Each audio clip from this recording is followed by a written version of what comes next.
Hey.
Yo, bro!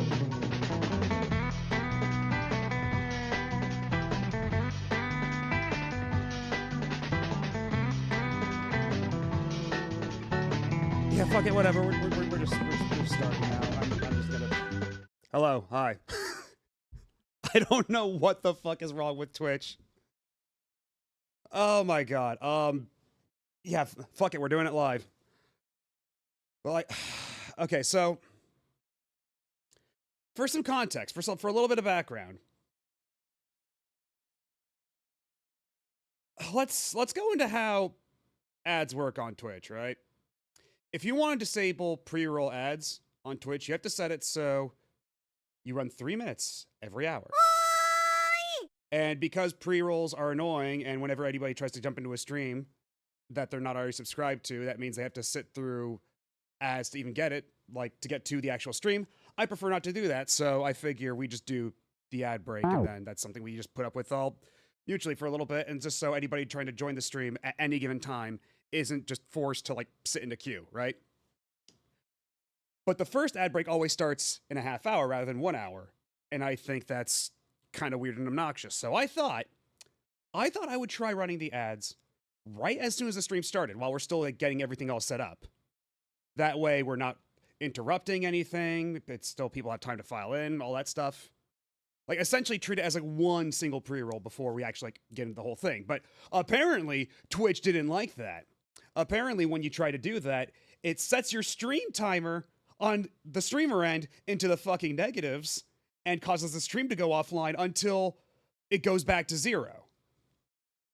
And that now the ad timer for automatic ads is once again at 30 minutes, as if I hadn't even tried anything at all. So there's your context. You thought you knew how to play the game? I thought. I was told this was a valid strategy, but apparently Twitch did not like that.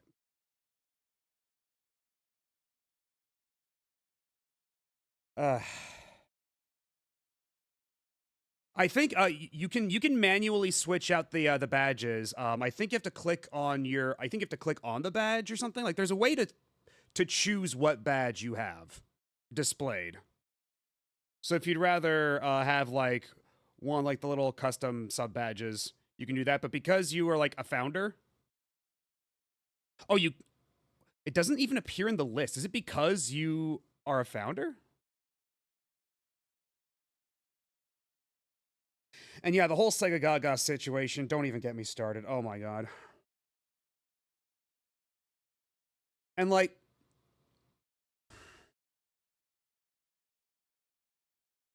yeah, let's just get started with the game. Let's just get this show on the road. Already! Yeah, right?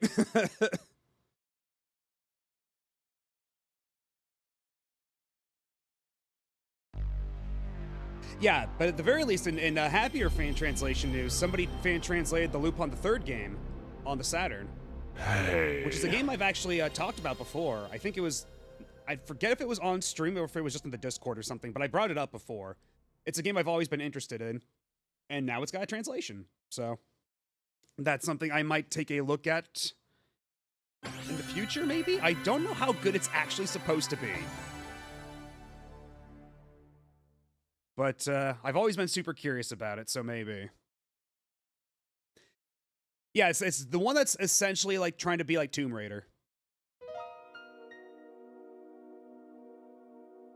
Yeah, it's a third-person action game for the Saturn, much in like the same vein as something like a Tomb Raider.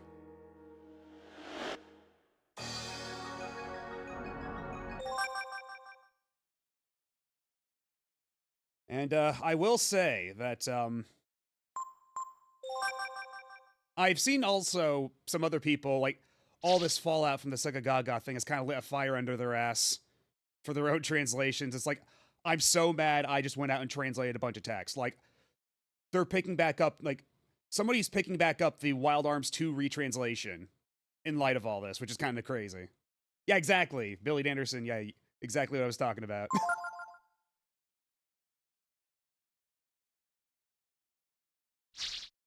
Yeah, spite is an incredible motivator, as it turns out. I don't know if it was paused so much as they kind of like petered out, but yeah, in any case, it was like work on it had stalled, and all the stuff on Sega Gaga apparently like lit the fire within.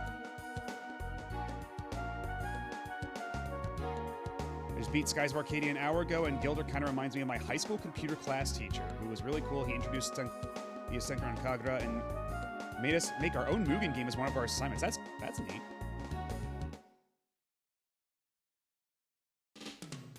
But before we actually get started on Good lady. the final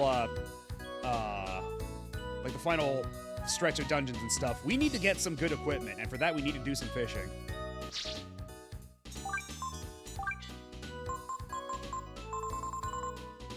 I went out of my way to get meet a lot of good lures here. Actually, wait, no, to get the I need to equip the frog type lure.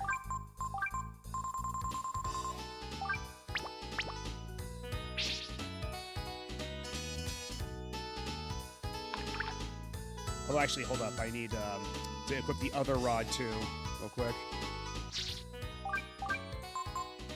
The angling rod, because we need to go all the way in the back with this frog type lure to get ourselves some barrendies, as they are so called. Hey. Yeah, I don't think that's one of them. Yeah, that's just a piranha wasting my time. But as long as we clear out the pond or the river of these guys, then we'll be fine. Big stages in Sonic Adventure 1 are kind of a crapshoot, because sometimes, like, Froggy will be right there, and other times you have to go, like, searching like crazy for him. It really is luck of the draw with Big the Cat.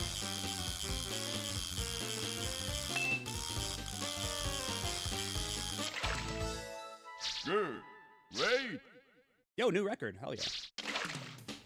Let's see. Can we check how many? Okay, I don't think we can check how many fish I have here unless we pull up Manillo. But you know what? Sure, let's go ahead and do that. Get a quick pulse check. Okay, that may have gone a little far in a few places. Oh, is the game loud? Hold on. Let me,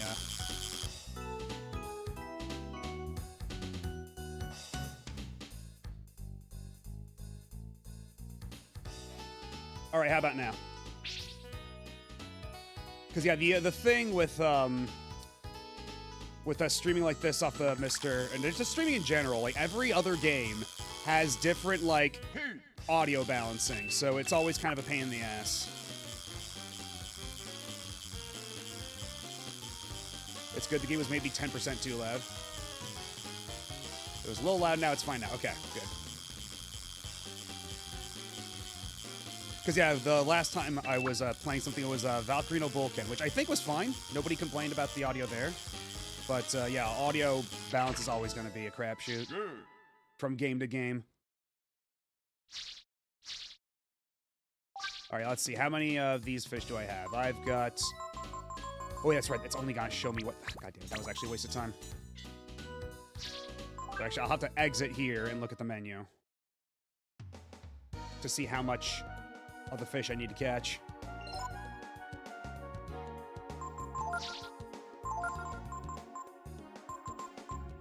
All right, that's right. It goes under regular item all the way at the bottom. I have plenty of whales. Whales are not an issue right now. Let's actually sort it too. Yo, man. What's up? And hello. Mooney. Actually, you know, I never said hi to everybody because of all the weird fucked up stream stuff going on. So if I may go back a bit, I have to do my my proper duties here. So hello, Hey. Alt Azimuth, Mr. Taco, King Ghidra, Billy Danderson, Ego Angel. Let's see who else. Tactical Taffy. General Tank, Sonico. Domestic Funboy. And I think that's it. And Boniface, hello. Okay, that's everybody. And now I've learned my lesson of trying to, I guess, game the Twitch ad system. Even though I didn't think that was what I was doing, but apparently Twitch had other ideas. Let's see. I think I do need some catfish, too, for some of these items.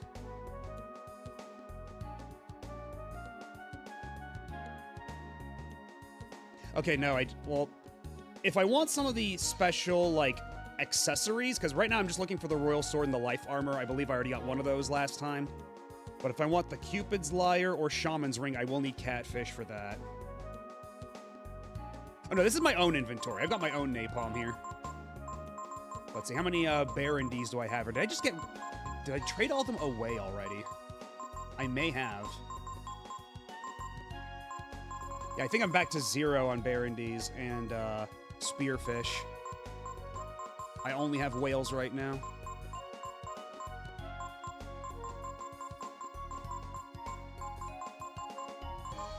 Yeah, I'll have to basically start from scratch for all the fish types.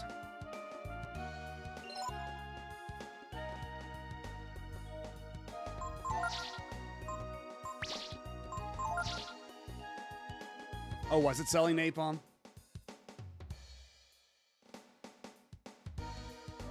Okay, so we already got the Royal Sword. So all we need to do is get Life Armor. And I don't know how many characters can equip Life Armor, so maybe we want to get more than one. But I also don't want to, like, waste too much time fishing. But at the same time, I think we're pretty close, so... I don't know. Wait. I forgot to switch back to the other lure. But to get the Life Armor specifically, I need 1 whale, 1 spearfish, 3 Barandee. Okay, so we're going to have to spend quite a bit of time over here.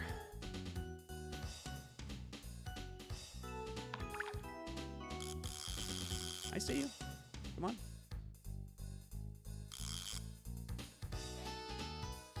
But unfortunately, the piranhas are going to try to bite basically anything that moves.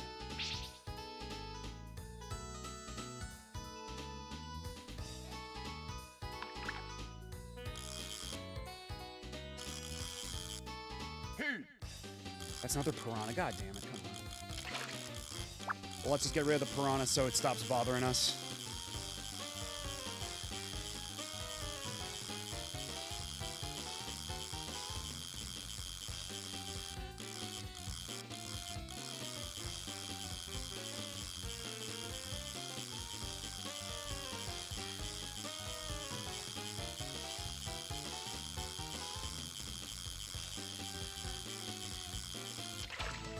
And there we go. Now pester me nevermore.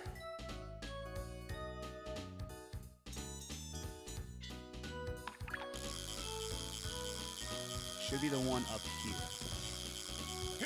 There we go.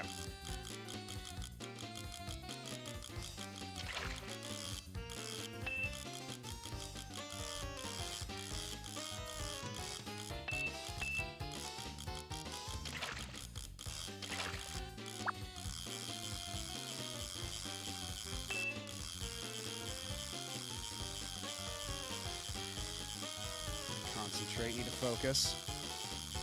I think we've gotten the hard part done.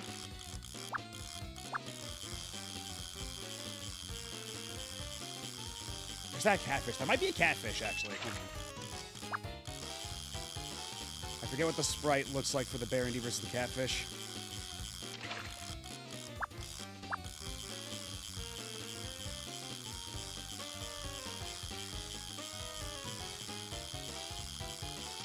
And there we go. Very good.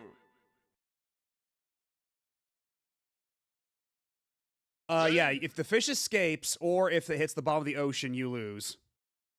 But I think if you go too hard and the line breaks, you keep the bait. Like, there's one circumstance in which you do actually keep the bait, but otherwise, the other two instances are it leaves. And hello, Common Admin. Yeah, we are the master of angling. Plus. And I'll have to master even more angling right now if I want to get the life armor. Now where might another Barandee be? I think over... Where the hell did it go? I think it might be up there.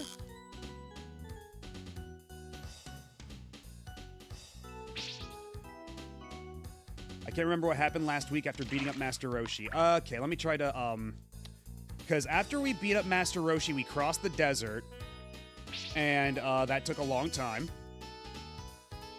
And that was like its whole own system of like how to navigate the desert. And then we crossed the desert, we found an abandoned ancient city full of technology, where they even had like convenience stores and stuff, and we got into like a platform to an orbital station. And then we stopped there so we could go back and like gear up for what's obviously the end.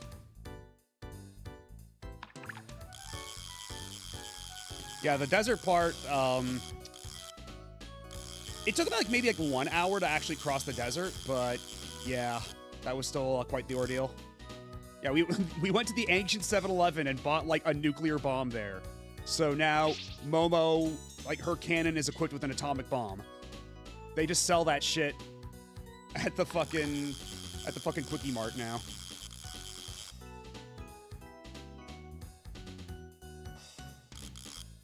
The final fishing rank basically involves catching all the maximum possible size fish, and there's no reward for it beyond bragging rights in the title. Right, because I know that there's some stuff you can get after beating the game for being Master of Angling ++, but if there's anything beyond that, then yeah, I don't think that counts for anything. Yeah, no lies detected. Momo is literally carrying around nukes. Do you want to know where the best gear for Ryu is? Sure, if it doesn't involve fishing, because right now we've already gotten the Royal Sword, and now we're trying to get the Life Armor, which I assumed is already like pretty top-notch gear. But if there's even better, then I guess now's the time, right? Okay, there we go. There's the other Barondy.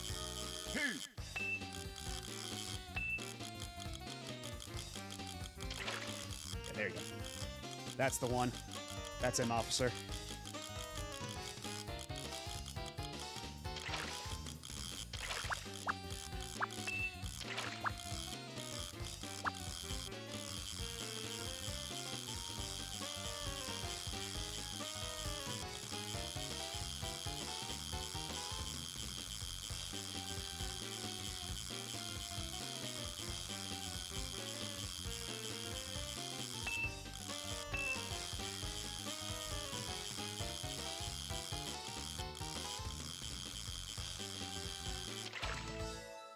Very good.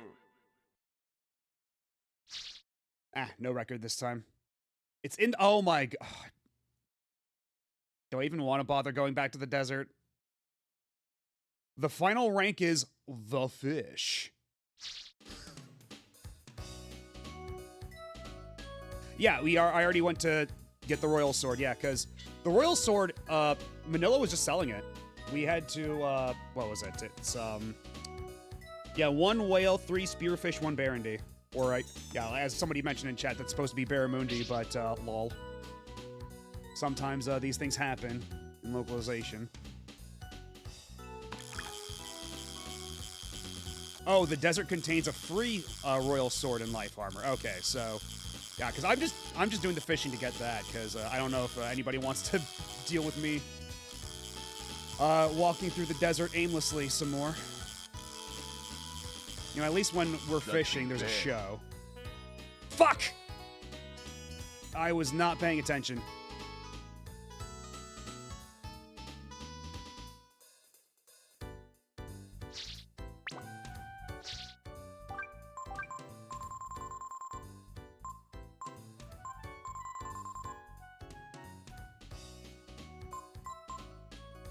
Okay, I can still use the regular frog lure. I think that should still work.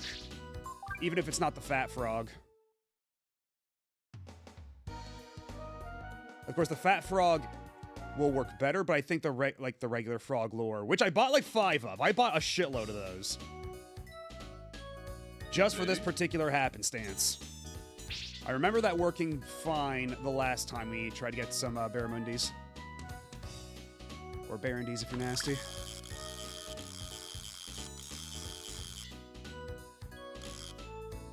I know you're there, asshole.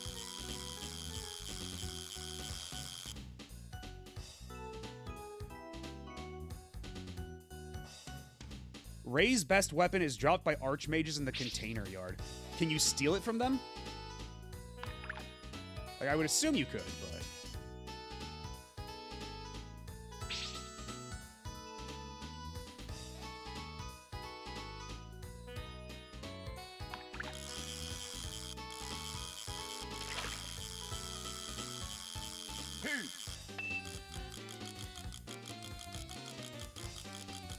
If my choice is either working designs or a machine translation, I'd rather put a gun in my mouth.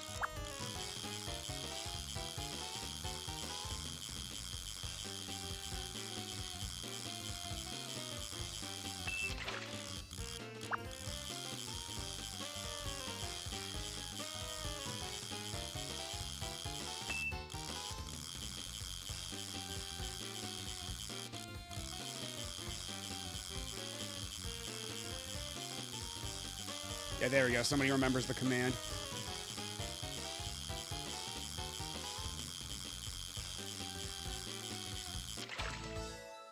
Very good. Yeah, the answer to that is get ready to learn Japanese, pal. You can't steal it. It's a drop only. Oh, that's a damn shame.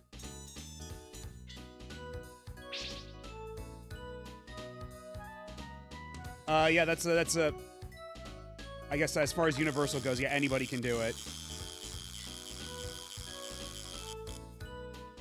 It's channel-wide.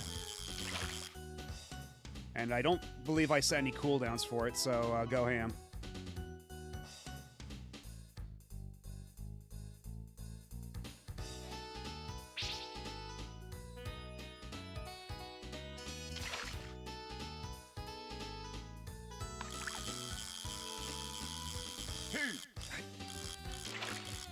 Let's get the piranha out of here. And that's the thing, too, that sucks. It's like, it makes sense because this is how, like, fishing actually works, but I can't just, like, let the fish go. Like, if I don't want to bother with the piranha, I have to still, like, reel in the piranha or else it gets away with my lure. So I am forced to fish. Consigned to this fate. Good. Artemis Cap, for instance, makes sense for raising accuracy since Ghost of the Hunt, but the Japanese name is... Oh, yeah, I think we brought this up before, yeah, the Jigen hat.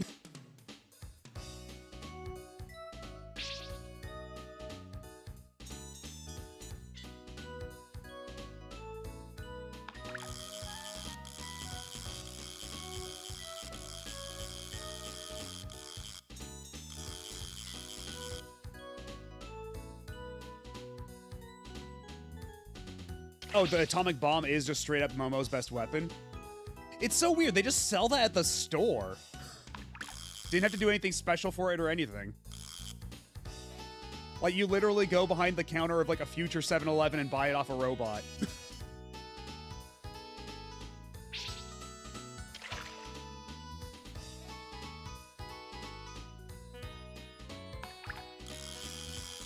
Where are you? Saw you a second ago. Where'd you go?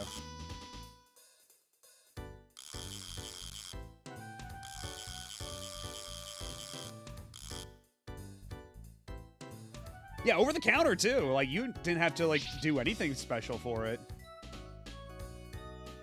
Didn't even need a doctor's notice or anything. Or a license. I would report them for potentially, you know, like, illicit business activity, but I don't think there's any regulatory body in that city anymore since it's been abandoned for, like, 3,000 years. Right, homing bomb, I got like 2 homing bombs, but I think I sold them both, because like now that I've got Momo's master, it's like I'd rather take the damage. I don't have to worry about accuracy nearly as much as I used to.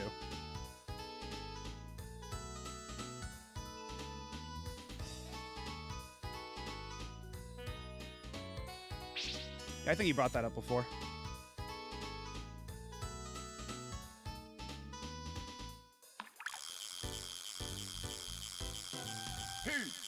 Alright, here we go.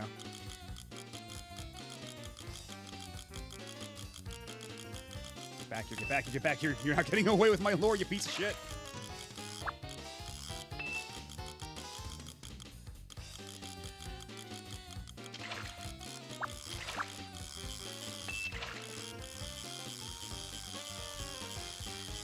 Okay, that was close. That fish almost got away.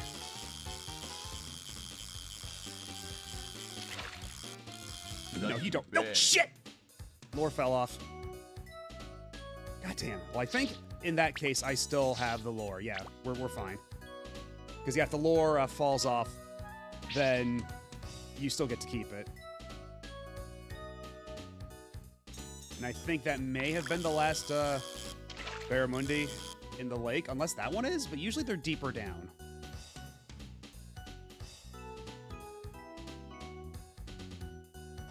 I usually end up having Momo as my offensive and buffing magic mage by end of the game.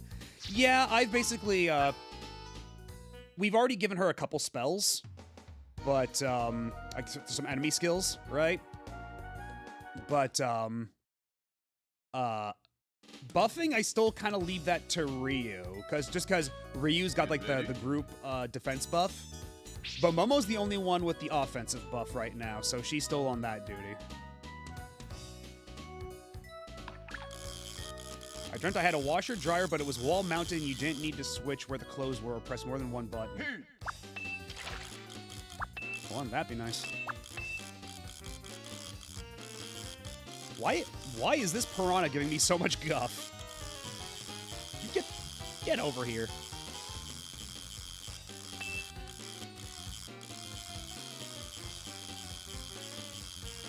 Yeah, that's what I was trying to prevent. I don't want the ad break to happen, like, right in the middle of, like, the first 30 minutes. Because, like, that's way too soon, just, like, immediately, like, go on a BRB screen. Like, it kills the momentum either way. Like, so I tried to, like, mitigate that. I tried to, like, get around that. And I've been told that works if you run, like, an ad break first thing, but Twitch did not like that.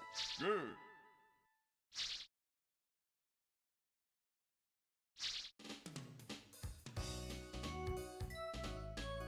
Yeah, at least it's just interrupting fishing, I suppose, but I don't know, maybe some of you get hype over this.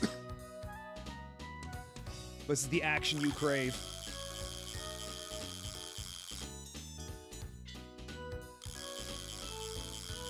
I see you. I see you. Eat it, eat it, eat it.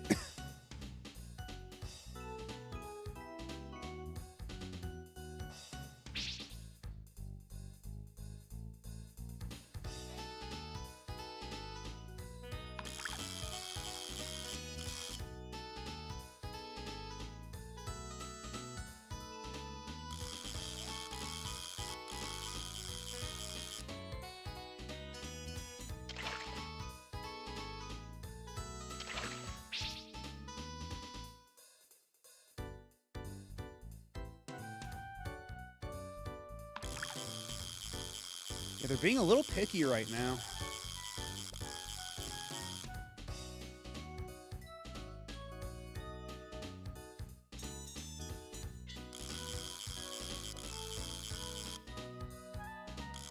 Why are they being so picky? We're still just using, like, the regular frog lures. Yeah, okay, yeah. And they do bite onto those.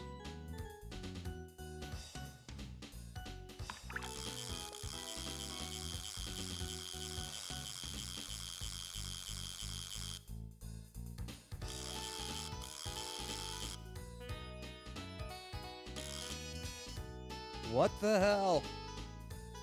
Well, at least you didn't miss anything during the ad break, because we've been spending the past 3 minutes with nothing biting. What the fuck is happening?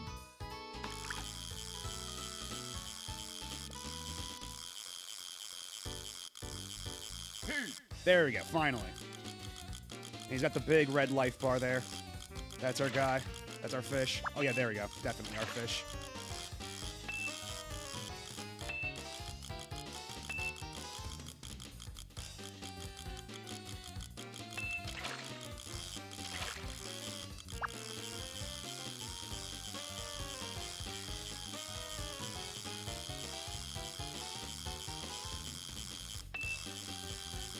Don't you dare, don't you dare. You slippery little bastard. Okay, now you're out of stamina, so behave yourself. Okay, but he actually regained stamina at a pretty decent clip. Like the little red line right below the green bar. It actually does restore at a pretty decent clip, all things considered, so can't let my guard down, because that'll happen.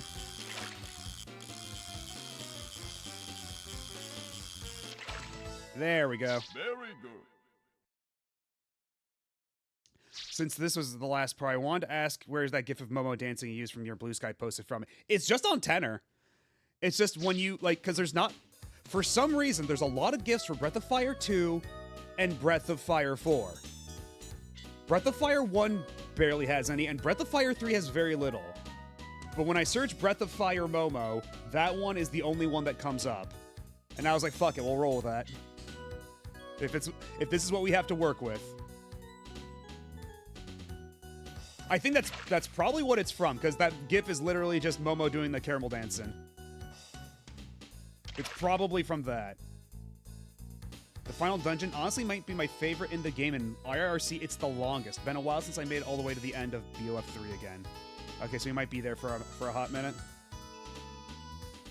Yeah, honestly, that's probably like, because yeah, 4 is the one that's like, everybody is like, oh, this is like the pinnacle of sprite graphics on the PS1. So like, that makes sense. There's a lot of stuff you can post from that.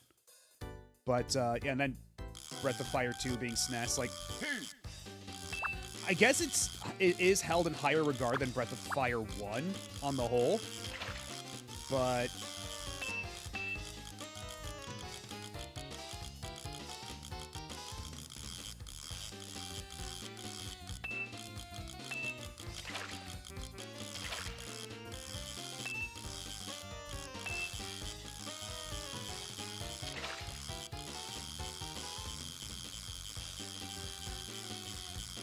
I gotta concentrate.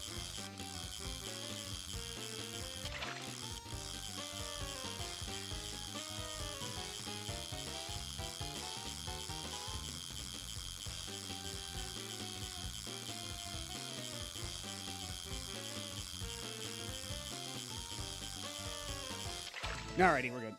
Very good. But what was I saying?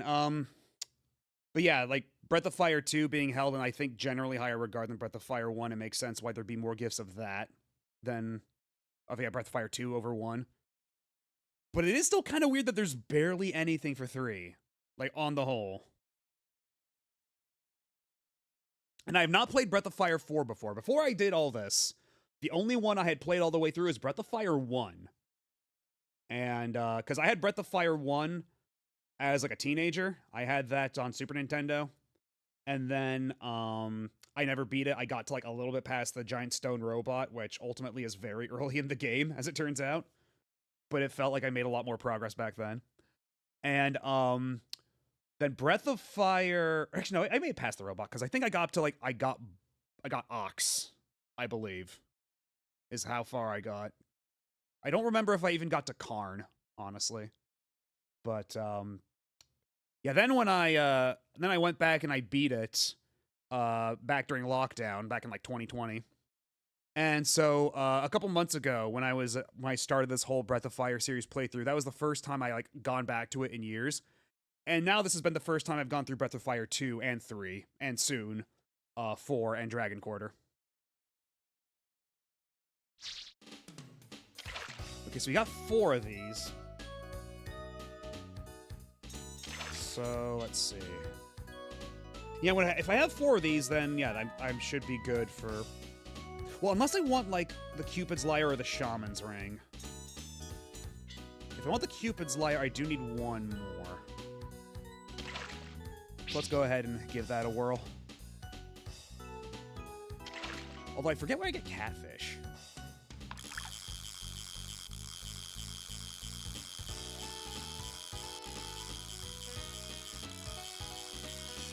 Where did that last Barramundi go? I know there was at least 1 more of you. Is that you down there? Not too bad. Shit! Wasn't paying attention to the depth meter. Thankfully, I have plenty of frogs. My cup overfloweth with frogs.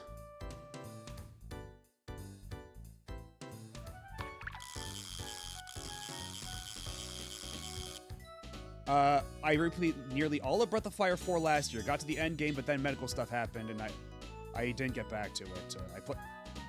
I played with the uncensored patch and the special shop patch that was Japan only, and it worked fine on Mister. That's right. I have to install the patch for that. I don't think I did. So, depending on how quickly we beat this, I might have to, like, pause for a minute and get all that set up. Okay, I think that's it over there. I think we have found our fish. Okay, that's not nearly far enough. Or, hold on, is it? Is it? Okay, that's a piranha, so...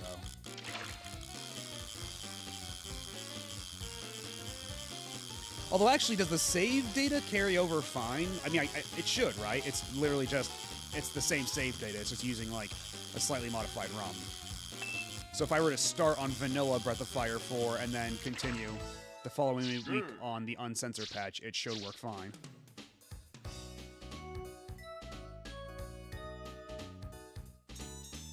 The US version cut a few scenes because they were really worried about losing the T rating. Okay. How early are these cutscenes? I mean, again, I guess it ultimately depends on how quickly we finish this tonight, right? Oh, wait, oh, is that him? I think that might be it down there. Is it? Actually, it might not be.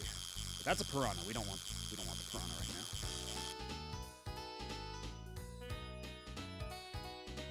We gotta wait for the frog to surface back up a little bit. Where'd that Barramundi go? The Barramundi. Oh, it went to the middle, of course.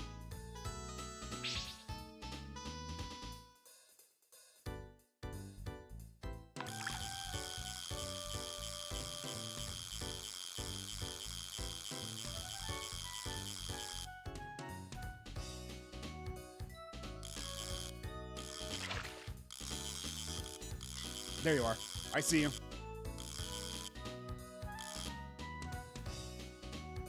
Honestly, I'm just gonna reset the river, because now that's in the middle of all the other fish, it's just gonna make it annoying to catch. The big thing is they're so mild, it's a shock they were cut at all. Even the devs were surprised at being asked to take them out.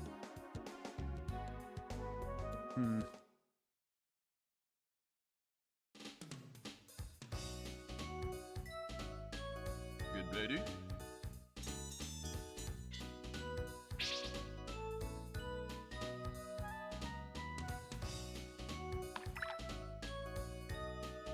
Let me get it out a little bit further than that.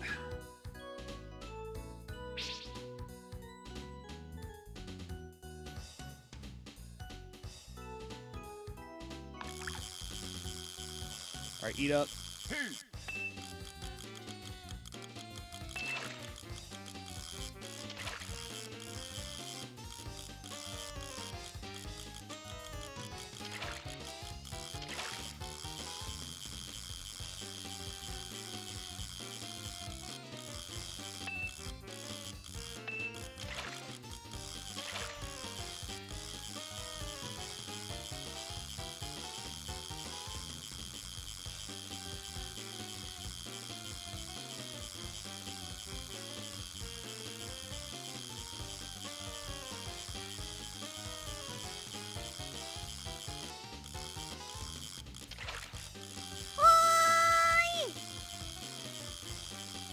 Hey, Mello, how's it going?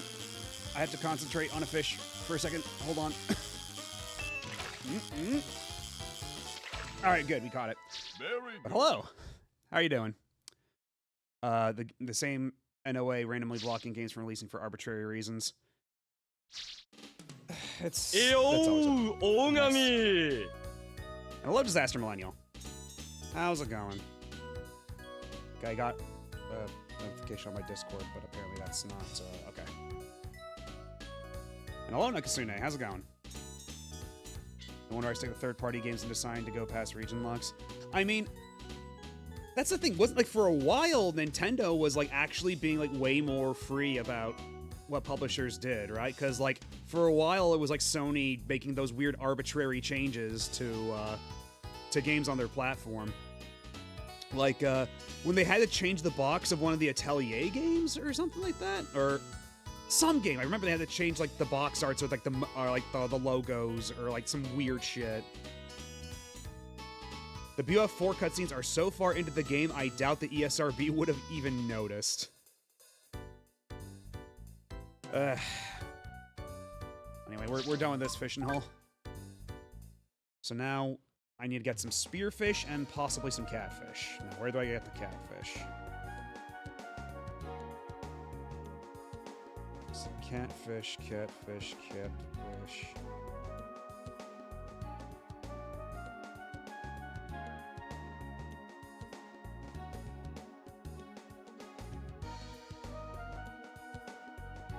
South of Downa Mine. Okay. They say some unusual fish live in the colder areas upstream.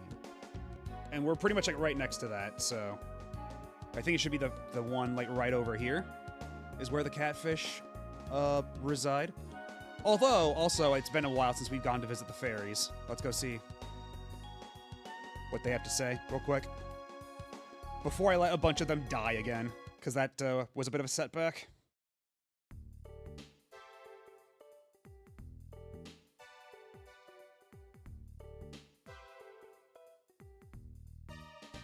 Okay, birth of one fairy.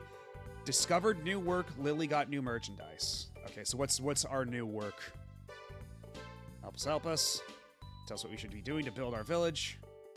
You already know what to do. Yes, I do.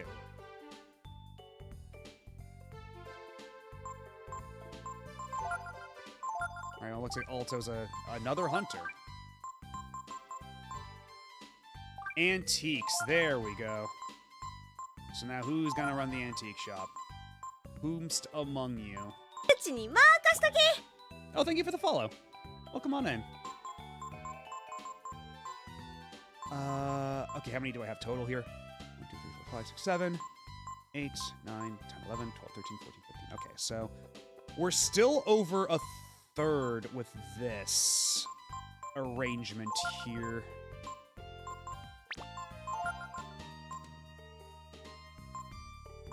Yeah, let's move Mint over to the antique shop. I think that would probably work out.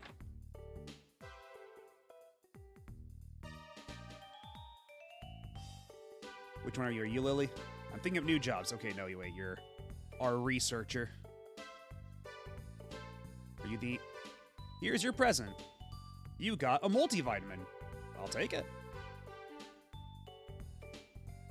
I'll buy any old or unusual stuff you have for better prices than any other store anywhere. All right, let's see. How much are you going to give me for my gems? Plate. Okay, plate is still not a whole lot. Gems are still about the same. Do I have to wait? Old painting, 6,000.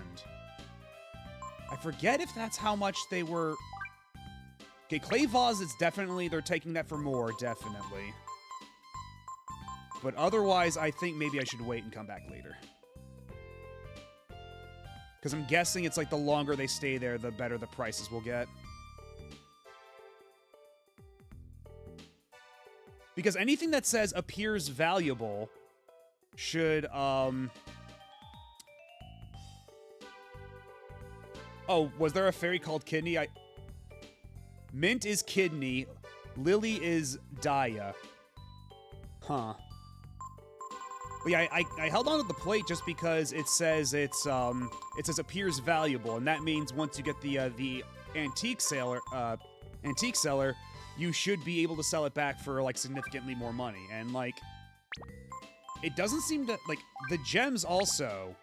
I should be able to sell for more, but thus far it seems to be the same price. Whereas the old painting looks like it's actually selling for way more here. So I don't know. I don't know what's up with that.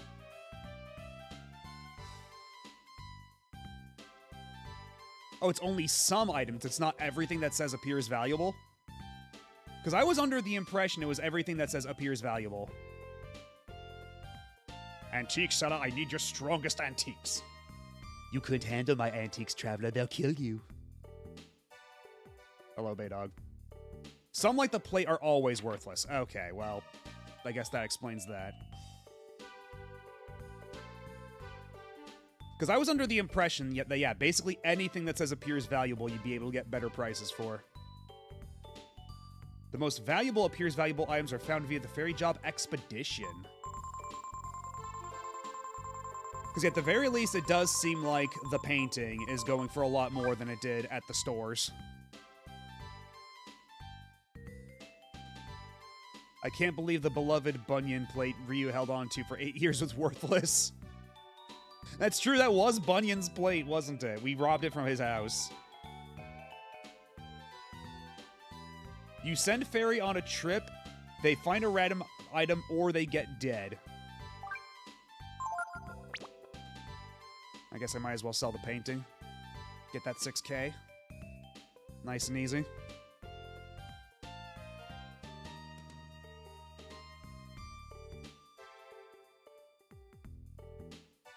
And actually, we didn't check what the new inventory was, did we? At the shop.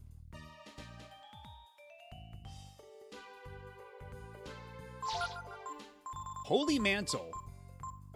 Lowers chance of meeting enemies.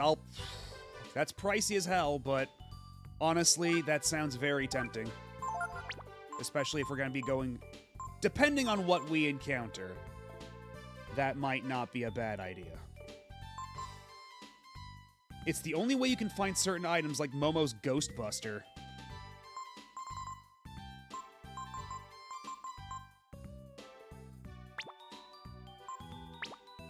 It's funny because if you read old dev interviews, the dev's intention was to drastically change things and make RPGs hard again.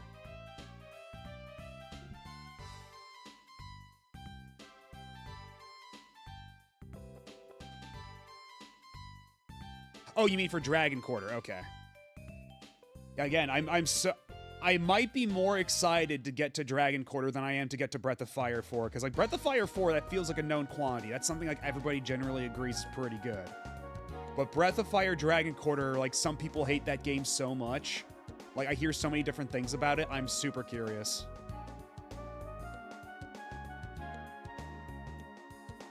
Let's see, is this the place? They say that's okay. Yeah, so this is where we should be able to get our catfish. Yeah, red catfish, base, Martian squid. Not that I need a whole lot of Martian squid. Good lady? Well, not just them, like, back when Dragon Quarter came out, I remember it got flayed in reviews back when it came out. Like, people did not like that game. And I think, part of it is because it was in a time before, like, run-based games became more, like, popular and accepted. Because I remember one of the big complaints is, they expect you to play the game multiple times! Like, what the hell is this? It's, like... And now that's, like, people just kind of accept that, you know? That's not a deal breaker for most people.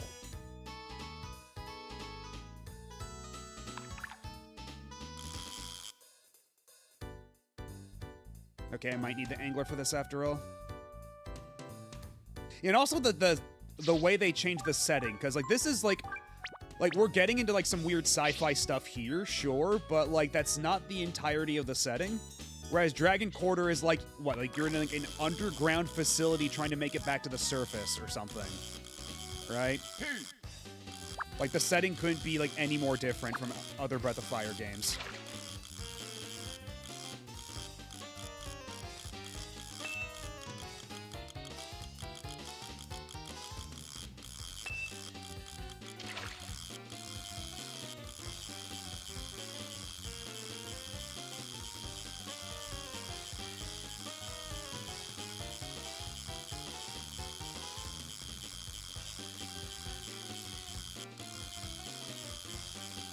Yeah, I think even Mystery Dungeon games for a time, like, reviewed pretty poorly. Like, people, like, just didn't get it. Good. Yeah, and I think also, like, in Japan, like, run-based games like that were way more common. So, like, it doesn't surprise me that, like, a Japanese audience would be, like, more receptive to something like Dragon Quarter, despite how different it is. Are you serious? That was another bass? Come on. Which one of these is the catfish? I'm going to need several catfish.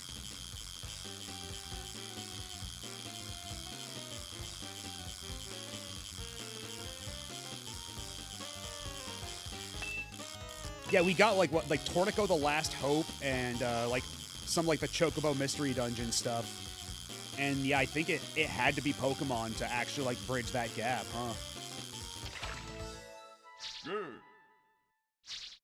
Tornico Mystery Dungeon on PS1 was called one of the worst games on PS1 back then. Yeah, just to fucking show how different tastes were.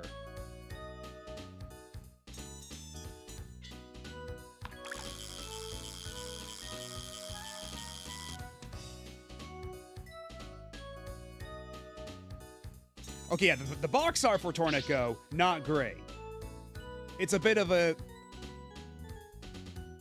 unfortunate the way that box art looks, but all the same. Like, as far as the game content itself goes.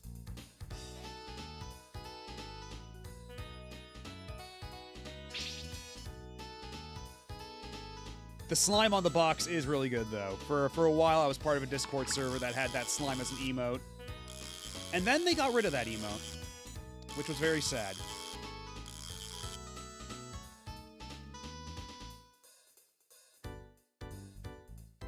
You know, I was thinking, I do have a copy of the first Tornico Mystery Dungeon on Super Famicom, the very first Mystery Dungeon game. I was thinking about actually playing that at some point on stream.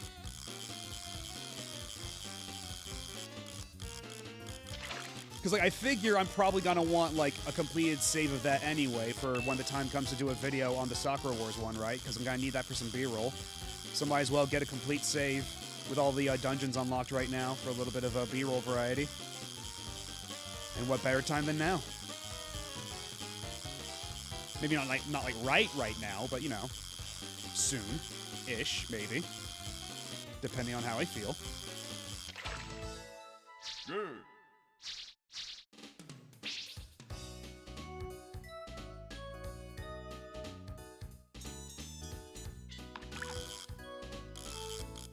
Yeah, isn't that, like, the one on PS2 and GBA? Isn't that the one where you play as, like, Kid Yangus or something like that? Instead of Tornico?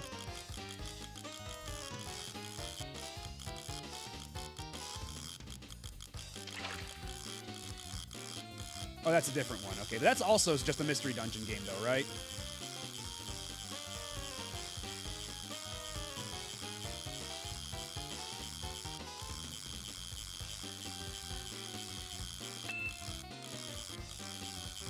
Also, it's funny that between Dragon Quest Monsters, the Yangus game, and Dragon Quest Treasures, how many of the spin-offs are this side character's adventures as a child. And Dragon Quest Treasures is another game I got a while ago on the Switch, but I was always kind of waiting to see, like, if they do anything to improve the performance, but even now that it's on Switch 2, I don't think it's supposed to look or run that much better. Like, I don't think they gave it that much overhead. So, I don't know, maybe if I decide to play that, I'll just go to PC or something.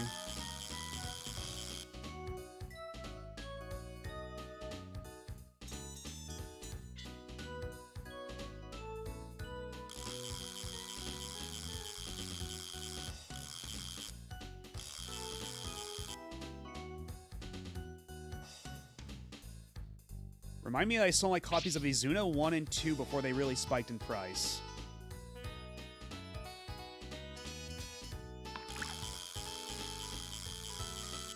Is that the one with like the ninja girl with the pink hair? Am I thinking of the right one?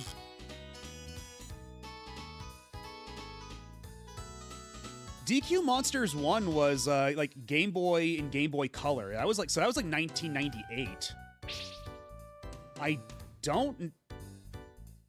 When did Dragon Quest 6 come out? Because, yeah, Terry's in DQ Monsters 1 and DQ 6. That's what I'm saying, yeah, because, like, between Yangus, Terry, and, it's Eric in Dragon Quest 11, right? The guy, the blue-haired thief guy. I'm blanking on the name. I think it's Eric. But, yeah, how many of the Dragon Quest spin-offs are, like, Dragon Quest party member as kid? And whatever adventures they got up to.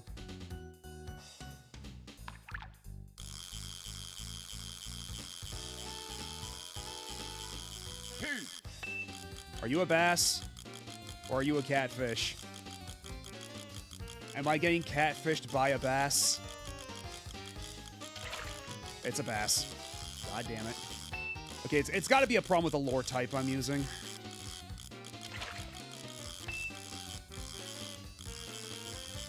Maybe I need like a sinker or something like that.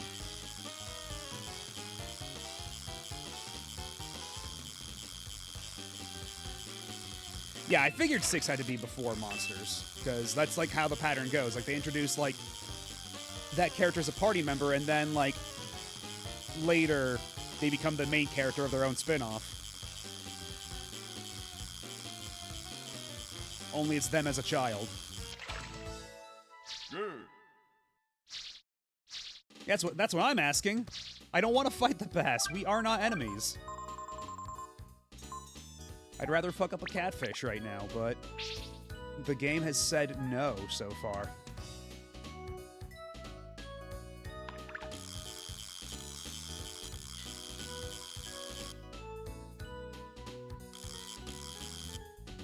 Hey.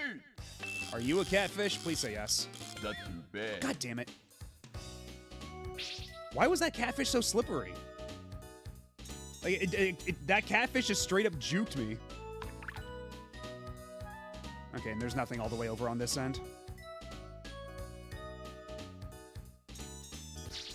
Like, I've never lost a fish that quickly, but that one was, like, straight up juking me. You saw that.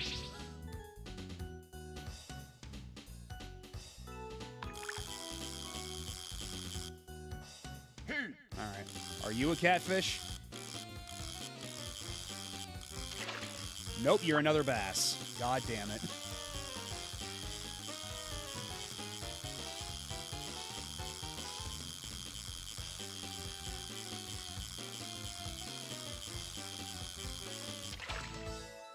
Good.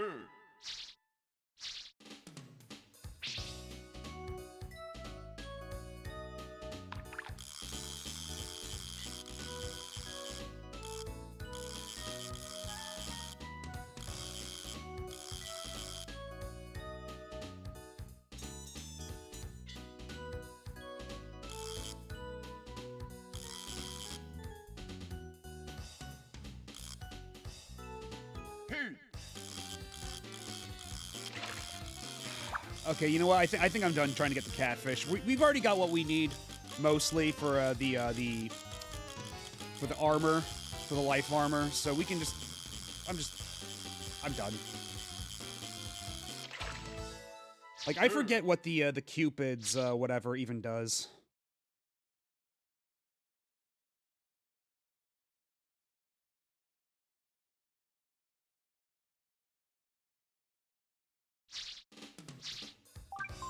Maybe, you know what? Where's the frog?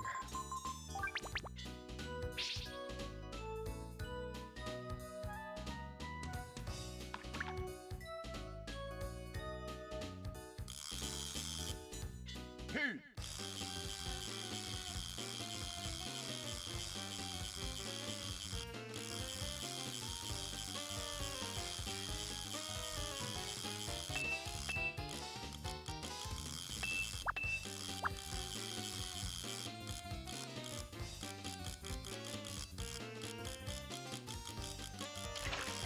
Yeah, that's a catfish. That's a catfish. He finally caught a goddamn catfish.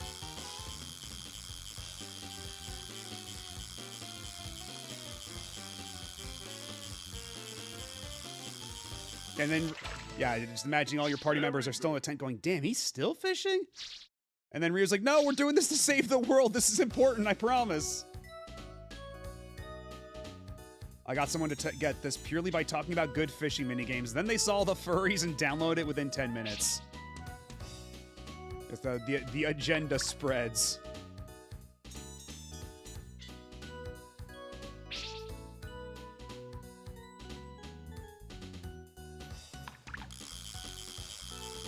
Yeah, we were talking about it at the top of the stream, but spite is a powerful motivator. And I think, yeah, like, this Sega Gaga situation has gotten so many people pissed that, like, you're probably going to be seeing, like, an uptick in spite translations now.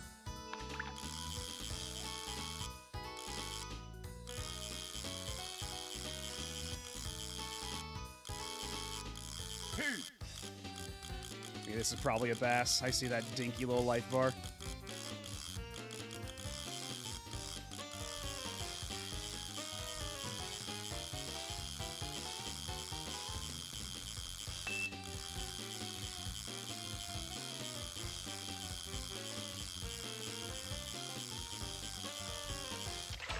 Yep. Did I call it or what? I don't recall when it started.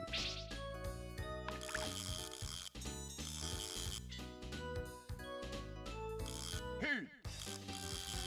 Are you a bass or a catfish? Because that's a big life bar for you, buddy. Oh, we had a catfish right in front of us the entire time. Oh, that's two. Very good.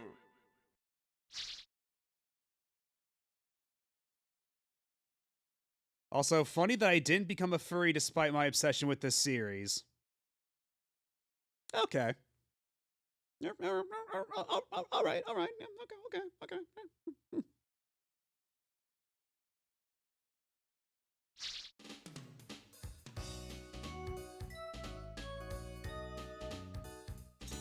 Yeah, I believe, Common Advent shared that same Forecoma on the Discord.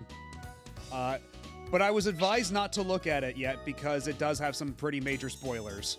So I will wait until after Breath of Fire 3 is done before I peruse that particular book.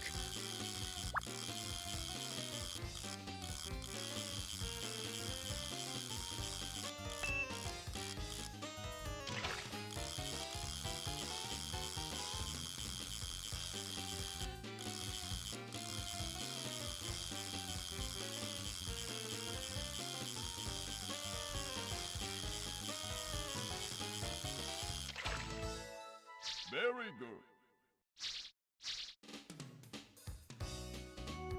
It's totally spoilers by like page 7 or 8. Just no chill at all. Yeah, some of them were posted like individually, like individual pages. So I did get to see Plug Suit Momo, and that was a thought that I had never considered up until that point.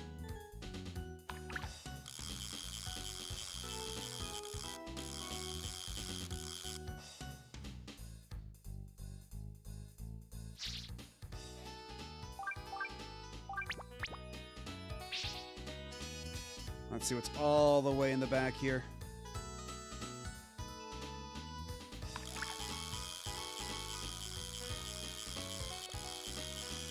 Because I think I need just like 2 more catfish, and then we're good.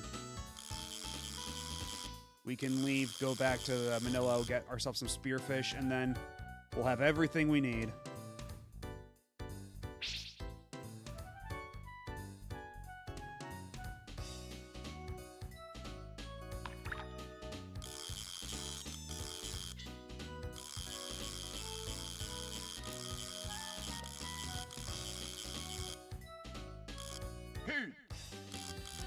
This might just be another bass. That's a bass, god damn it.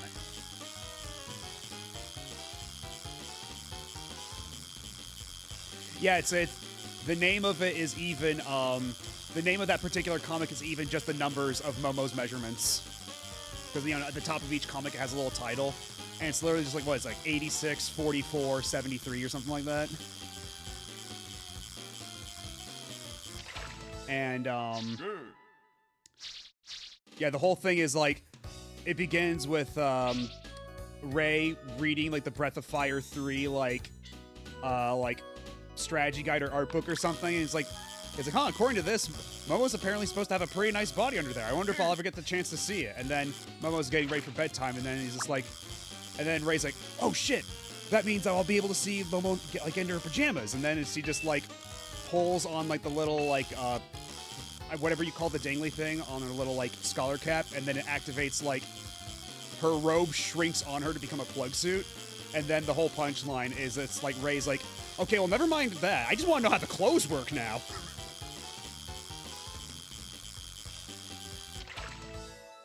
Good.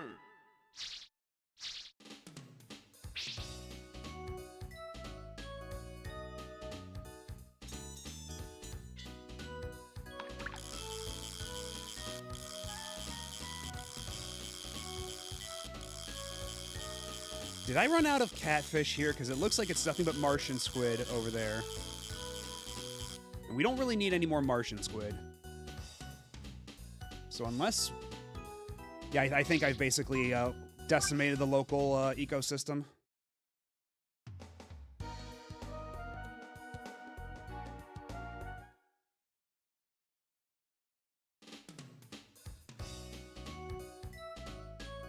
Get ready.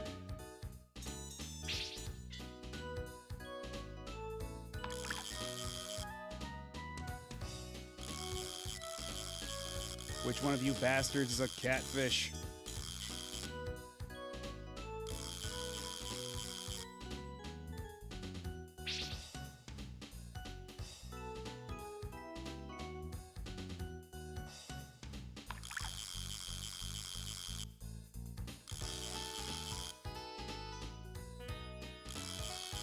They are just not biting right now.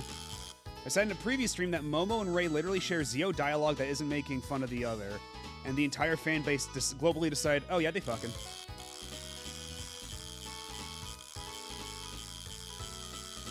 Isn't there somebody they forgot to ask?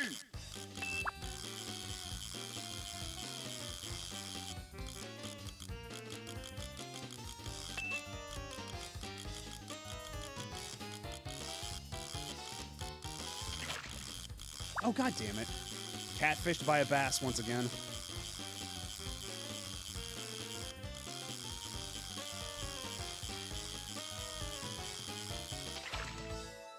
Good.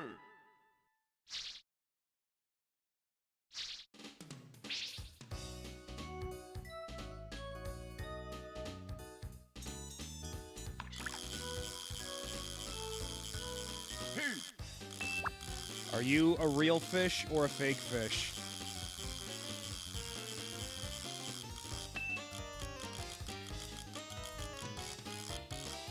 You're not going down with... Yeah, you're a fake fish. Bass aren't real. I'm putting my foot down. Bass aren't real. Wake up, sheeple.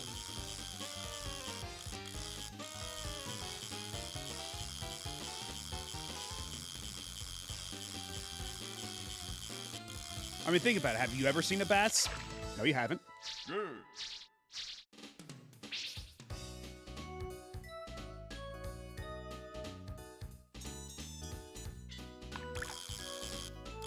Good.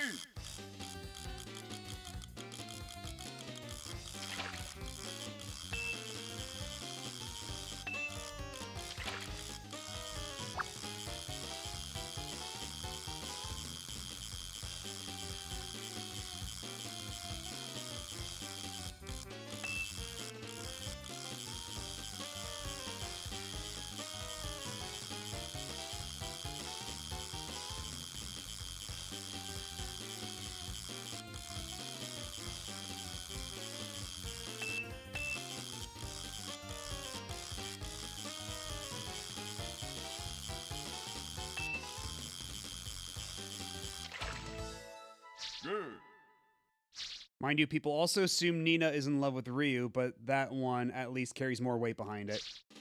I mean, that one, like... Yeah, that's pretty much, honestly. Like, if, you know, they don't outright say it or anything, right? But if John Capcom were to come out and, like, put out an official statement saying that, I'd be like, yeah, of course. Makes sense, sure.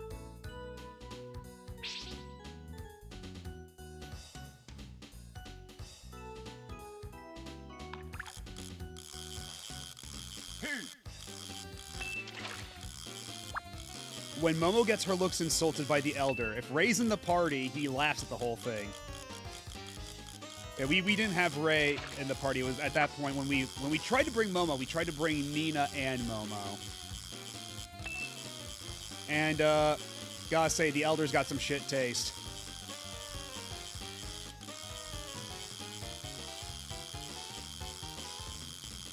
I'm glad he's dead.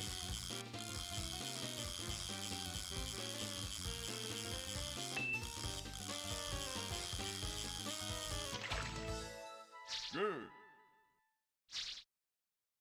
Yeah, it's true. The Elder didn't know. He did not have eyes to see. He was blind.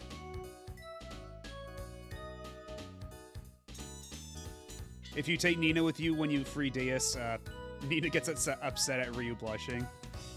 Yeah, it's fun how much like actual like incidental dialogue there is, like inter-party little dialogues. Because already like I've noticed a couple of sequences where it's like this dialogue could have only been tailored between these two specific like character combinations. So yeah, confirmation that there's more like that is really fun. Fans even found the Twitter of Momo's voice actress, and I think even she thinks Momo/Ray's the ship. Or she's just a fan of Tiger and Bunny in general.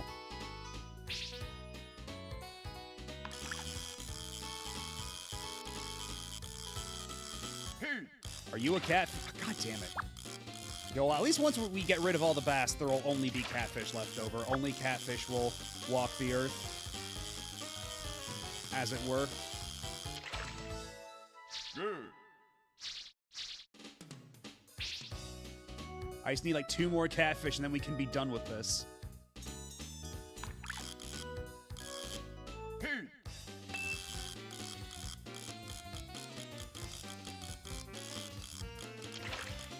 Oh my god, there are so many bass in this fucking lake.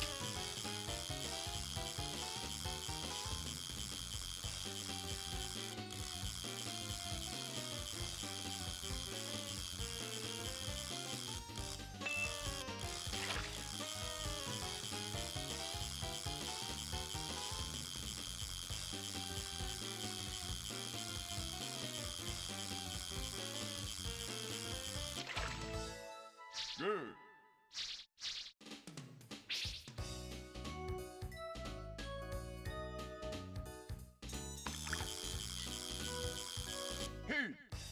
Are you a... God damn it, another bat.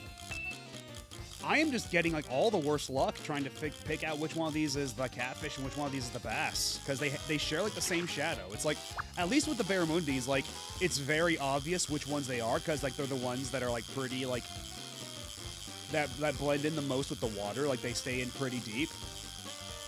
But both the catfish and the bass are usually pretty close to the surface, so it becomes hard to distinguish them by shadow alone. Okay, but although last time one of the shadows that was relatively close was in fact a catfish, so let's try our luck with that again. To the one right in the front.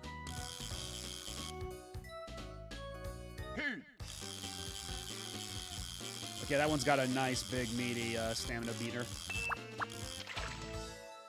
Very good. Yep, that was one.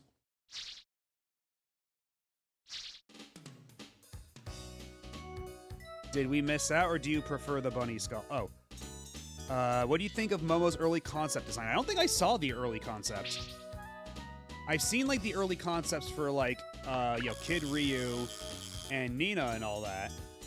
But I don't think anybody ever showed me the Momo one.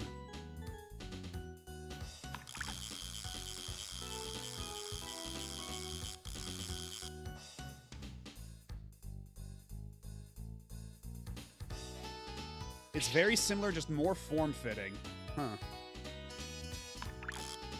Yeah, considering that she still actually, like, looks like her sprite for the most part, I figured it couldn't be that different. Considering how, like, even Ray's adult sprite looks like, I guess, older sprite, I suppose might be more accurate, but even that looks pretty close to, or actually, even that looks pretty different compared to his, like, in-game portrait, right? So, considering Momo's look so similar, I couldn't imagine they're too different. And hello, Oscar, how's it going?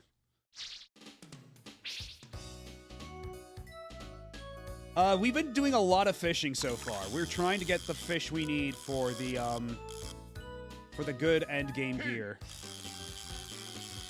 And I think this might be the last fish we need right here for this particular fishing spot.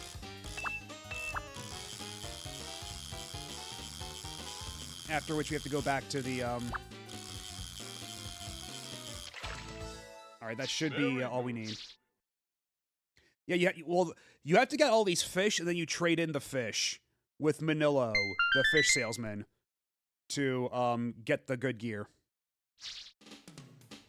Imagine the good end being tied to a fishing minigame. I wouldn't mind. The fishing in this game's pretty good. All right, let's see what this looks like.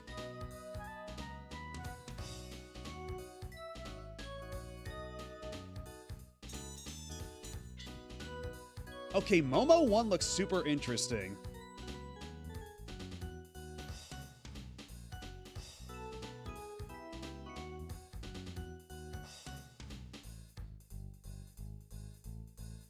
Give me a second here.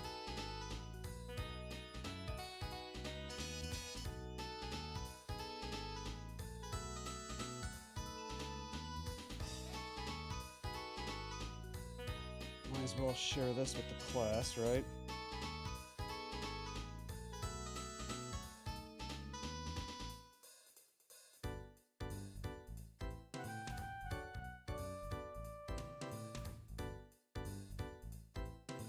Alright, computer, enhance. So Momo 1 is super different. But then, like, it feels like by the time, like, they were pretty much settling in on the design with Momo 2. And then Momo 3, that's the final design we got, and that's still, like, pretty close. Only, like, the ears are coming out of the top. So, honestly, it does look like they at least changed how, like, the ears work for design, like, for how, like, in the sprite to match Momo 3. Or I guess it's still, well, okay, no, it's definitely closer to Momo 3 than the other two. But I still think I like what we got. They're all pretty good, but I like Momo 3 and Momo 1 the best. We still, like, I'm fine with what we got. And we got Momo 1 in color as well, hold on.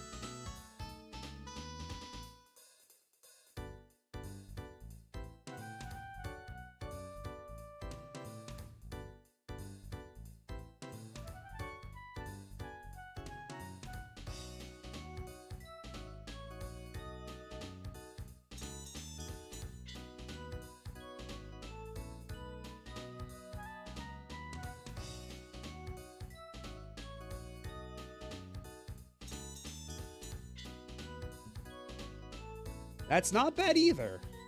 That's pretty good. And it's actually kind of fascinating that they already have like her portrait here from like this earlier version. Like they already have a completed version of that. It's a very different vibe, but it is still very good. Yeah, she does have super tiny ankles. But yeah, it is a very different nice vibe. graphics.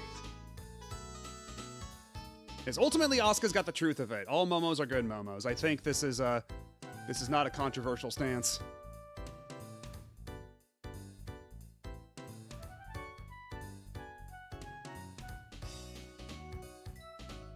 Yes, circusy is a word for it. It does look a little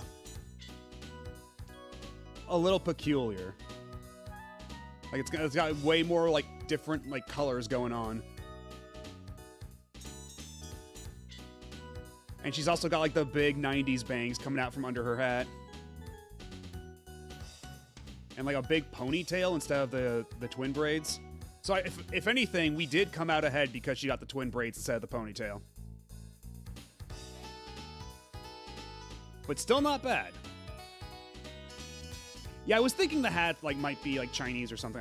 I can't say for sure, but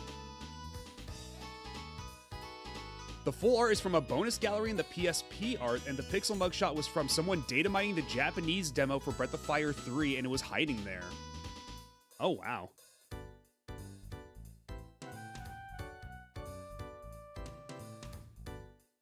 Yeah, or maybe Mongolian, yeah.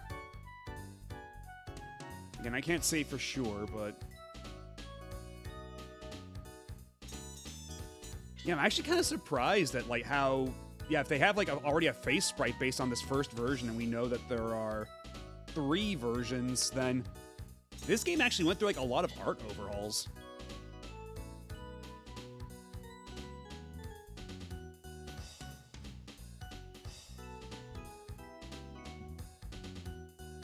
The complete works came out after the PSP release. Why is it not there? That's an excellent question.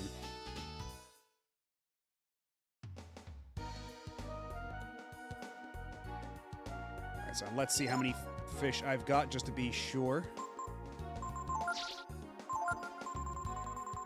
So we have 36 bass. We have so many bass to use as healing items. We are going to be fucking set for a while. I never need to go, like, I don't need to go out of my way to buy vitamins ever again. We're good, actually.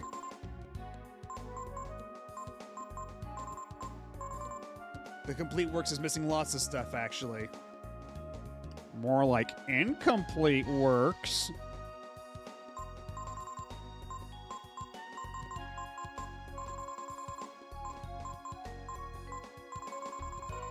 Okay, yeah, we got red catfish, 6 barrandy. And then how many whales? We've got 6 whales. Whatever, it was worth it.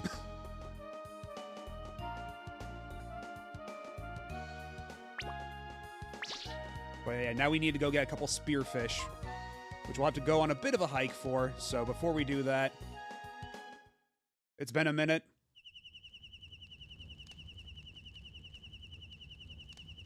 Been at this for like an hour and a half already. We've been spending quite some time fishing.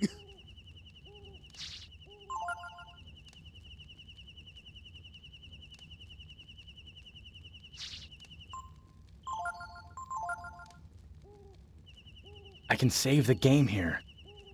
Let's see, 43, 34. Okay, yeah, so an hour, 10 minutes in game. Alrighty. And now we must make the journey all the way back to the other continent.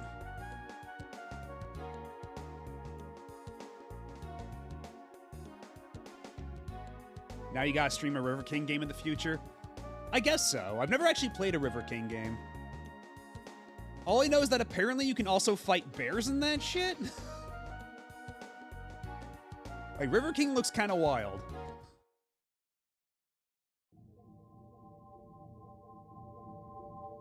The art direction changed to the point that one Japanese art book even jokes that Nina looks nothing like her final design.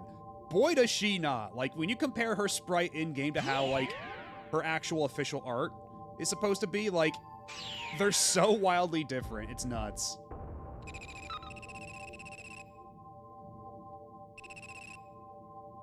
Because I was watching Noelle play one of the, I think it was on Game Boy Color. I think it was that one.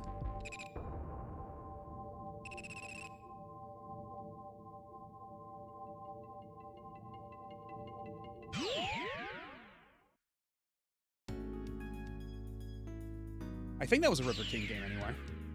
Pretty sure.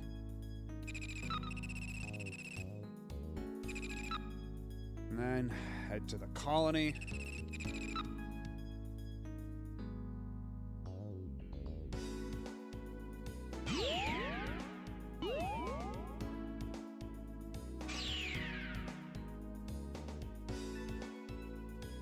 We barely even got off the teleporter, dude. Dude trying to jump us at the teleporter. What is your problem? Get nuked, stupid.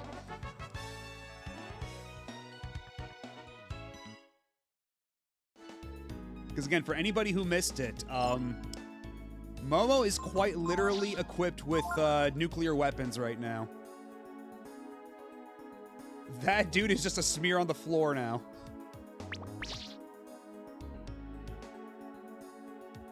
I don't know how Momo doesn't get radiation poisoning from any of this, but whatever, we take it in stride.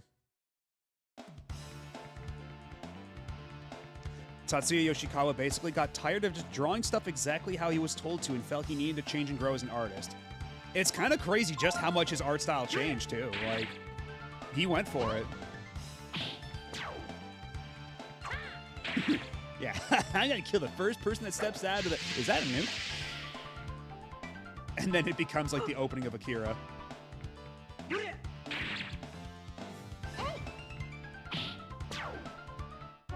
Yeah, you can see some Akimon in there, so that does not surprise me to hear at all.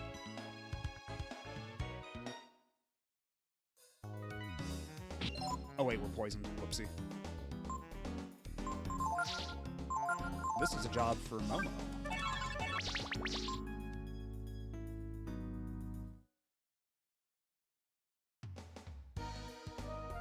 One's that Akimon basically told him to try a less is more style. The other's Capcom did want to change an art style for broader audience appeal.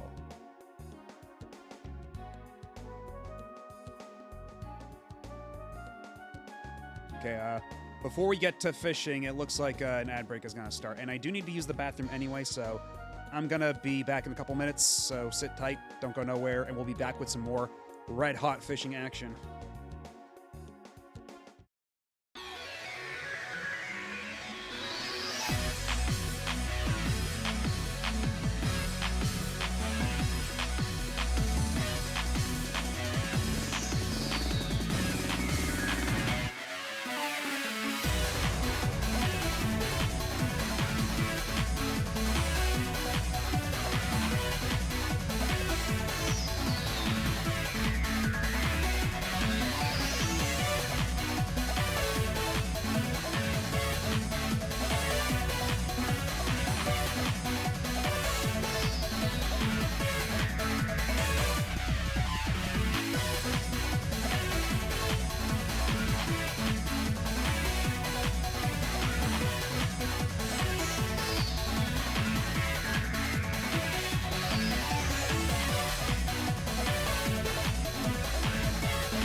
And we are back.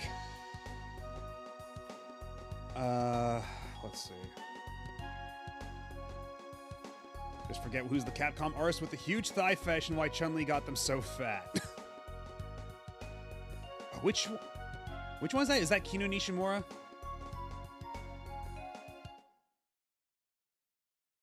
Yeah, that's okay. Yeah, fair. That is a lot. I suppose. Get ready. All right, so now all I need, I can stick with the spanner here. I should be fine with the spanner. And then I think deep diver should be enough to get the spearfish.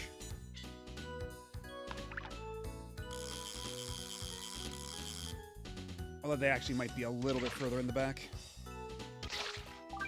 So let's go with the angling rod after all. Why not?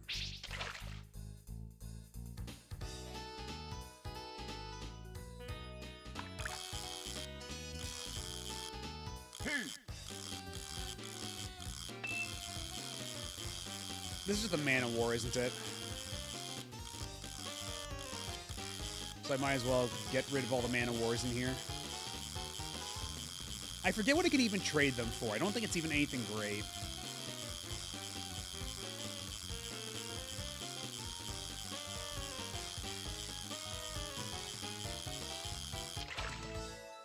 Good.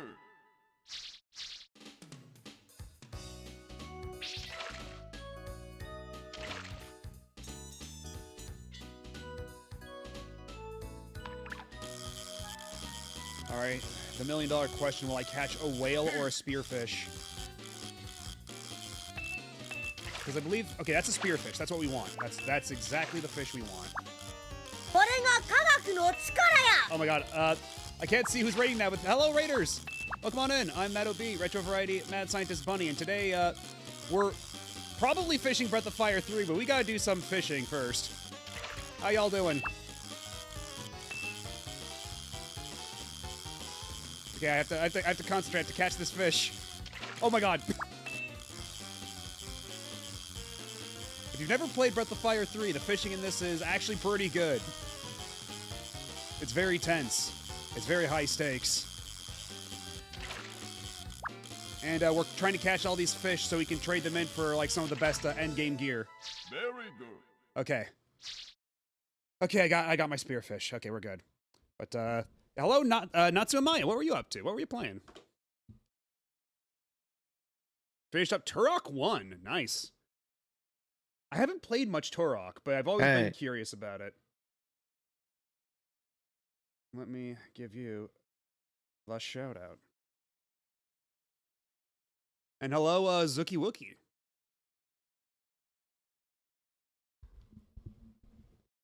But yeah, so we've caught most of the fish we need to get the good end game gear. We just need to catch a couple, let's see, how many spearfish? I think it was 3 I need for this. Let me consult the texts. Okay, actually, I think that's actually the only one I needed. So now we can go fish out a salesman, and then we can get the stuff we need.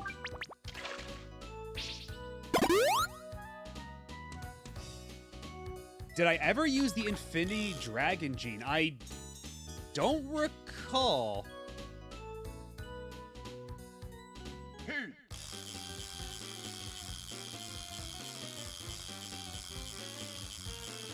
This is my first time doing Turok, aside from the demo of the 360 reboot way back when.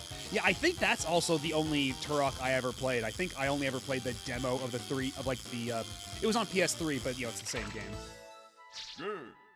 I think that's, like, the only Turok I've ever actually played myself, and, as I'm to understand it, that's not a very Turok compared to the old ones.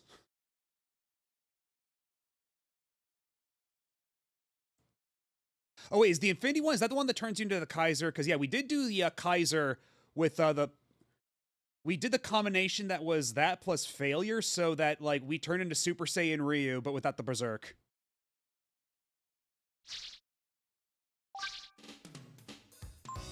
Yeah, so we can get both the Life Armor, which is 80 defense, regenerates HP, and the Cupid's Lyre, which restores HP while walking. Okay, shit, though. If we get even more spearfish, I can get the thing that lowers AP usage by 25, which actually might be more useful. Either way, let's get the Life Armor first.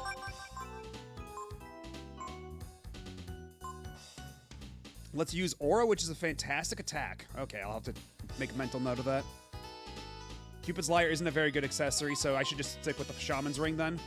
Get myself a couple more Spearfish.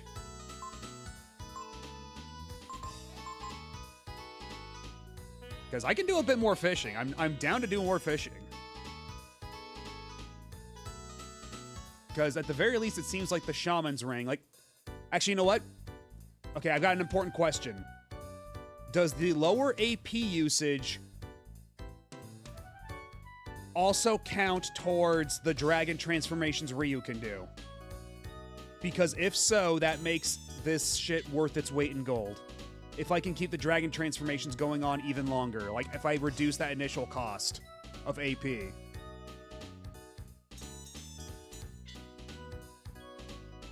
Or does it only apply to, like, spells and skills and such?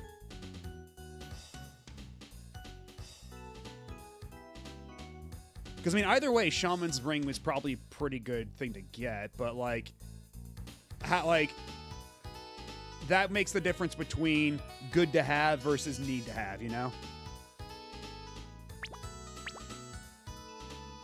HP regen on map would probably matter more if the random encounters weren't so common, and in battle only restores 1 HP a turn.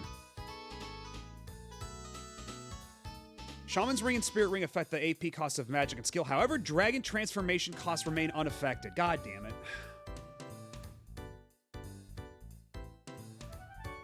Because that would have made it super good. That would have made it so good. And I mean, I guess if it still means I can do stuff like the super combo way more often. Because like super combo, you can do some damage with that, right? So if I could just do like super combo or like disembowel and stuff way more often, then I guess it would still be worth it for that.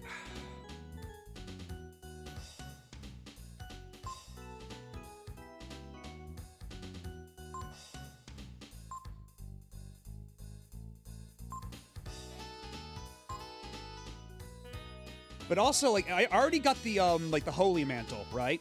Which makes it so I can run into fewer overworld encounters. So if I had one character use the Holy Mantle and then another one use the Cupid's Lyre, then we could get a pretty decent amount of, like, on-the-map HP regeneration, I imagine. Oh, yeah, super combo, like, on a task, that must go fucking insane. And the final dungeon has lots of great equipment.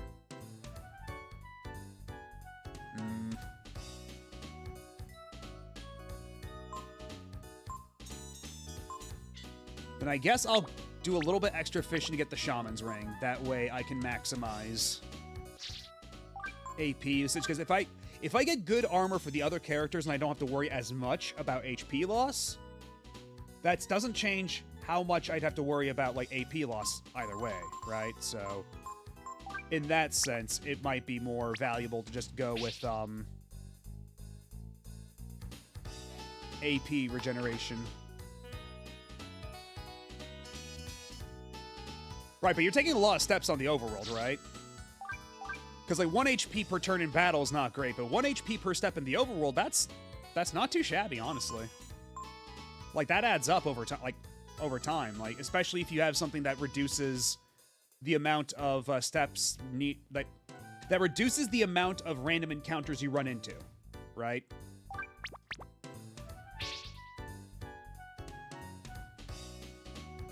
But at the same time, I also have a shitload of bass, so maybe I don't need to be so precious about my HP recovery, right? I have 36 bass in my inventory. We got so much fish to eat. Our asses are surviving the winter. I'm now realizing I've never seen that Color Momo art because I can't remember ever beating the PSP version. And actually, that reminds me, I remember I brought up before we started this that I also had the PSP version on deck to play. But, I recently, like, I think I replaced the component switcher since, we noticed during the, Sonic Heroes stream a while ago that my component switcher was going bad.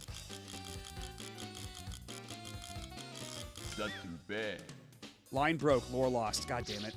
That fish was just too strong. But yeah, my component switcher was going bad during the Sonic Heroes stream, which is why, like, it was just like randomly like flickering in and out at times and like darkening the picture. So I got a new component switcher, which actually had one more input than my old one did. So I was able to hook my PSP back up, and I was testing it out, and it looks like my PSP's component cables need to get replaced anyway. So perhaps it was for the best that we didn't go with the PSP version. And that's on top of it, like in general, being that like the PSP version removes some things and also has like a slight bilinear filter. A bonus mode that's all fishing.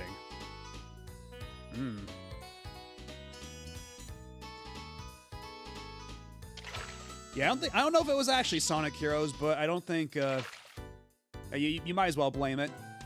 Sonic Heroes deserves it. But yeah, thankfully the component switcher, once I used it with Shadow the Hedgehog. Actually, no, it was, yeah, we noticed it flickering during Sonic Heroes, and then it kept happening during the first session of Shadow the Hedgehog until I switched inputs, because it was specifically one of the inputs that went bad. But in the past, another one of the inputs had also gone bad. So now I was only left with one good input on my component switcher, which, you know, makes the fact, like, the very existence of a component switcher useless. So I had to get a new one.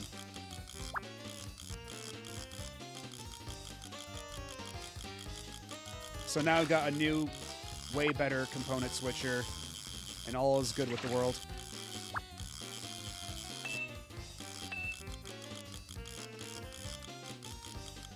And the thing is, like, it's basically the same brand of component switcher I got before, but... And that means it's probably going to go bad in, like, 5 years, like the one I already had before. But if you want a good professional component switcher that'll last you a long time, that's just, like, $300. So, if the one I'm paying $30 will still last me, like, 5 years, then I'll take it. Because it did its job, well, like, pretty well for the majority of that time.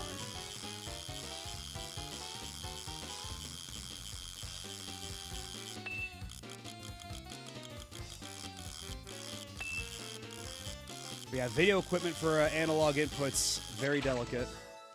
Very good. The bilinear filter is so slight, I never noticed it until it was pointed out to me. Like, to the point of why did you even put that filter in?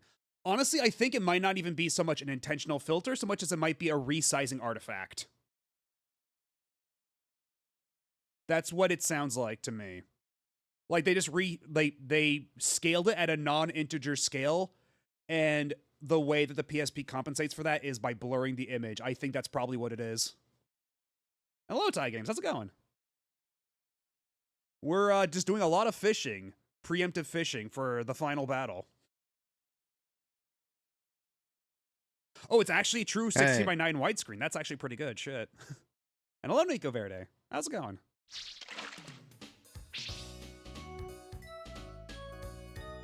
Wait, actually, I see one of those big fish is near the shore. That might be what we need. Unless this is a spearfish? Mayhaps? Okay, that Man-O-War's out to get my ass.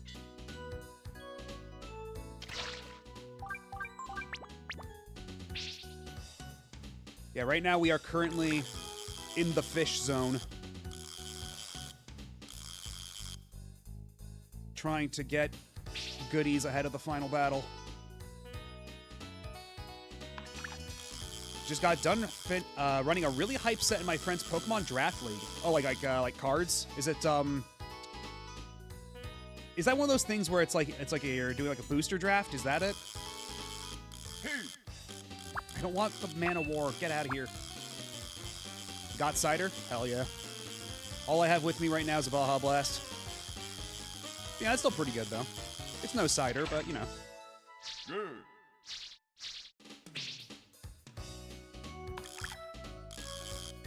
Wait, did the big fish already get all the way up there? Hold on.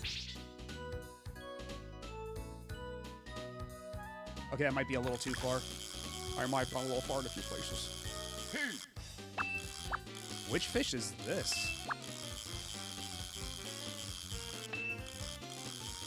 Is this a spearfish? It doesn't seem to have enough stamina to be a whale.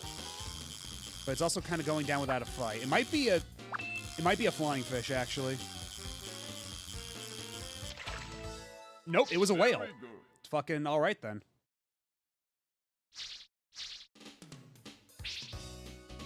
It's true, there is in fact a drinkified version of the Baja Blast pie. Hey. You can find it in stores, right? Oh, hold on. Never mind. Forget what I was saying. It's Spearfish time. Gotta focus up.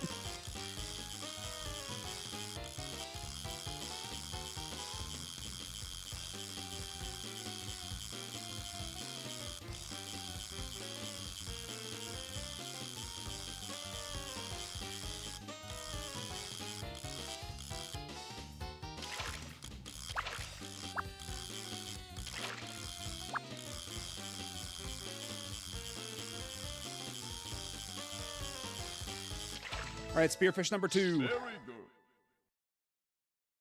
Yeah, it's the Cool J. Great. Ooh, new record, yay. I think I'm actually pretty close to Master of Angling ++. Like, I'm only a little bit away from getting, like, 8,000, which I assume is the rank rollover. A draft league is when you assign point values to mons based on their viability, give players a point limit, and have them take turns picking mons until they each have a good pool of their picks to pit against the other players once a week. It's for games what we use Showdown for simplicity. Gotcha, okay. That does sound really cool, though. Actually, I wonder how much, like, because, they did that Pokemon Presents stream the other day. And, I watched it live because, fuck it, I was up. But I wonder how viable something like Pokemon Champions would be for something like that. Or is it all, like, gonna be for online versus ranked sort of stuff? Like, will it facilitate local events at all? Because I could, like, as if the Pokemon Company were smart, they would try doing their own version of Showdown, right? And Pokemon Champions sounds like they would be the thing to do that. No, I didn't stream it because there was no notice, and there was a pretty significant chance that there would be like nothing at all during that stream. So I figured, like, in case there was nothing, then like just not waste time, I guess. But we did get a new Pokemon out of it, and it looks really nice. Pombon is a very strong starter. I am leaning towards Pombon, but I feel like it's gonna be one of those things where it's like everybody's gonna pick Pombon, so I might pick Gekwa. Because traditionally speaking, I've selected water types as my starter, but Poplio broke that spell in Gen 6. Or no, that was Gen 7. Yeah, because Gen 6 was Froakie, and Gen 7 was Poplio. I was not a huge fan of Poplio, so that's when I switched over to Litten. And got Incineroar at the end. I still have that Incineroar in my party. I do actually...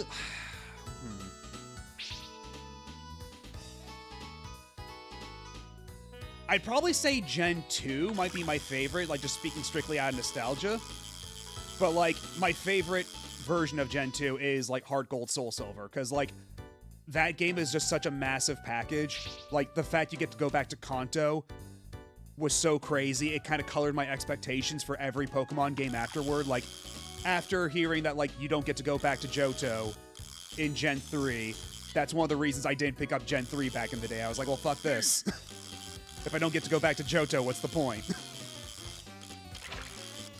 Like, unreasonable as though that may be, you know?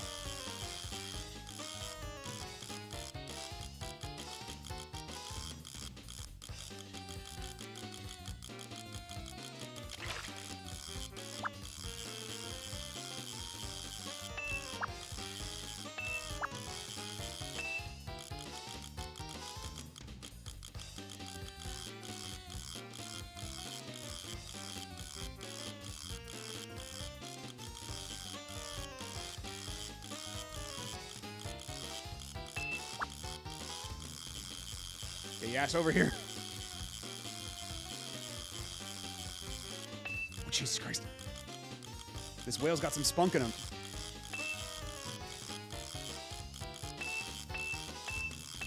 Although, if a whale's got spunk in it, does that make it a sperm whale? Food for thought. Very good.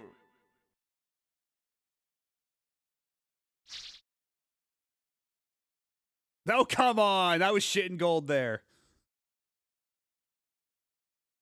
The only thing Nah. Can't please everybody, I guess.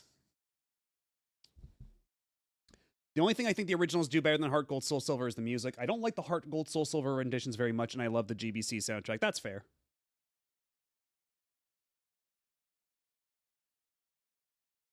I also haven't played a new Pokemon since X and Y, though. I will say that Scarlet and Violet, like, it was super rough on Switch 1, right? So after, like, a while for Scarlet and Violet, I took a break.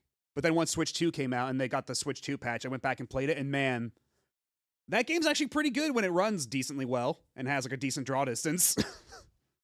And the finale of that game is super cool. Like, I think one thing that the Pokemon games have been pretty good about for a while is having pretty cool finales. Like, I even really like Gen 7 a lot, like Sun and Moon. I think Sun and Moon had a pretty cool finale to it.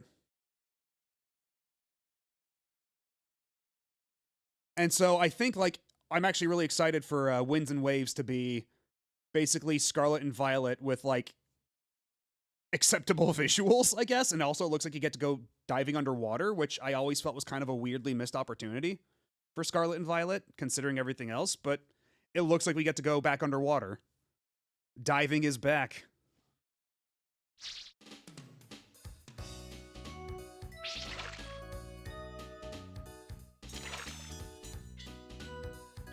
That's what it looks like, because the very end of that trailer shows the camera going underwater and then showing in an underwater environment full of Pokemon. So that seems to be the implication, if nothing else, that they're bringing back diving.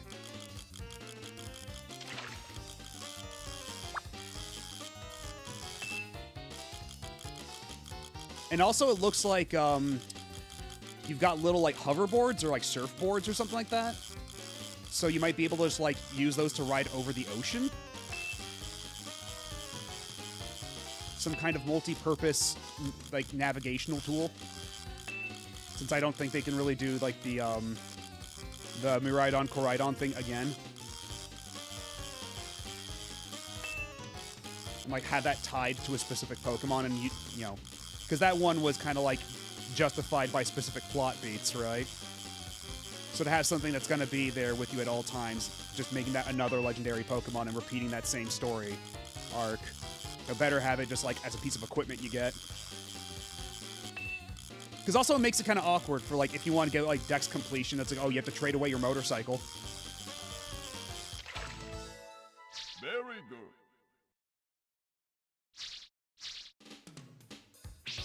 Yeah, multiple save files is still kind of obnoxious, but at least, or rather, the singular save file is still kind of obnoxious. But if nothing else, because it's on Switch, you can just make, like, a second profile and have that be a separate save file.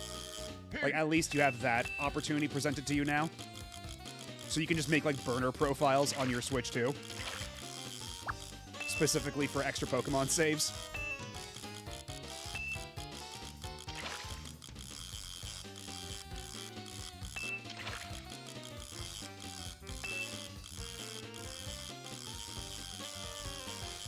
That's too bad. Shit. I'm pretty sure you can. I don't think it's like Animal Crossing where it's, like, bound to your,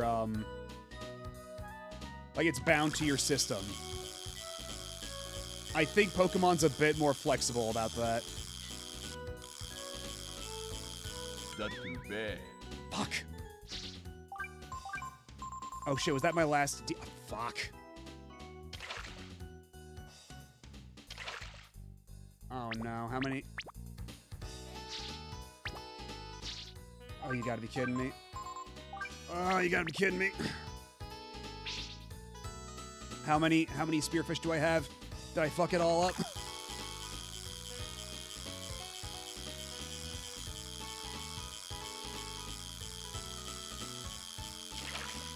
Hey.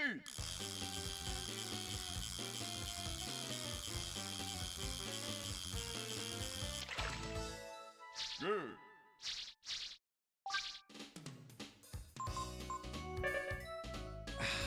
I still only have one spearfish. And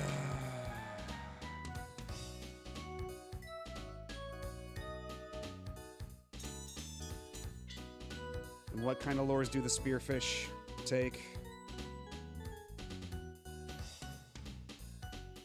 fish type. Okay, well, we'll try with regular.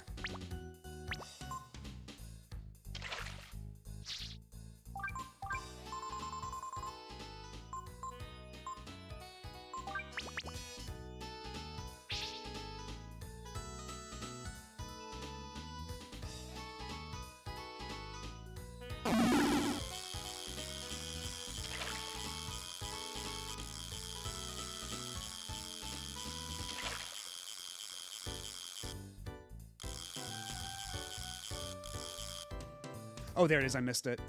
It blended in.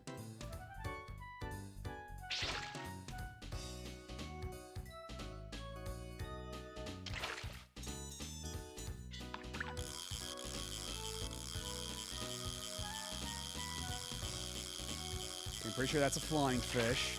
Yeah, there we go. God damn it, Man of War. Get out of here. You are not the prey I seek.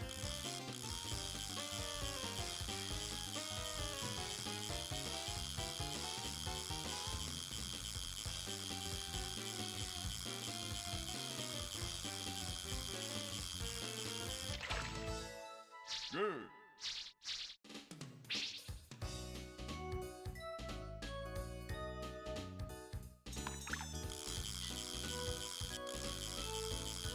Where is the dark shadow? Oh, there it is. There's. Get your ass over here.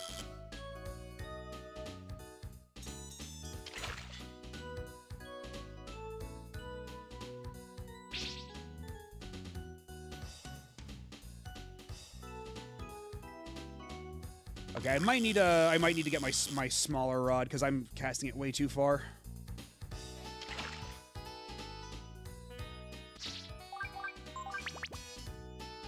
Also, the spanner is more sturdy anyway, so probably for the best. Nope, you stay the hell away, Man of War. This isn't about you.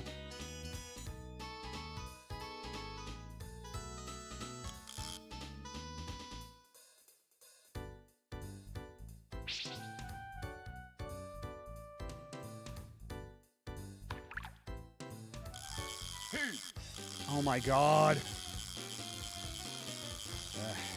If anything, I believe that they should have done the multiple save slots for the Fire Red Leaf Green re-release. Like, if they gave you a bundle and you could trade between them in the menu. Yeah, but the thing is, they just want you... let's be real, they want to sell you multiple copies of the same game. Good.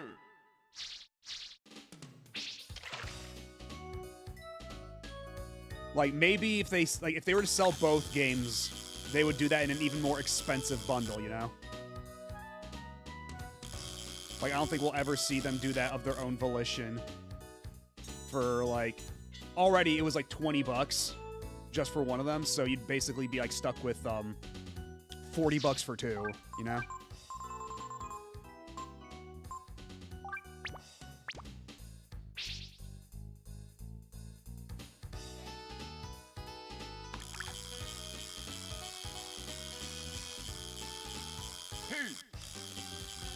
Are you a spearfish or a whale?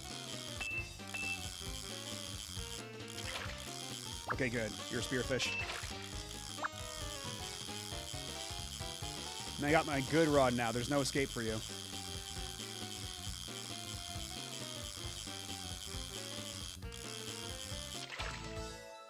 Very good. It's also annoying that you have to re-buy the game for each language you want with those re-releases of Fire Red and Leaf Green. Yeah, like, it's... That's so weird.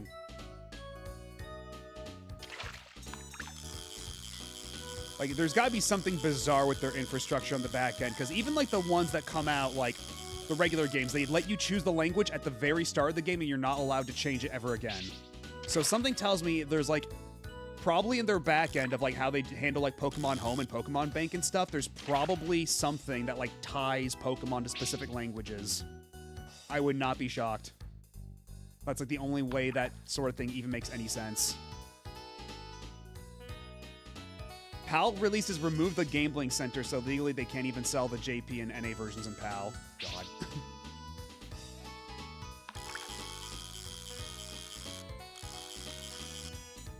Where'd you go? There you are.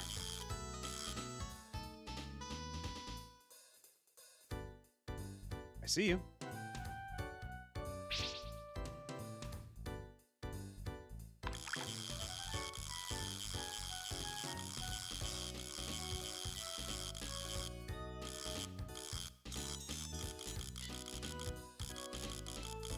Why are you beyond the range I can actually even move to the side to?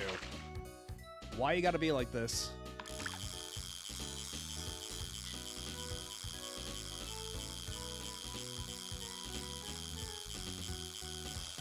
Oh, now you're in the center. I see how it is.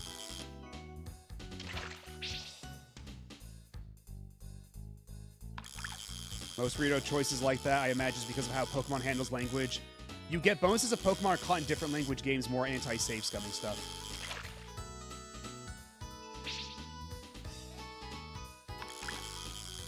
I guess.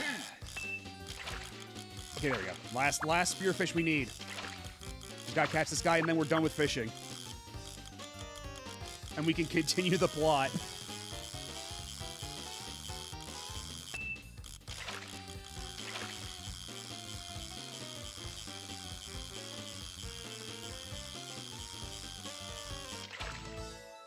Very good. Hey. Hey, Nepglaceon. How you doing?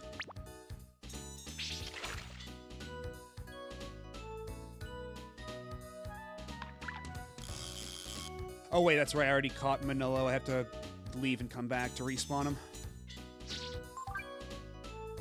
The rest is the side quest. Yeah, it's, yeah, as far as Ryu's concerned, it's like, the Brood, ancient goddesses, I got fish to catch, for God's sake. Get ready.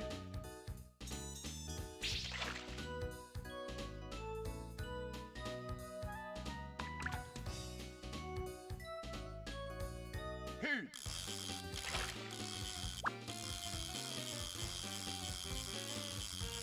I still think the funniest Pokemon regional thing is the US release of Black and White naming a monster. Oh god, yeah, the Cofagrigus. And how when you try to trade it online, it just adds asterisks in the middle of its name because of its profanity filter. Good. I remember seeing a lot of Ka asterisk asterisk asterisk Rigus Great. on oh, new record. On the online trading. Oh, I can get myself another Royal Sword if I wanted to. And another Life Armor. My cup overfloweth. So if I got even more Spearfish, I could get another Life Armor.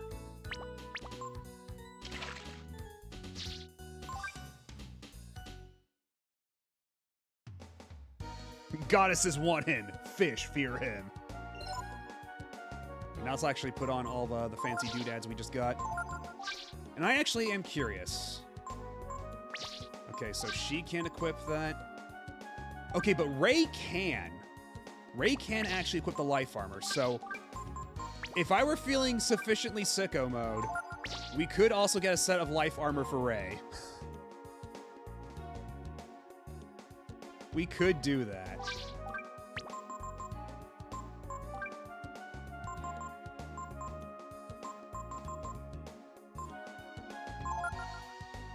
Actually, no. No, we still want it lower so he can do his super combo more often and do the big damage.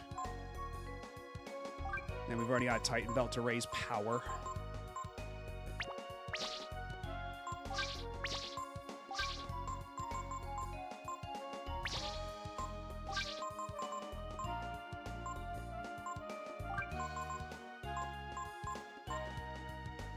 But what if we raised power on Momo, too?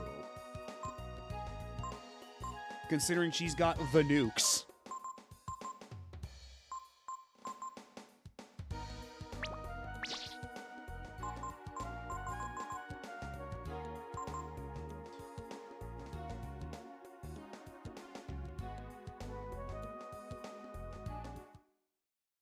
I am tempted to go do some more fishing so I can get some life armor for Ray, but I don't know. I think that might be a little excessive. At any rate, might be a good time to save the game.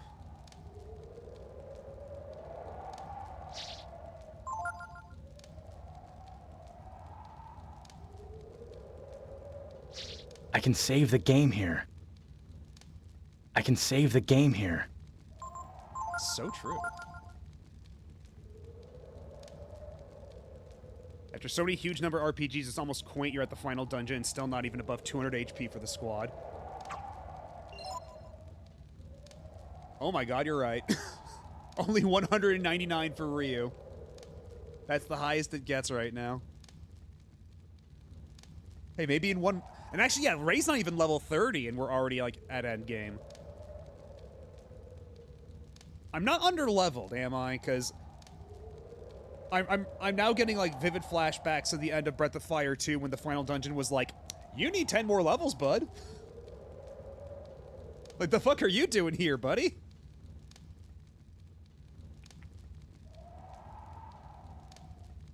One more HP and you could chop a mountain with your axe. God.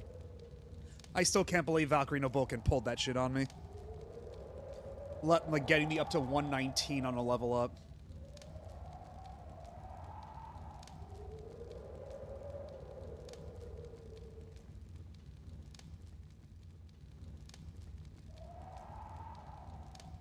Maybe a little more fishing? Just gotta get 3 more spearfish, bro. Just 3 more spearfish. That's all I need, bro. Just 3 more spearfish. I swear, that's all I need, man. How far did we get? Get ready. We stopped right when I got to the level up. Wait, nope, that's the wrong one.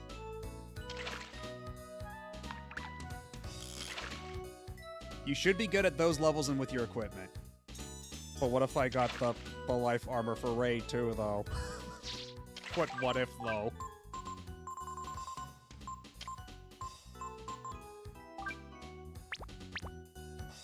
But, we stopped the Valkyrie Nobulkin, like, right after I got to the next level, where I got to 120 HP, so I could finally cut mountains. So, when we start on, next Wednesday, we will be in full mountain cutting mode. Nary a mountain shall stand between us and our objective. And I already tested it to make sure that it's true, and it works, and yeah, it does.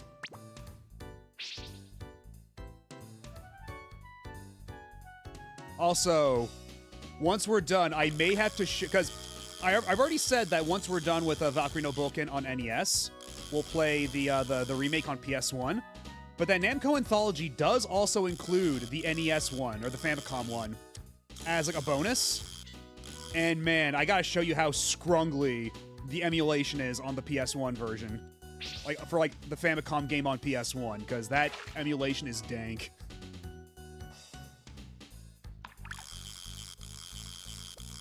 Like, if you want to see what the state of NES commercial NES emulation was back in like the late 90s, boy howdy.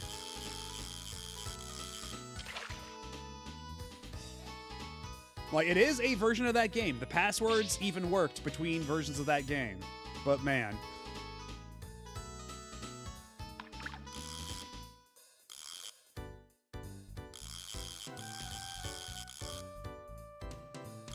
It's not as bad, like, as Gimmick PS1.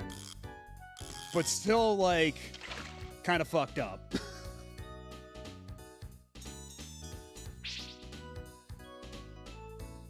Oh yeah, there's a PS1 version of Gimmick. It was like Sunsoft and like I forget what it was called. It was like Sunsoft Collection or something like that, which was what was it? It was Gimmick and what was the other game? I think it was maybe was it Hibetake? I forget what it was. Yeah, that's an official thing, and like the audio in Gimmick on PS1 is super fucked up. Like all the music just sounds busted. And I think it's also supposed to have a pretty, like, significant chunk of input latency, too. Which, for a game like Gimmick, you really don't want.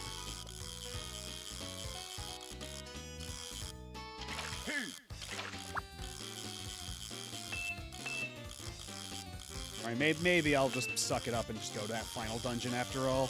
Maybe we don't need the life armor for Ray.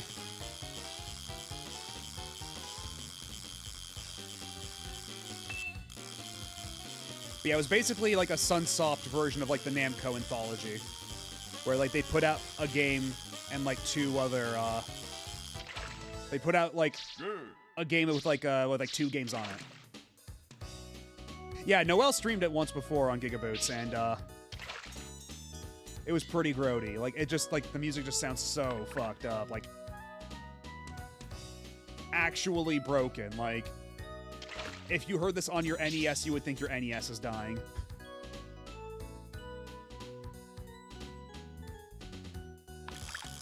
Because, like, Gimmick and, like, other, like, Sunsoft games of that era have a very specific sound, and that sound Heat. does not survive the PS1 conversion process.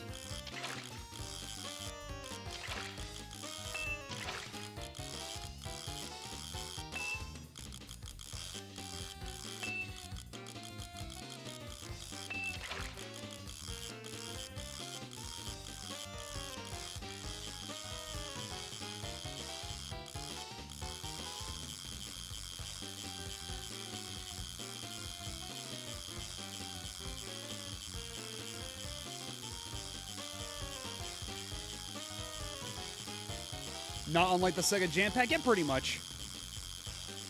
Like, it's probably like that same level of like just super fucked up audio, I would say.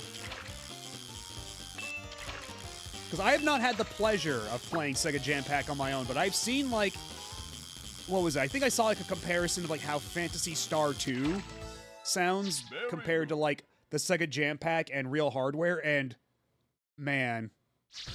Hello, Terathiel. Yeah, we're just doing a little fishing right before the final battle, just trying to get some good equipment for everybody. We are quite literally fishing with the fate of the world on the line. If only the fish would bite.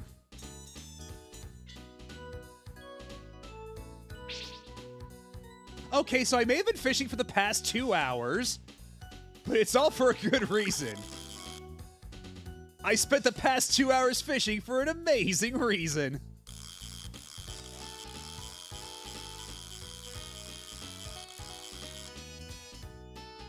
Enough already! Well, it's just a little more fishing, I swear, just a little more.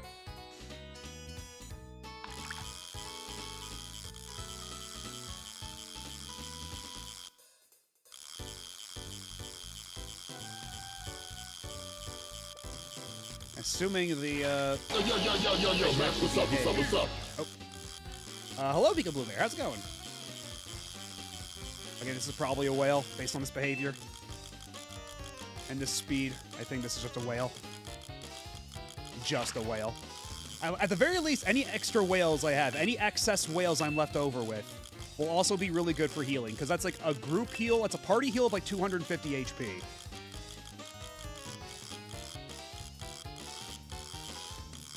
Like, that's a lot of HP healed at once.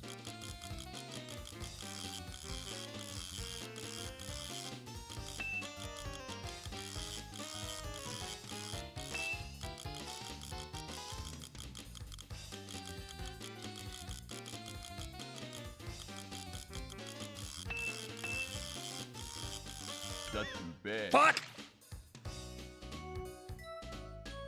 Punk-ass whales stole my lore! I'm looking at Gimmick on TCRF and it has a pic of the PS1 version. They cut off the edges of the screen on 3 sides so you see less. Oh my god, I didn't even know that. That's a low crappy username.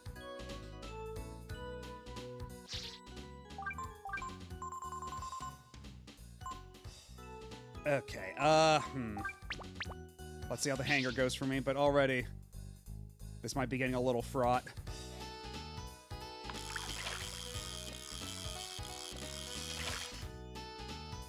Because I think I do need some... Okay, well, it does sync. It does actually sync. We should still be fine. Because even if the whale got away, what we're looking for right now is spearfish. I just need 2 more spearfish!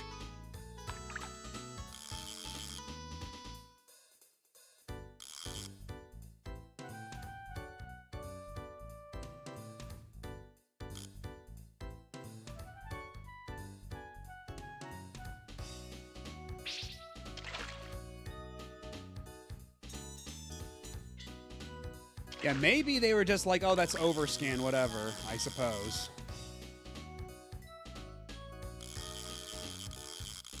And like that's not an invalid concern, right?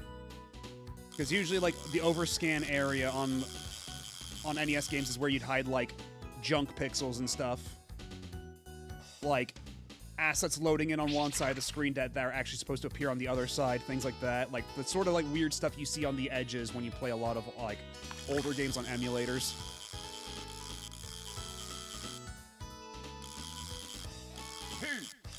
Alright, what are you? Are you a spearfish? You're a spearfish!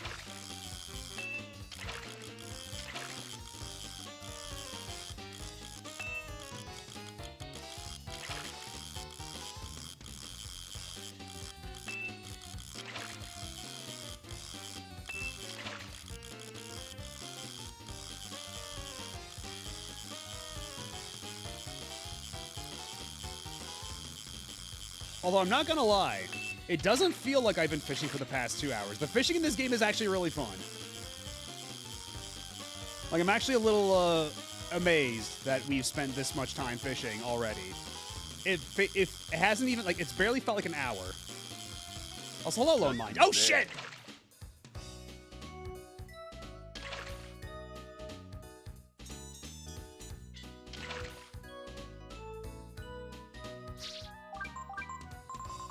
Maybe this is a sign I should stop. Maybe we're good, actually. An old Steam key is Street Fighter 4 that came from a loot crate centuries ago. Found it in my room while I was cleaning it, and you just activated it. Nice. And that's for what, vanilla Street Fighter 4? Or like Super Ultra Arcade Edition?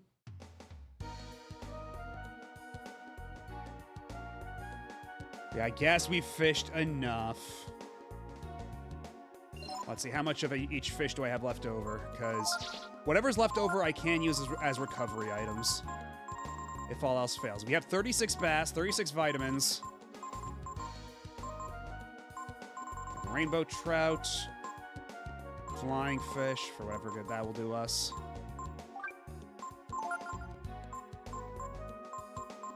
We have a lot of wisdom seeds, which is very comforting.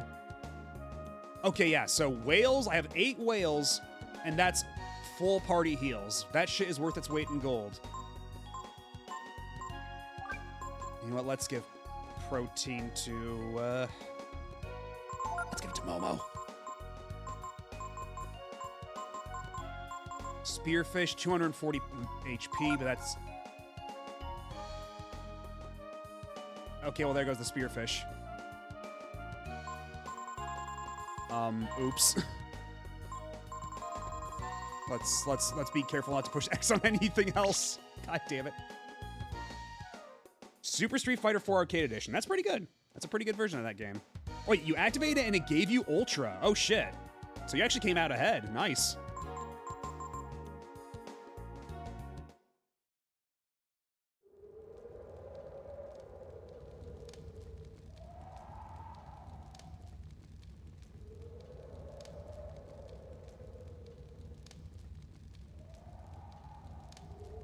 But I guess now's finally the time we can go and finish the game, I suppose.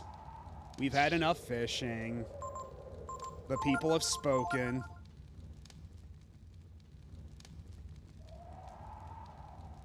Yeah, I wouldn't be surprised if it's just like they removed whatever is on like on the back end for like handing out Super Street Fighter 4. And like they just figure anybody that has a code left over, like I guess they just get that, you know? Like, I don't know how to phrase it in a way that makes sense, but, like... How do I put this?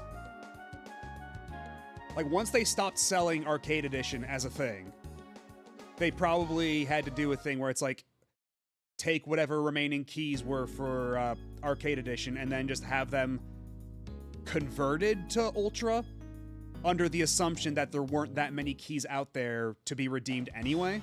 Something like that. Wouldn't be shocked if that was the case.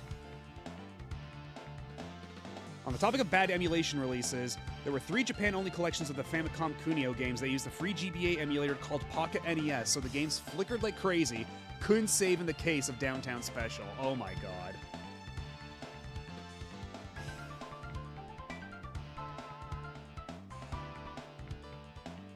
And when you say they flickered like crazy, is it like sprite flickering, or was it like how the Game Boy Advance version of Phantasy Star 1 tries to do like an interlacing sort of thing? That looks really fucked up when you try to play it on emulator and not original hardware. Like, I think it was Gamma Chris the other day who was going through a bunch of GBA games and then came across Phantasy Star Collection on GBA, and then he tried to play Phantasy Star 1 and saw just how fucked up that version looks on emulator.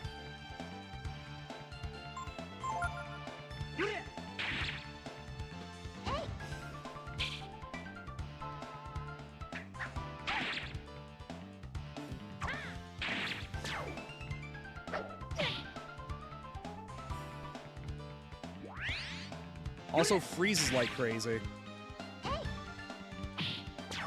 I don't know about that. I just know that, like, they had to do, like, a lot of, like, changes to make it fit the smaller screen size of the GBA for, you know, Phantasy Star 2 and 3. And then Phantasy Star 1, they just had to resort to, like, the weird interlacing thing. And that was another Digital Eclipse collection, wasn't it? Jeez. Whereas Japan got M2 doing the Phantasy Star collection on PS2. And that shit's immaculate.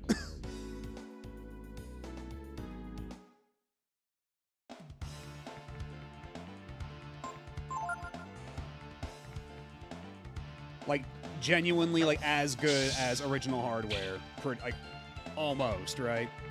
Like, the audio sounds like a little different in some cases, but otherwise, like, they added so many, like, little quality of life feature toggles.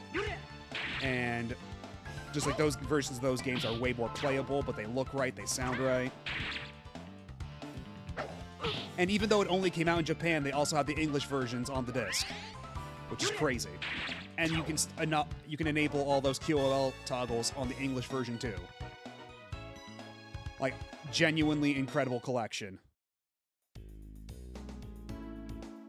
M2 as a company doesn't miss. I know that their CEO has said I know that the CEO of M2 has said some, like, real, like, ass-headed shit or head-assed shit on Twitter before, but M2 as a company has never missed.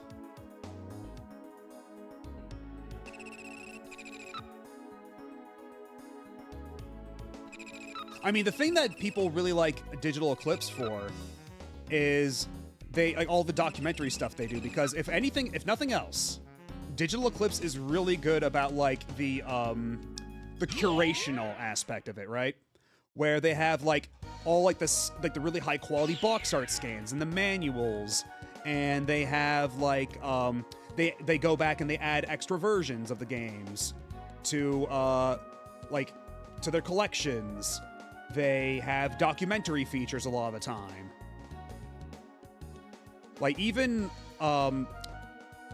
like, I believe that the Yu-Gi-Oh! Early Days collection was also them, and they actually localized a bunch of previously Japan-only Yu-Gi-Oh! Games for that collection, and we played a couple of those. And that's kind of crazy they did that shit.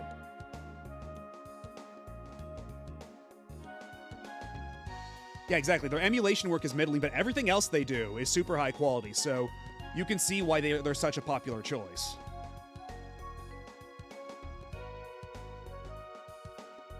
But yeah, you also get things like the Rayman collection with the weird overlapping music, and Mortal Kombat having super fucked up lobbies, and all that shit.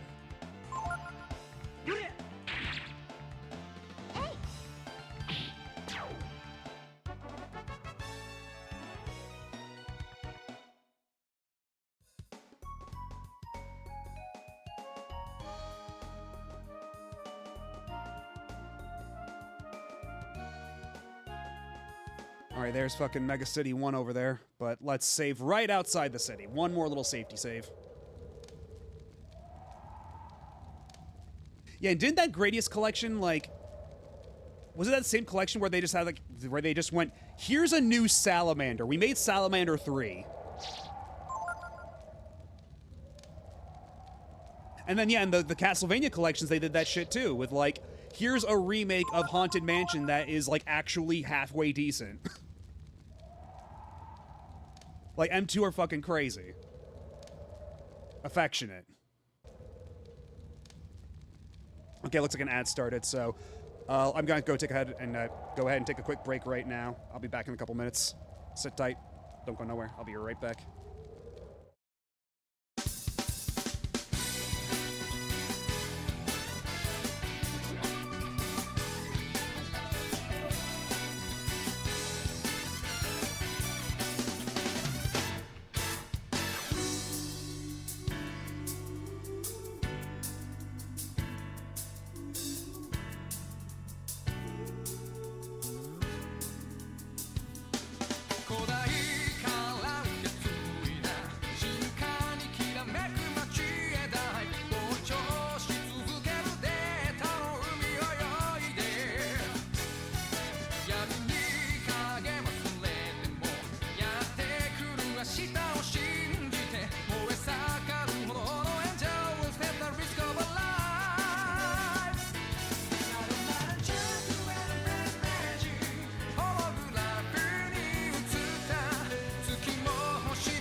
And we are back. Yeah, M2 is doing the Goemon collection. I remember reading that. And then the Bomberman collection, which was announced at the same time, is done by, was it, Red Art Games, I believe? And it's funny because I was listening to Jeff Gersman's podcast, right? And he was looking through, like, the licenses part of that collection, because, you know, they have, like, a little license part where they, you know, put all the licenses for all the freeware they used. And apparently the NES games are running off of a fork of Nesticle. So you have an official Konami release of Bomberman with the words Nesticle in there. But they gotta put it there if that's what they used.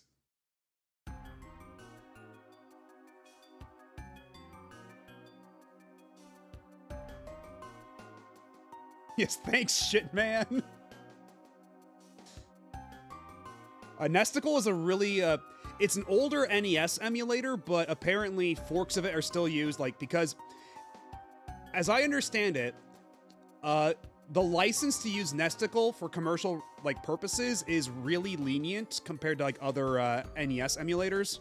Like, you basically don't have to pay anybody for it, you just have to put, like, the credits in, under, like, a licenses section. Apparently the terms for using that, fork of Nesticle for commercial emulation is super easygoing, so.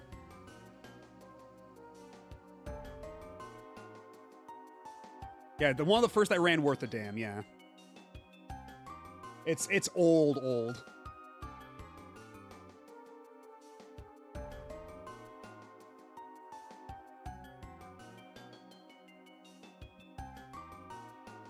I think this is the building. Yep. So all I got up to last time was we went up the little elevator already, and we did a little bit of scoping around before we went back down to save the game and gear up. So we're just riding this elevator all the way to this orbital platform. Which, if you look at the Japanese box art for Breath of Fire 3, it's right there in the background. Just in plain sight. Right off the jump. Not even trying to hide it. Which is kind of nuts. I've always found it really funny how, like, Japan has such, like, a lax spoiler culture. Like, they just don't give a fuck. Like, all those, like whenever Square Enix puts out a launch trailer for one of their games, and it, like, has huge spoilers for the end of the game. As opposed to swordonfire.jpg background.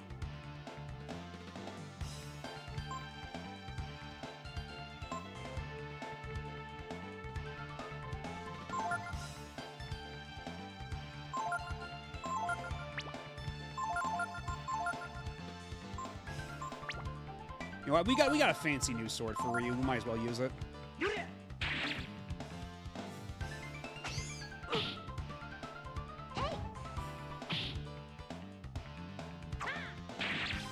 $154, nice.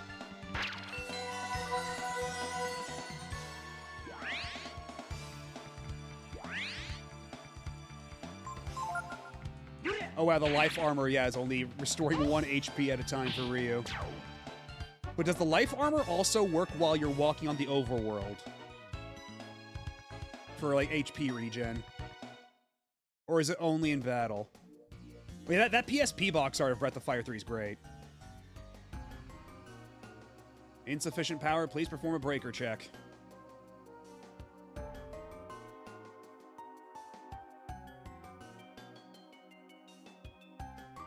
Oh, it's the inner case art on the US version. Oh. And wait, what? So... Oh, okay, I see where we are. I thought I was, like, trapped in a box for a second. Okay, but it looks like there's nothing actually up here. Or is there? Aha. Life shard.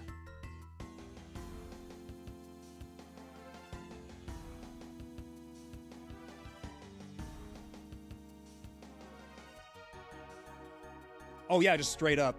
Just there it is. Just the big orb. On the other side of the ocean.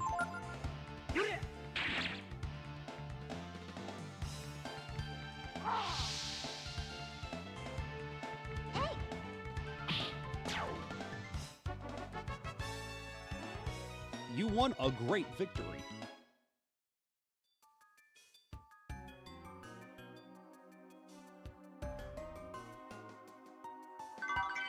You found gas shells. What the hell? Is that an ammo type for Momo? Induces confusion. Okay, well, that's not bad, but have you considered I have an atomic bomb? I think that kind of outclasses the gas shells. But I think the power differential makes up for the lack of the confusion ability. IMHO.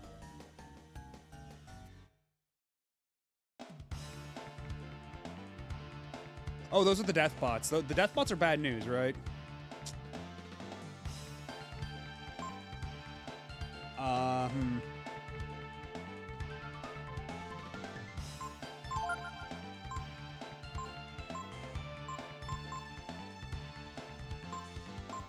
I wonder how much does the flying kick do on Ray? Because it didn't do great with Ryu, but Ray is a lot faster.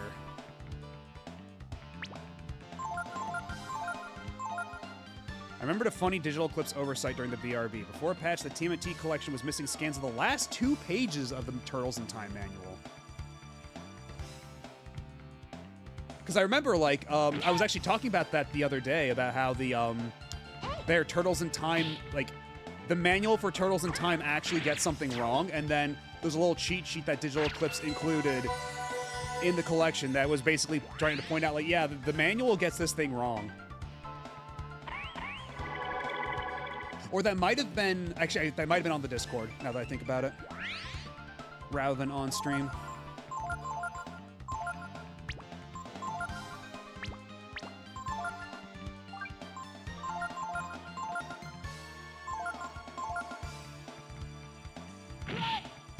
Yeah, only 13, that's barely worth it. Actually, that's not even worth it at all, not remotely. Yeah, the manual says using the bomb pizza takes away a life, and then, like, the Digital Eclipse manual, or the Digital Eclipse cheat sheet is like, the manual is full of shit, you can use the, like, don't be afraid to use the bomb pizza.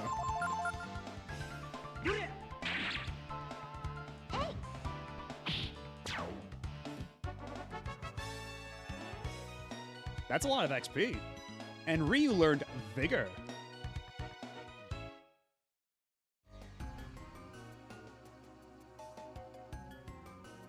So I guess we go upstairs here? I guess so. Is that the breaker?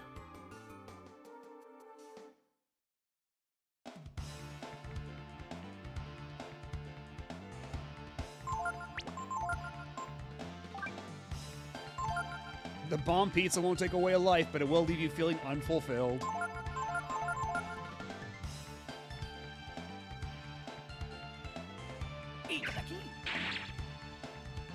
Bah.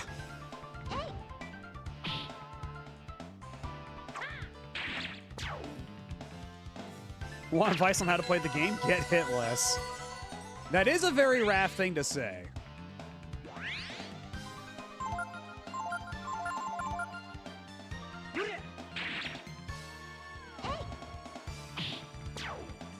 After all, he is cool, but kind of rude. If you want someone more lax, you gotta go with Michelangelo. He's a bit of a party dude.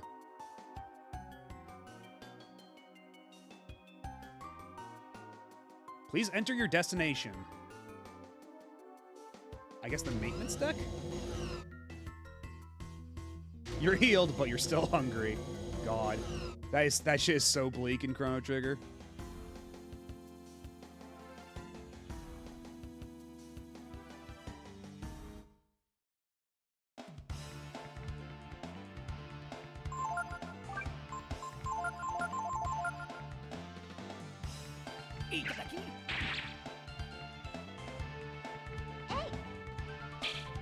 Oh shit.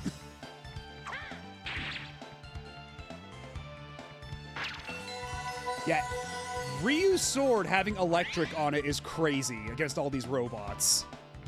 Like, actually nuts. Like, it's fucking these guys up so bad.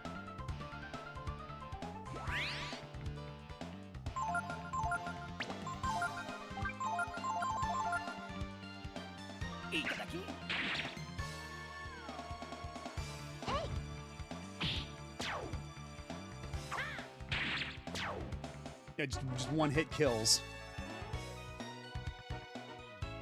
And getting a shitload of XP out of it, too. Can't complain about that.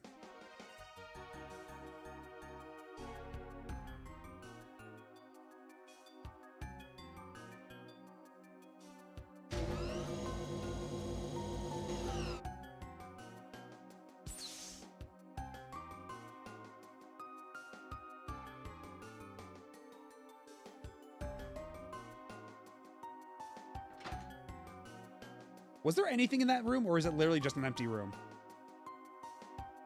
I guess it's literally just an empty room.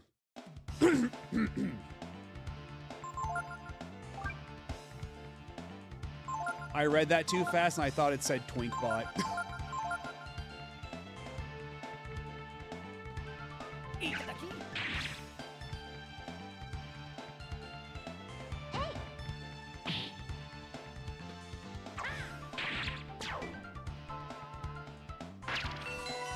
I want that twink bot eliminated.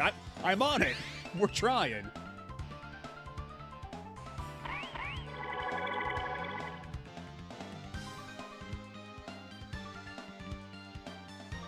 Barrier.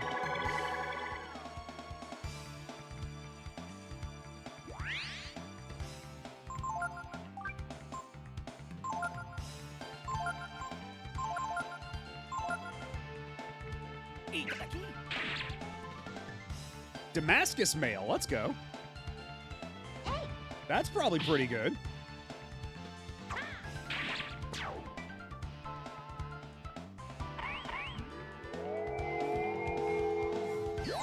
We'll see how good protection serves you after fucking Ryu's done with you. Oh, we're just gonna cast double protect on the same robot? Okay.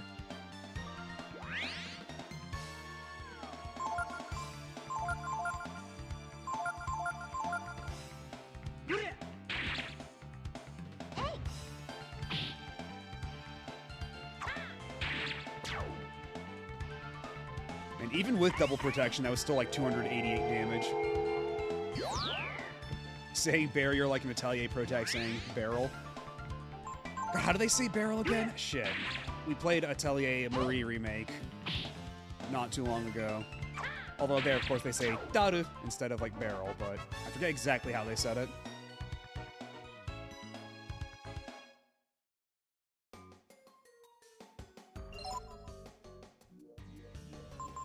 Let's see, what about this Damascus mail? Oh wait, we've already got the Damascus mail on him. Okay, but he can equip the royal armor. Wait, did we not? Okay, because we had the royal armor on Ryu, but we got the life armor on him now. So I guess Ray can just put that shit on now. It'll make him slightly slower, but it's for the greater good. And then what about Momo?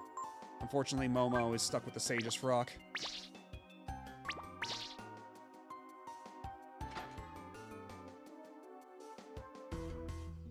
Security level A. Please initiate card key ID check. Well, I'm gonna need some kind of ID card of some kind.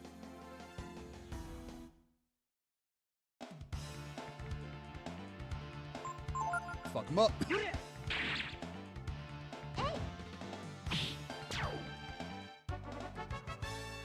Yeah, even Ray was doing big damage against him, which is kind of weird. Are these all lockers or server racks? Nothing. Oh boy, we're gonna have to check every single one of these. Nothing. Anything here? 800 Zenny. Anything here? Nothing.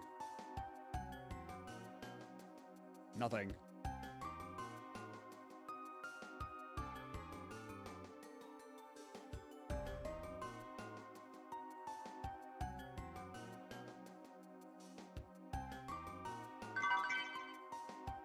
And free napalm. Oh, and goody. A place to recover. I do really appreciate that Breath of Fire 3 has so many mid-dungeon save points like this. Like the final dungeon of Breath of Fire 2 did. Like it had like the little like save point right before Blueberry. But Breath of Fire 3 has these at a pretty consistent clip. I can save the game here. Yeah, and you can even save the game here. It's got it all. Oh, are the backs searchable too? I should try that.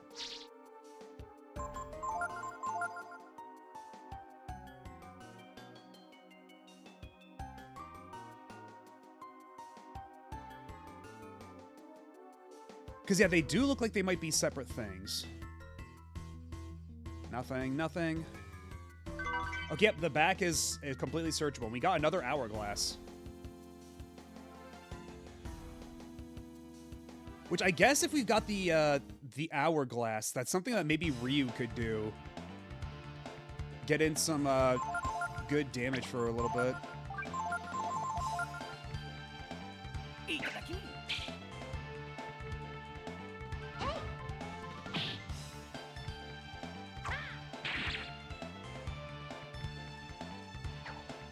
Hourglass makes it so time stops for everybody except the person who used the hourglass for 3 turns. So, like, as I understand it, you get 3 consecutive turns for that one character.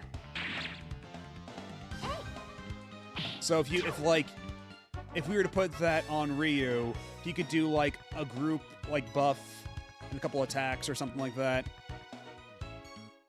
Like we could get some mileage out of one character being able to just like do a bunch of shit in succession. Nothing. Anything here? 400 Zenny. Will there even be an opportunity to use Zenny up here? Like, is there a vending machine or another robot man shop? Looks like there's some kind of security gates here as well, but will these hurt us or just or like summon security robots?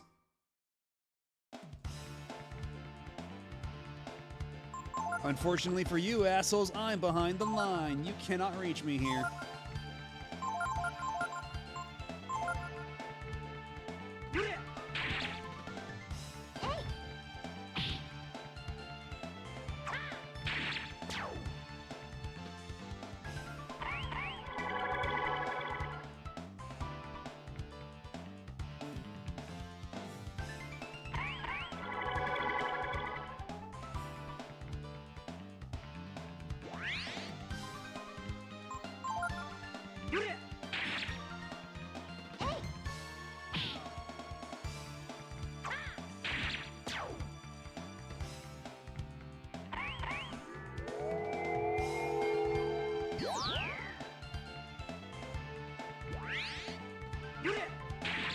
I wonder if Ryu had less HP available, would he heal more than one, or is it literally just 1 HP at a time no matter what?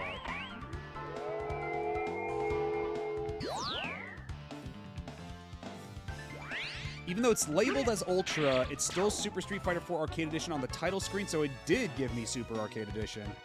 Okay, so what it might be then is that they're probably all like under the same like SKU, but it's probably like what DLC, because what it probably is that Ultra is technically a DLC for it. And that if you were to buy Ultra, it would just include the DLC in it.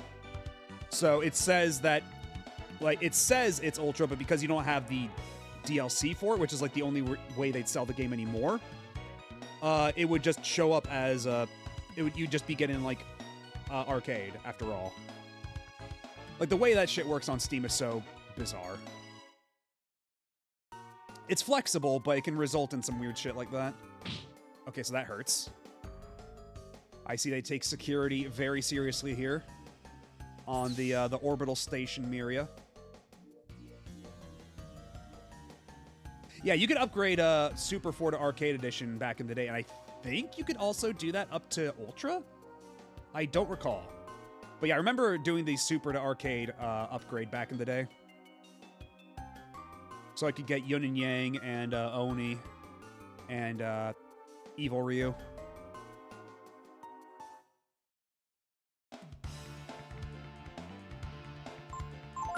Oh, we're finally fighting one of these guys outside the desert at night, so he actually gets to do shit. Breath of Fire 4 had a full manga adaptation. Ooh. Also, how the hell did a lizard man get up here? It's all robots here. Although I guess we did fight a vampire earlier, so I suppose it's a little silly to be asking questions now. Your wounds are healed and you feel completely refreshed. But you're still hungry.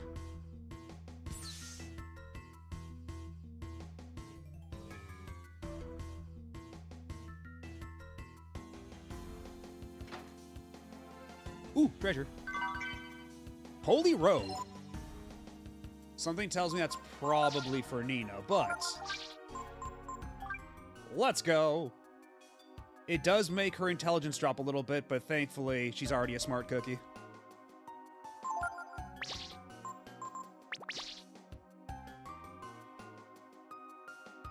Also, I love it that they just casually hit a treasure chest, like this completely ornate, bejeweled treasure chest behind these cardboard boxes.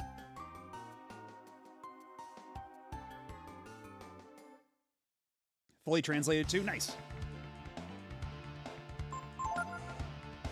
remember the earlier versions of these frog enemies being pretty miserable to fight.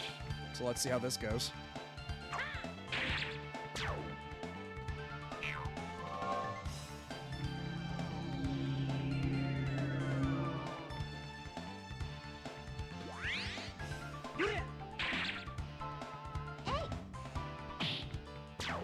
Nuke the frog.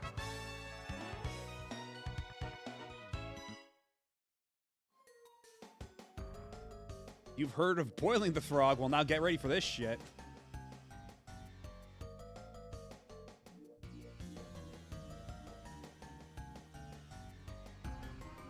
Okay, nothing here, but there is treasure in that corner down there, so we have to remember that. It's not one of those random unrelated video game manga they used to do. It's more like the Suikoden 3 and Kingdom Hearts manga, where it's an actual adaptation of the game's plot. Or like, I guess you could say like the Zelda manga are all like adaptations like that, because honestly, like, I'm trying to think of like video game. Oh my god, that did a lot of damage. Like, I'm trying to think of like video game manga that's like not exactly like the yeah, you know what happens to a frog that's hit by a nuke? The same thing as everything else.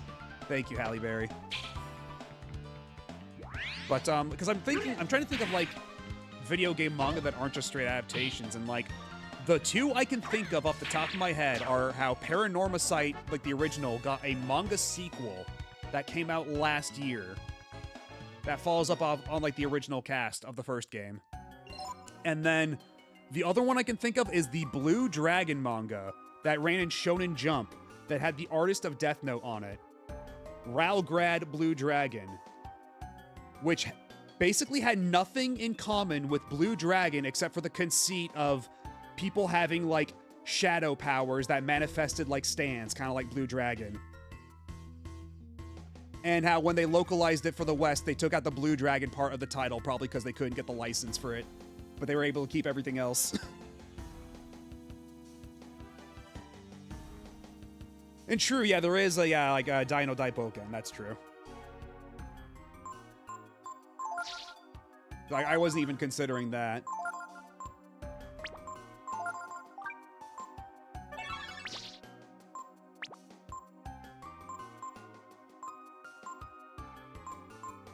What's Vigor?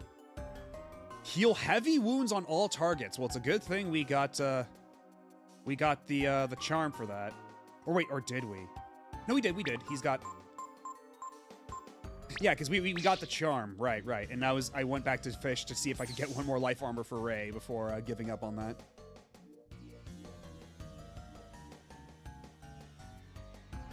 Yeah, they got Toriyama to do the illustrations for the game, but it was the Death Note artist that did the manga. That has, again, nothing to do with the rest of, like, with Blue Dragon the game. And it's actually full of, like, really weird, obnoxious fan service. Like, the first thing, like, there's constantly, like, that game, like, it's so shameless. It's practically like softcore. It's like ecchi. And yeah, already by then, he wasn't really doing manga that much anymore. He was mostly doing, like, one-off illustration work for games and such. And the Battle Network series of manga go in a different direction from the games. Actually, you know what? That reminds me also the Pokemon manga. Like, Pokemon Adventures goes pretty fucking wild in places. Like, though, like, that manga series is weirdly different from the games.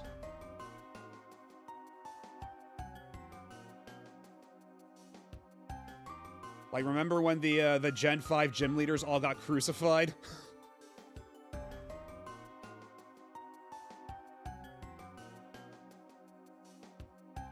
And I think Blaine was evil or something. Like, Pokemon Adventures is so goofy. Or Pokemon Special, whatever they call it. Yeah, that's the same one, Mr. Taco. That's the same one. It evolved into that. So, like, that's the one where, like, Misty had, like, the super revealing swimsuit and everything. If I'm not mistaken. Yeah, a lot of the gym leaders were rocket operatives. Yeah. Sabrina and Blaine. Okay, I remember Blade. I forgot Sabrina. But they did have, like, kind of like a hard-on of trying to make, like, Sabrina kind of, like, evil or at least morally dubious. for some reason, because like even in the Pokemon like anime series, like Sabrina was like turning people into dolls and shit. Like I don't know what they had against Sabrina. Yeah, the one where they straight up kill Pokemon. Okay, so that was a different one. Okay. Set which panel has a current by aligning the pluses and minuses.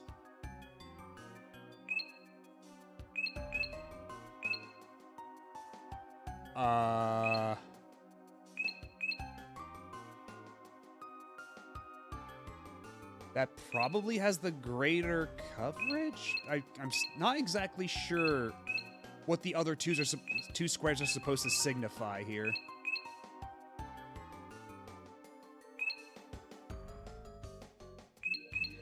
Is it when I set one, I set the other? What were we doing here?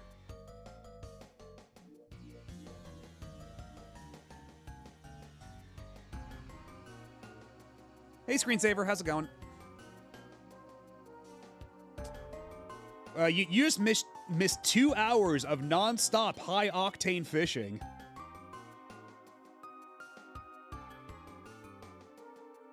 Yeah, Electric Tail of Pikachu. That was the one that I had as a kid. And I thought was also Pokemon Special, but apparently not. Okay, so I have to neutralize the, all the electrified ones. I guess this should be good, I think?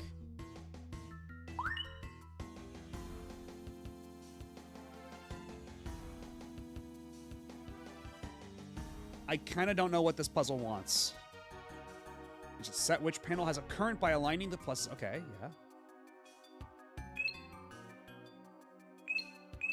yeah.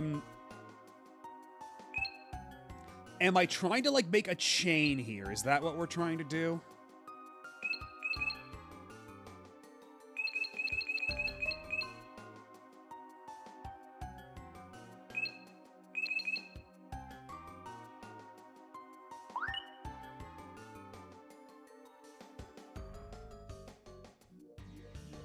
Because nothing seems to be changing.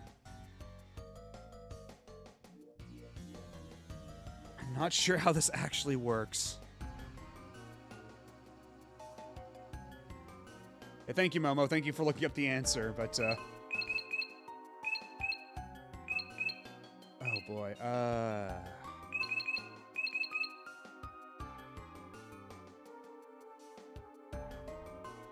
because I'd be able to figure it out if the visual feedback was a bit clearer, right? Like, because it goes up to, like, the panel, and I guess it's supposed to signify some kind of change, but I don't think I see it.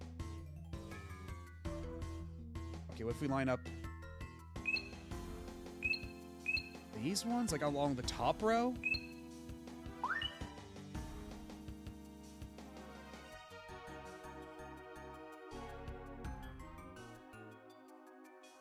Do we want them all minus? Like, but we can only shift over the pluses, largely, so...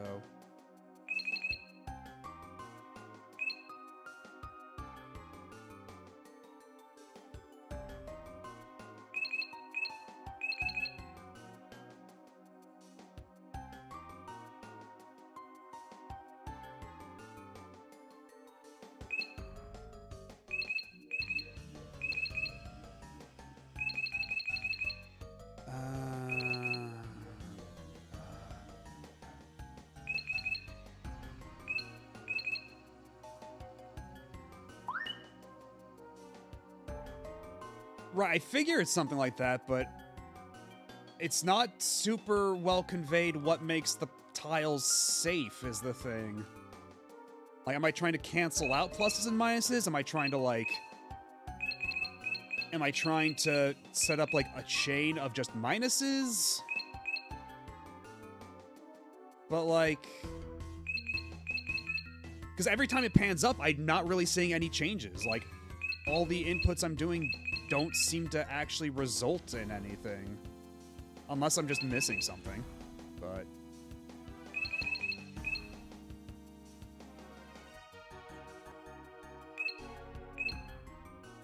What happens when I push this? Okay. So, okay, I see what's happening now. It does the switch instantaneously before the camera pans up. So when the camera pans up, it only shows you the afterward. It's not showing you the, like, it before and then the switch. It shows you only after the switch. Because, like, watch. If I, like, look at the upper left corner and I try to click something else, it immediately does the switch and then it does a slow pan up.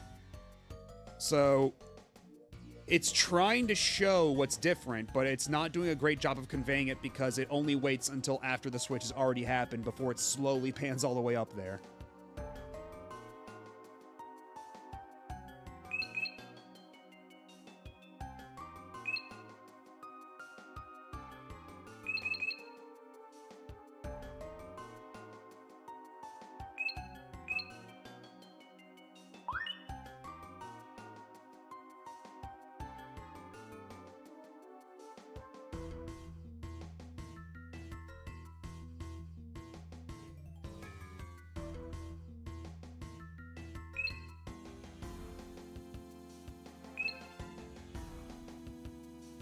So what's the key to making a panel safe to walk on if it's just empty?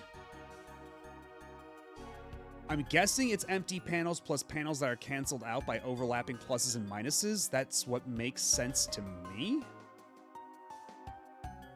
But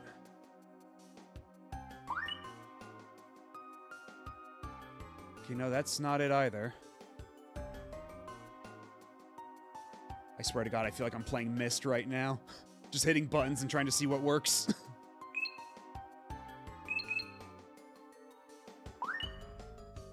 You know, that activated that one down there.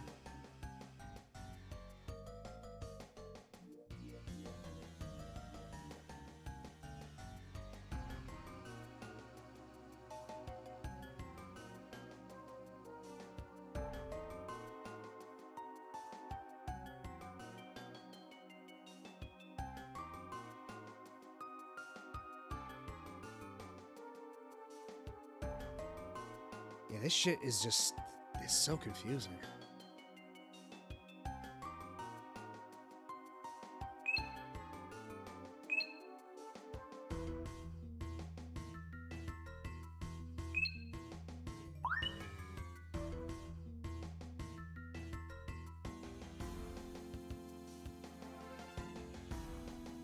Because, like, all the blue dots don't even correspond to where all the... oh, shit. I already...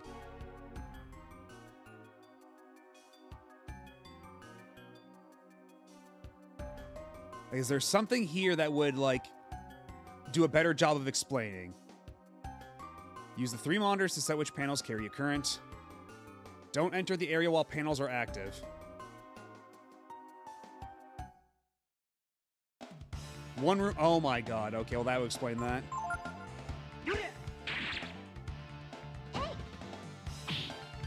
Because I thought it was, like, all just this one panel. I thought it was, like, I had to, like, take the two panels on the left and then, like, try to, like, account for both with the one on the right. I thought that's what we were doing.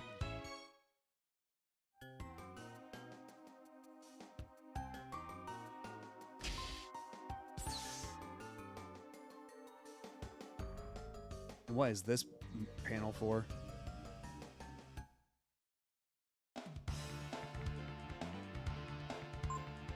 Can I just go? Thank you.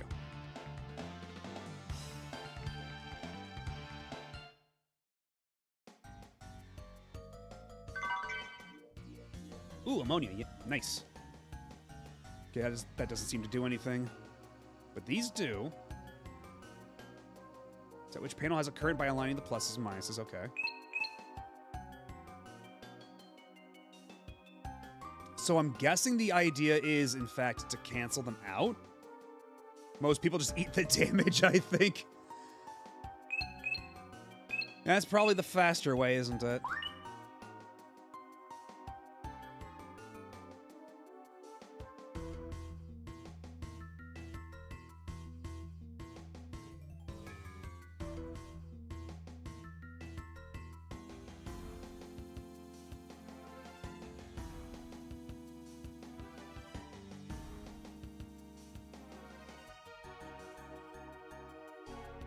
Okay, yeah, so it does seem like if you have blank space and because like I noticed that the top two, like at the very top left, the top two squares were not having any electrical current because it's blank on one, plus on the other, and then minus on the third, right?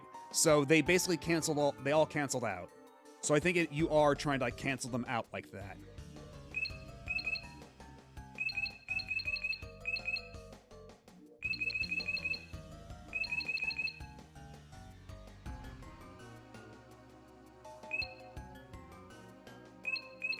So by that metric, by that rubric, I think if we do this might help create more of a path too. Or my hypothesis is fucked.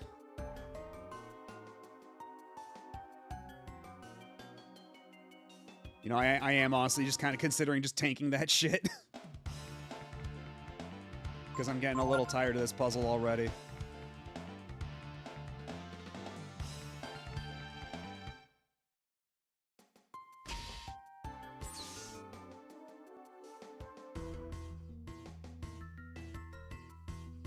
The floor is flashing with sparks and looks dangerous. Do you go in? Sure.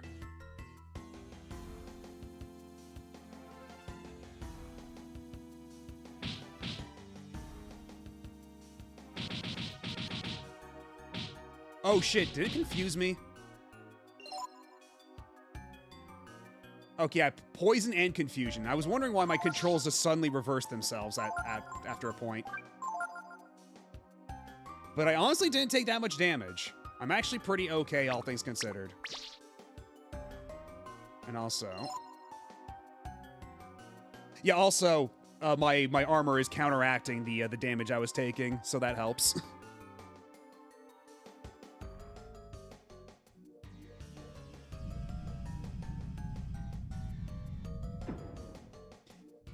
Exactly, it's outside my area of expertise. This is not what I got a PhD for. Which isn't to say I have a PhD at all.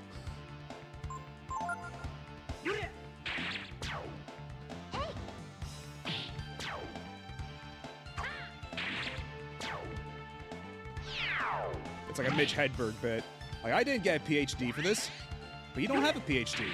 That's what I said. I didn't get a PhD for this.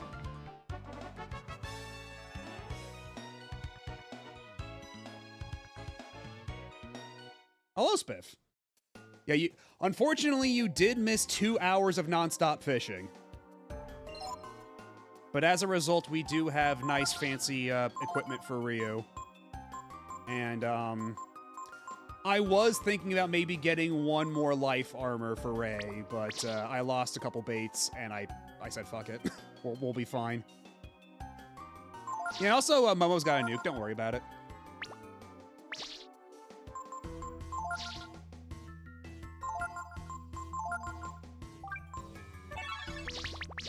She's living her best life.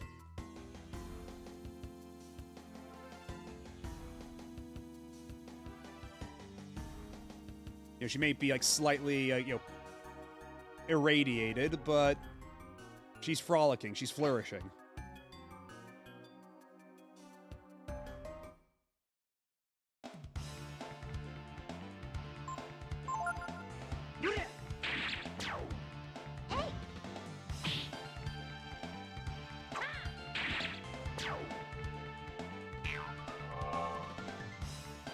As much as I hate fighting these frogs, they do have good faces. She's glad she just does that sometimes. You're worrying too much.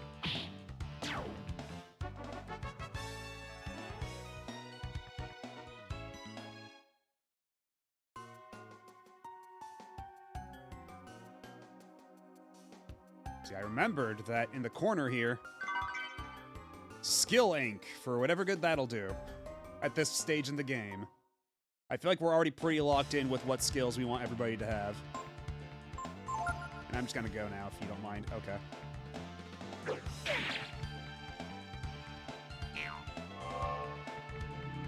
Hello, Youthless. That she got really into the Fallout TV show and wanted to follow suit, yeah. She didn't realize that media wasn't supposed to be aspirational.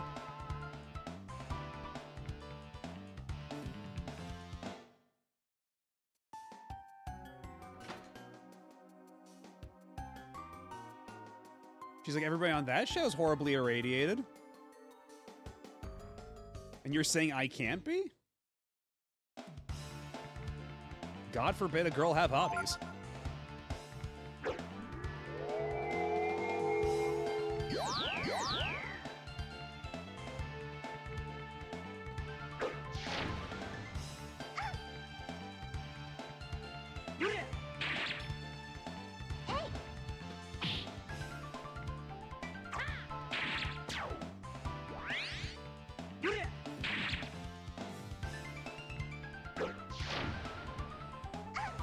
Stop being mean to Momo specifically.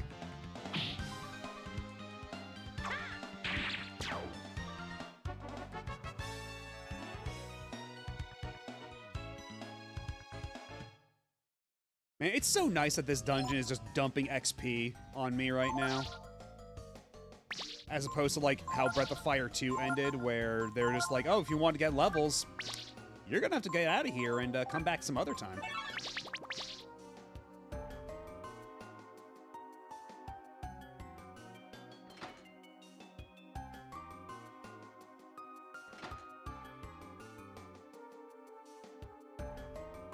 It's the switch for the lift. Do you press it? I remember there's another treasure chest up there, so we might as well go for it. Yep, in the corner of the room.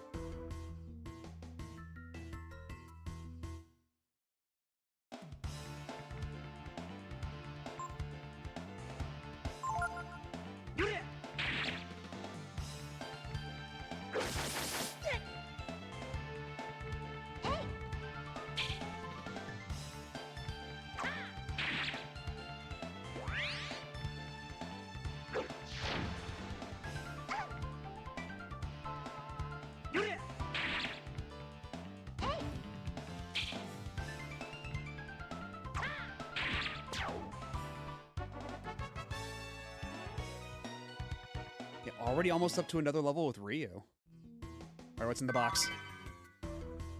A Slicer.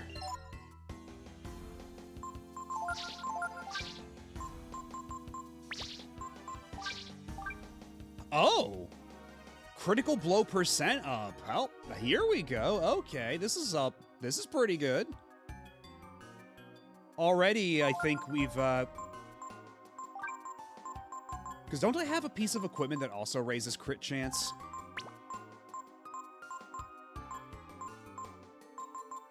Okay, apparently not, but still pretty nice for Ray to have. Good for him. Not finished with it yet, but I've been liking RE9 a lot. I've been hearing like kind of like things all over the place. I know some people have been saying, oh, Slicer's the second best weapon. Well, there we go. But I've been hearing some people like really like it, some people are kind of cool on it, and some people are just like, it's okay. Like, opinions on it have been really all over the place, which I find fascinating. Which I guess should maybe be expected, considering they're kind of like trying to like bridge the gap between like survival horror RE and like RE4 action RE, right? Like with the two different modes between like Grace and Leon. The only RE I've played is RE4, but I've seen people play the other ones a bunch. Like, I've seen RE2 be played a zillion times. So I'm familiar with the broad strokes of how RE2 goes.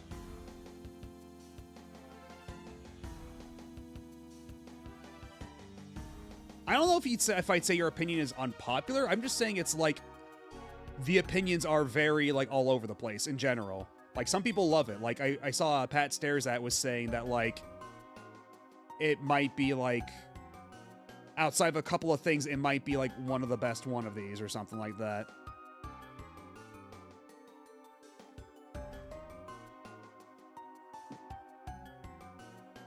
Yeah, even then, when I played RE4, I played the Wii version, so that one is easier, what with being able to like manually point and not needing to use like laser scopes or anything, but still a very good game, still a hell of a good time. Experiment with sleep gas underway. Stop gas before entering room. Gas.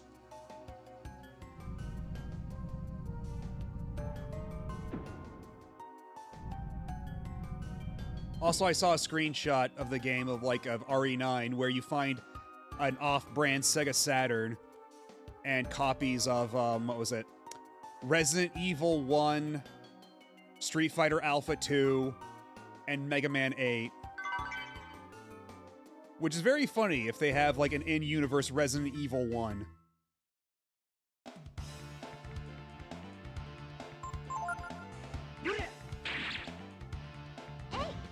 Yeah, there was a Saturn RD1, but I'm saying like the existence of a Resident Evil game in the Resident Evil universe, like the implications of that.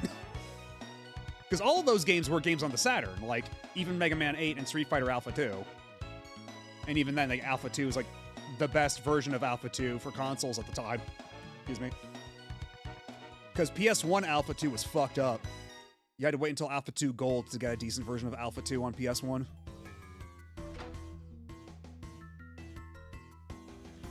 I especially like Grace's side of the campaign. That's some of the best horror the series has seen since RE7. Ooh.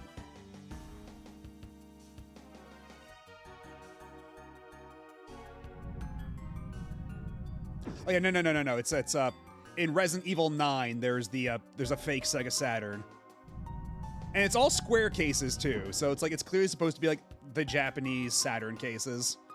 And yet it uses the Street Fighter Alpha 2 artwork. Well, actually, it uses all the Western artwork, because it even uses the Western Mega Man 8 box art for that, so...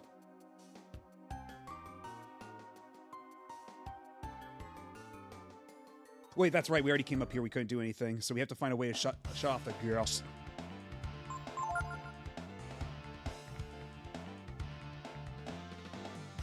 I didn't spend much time with Alpha Anthology. I remember renting it, though. I remember liking it when I rented it way back in the day. What I did have was, God, what was the name of the other collection? The one that had Hyper Street Fighter 2, Third Strike, and, what was it? Street Fighter 2, the animated movie. Yeah, Anniversary Collection, there we go. I had that for a while, but... Unfortunately, that the scaling on that game is super fucked up. Like Street Fighter, Third Strike on it looks super ugly. It's so fuzzy and blurry. It's unfortunate.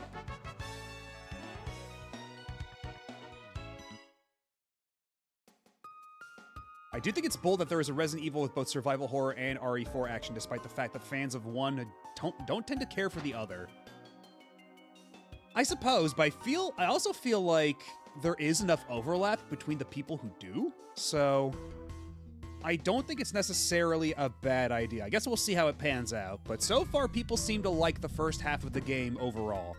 I've heard from people who are kind of like down on the game, I've heard that it's more so the second half where they feel it kind of drops off. Oh, and now the panel's just completely shut off. Okay. I endure the CBT. I've proven myself, and now the panel's shut off completely.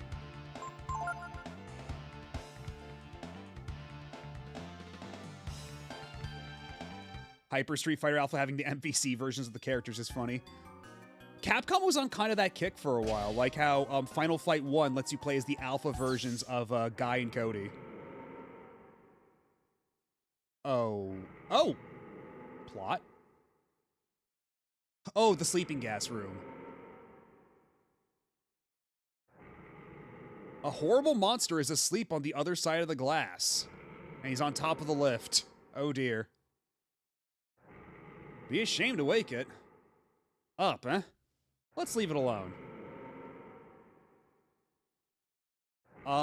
There's a card in there. I wonder if it's not one of the keys we need.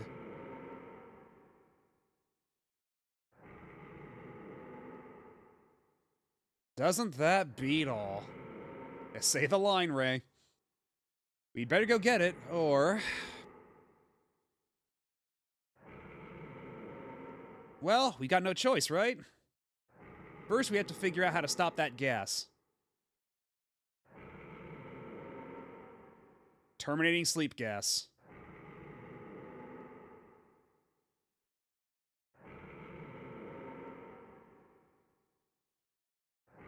So is that thing just gonna break through the glass, or do we have to actually walk up to it? Okay, we probably have to actually walk up to it. Ooh, a swallow eye. Didn't we need a swallow eye for something? Like for one of the masters? Well, I guess it's too late at this point. I guess we are well past the... Yeah, Hachi, there we go. But I think either way, we're well past the point of needing any more masters. Like, we're in the final stretch. It would be kind of silly to go back for that now.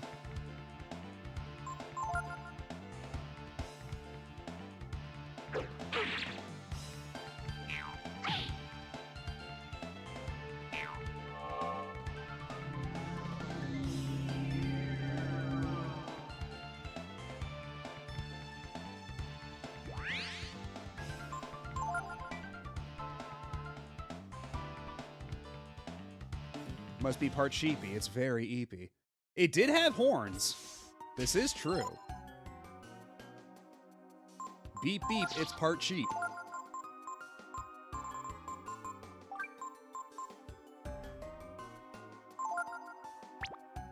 Oh, I guess I didn't need a multivitamin, did I?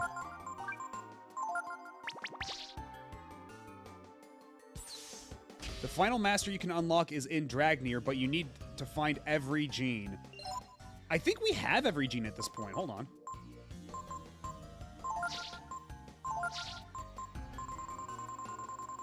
Nope, we're missing one gene. We're missing literally one gene.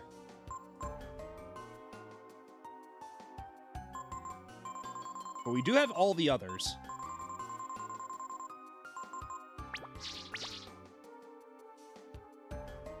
Also, before we fight that Chimera, let's go back to that save point. Where was that save point? It's so late in the game, most people don't bother getting them. I don't... Yeah, I can't say I don't understand that.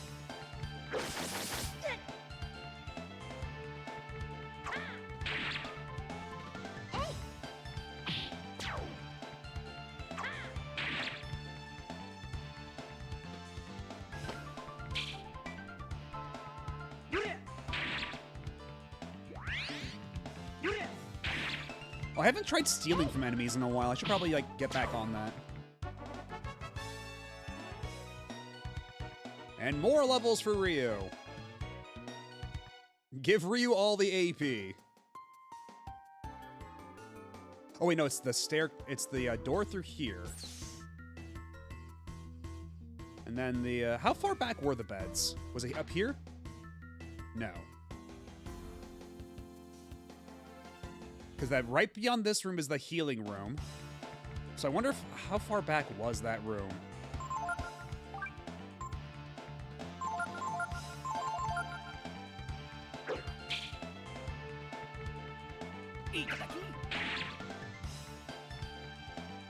The Jeans, the Jorts, the Joxers, the Dreefs. Just missing the Jong. I mean, who knows what either of these characters is wearing under there? You don't know.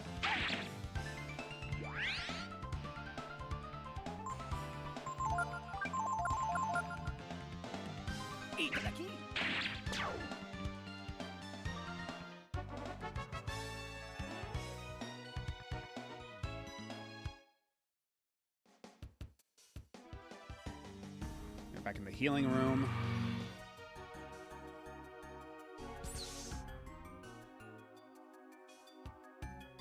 How far back was that? That must have been a while back. I don't know if it's really behooves us to go back to that after all.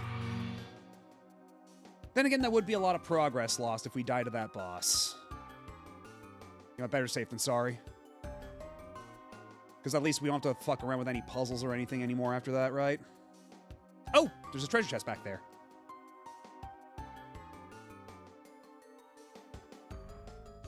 I want to go get that treasure.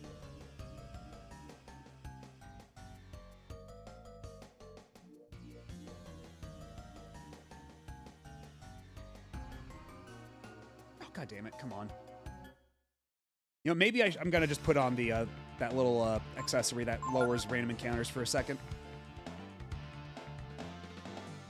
Yeah, these conveyor belts have zero sense of urgency, unfortunately.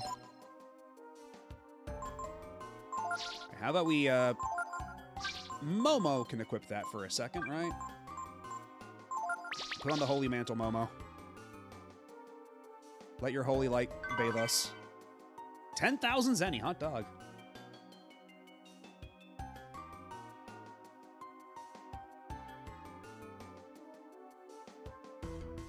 Ray's just asking why Ryu doesn't start walking on the conveyor belt. But Ryu's just like, dude, my fucking legs hurt, man. Give me a break. Let me rest.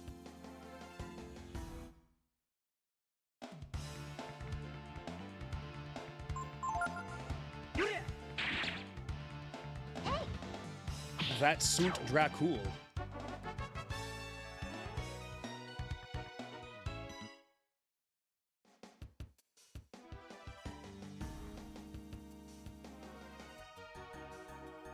How far back was that room? Okay, it wasn't too far back, I remember. Okay, we're pretty close.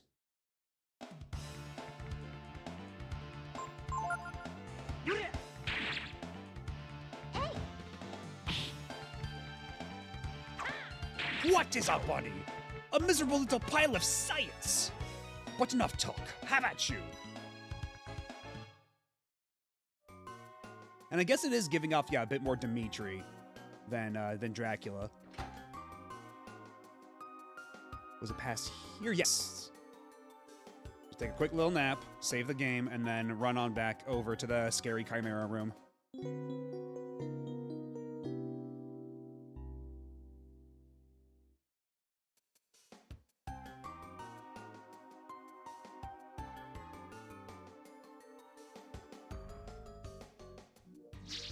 I can save the game here. I can save the game here.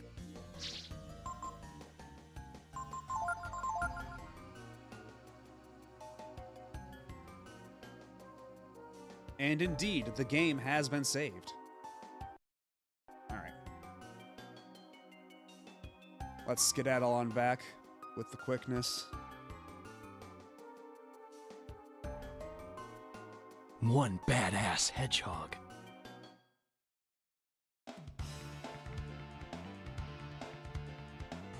I don't know if that looks like a hedgehog to me, but I suppose I'm no expert.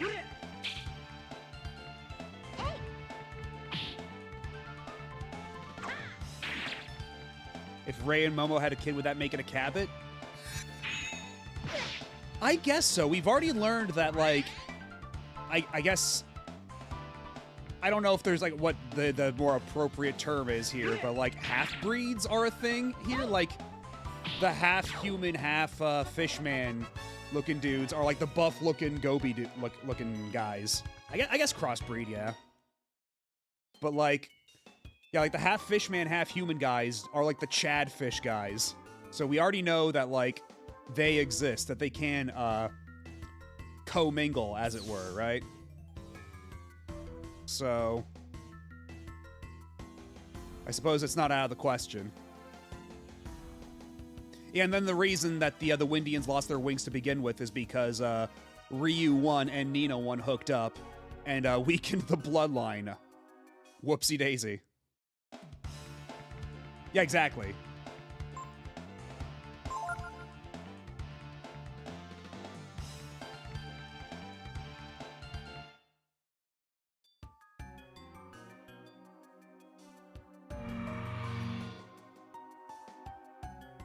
Yeah, but that's why, like, dragons only have wings when they transform, right? And so in Breath of Fire 2, the bird people only have functional wings, like they can only fly anymore after, like, having to go through, like, a similar sort of, like, ritual thing. They don't just have the power to inherently do that like they did in Breath of Fire 1.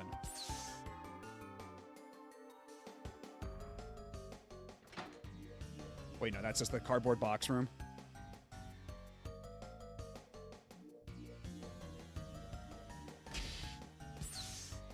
Oh my god.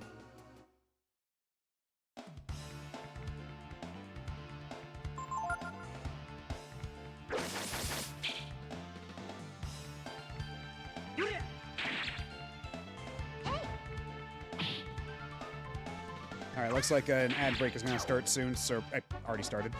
So, I'll be back in a couple minutes. Sit tight, don't go nowhere. And I think I'll grab a snack too while I'm at it. Be back in just a couple minutes.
All right, we are back, and hello, Raiders. Welcome on in. Hello, Kiki. What were you up to? Let me give you the shout out super quick.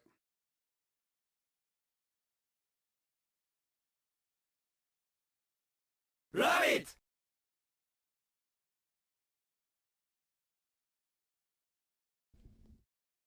But, I've been thinking, all things must pass, right? Nothing lasts forever. We're approaching the end of Breath of Fire 3, and after that, we won't really see Momo anymore, And, perhaps in that same spirit of learning to let go, I have with me here the final slice of the Mountain Dew Baja Blast pie from Taco Bell. I know, it's the end of an era. In many ways.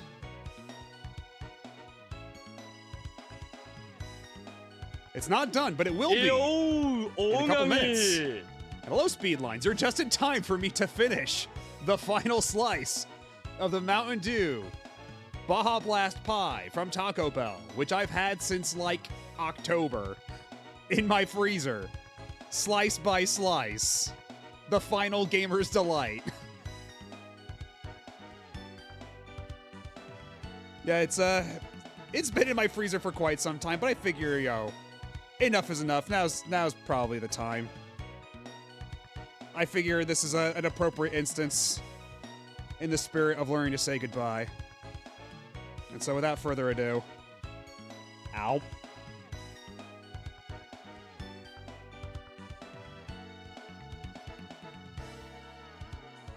You know, it's still like pretty okay overall. Like, I guess like freezer burn isn't much of a concern for a pie like this, right? The only thing is that like the graham crust has gotten a bit more crumbly. That's about it. Otherwise, it pretty much has the same texture and consistency as it did when the day I bought it.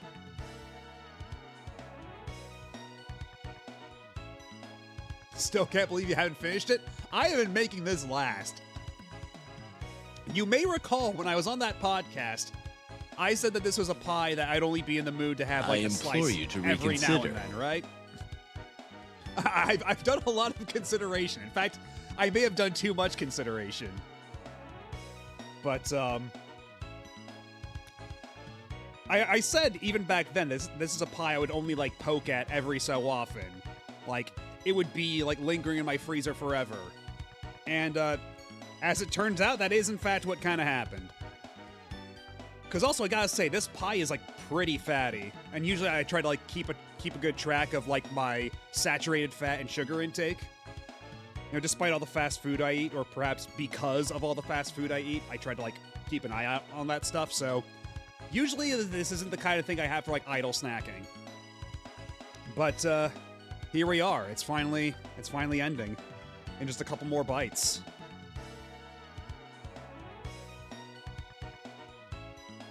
Yeah, this pie cost me $20 goddamn dollars. I made that $20 last, okay? I stretched the value of that dollar.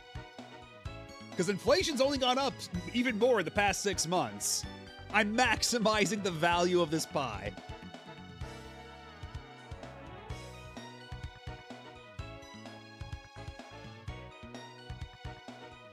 Now I need a t-shirt that says, I beat the Breath of Fire 3 and Baja Blast Pie Challenge. I didn't realize that this was a concurrent challenge I was doing.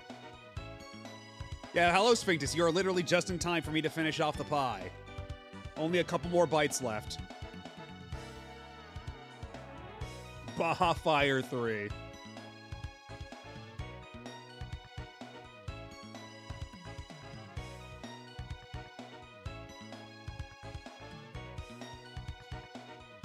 The first, and given how they only sold these pies for a day, this is probably the last one left on Earth. Probably the last one to beat the challenge, too.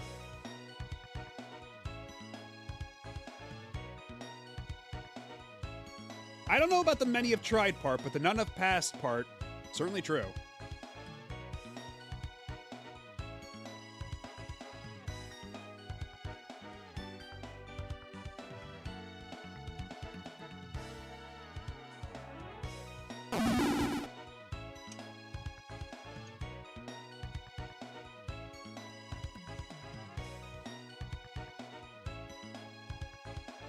And that's it. It's over. The pie's done. Every last bite.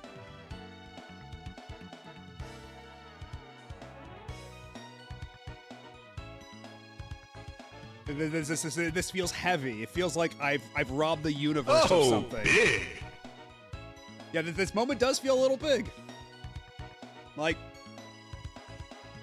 there were only so many of these in existence, and I had preserved this one for so long, and yet it too has now flickered out like a weakened flame. Yes, I am a cultural vandal. By finishing this Baja Blast pie, it belonged in a museum.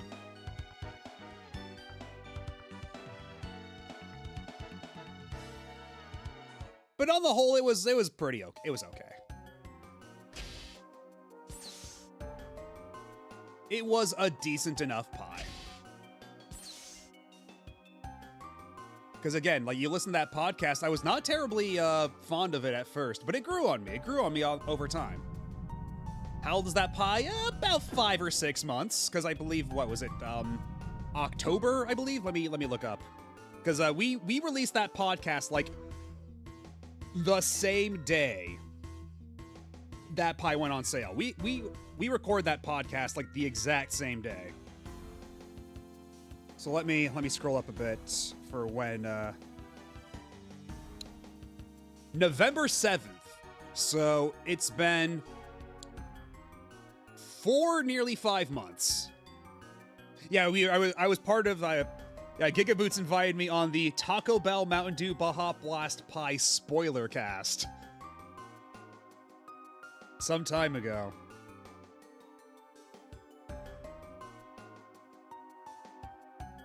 You know, perhaps I shouldn't say this, Kiki, but I will notice that when I was going through the pie, everything looked normal except there was one darkened spot on it.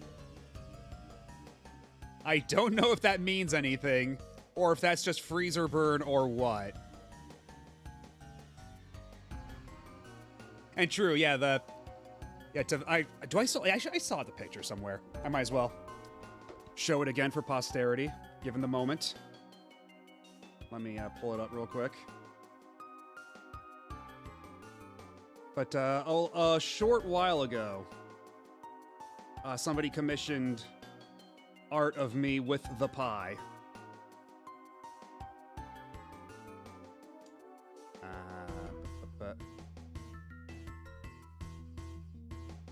Yeah, of me with the pie and the Sonic Heroes t-shirt.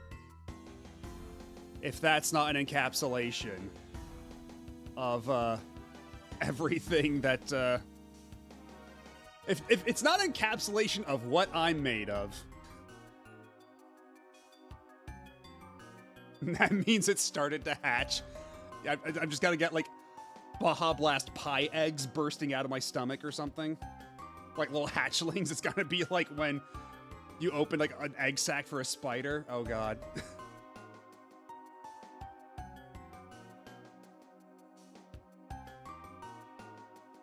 GINTBAHA. Or JA, as it were, but. Or I guess in the spirit of the original typo, then sure, we can keep it as an H. Let's see, am I allowed to do another shout out real quick? Because, yeah, this was drawn by Taveshi. Commissioned by Anonymous. And drawn by Taveshi. Check them out, they do great artwork.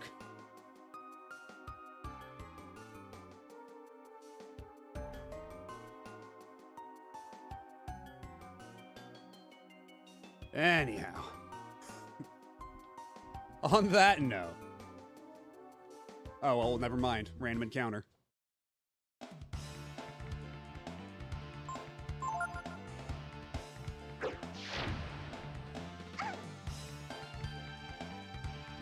If nothing else, I hope that you, too, had as much of a Baja Blast as I did when eating that pie.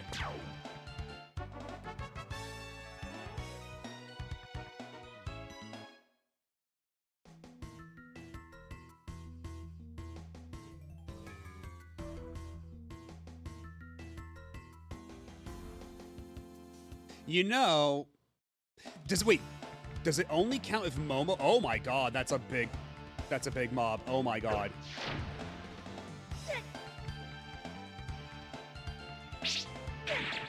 Okay, well, we're getting the hell out of here. Holy shit.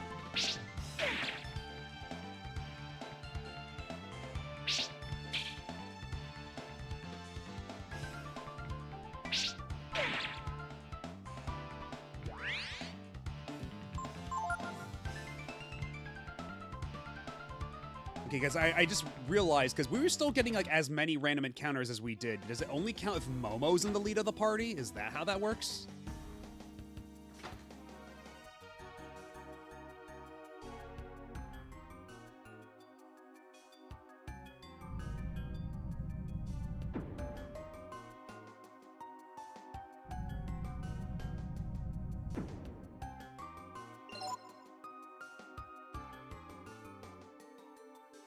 At the very least, if we walk around in circles for a little bit, Ryu can regenerate his health. So that's nice. Here, Momo, have this fish. We've got plenty.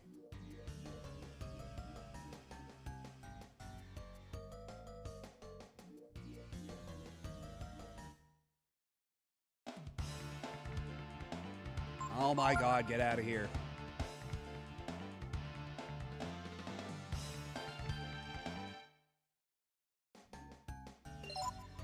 And how many are we at now? 178? Yeah, well, let's speed it up. We got some herbs. Momo looks like she'd be the type of character to have a glide like Princess Peach if she was in a platformer. When she... Now that you mention that, she does have, when she defends, her defend animation is making a little shield come out of, like, out of the barrel of her, like, bazooka. And it does kind of look like a parasol when she does that. So maybe she could use that to, like, float down gently. Along with, like, her big, like, baggy clothes. Like, they work in concert. Anyhow, let's just be very careful not to wake up the fucked up Chimera.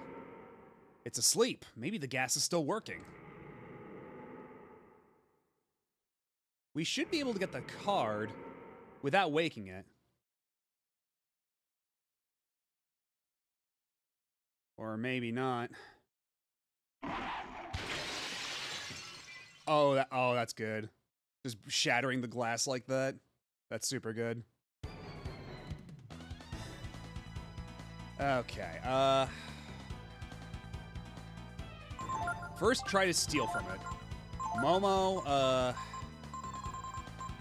let's see. Assist.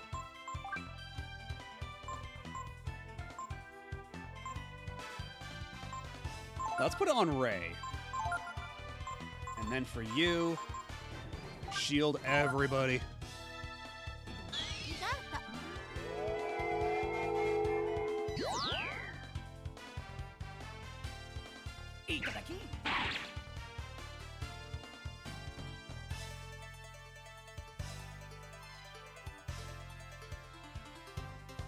Hold on a second, what is this?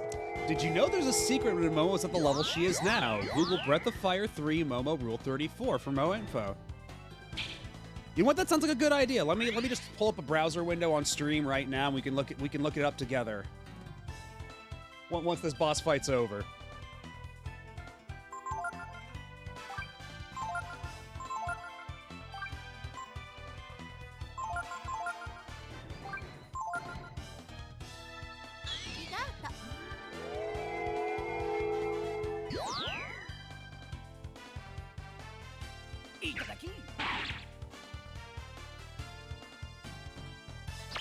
Shield.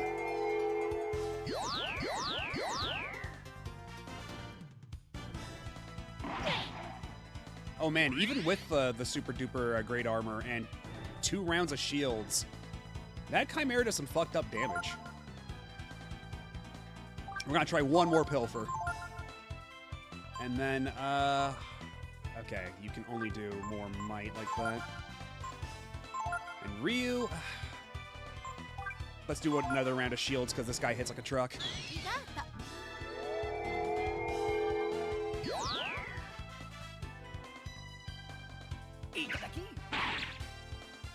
Couldn't steal anything. Well, consarn it.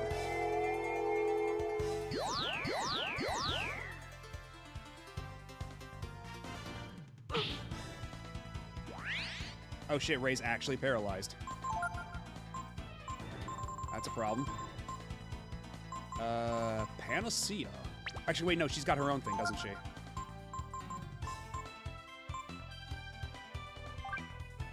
Yeah, she's got a lot of AP. She can handle it.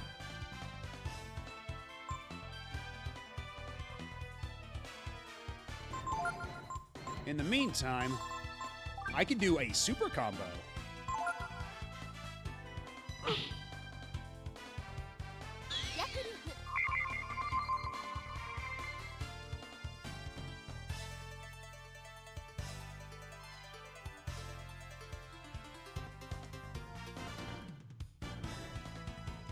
Shit, wrong button. Oh well. 780 damage. Holy hell. That's a pretty chunk of change. Holy shit. I kind of want to keep trying to pilfer from this guy, but I also just kind of want to jump ahead and do the Were-Tiger thing and just murderalize him in like 5 seconds. Okay, what if Momo casts Might on herself? What if we tried that shit?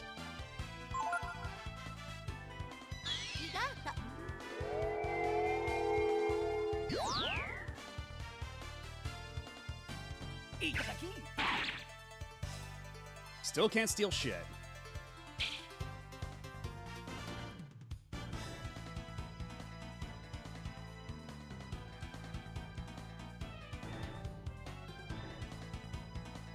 Seven-hit combo.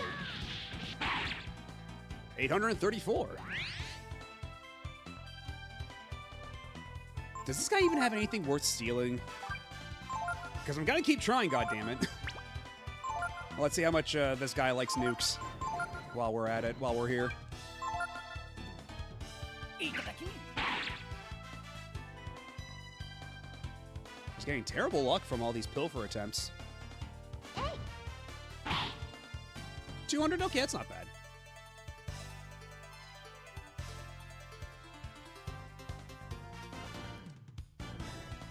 Five. I was too slow. That's still 600 damage. That's still pretty alright. Actually, you know what? You know what's a better idea? I just remembered Momo can steal shit now, too.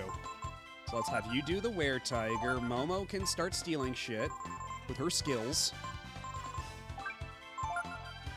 And then Ryu, you gotta influence so that Ray doesn't kill us all. You mean steal a firecracker? Oh.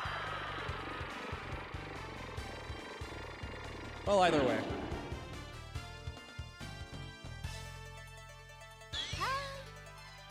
Could steal anything. Okay, so Pilfer does damage and Steal doesn't do damage. Okay, so that's the difference.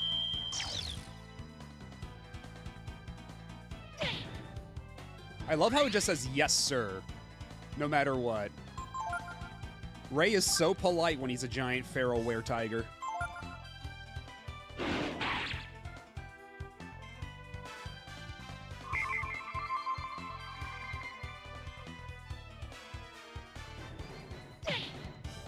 Oh my god. We're just gonna be doing this loop over and over again.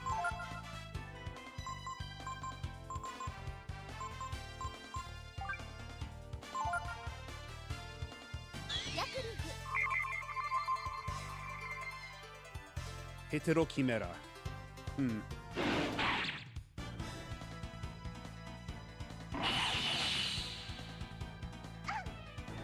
Okay, that hurts, but it's okay. We're fine. We are actually completely, perfectly fine. Ryu here can... Actually, you know what?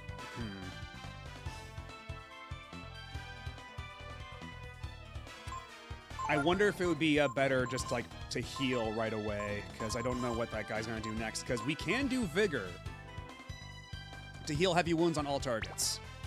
But on the other hand, I do have quite a few whales I can use for this express purpose as well. Where are you? Or a Barondy. We can use a Barondy as well. How many whales do I have? Where's my whales? That's restore all, so you...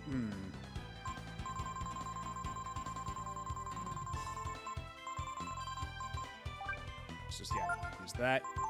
Then Ryu can super combo once more.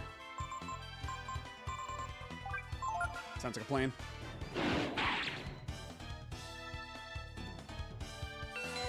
The power of fish.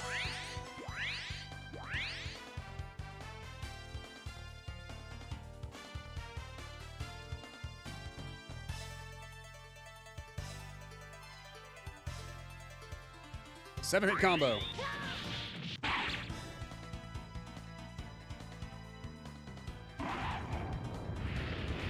Okay, at the very least, Ray does have equipment that lowers fire damage for himself, if I'm not mistaken.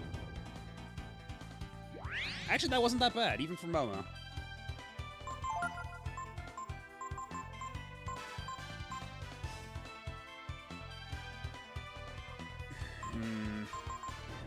I don't know if spells would be super great against this guy anyhow, but like we could, but Considering this guy used both fire and ice magic, I don't know how effective fire or ice magic will be against him. Maybe, if I do Ragnarok, maybe that will be okay? And for Ryu, more super combo.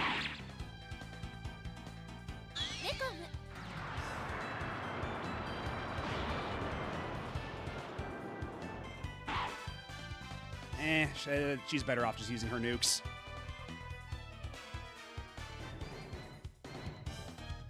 Shit, wrong button. I fat fingered it. Oh, and he's dead already. Okay.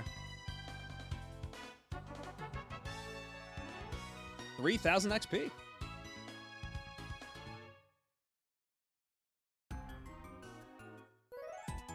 It's a cheap-looking card that says Key Card B. I like how they have to emphasize that it looks cheap. It doesn't look very impressive or important at all.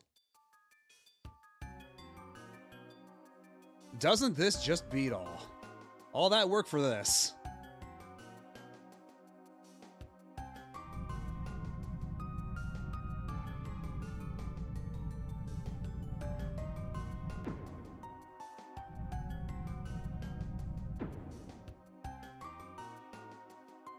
That's basically his catchphrase. He says that a lot. Momo can use them to destroy plant life. How very specific.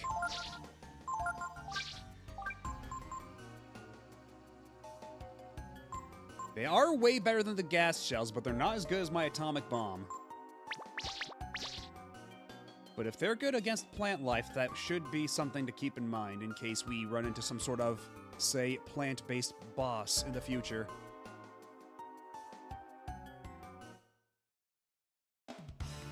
Yeah, Momo learned about herbicides.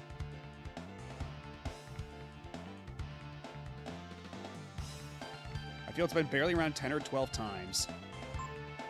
He's probably said it more than that. But I'm not super positive.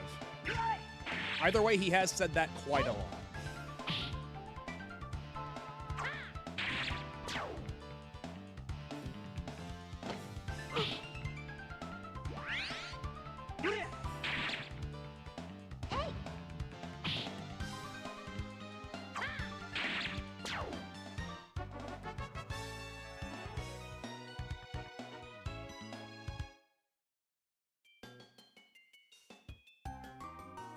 Oh.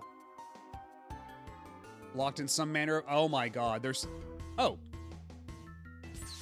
Well, it's a good thing we brought Ray with us. Holy shit. You found Giant Shield. You found Dragon Shield. You found Dragon Helm. Yeah, Jesus Christ, thank God we had Ray here.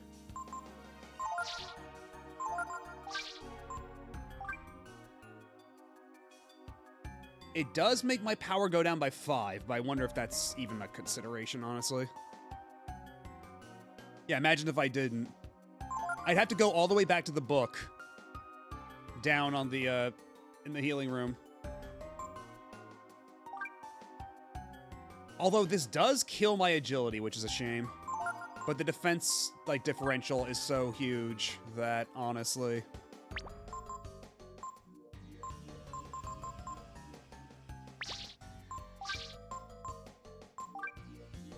We can get the Spike Gauntlets for Ray to increase his offensive capability. And what about you? Is there... Nope, there is nothing for you, except for the Steel Gauntlets, so you can get that. G-A-N-T-L-E-T-S.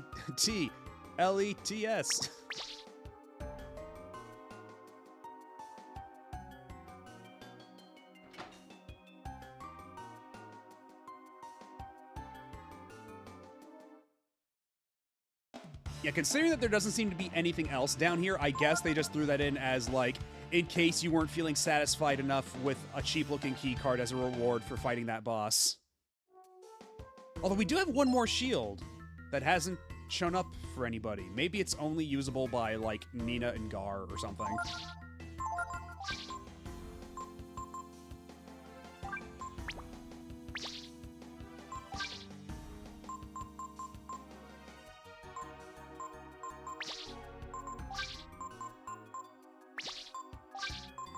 Yeah, it doesn't seem like any of them can use it.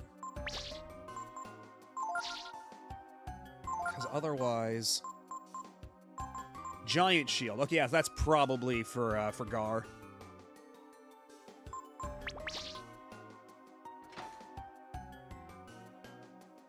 Because I don't think Peko or Nina are carrying a giant shield at any time soon. Although, Peko does get pretty jacked when he starts attacking, so maybe. Maybe he could pull it off.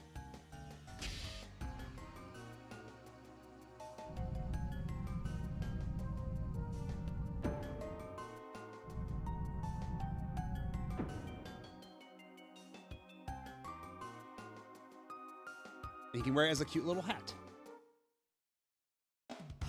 The possibilities are truly endless.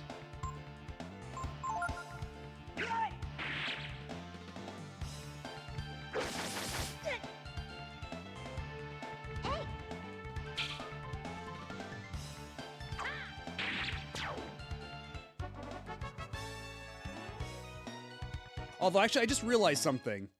We've equipped Momo with nukes, and her accuracy still isn't great, right? Like, it's massively improved from where it started, but she's still missing a lot of shots. So, like, when she's missing a shot, like, where's that nuke going? Like, if she's doing this, like, not up here, but, like, in the overworld, like, back down on the surface, is she just, like, inadvertently nuking a nearby town every time she misses? Is she, like, annihilating a wildlife preserve and endangering countless species? Yes, the Dizzy Exert instant kill. And she just turns to the camera with, like, this grimace on her face.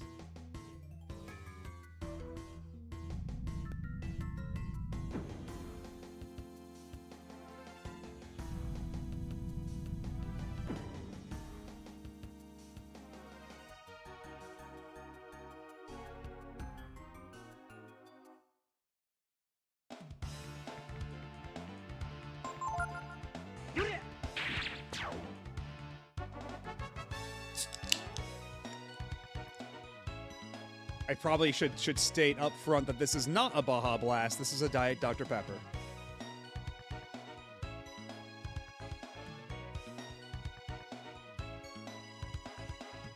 I mean, it is Momo. If she did the Eto Bleu after nuking a nearby town inadvertently, I could forgive her for it.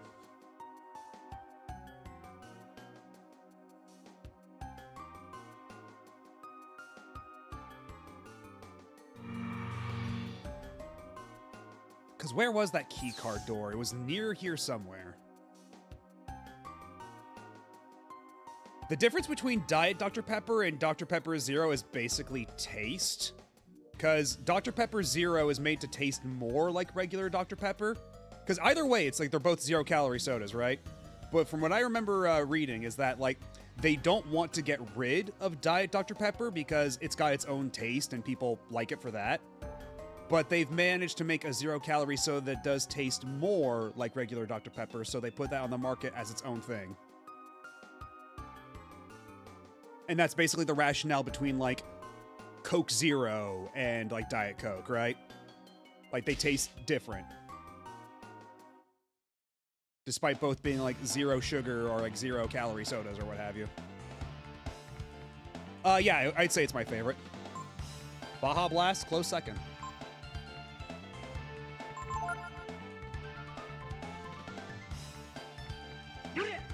And yeah, back in the day, if you want to get into like really stupid like diet soda shit, back in the day there was also Dr. Pepper 10, which was a alternate 10-calorie soda and that was marketed towards men because of a supposed perceived stigma that drinking diet soda was feminine. So they did Dr. Pepper 10 and the whole like advertising campaign was, "This soda's for men only." It was the dumbest shit.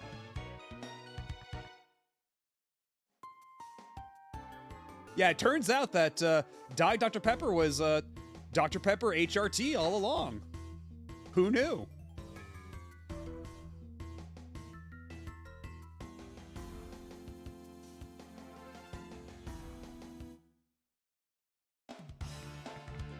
Hey, Calla, how's it going? We're making pretty decent progress well on our way at the end of Breath of Fire 3. Though we did spend several hours fishing at the start of the stream, so you haven't missed too much, I don't think.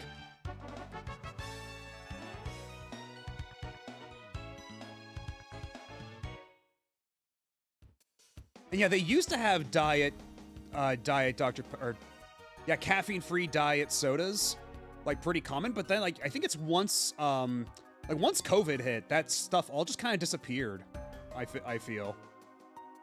Because for a while, I used to get caffeine-free diet Dr. Pepper, so I could like drink them on like nights before I had to go to bed for work and everything, right? And I wouldn't then the caffeine wouldn't like prevent me from sleeping too bad. But then they just kind of stopped doing that.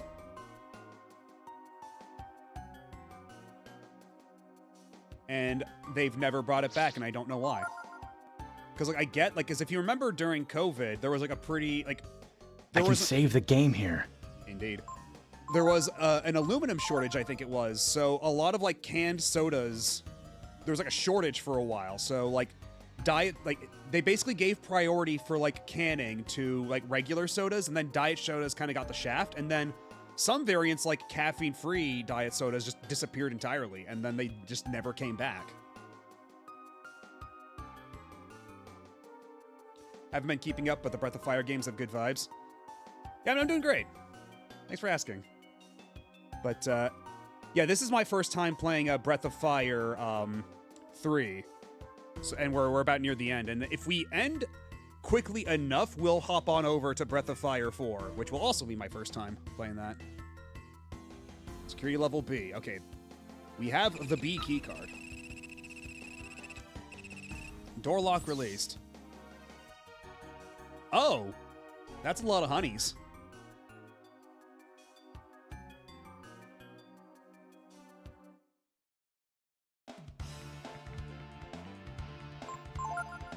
Yeah, I will say that Breath of Fire 1 and 2 are a little weird to go back to, but Breath of Fire 3 I've been loving the entire time.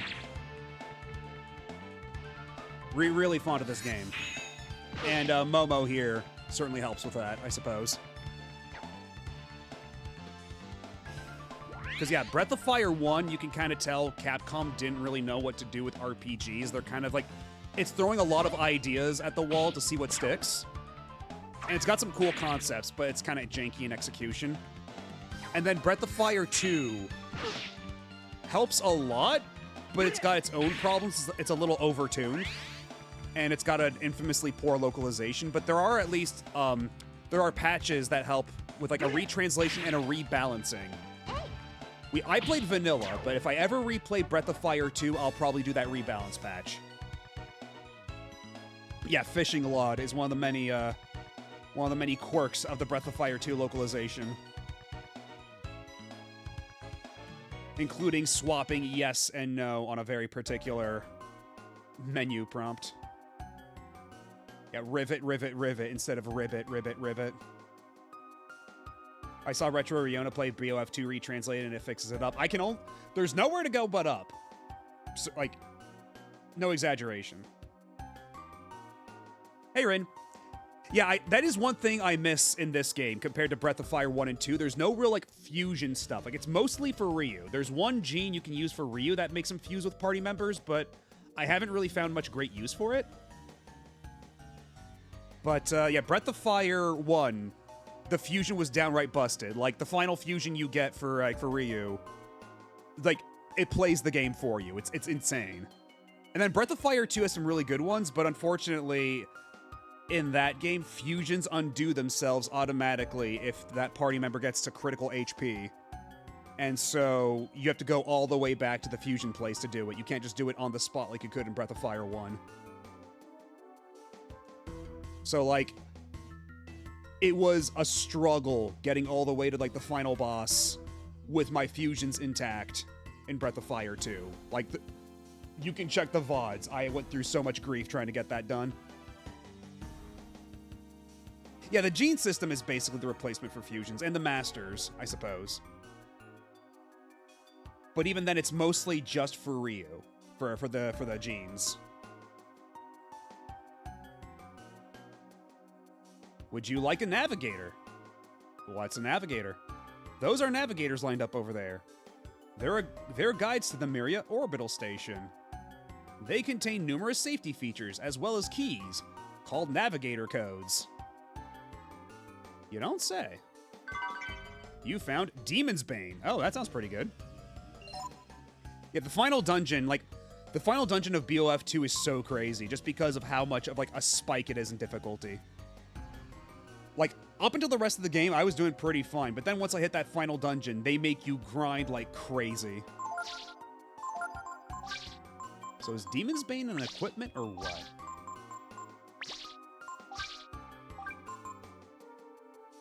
Devil Slayer. Okay, but it's not as good as my Royal Sword, though. It looks just like honey. Oh, wait. Would you like a navigator? Please. I see you already have a navigator. Wait, can Ryu take one? Okay, so we already have honey with us, so I guess that's just... Unless... Hold on.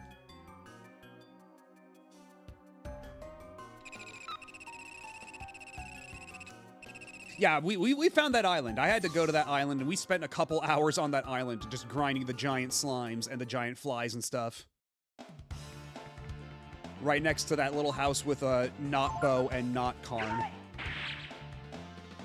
Their little hidey hole.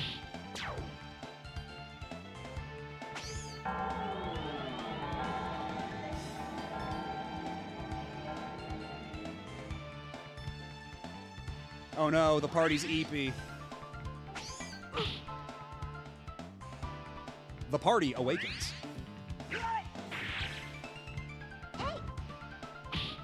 And then we nuked Dracula.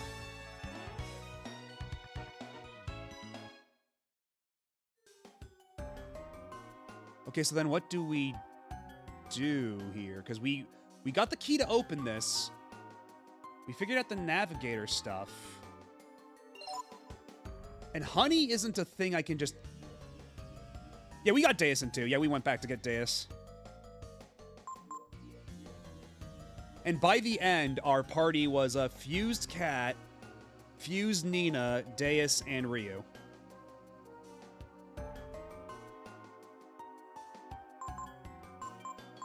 And that worked out pretty well.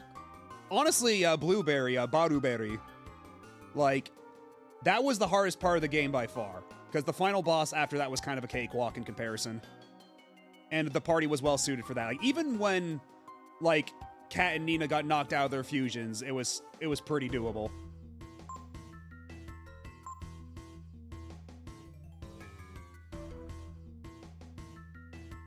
Okay, yeah, those are navigators lined up over there. Yeah. They're guides to the Myria Orbital Station. They contain numerous safety features as well as keys called navigator codes. So, is it just that now that I've talked to this guy and I know that there are navigator codes, does that mean that I can just use honey now? Is that the idea? Like, have I basically, like, passed, like, a narrative, like, flag or something like that?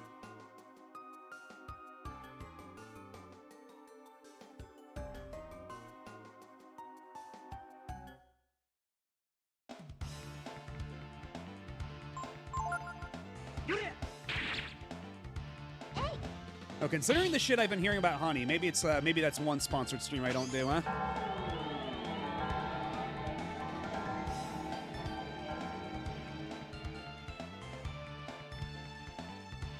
Although the party's eepy again.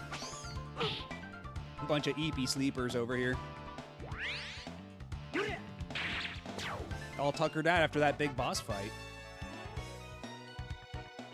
Ryu learned Bone Break. Break Myria's bones rather quickly.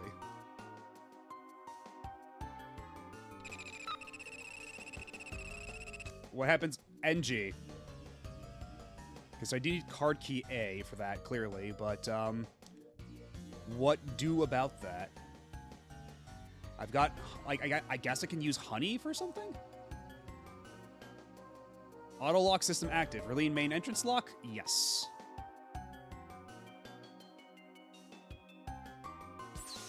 Okay, so now we've got a shortcut back. Okay.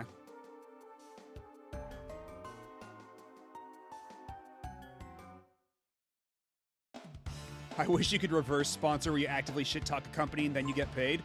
That kind of sounds like the Gigaboot stream from yesterday.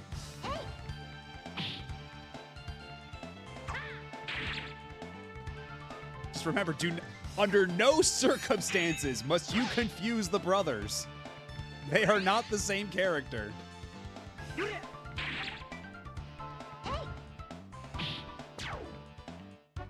Do not confuse Cat and Momo.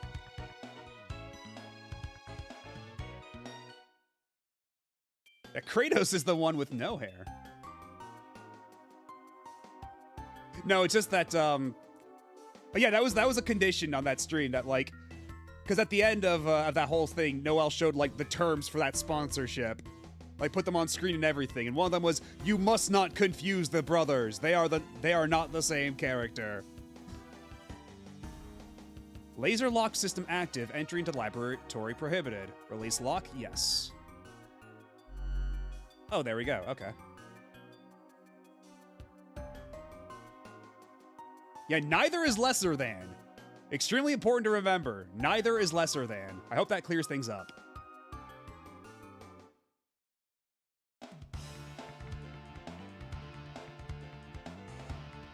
Remember, priority reasons to believe to be communicate. Oh my god.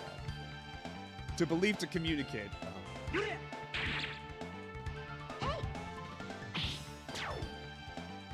And let's not also forget the appeal of Jason Statham. Her life, his mission.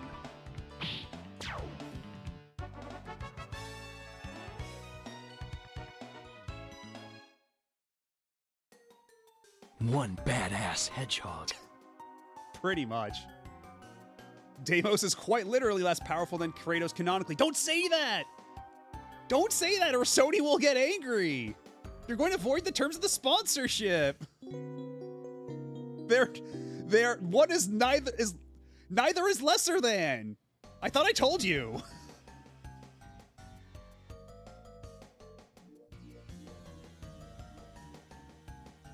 And I suppose I should specify... I can save the game here. I suppose I should specify that the terms for the sponsored stream I did of Paranormal Site were not insane like that. They were pretty reasonable, all things considered. It was just make sure you put a disclaimer on your stream that this is a sponsored stream. That's literally all you had to do. Those were the only terms.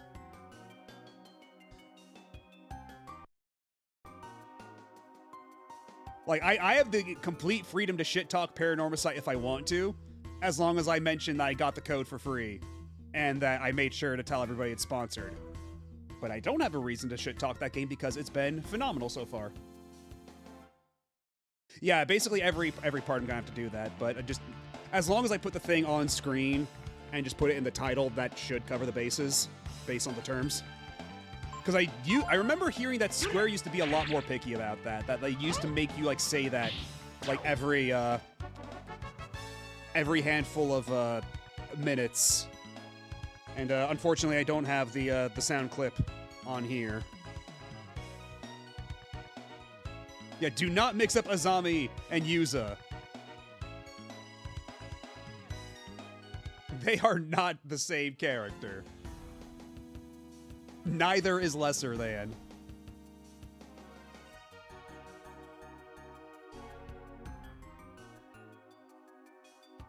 You mean like...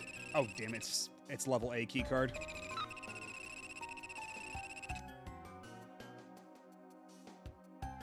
Hold on a second. Hold on a second.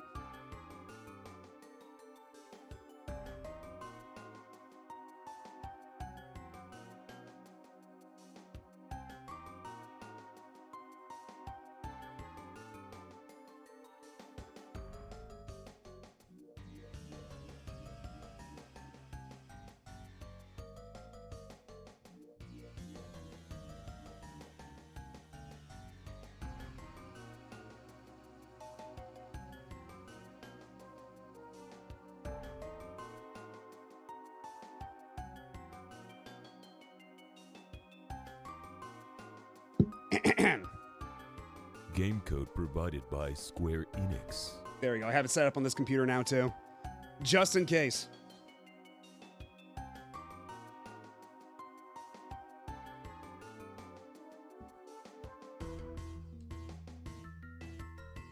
It's weird. When they send you the code, they also send you that MP3. I don't get it.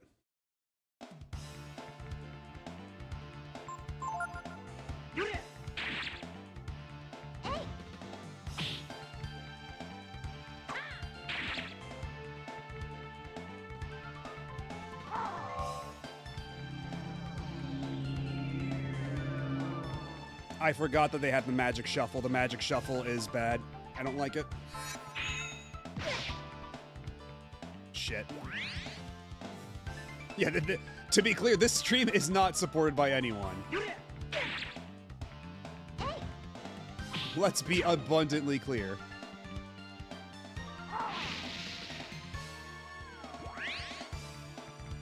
Oh! Oh, I can regain health from that. Okay, that's interesting. I was not aware of this.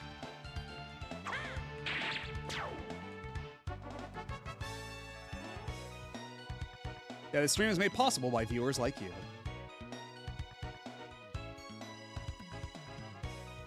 You can't apply for codes because you linked your Twitch as a creator and not a streamer. Does that seriously in... What? That's insane. Although, I will say that there are multiple services for that, so... I know that there are some websites, like there are multiple websites that offer game keys and stuff, right? So you can try other ones. Like there's Xsolla, there's Lurkit, there's I think it's Keymailer is another one.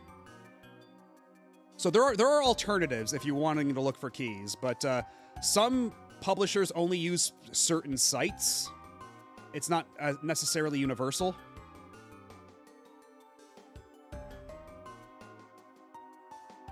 But yeah, you can check those and see if you can get keys there.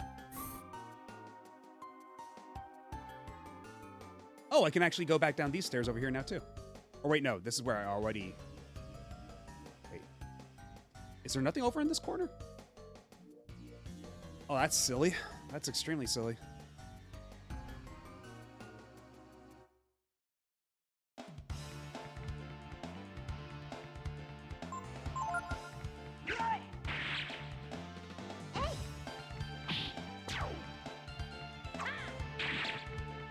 Because let me look it up, because it's Lurkit, it's Xsolla Network, and then I think the other one's Keymailer. Let me double check that real quick.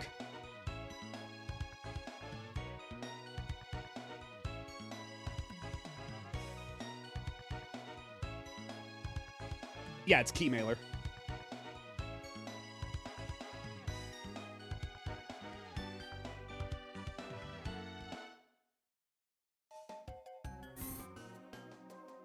Oh yeah, that's what the slicer's for. Yeah, the slicer increases the crit rate. See, critical blow % up at the top there.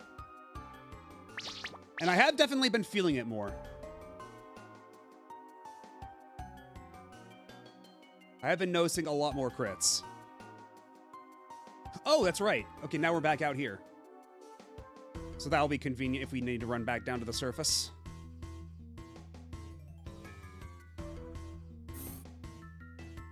Also, I just realized this is just a lobby. Those are benches.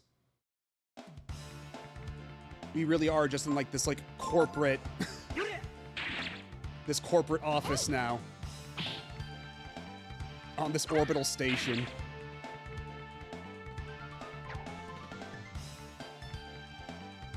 Like, it's not a huge increase, but it's definitely been more noticeable. I have been seeing him do more crits.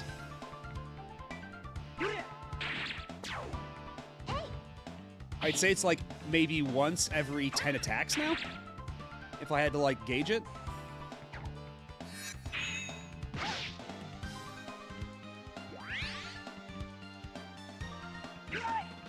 There we go. Oh, Claymore. Okay.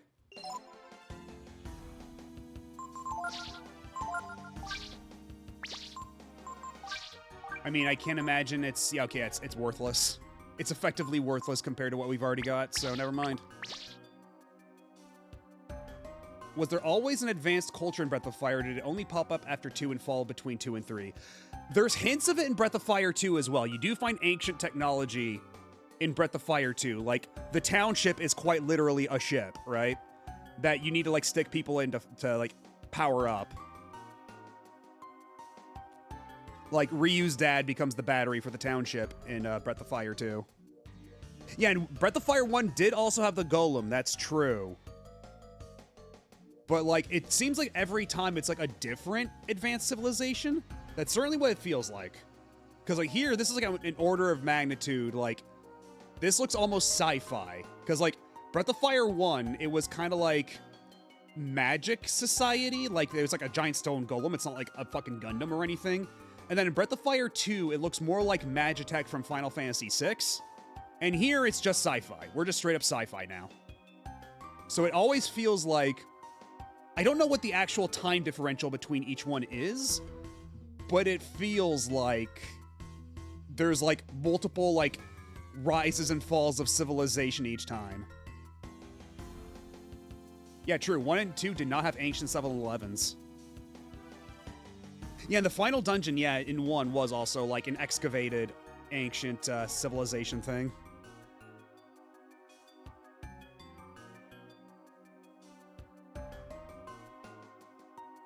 And yeah, because the back in, like, Breath of Fire 2, like, Myria was, like, the god again, right? Like, just a god. But here it's, like, an orbital station, so it's, like, thousands of years must have passed.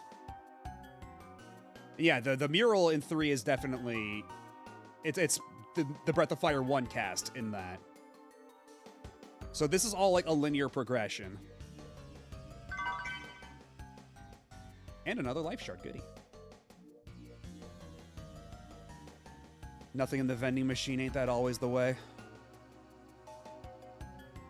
Okay, well, it doesn't seem like there's anything actually back here, though. We're just kind of wandering the lobby.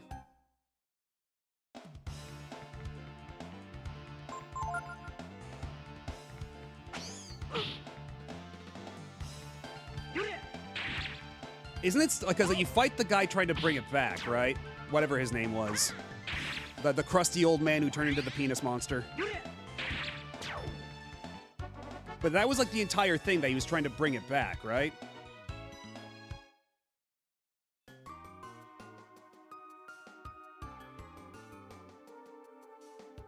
Like, what was his name? Like, Deathavin?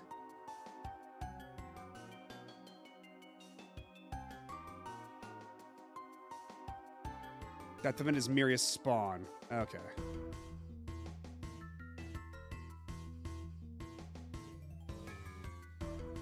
Yeah, he calls you Nikanoru. Which, like, I need to play a version of that game with, like, a cogent, comprehensible localization, because... honestly, a lot of that narrative is just kind of like soup in my brain at this point.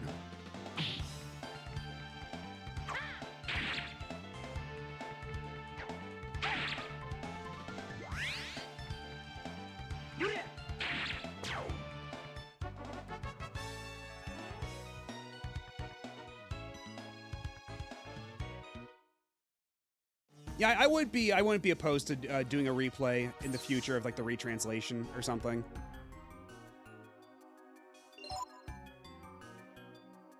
Okay, no, because we don't want to come back here either. So was there another door here that uses a level B key code? A key card, rather. If we go up these stairs.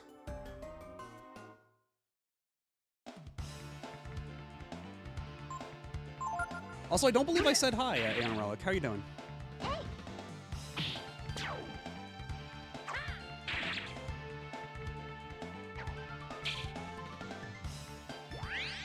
Yeah, the retranslation apparently also has rebalancing. And then the GBA version on top of that, like, doubles the amount of XP and gold you get. Shit, already. Already. Time for another break.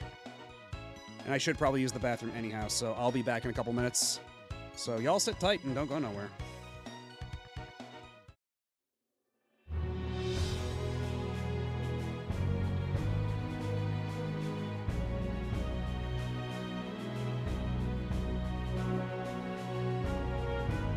ちに任しとき。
And we are back.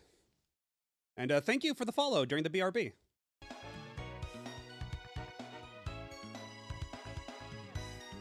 Deadly Premonition and Soul Calibur 2 both have great music. Perhaps more alike than you might initially assume. Okay, I don't think we were able to get here before.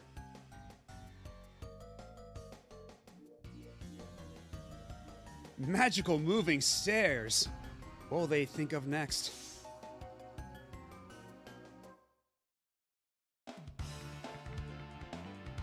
Yeah, somebody I know on a... Actually, it was on a different Discord server. Somebody made that GIF, and they didn't stay there long. I don't think they stayed on that Discord server terribly long, but when they made that, I had to, like... I had to snag it. It was way too good. Ooh, protein.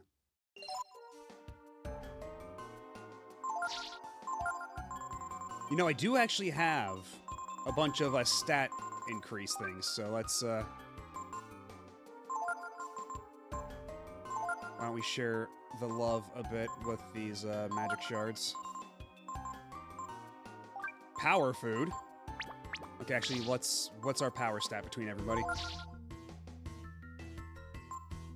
What if I increase the amount of power Momo and, Ray have? I do have quite a bit of power food. Let's give 2 to Ray, because he needs it. 2 to Momo. Ryu already has quite a bit. But what if he did more?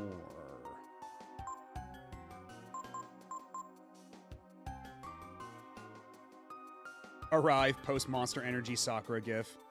refuses to elaborate, leaves. Yeah, pretty much. That's kind of how it turned out.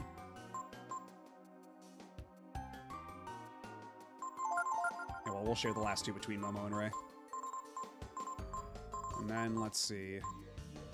Life Shard, Momo could use some extra max HP.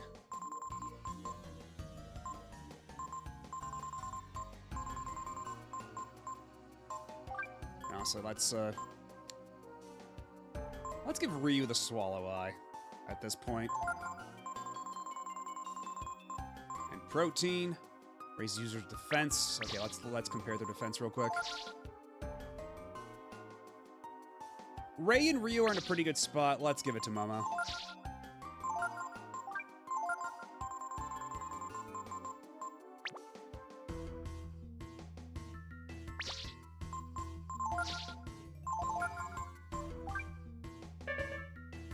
Oh, whoops.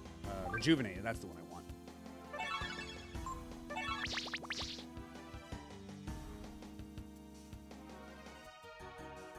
Moxa is Sugoi Mogusa, with Mogusa being Japanese for mugwort.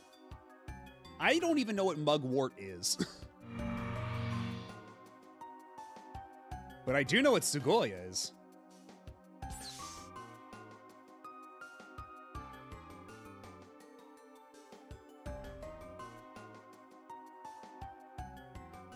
Ah, I see. That's why we needed the bullets for the gun with Momo.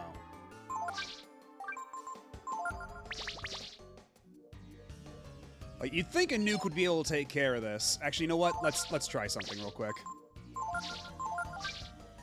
Let's put the nuke back on.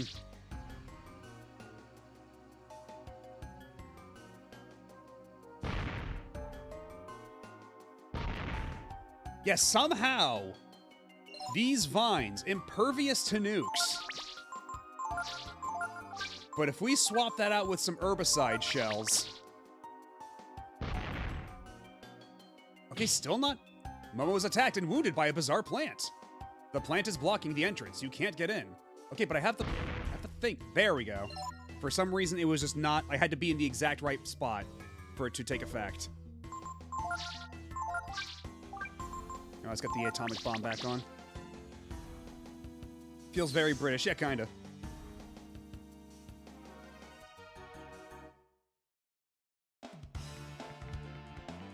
Mugwort is Cuphead's friend. Ah, yes. True, I'd forgotten. Plant 42. Wasn't there that fucking movie, like Movie 42 or whatever the hell it is? That was apparently really bad, and nobody liked it.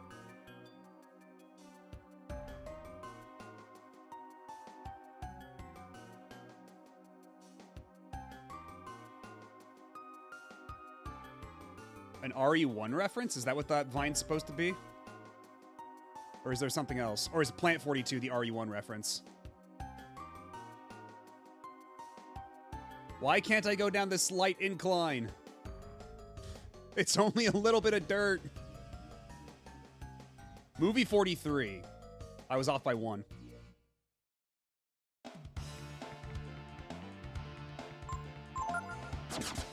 Oh.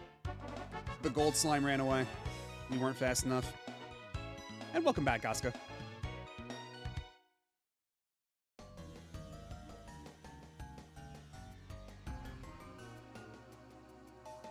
Okay, can't go up that slight incline either.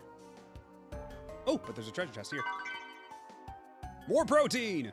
More protein for Momo. Momo's getting ripped. She's so huge. How can my bunny girl possibly get this huge?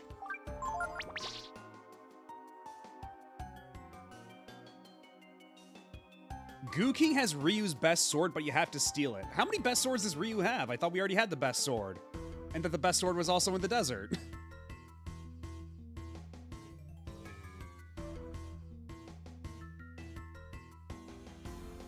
And Muscle Girl Momo, now we're cooking. Now we're cooking with gasoline. Oh, wait. Hold on a second. What if Momo...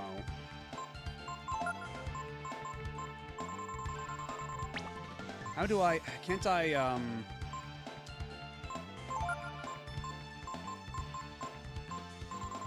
Like, Like swap out her bullets like this. I think that might take up a turn, but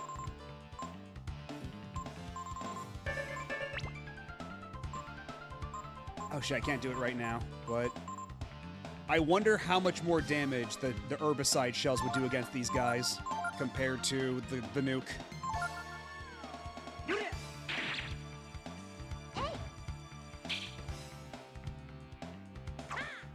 The Goo King sword, huh? And foul weed is called Yan in Japan, which is another RE1 reference.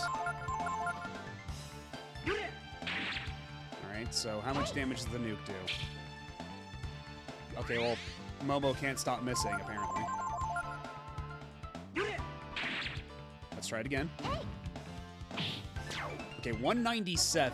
197 is our benchmark. So what's the differential if we swap to the herbicide shells?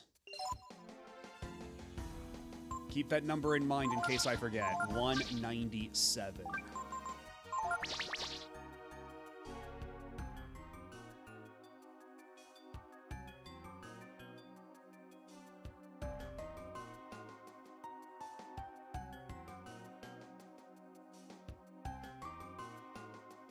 There's a little path down here. Okay.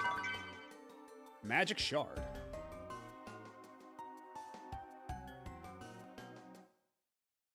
Yana's the big snake boss in RE1. Oh, I guess that makes sense. It is kind of like big toothy mouth, much like a snake. Okay, so it's bigger than 197. Oh my god, Momo, please. I'm trying to conduct science. I thought you were supposed to be a scientist.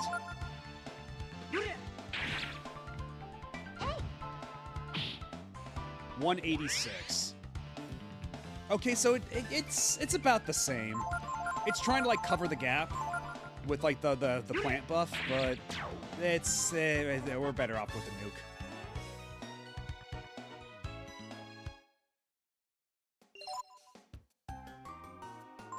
We'll only use the herbicide shells as needed.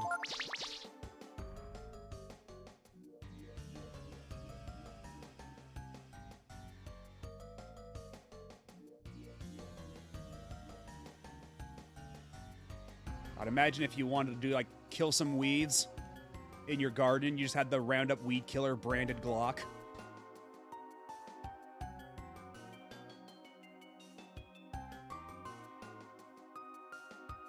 Or no, since they're shells, I guess it would be a Roundup Weed Killer branded shotgun.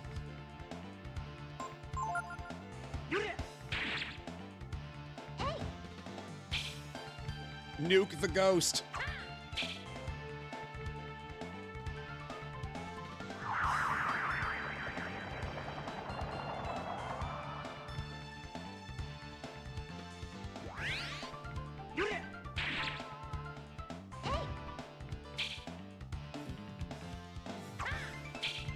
Oh my god, is he just gonna keep doing this?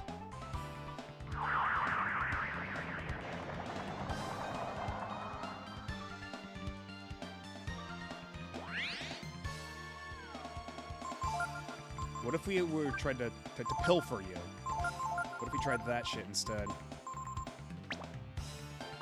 Actually, let's try magic instead. Maybe magic will hit more consistently here.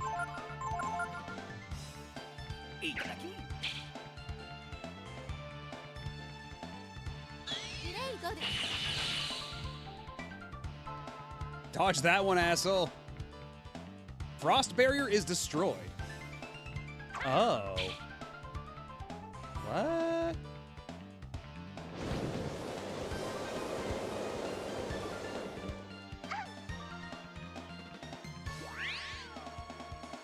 And that's when Momo looks back at the camera and says, "That's my secret, Ryu. I'm always cringe." And then she Momos out all over the place. Okay, we're getting out of here. This fight sucks. I don't want to deal with this guy anymore. And thank you for the free heal, idiot. Oh my god. Leave me alone.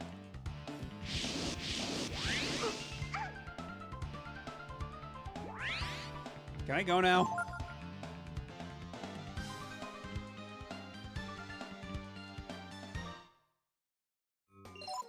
God, yeah, that would basically, yeah, just be the penance stare, but for cringe.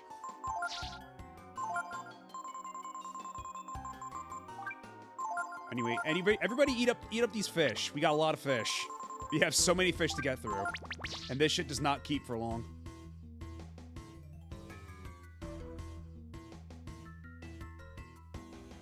It's locked. Maybe Ray could pick it. Okay, again, they really want you to have Ray here for this dungeon. Which makes me concerned that at later points in the dungeon, they're going to be like, oh, well, you should probably have Peko and Nina here. Like, I kind of fear for the future.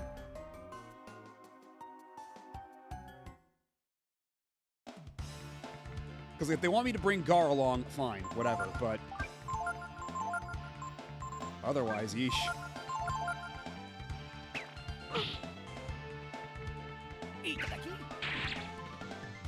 Green apple.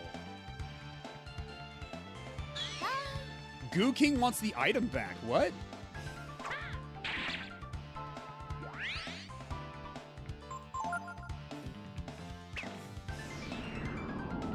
Much of a seafood guy? Not really. Like, I don't... There's some kinds of seafood that I like quite a lot. Like, I like lemon sole. Lemon sole's a great fish to eat. Oh, and Ray's dead.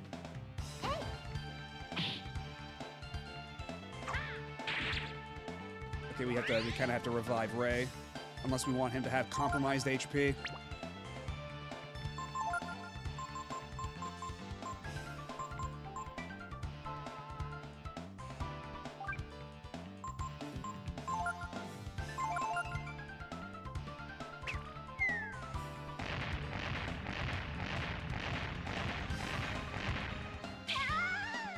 And now Momo's dead. This is going swimmingly. Okay, well, at least Ryu knows how to raise dead as well. And he's got a shitload of AP at this point.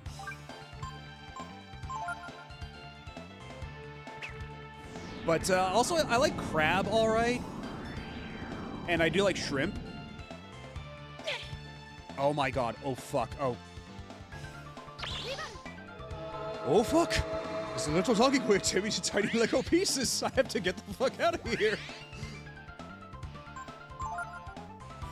Oh fuck.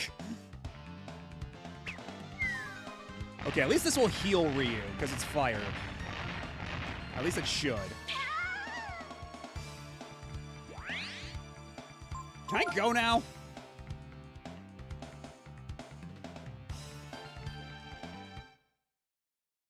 Okay, well that sucks. So now... Okay, how much of an HP deficit is that?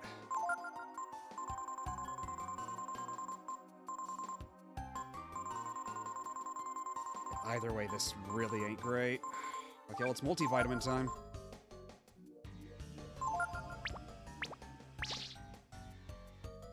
And at least Ryu can just walk around a bit and feel better that way. You found ginseng. Nothing.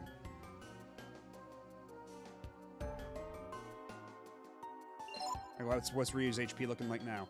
Already 77. Already way better. Wisdom fruit.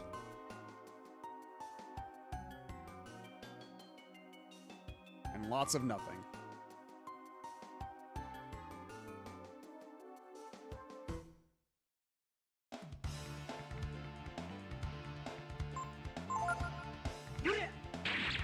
I do hope that, well, I don't even remember what Momo and Ray's top HP was. Like, I forget how much of a deficit they're at now. Goo King has the lowest drop rate in the game. Okay, so I might as well not even bother. We've already got the Royal Sword. It's fine. I don't need the Goo King Sword. Especially if he's just gonna give me that much grief to the rest of my party.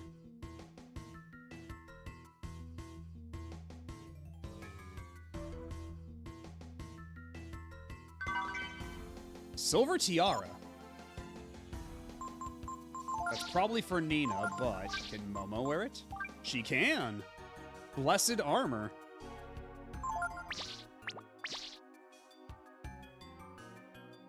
Now Momo has a pretty little tiara. What have we here? You can also get the Goo King sword from the Fairy Village if you guess a number between 0 to 999 on the first try.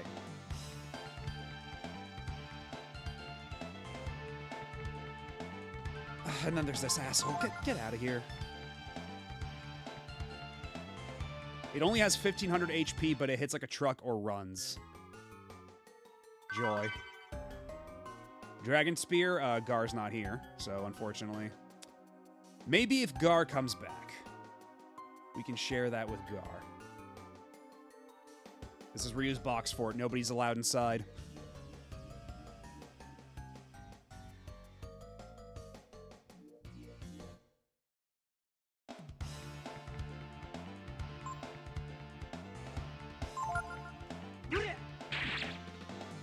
Wait, did I make a rhyme? I wasn't even paying attention.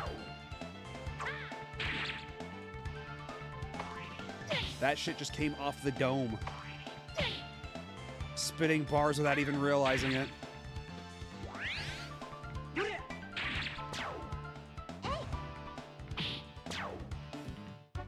Oh yeah, I guess I did, huh?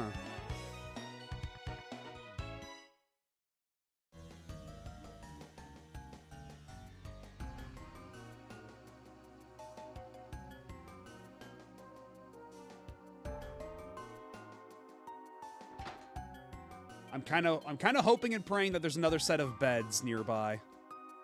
But something tells me I'm not going to be nearly so lucky. Also, are those doors or just wall decorations?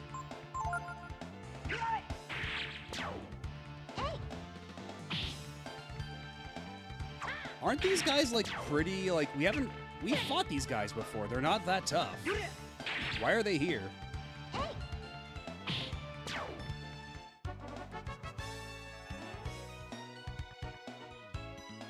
I guess if I get a level up, it's all gravy, but... Yeah, these are not doors, they're just wall decorations. We haven't saved and rested in a little while. We did it right before we came here, right? Like, there was, right before we... Because we fought the boss, we got the card key, we got the pesticide rounds, or the pesticide shells. Or herbicide, I guess. And then we saved the game, and then... We're all the way here, and I don't know if we've run into any other save points as of yet. I guess we're going to Eden. It was up here all along.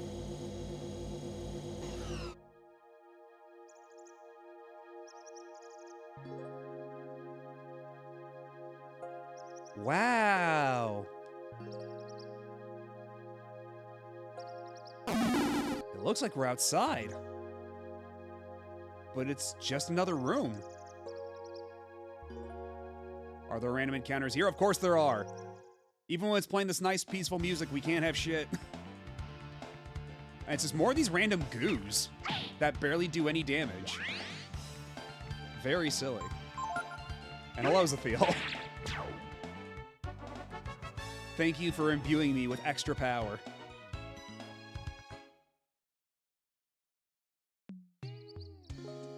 Ooh, treasure chest. What do we got? Force armor. How good is that? Probably not better than the life armor, but we can check. Defense up versus psionics. And how does that compare with what you got? Slightly worse. And what about Momo? Slightly better, but it does lower her agility.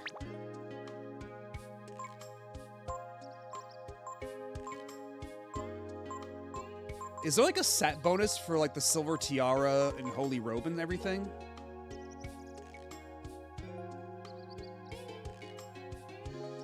Well, that was more so a problem, like getting knocked out of my fusion form. That was more so a problem in Breath of Fire, too. Not as much a concern in this game, but thank you. Yeah, it kind of is call-waiting music, isn't it? This is why we have to destroy Miria at all costs.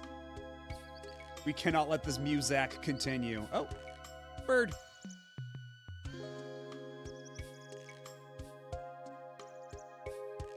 Oh! Why, hello there. Who? Fancy meeting you here.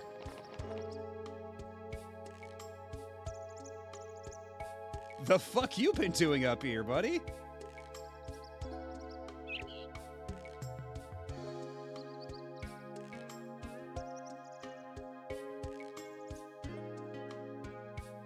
They can't tell if they're inside a room. And when they try to fly, they only end up hurting themselves. Do you understand, Ryu? I suppose I should have known you'd come here eventually. You are Brood, after all. Who? Teepo? Is it really you, Teepo? It's me, Ray. Teepo, you're alive! I thought... Be silent! I must talk with Ryu. Welcome, Ryu. Unfortunately, your journey ends here. I can answer all of your questions. Hope I gotta 1v1 you first, is that it? And explain why our race had to be destroyed. Oh. Our race, he says. Soon after we were separated so many years ago, I learned that I, too, was of the Brood.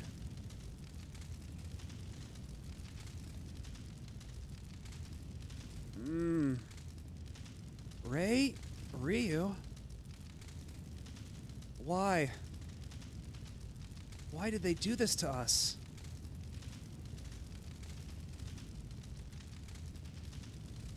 Ray, Ryu.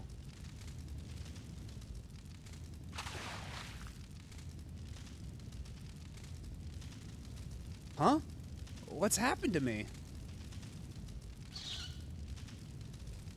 My body. It's... I'm no different from you, Ryu. Not since then.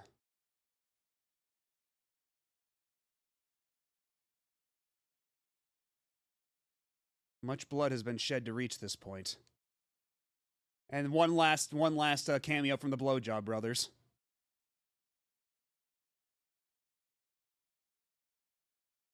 I guess he did, yeah, way back when. The blood of strangers.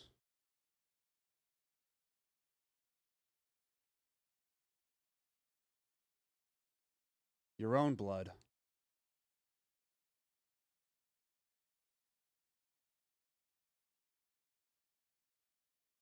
But yeah, he got away. Blood of both the good and the bad. We never actually got, like, a denouement on what happened to him. He just got away. And then there's this guy. Nothing but hardship awaits us wherever we go.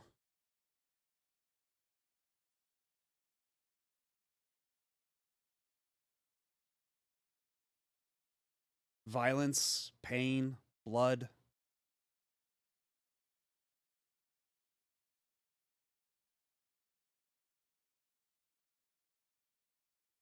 That is the Brood. That is what we are.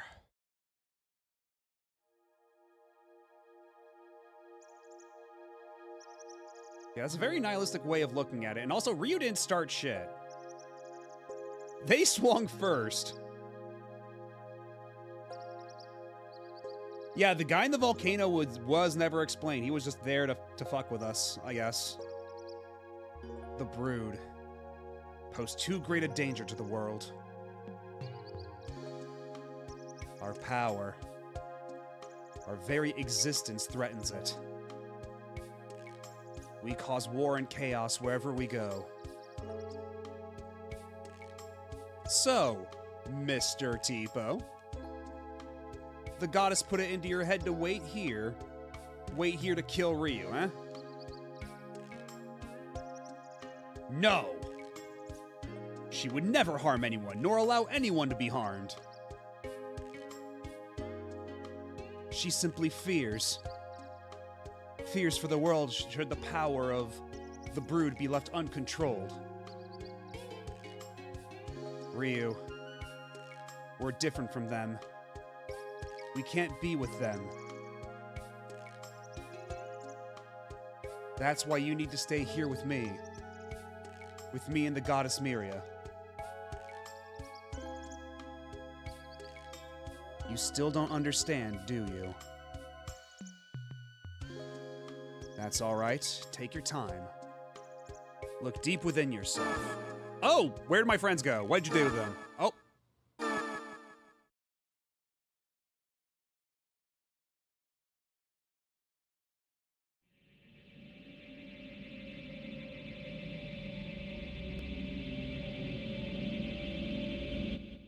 Oh, we're in the space between spaces now.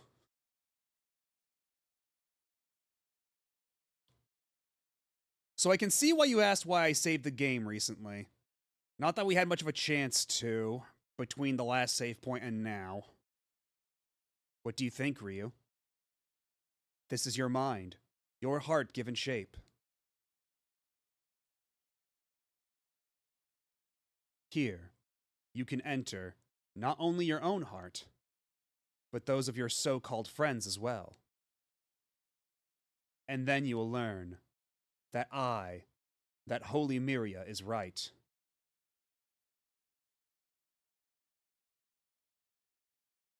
Go now, Ryu. I'm trying to sow the seeds of doubt. I have to fight my mind goblins too? Are you serious?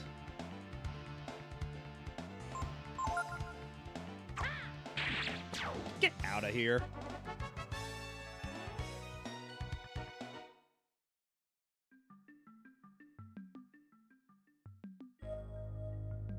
Whenever I decided to do something, my mother would always ask me.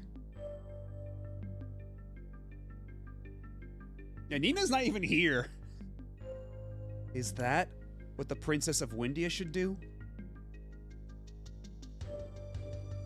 I would always answer yes.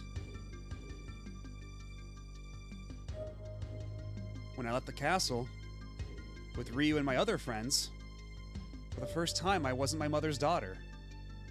Or the Princess of Windia. I was able to just be Nina. Yeah, they gotta shove her back in the party one last time. One last time for old time's sake. Oh no, now there's two of them. Now they gotta fill every slot in the party. Oh no. You're just being selfish, you know.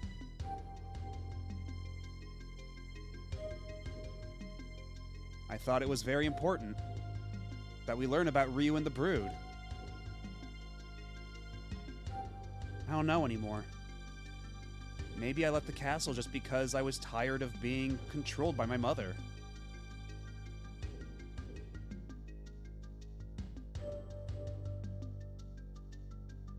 Do you do anything? You must go back. There's nothing for you here.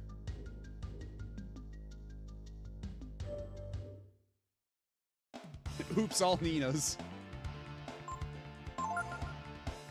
They're not lying, this weed do be vile. The worst skunk weed ever smoked.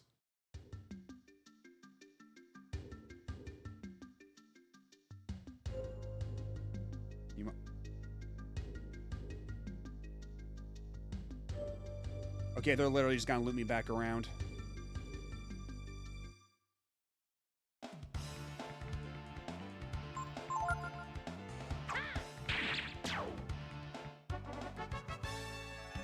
It's dark! You're not wrong.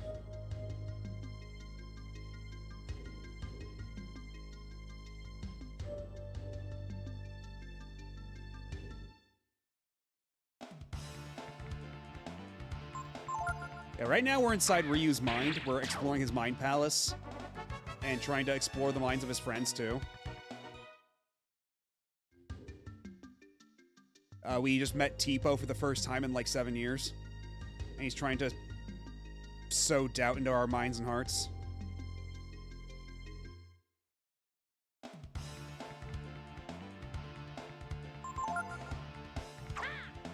I do question why they put all these enemies here in the mind. It does kind of seem to kill like the flow and pacing of this moment.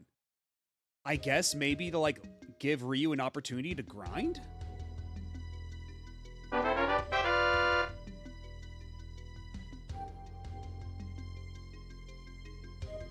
You must go back. There's nothing for you here.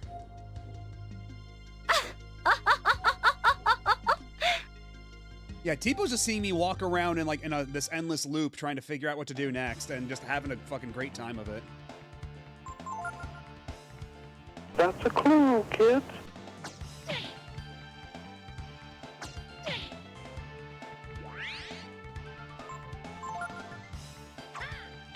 Clearly, I have to find the watering cans before I can proceed.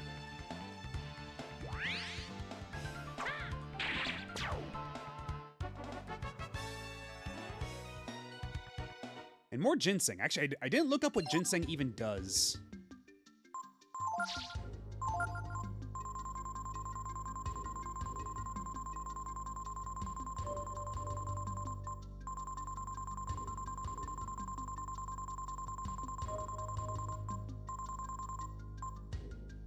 Raise one target's power. Okay, so it's like, it's just a buff. Okay.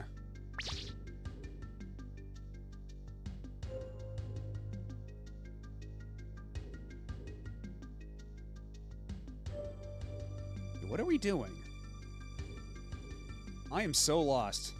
Because it doesn't seem like we can go anywhere else, and nothing else is triggering, but I'm just caught in this endless loop. Not enough AP. Truly the vilest of the weeds.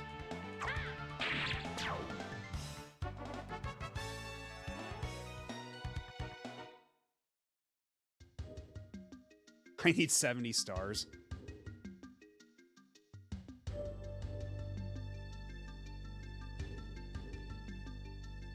You must go back. There's nothing for you here.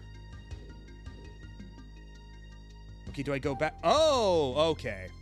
They actually literally want me to go back right then. I figures it was some kind of like Lost Woods type shit. The power of the brood. Look at me. I have a power I was so frightened of I swore never to use it. But compared to the power of the brood, my power is insignificant. Oh, vodka and that one data mine demo. Yeah, that would make you aggro, that's for sure. Doesn't that just beat all? How can anyone handle that kind of power? If it were me, I know what I would do with it. No, I know better. I wouldn't be able to handle that kind of power responsibly. I'm just no good.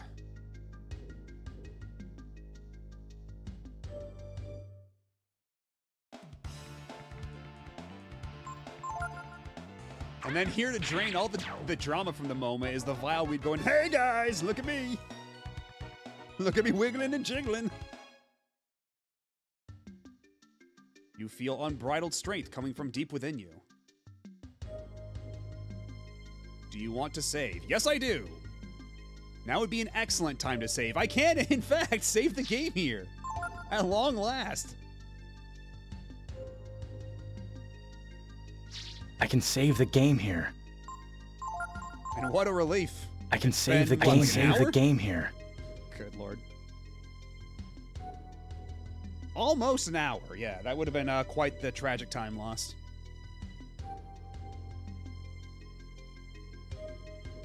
Oh, where we got two little slabs. What do you have to say for yourself? Bow down and pray before me. I will show you the path when your heart and mind are as one.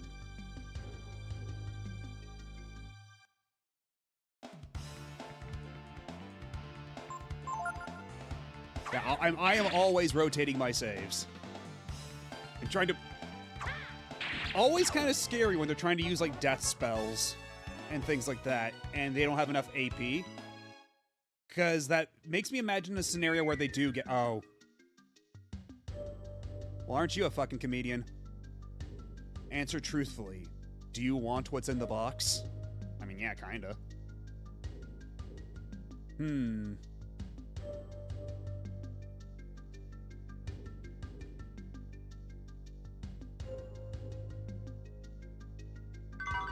You found a shaman's ring.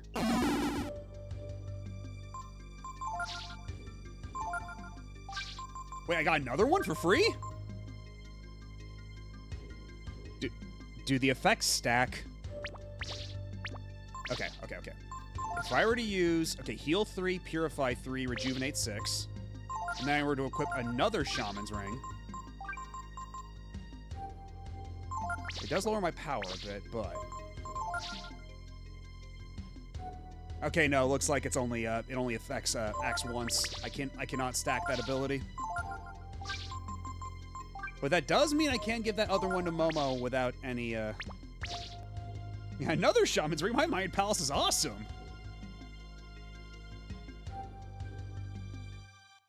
This place whips ass, actually.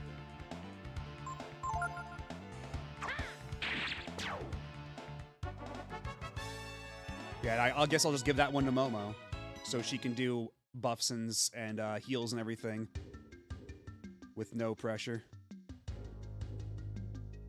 Oh, and I'm back here. Feel great strength within me. And I suppose I might as well save while I'm here. I did just get a second Shaman's Ring after all. And it did not cost me, what was it, like 3 Spearfish? However many it was.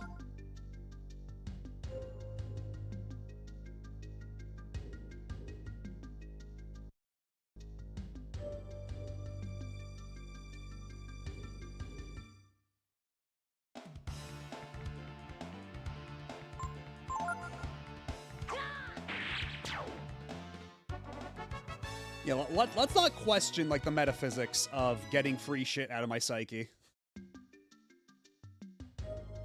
Sometimes it's best not to look a gift horse in the mouth, you know? Or what's in this box? Oh. Once again. Aren't I the fool? Wait, do you only get one chance to get the box? Like, what's in the box? Is that it? Like, I can only have one or the other? Because they're not giving me the opportunity to get that one again. Unless...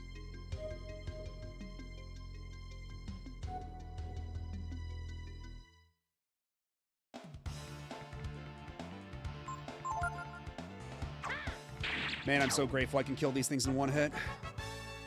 It is saving me a lot of headache. Alright, what if I tried it again?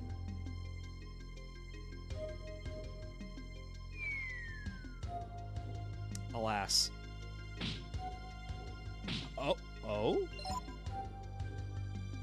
Oh, I'm poisoned, am I? Okay. Well, you know what, I got antidotes. I'll just use one of those.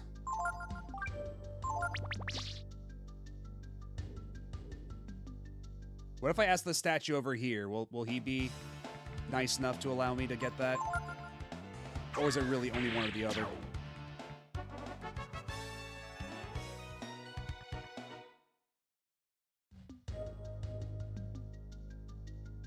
Do what your heart tells you. Alright, so something tells me I'm just not getting whatever's in that box. I think I may have missed my shot.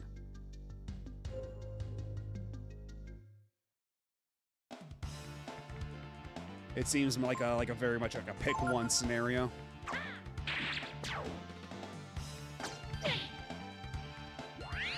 Oh, and even then this guy does like shit for damage. Okay.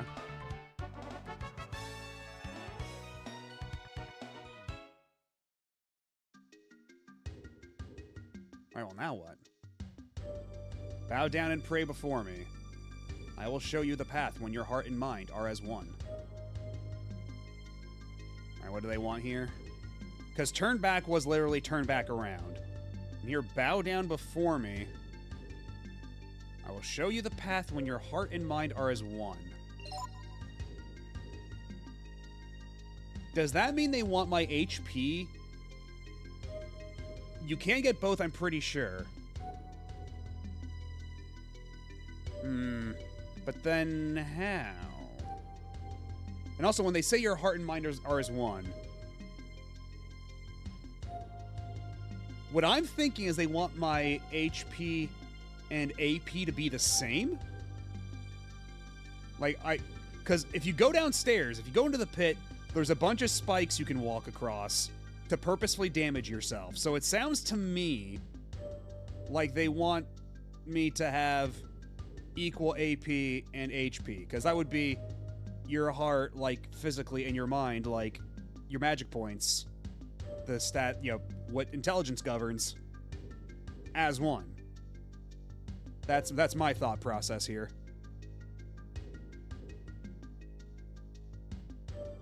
But that will be difficult so long as I have armor that automatically heals me.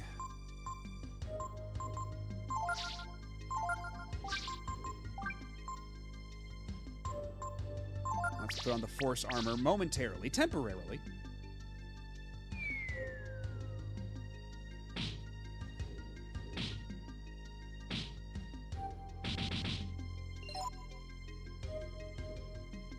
Okay, if I go down to 156.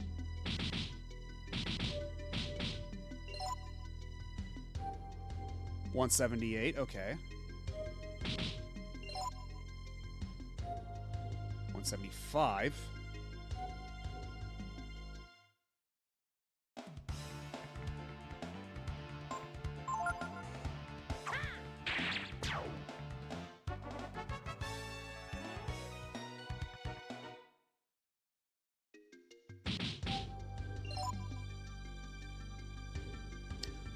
$169, very nice.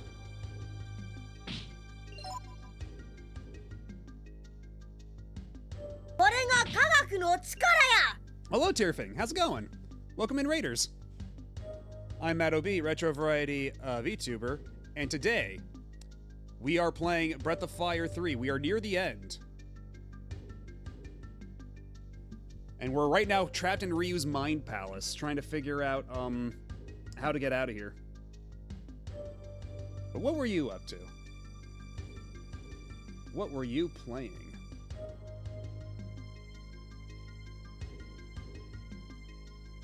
Finishing Ocarina of Time. Did you actually finish it up?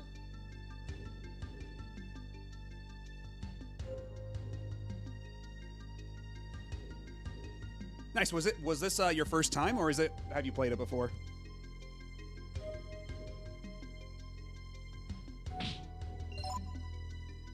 Long time ago. Okay, so it's like the first time in a while.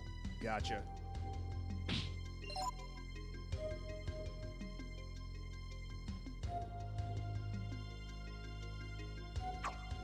Okay, I've got an idea.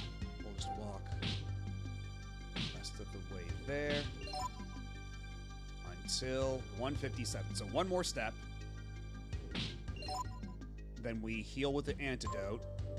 So we have 156, 156. And if my theory is correct, that should be what does it. Assuming I don't get hit for any damage by this, whatever I'm gonna fight.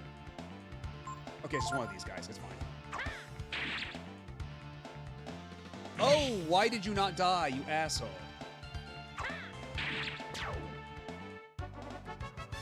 Like every other time, I've killed you dead in one hit. Why was this time different?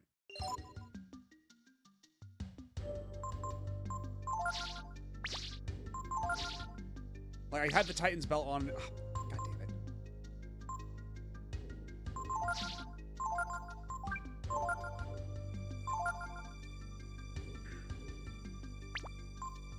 Wait. I have a shitload of jellyfish, don't I?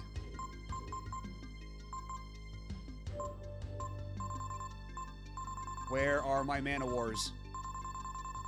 Just shove a shitload of jellyfish down my throat until...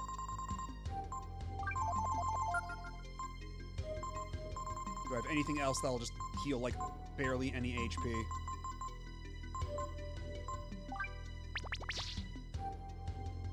Yeah, tonight we're feasting on Portuguese mana wars.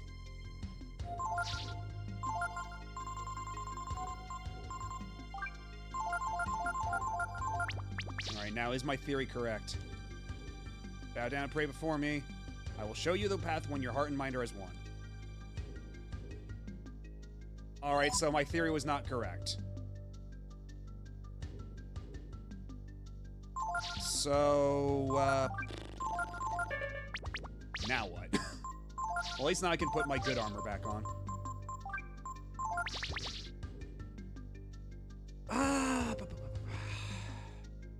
your heart and mind are as one.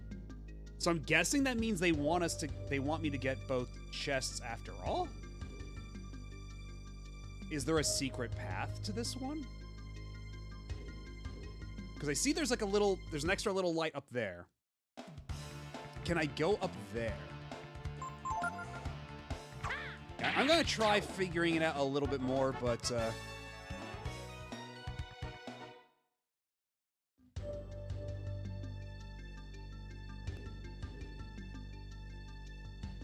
there's like one more little circle over there.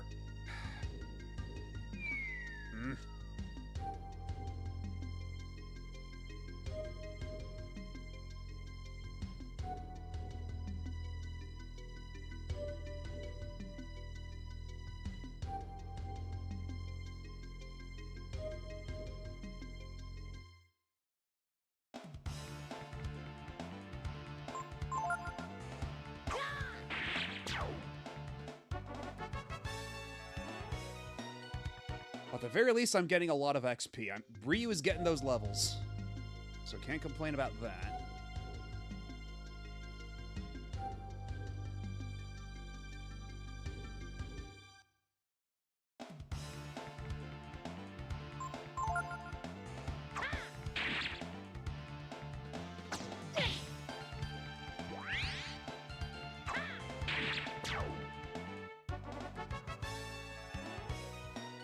Yay.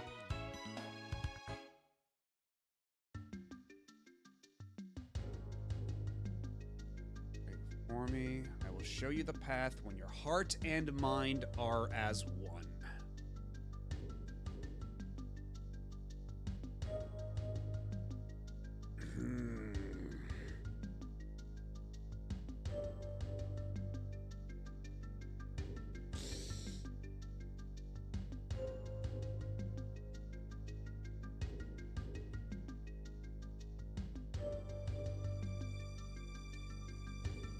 Based on what Spiff was saying earlier, I'm going to assume the answer to this is rather obscure.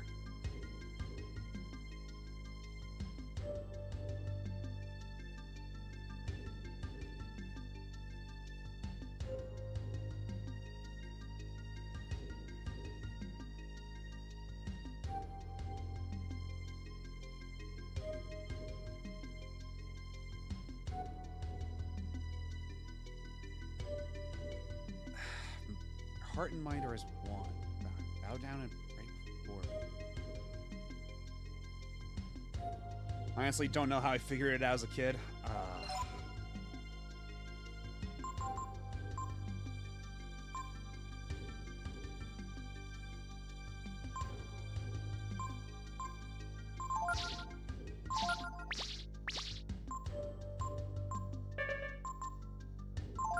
Like, is there some kind of, like, gimmick behind it? Is there...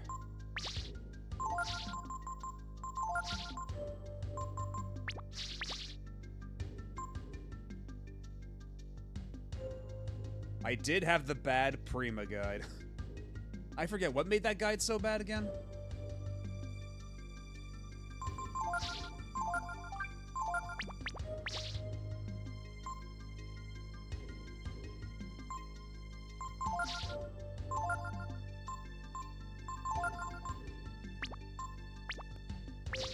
Lies. Lots of them. Well, what would you rather choose between? Would you rather have... You're only allowed to have one. The Breath of Fire 3 Prima guide, or the Final Fantasy IX official guide with the Play Online integration. That's the one that told you could beat the Blowjob Brothers the first time. Oh, God. That's a hell of a nasty trick to pull. I don't like where this is going. I had both! Well, sounds like you were blessed.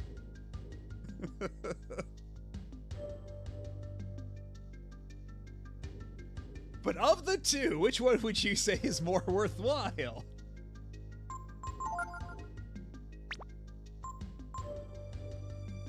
One of us only tells the truth on playonline.com, and the other one of us only tells lies.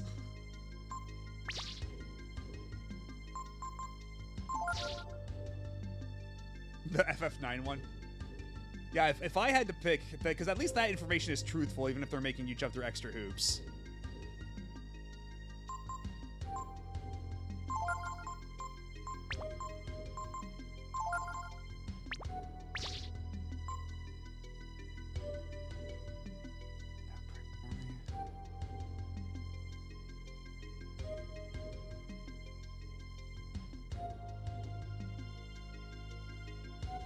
Actually, hold on. Let me...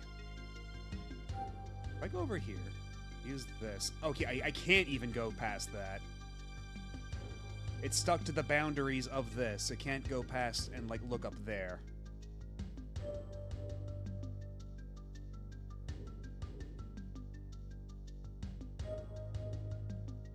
The BOF3 one was also so badly made, pages fell out without trying.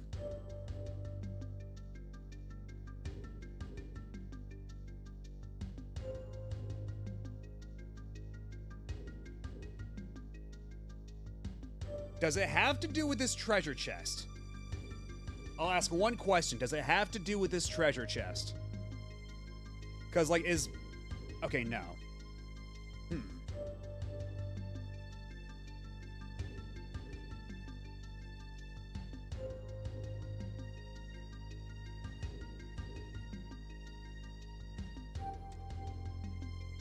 Man, I'm stumped. Holy shit.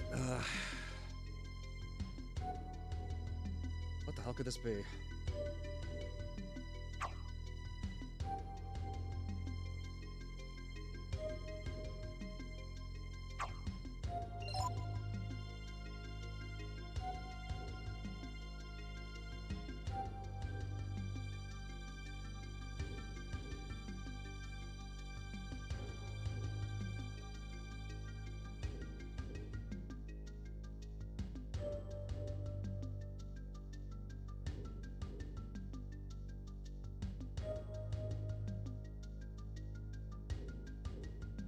At this point, I'm just pushing buttons.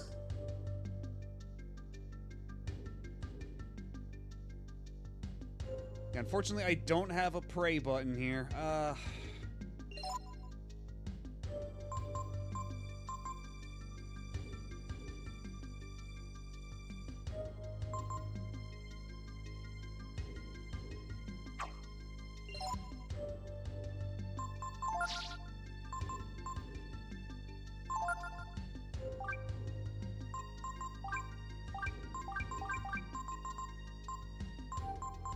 Oh, I can't remove the sword at all.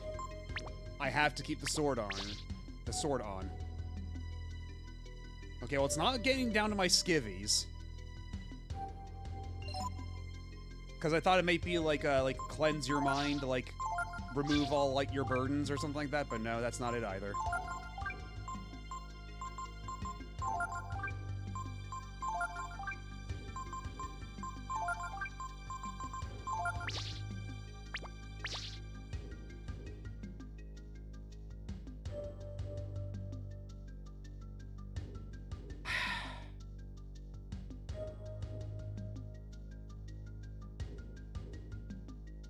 I give up. Just tell me.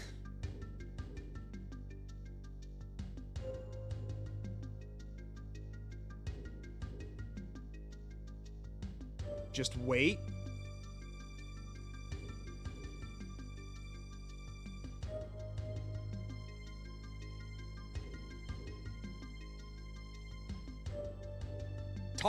Talk to him and don't move.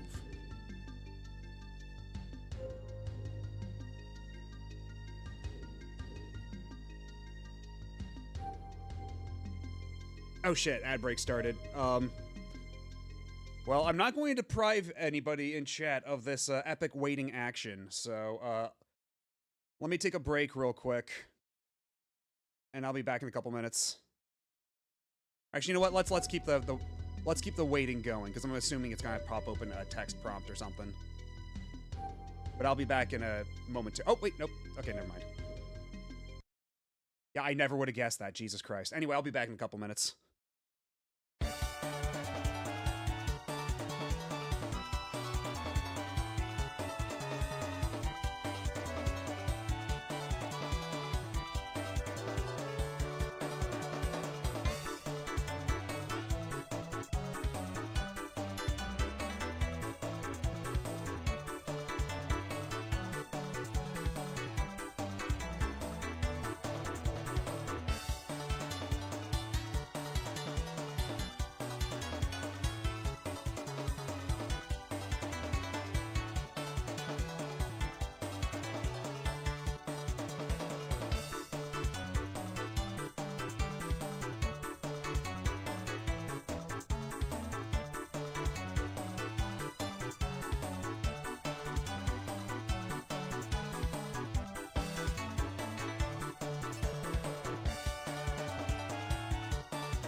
And we are back.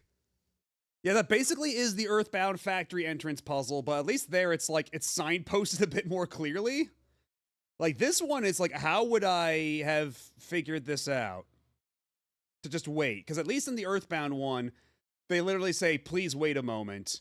And the whole gag is you're supposed to wait there. Like actually supposed to follow and like wait there the entire time. But here it's just like, how was I supposed to know that I had to wait?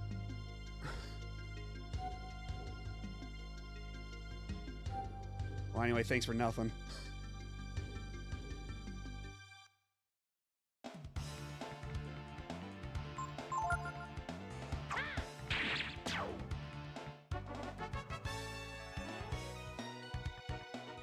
I've wondered for over 20 years that puzzle maybe makes more sense in Japanese. Yeah, maybe, honestly. Like, I'd have to see what it says in Japanese, but I wouldn't be surprised if it's something that's just lost in translation. Oh, hey, Momo! Momo's here. Also, hello, Amy. My father used to tell me lots of stories about the techno age. It was his life's dream to learn all he could about that time and all the machines that were built then. Honey. Father. I'm almost there. It's right in front of me. It's kind of funny, though, that they're making this like a whole you will regret your words and deeds gems. It's just gems. Are you kidding me? I did all this for some fucking gems? Come on now.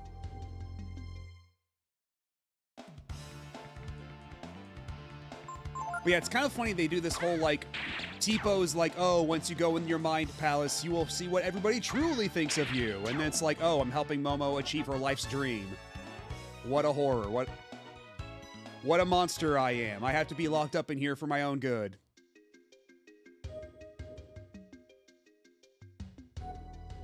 The Brood. God. I don't know anything about them. The fate of the world? It's too big for me. Okay, here we go. There's actually follow-up.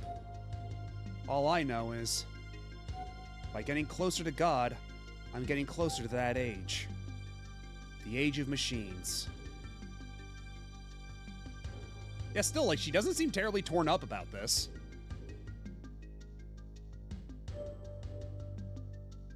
Oh, okay, now we're on another layer of the Mind Palace here. Oh. Teleporter?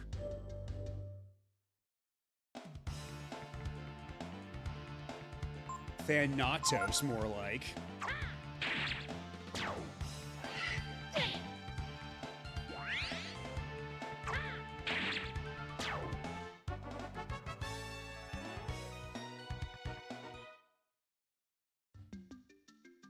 Ryu's gonna be so over-leveled by the time this is all done.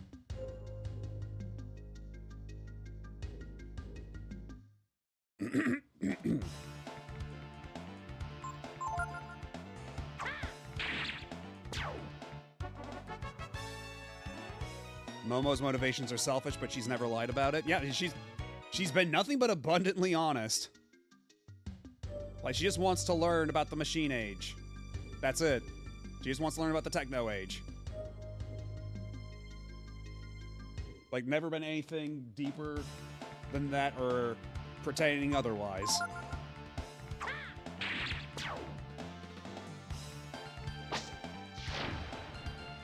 Small conclusion I came to over this whole translation comparison adventure. 90s translators were definitely not as big into mythology as we are nowadays. Yeah. Like, it also doesn't help that back then, they didn't have, like, the internet to the capacity we do now. So, like, nowadays, you can Google something and be like, oh, that's supposed to be, like, a reference to this, like, mythological figure. So your job in that respect is a lot easier. Whereas before Google and, like, search engines became as prominent and robust as they are now, it's like, I don't know, you might find something. If, you know, the search engine that you know of will even find results in a different language to begin with. Waiting puzzle, insane levels from the Mind Palace. This is Earthbound. Yeah, maybe at the end of this we fight the Mani Mani statue. But also, if this was Earthbound, Ryu would be naked. Or I guess since we're playing the American version, he'd be in his pajamas.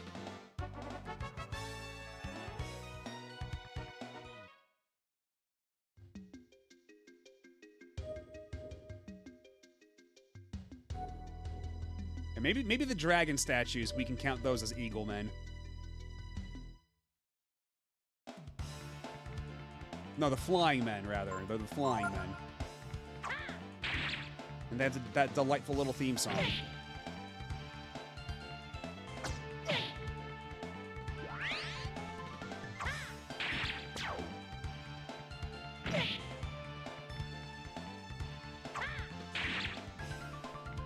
Why am I doing less damage to these guys? I was killing them pretty consistently in one hit before.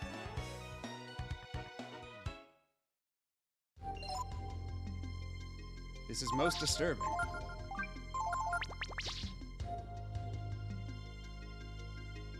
Okay, there's that teleporter there, and then this one here. This is where we came in from, wasn't it? Or, yeah, I think this is where we just, like, straight up came in from. Yeah, we're back in the Mind Palace now. We just went in one big circle. What the hell?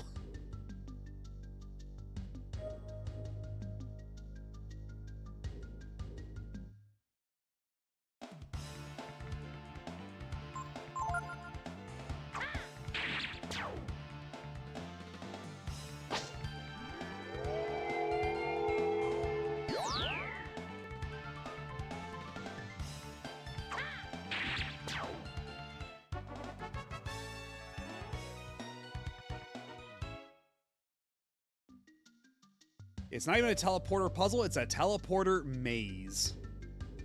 So you have to go trace your steps all over again and make sure you didn't just take a wrong turn somewhere. But it looks like that blue one is the end point because it's got like little sparkles around it.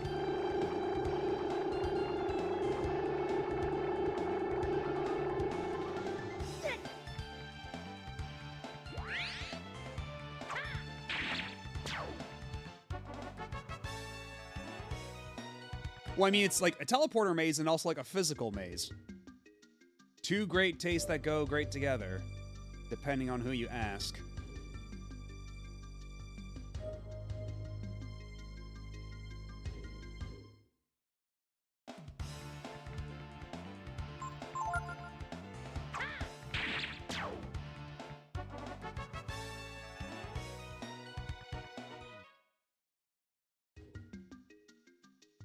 Okay, so we have to get to the green one, and then we'll get to the blue one. But where's the green one? That's a dead end. We've been here before. That's the yellow one. I think that's the one we took last time. So let's go further ahead.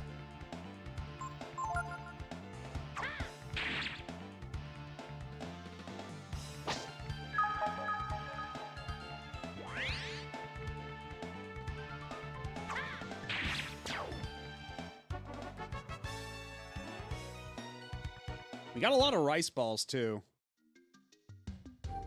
How much HP recovery do... Oh, hey, there's Gar. Hold on a second, Gar. Let me give you a rice ball. How many of these do I have?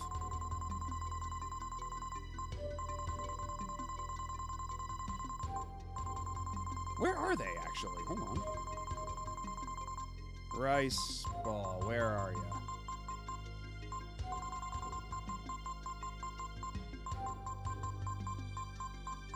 $17. Smells burnt. Oh. I believe that by hunting the brood, by obeying God, I was saving the world. But now I wonder, was I? If they'd wanted to, the brood could have stopped us at any time. What should I have done?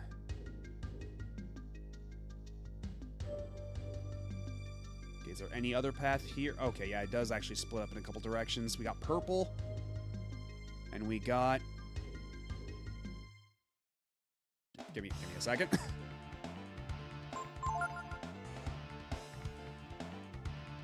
We got purple, and we got... Blurple. Nothing.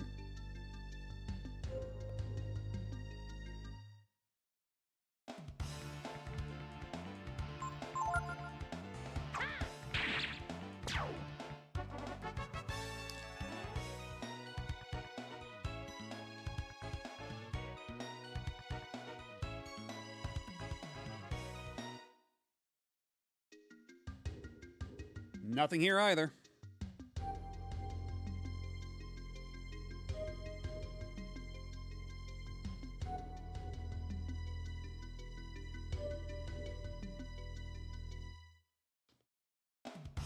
Yeah, I think now is probably a good time to... If I had the Holy Mantle, this would be a good time to use it, but unfortunately the Holy Mantle is on Momo right now, and she is not in my party. So, we're just gonna have to keep doing these ram encounters as I bumble around this maze. Yeah, it's pink. We got pink over there. That's green. I think green is the one we wanted, right?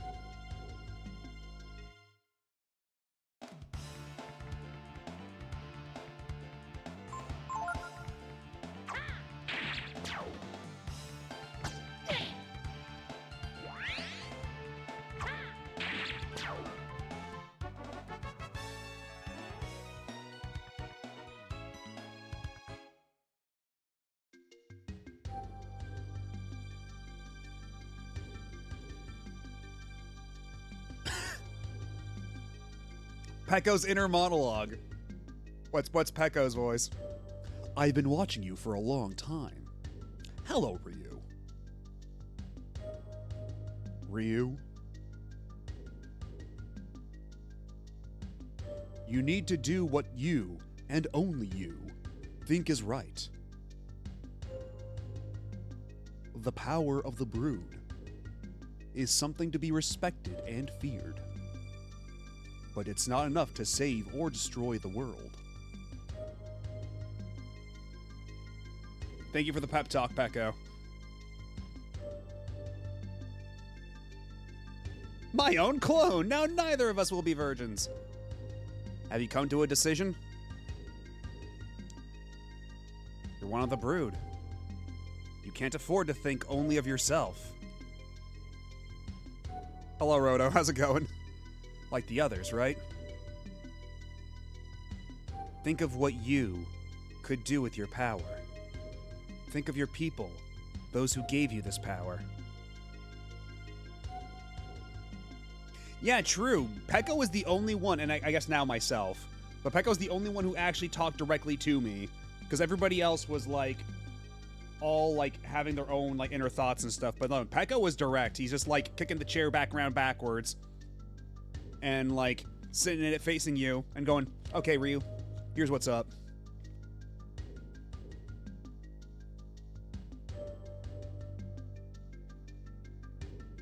If you have the power to change the world, you have to take responsibility for the world. Don't you? There's only one person who can take that kind of responsibility. The goddess Miria. Rise. Rise and give yourself to the goddess. Become one with the world. Who are you?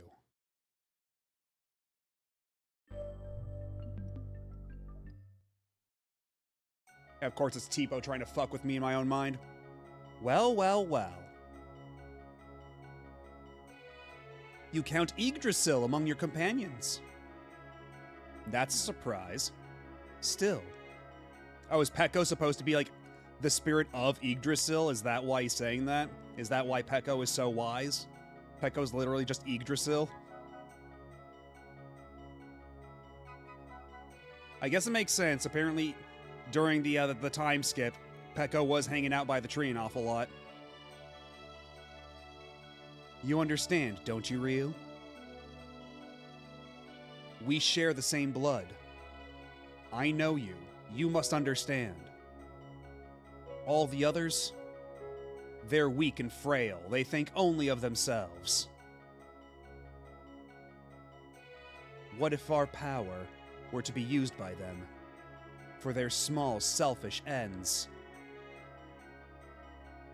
We can only entrust our power to someone who understands, someone who sees and thinks of the world as a whole. Someone like Miria, Ryu. If that's your choice, then, if you won't listen to me,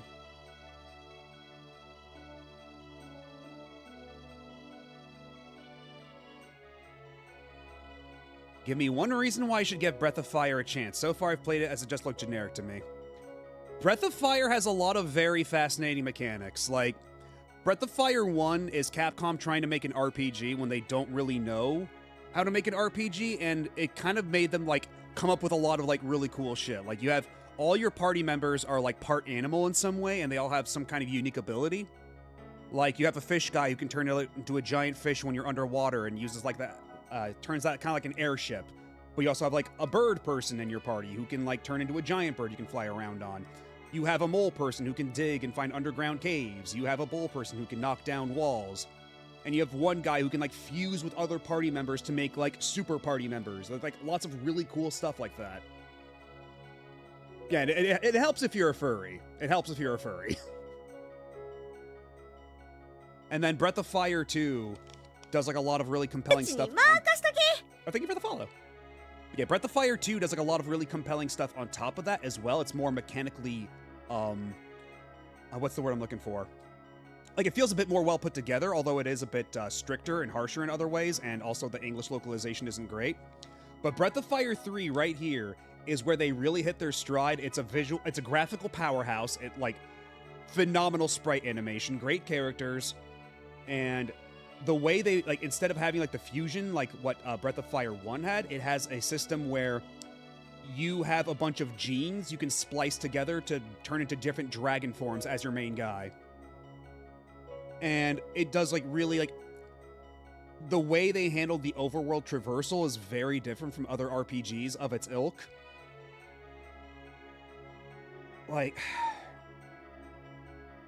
if you're curious at all, you're willing to jump into the topic is what sold me. Because I will say that, like, Breath of Fire 1 and 2 are very flawed. They're trying a lot of interesting stuff, but they kind of stumble. But here is where they really hit their stride. This game's phenomenal. And also it helps that there's a scientist bunny girl as a party member with red hair and glasses. You might see why I might appreciate such a party member. And also the way, like, Breath of Fire 3's story is also really unique. In, like, how, like, it covers, like, a lot of, like, familiar, like, points. Like individual beats in isolation seem familiar, right?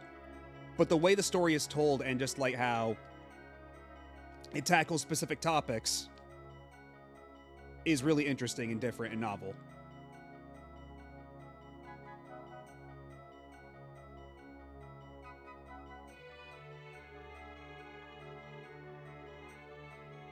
Yeah, also, it's got, like, this one in particular has some, like, really, like, atypically, like, jazzy music, which is really nice.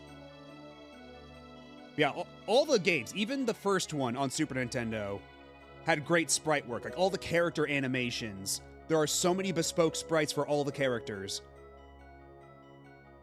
Like, back then, like, Square Enix was the one making, like, really, like, impressive 3D RPGs, but then, like, you have this on the 2D side of things.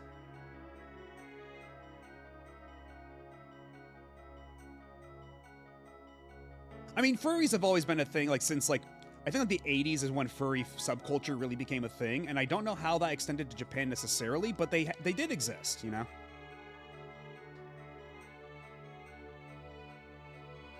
If you won't listen to me, I'm afraid I can't let you leave.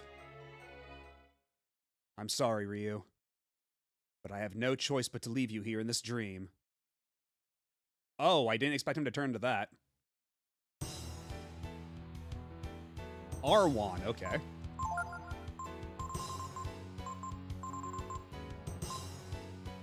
Attack usable at fixed intervals. That's interesting. But yeah, we have this whole system here, right? Where you can turn into like these dragon forms. And you have all these individual like genes that they're called. And when you use a different combination of them, you turn into different dragon forms. But what I'm gonna do right now is the one that's not really a dragon. Like if I use, let's see, Infinity and Failure.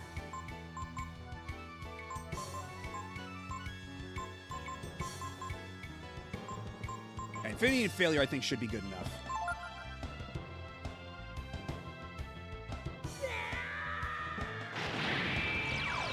Okay, this one just, instead of turning me into a dragon, this one turns me Super Saiyan. Which is still pretty neat.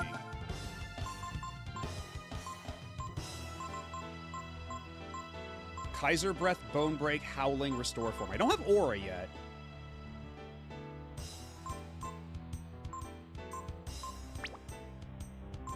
Let's, damage altered by HP. So this one, it's the more HP you have or the less HP, I forget.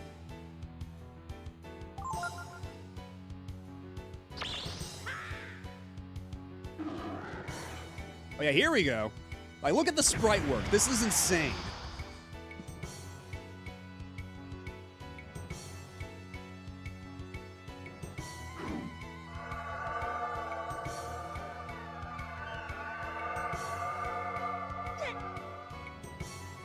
Speed down. That's unfortunate.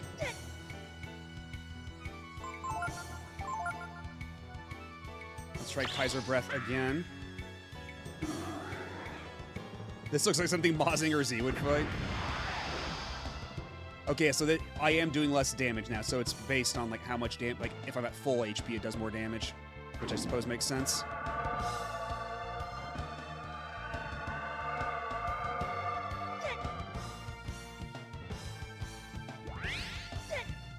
And let's not get greedy either. Wait, I can't use items. Shit. All right, so I guess I'll just have to use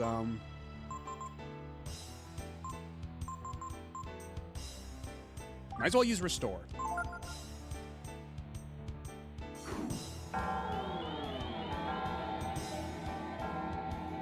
R1 is undead, by the way. Ah. Oh shit, I'm asleep. Ryu's so EP right now.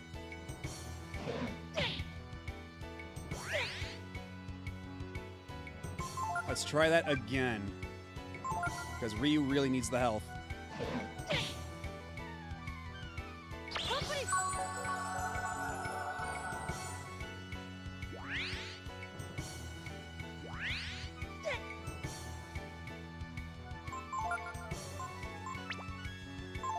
Fuck it. E-ball.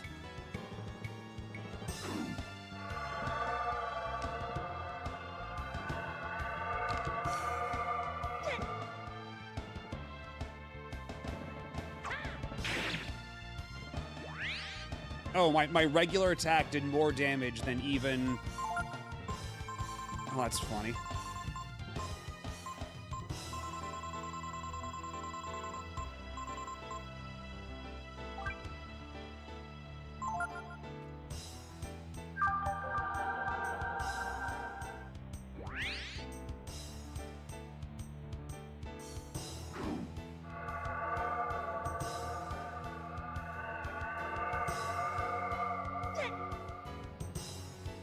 Alright, now let's try this.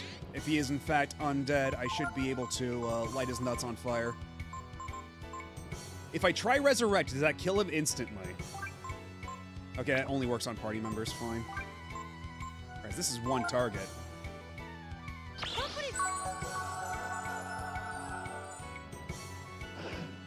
$540 damage, let's go.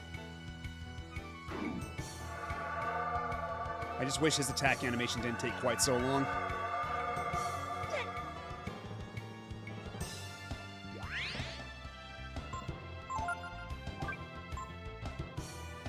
I could probably afford one more.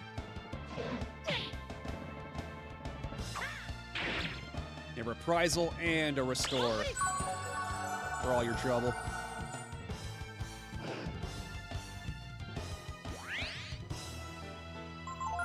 Now let's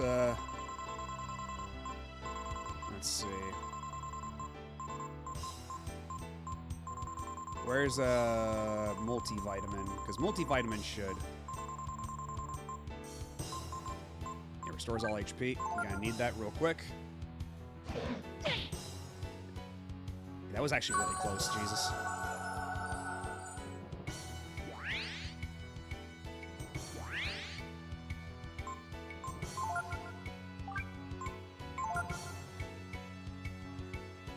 You can one-shot hit with Kyrie, but you don't have that. Well.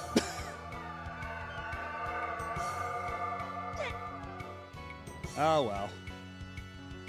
This is still doing some pretty good damage all the same. Oh, and there we go. He's dead. Rest in piss. You won't be missed.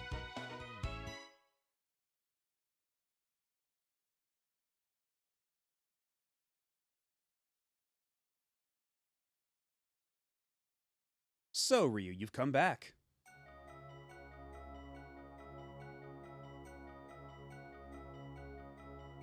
Why did you fight it? All that would have happened is that you would have lost the power of the brood. You wouldn't have had to die.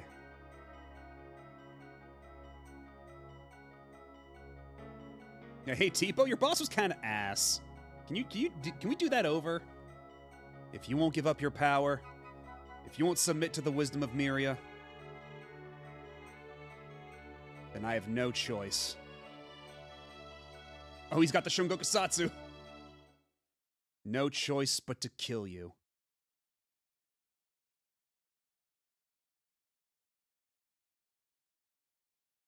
Choose who will fight against Tipo.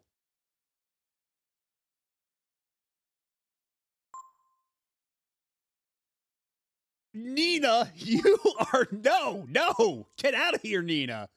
This isn't about you, Nina!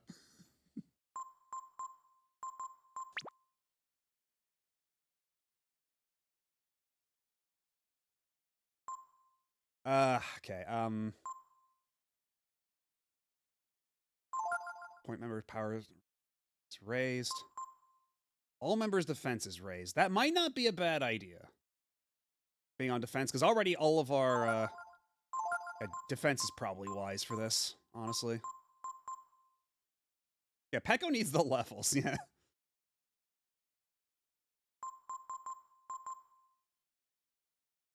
I think that should be fine.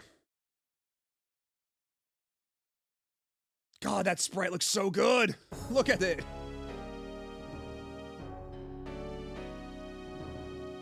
He's the D-Lord. Lord of the D.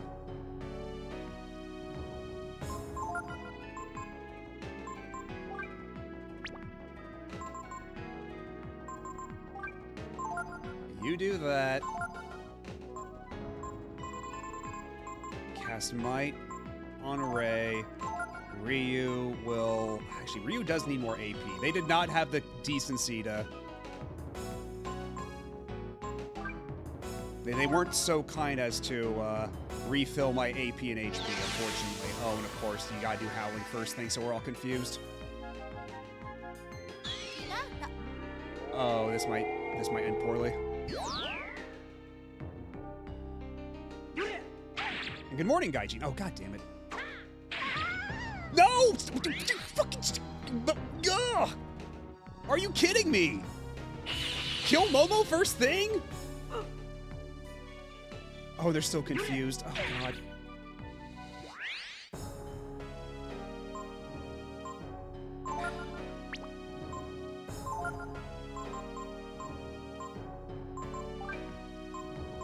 Alright, can we come back from this? Because otherwise, if I get a game over... Oh, Jesus Christ.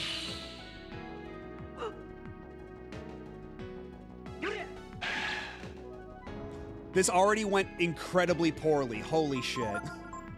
Like, that could not have gone any more poorly.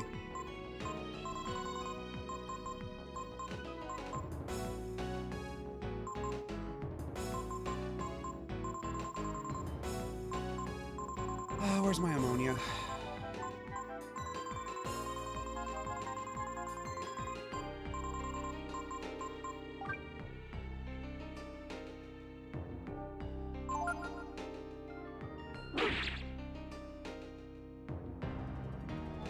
Okay, so we both have only like 1 HP. That's fine, right? We're good.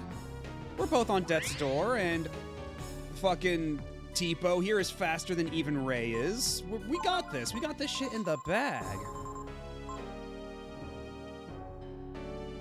Ah, fuck it, smoke him if you got him.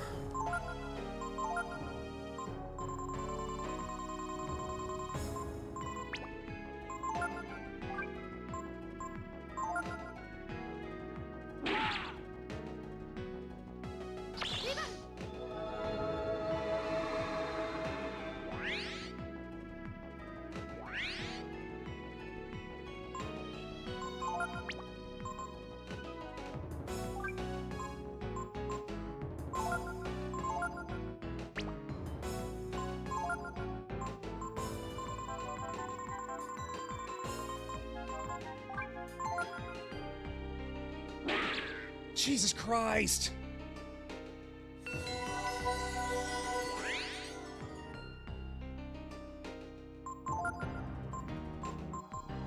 Like, starting off the battle with fucking howling. How dare you? How fucking dare you?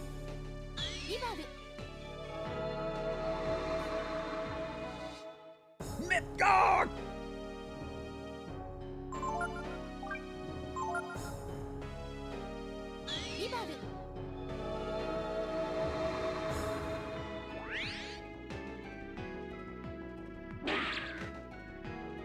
You've got to be fucking kidding me.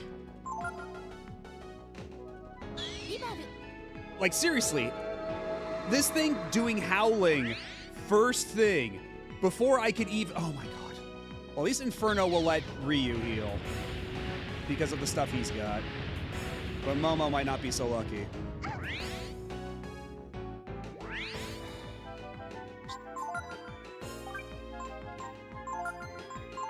I'd like to fight the boss now, please. I'm kind of sick of your shit right now, Tipo. You fuck.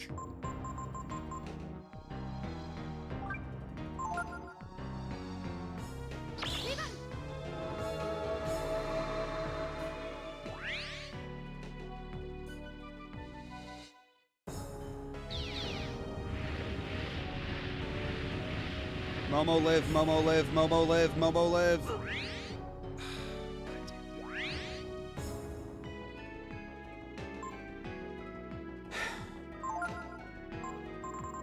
Okay, Ray, can you at least take a multivitamin, like, right now? Can you take a multivitamin before the boss, like, boops you on the head?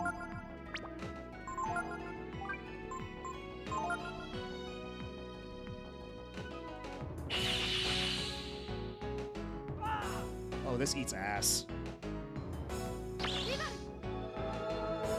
This sucks shit.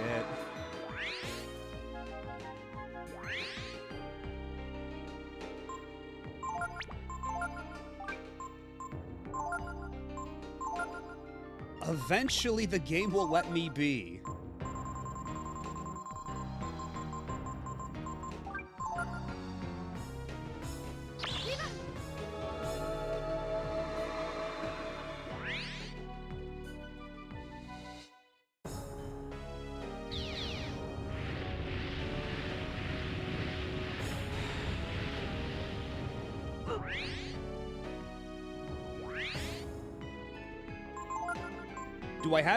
Do I have an item that will just do like a full, like, complete revival?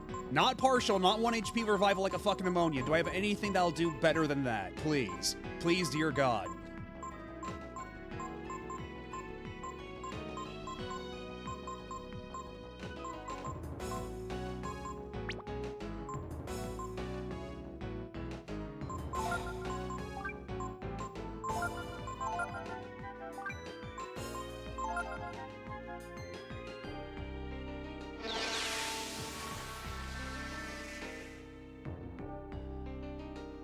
And Ray's confused, of course. So, of course, he's just gonna attack and kill Momo. Because Ray loves nothing better than attacking and killing his friends. At least he tried to go for Ryu that time. Small miracles.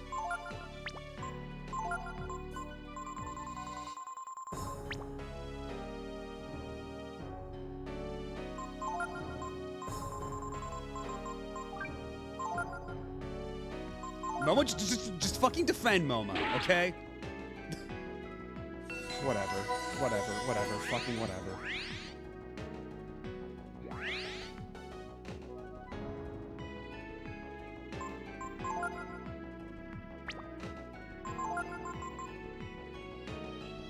Just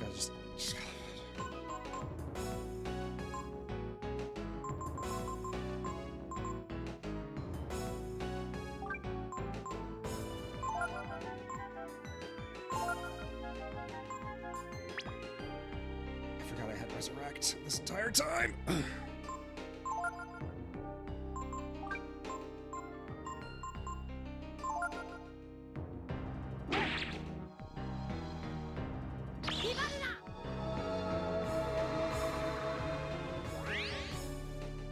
I forgot I had Resurrect this entire time. Don't I feel silly?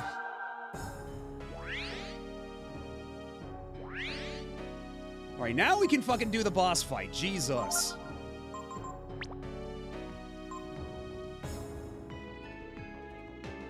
Okay, just attack the D-Lord right in his fucking D. I don't care. Momo, you just defend for a bit, and then Ryu, we gotta get everybody fucking just shield everybody. Shield everybody right now. Oh, triple blow, go to hell.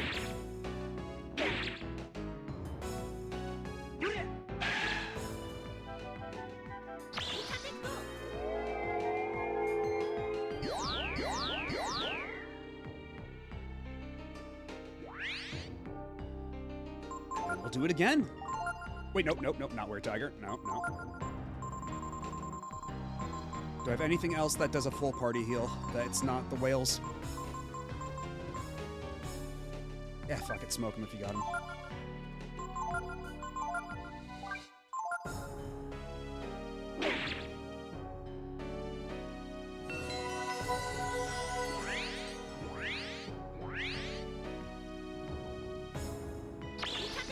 I'm going to cast this as many times as I can. Just gotta keep stacking this shit.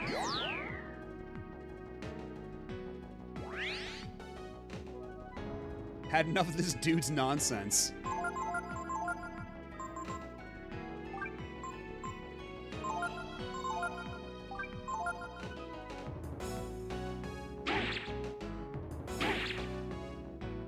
Okay, so already doing the triple shield is paying off.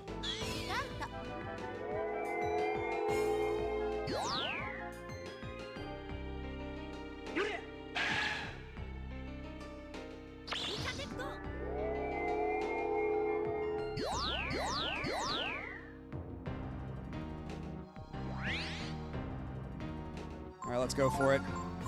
Were Tiger, you defend in case anything goes horribly wrong. And then you influence.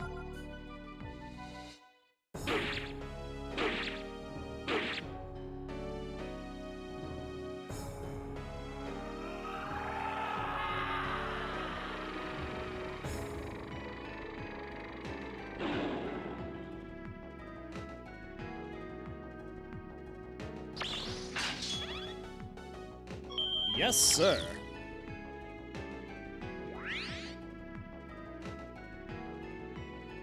Okay, I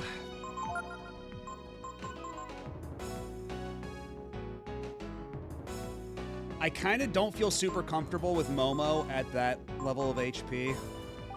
So let's cast Barrier on her real quick. We'll have Momo nibble on some herbs or a vitamin or something. Or how about she eats a fish?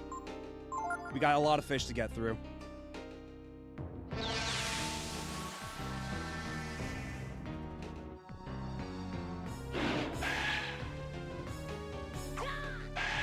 Yo, crit the dragon. And because I cast Influence on the dragon, does that mean Ryu also goes for the dragon automatically because he's confused? Or what?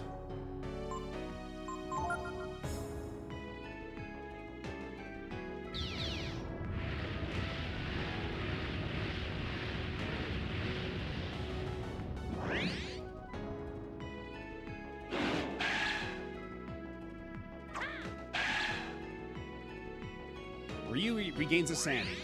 Good.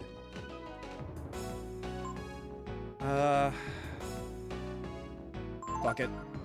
Super combo time. We'll cast Might on Ryu. Why don't we?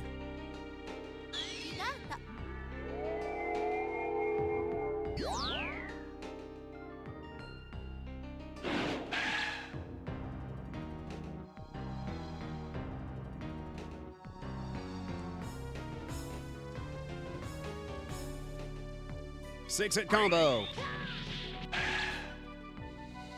700 damage is okay, I guess.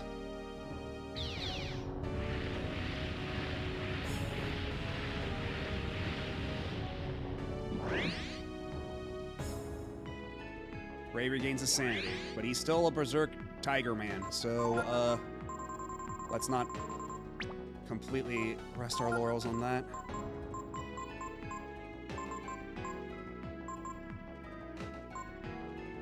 Vitalize should be good enough. And Momo, you keep defending right now, alright?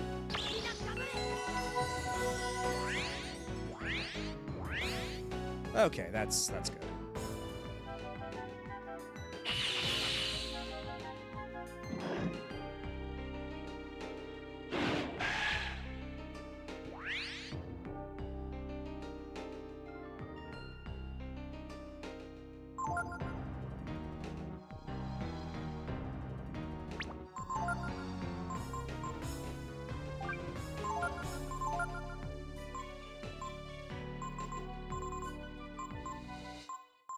How much damage would Momo do attacking right now as is?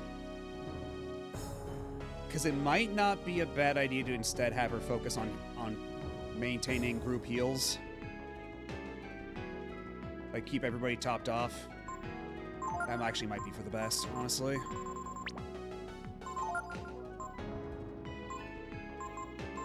Because she does have Vitalize, and she does still have a pretty decent amount of AP. So let's act out of abundance of caution, because we've already seen just how badly and this can go and how quickly it can go wrong. So let's play it safe.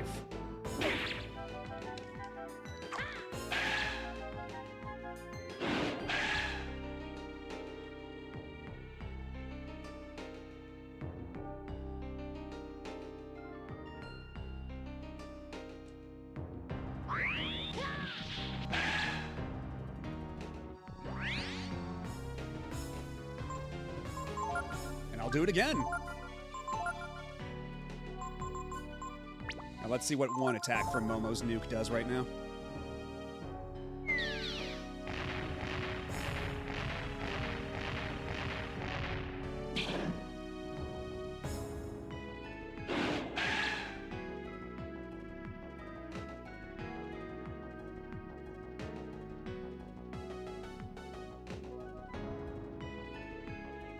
Seven hits.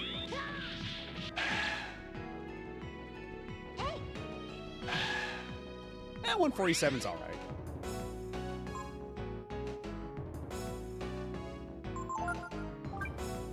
And again.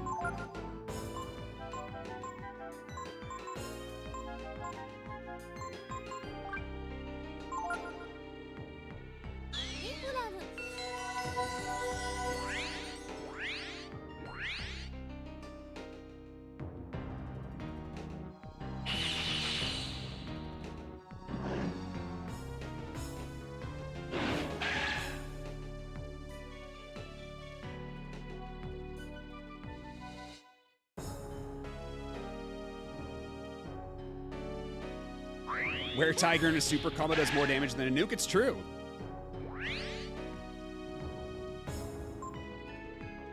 I mean, we've seen it time and time again. It's science.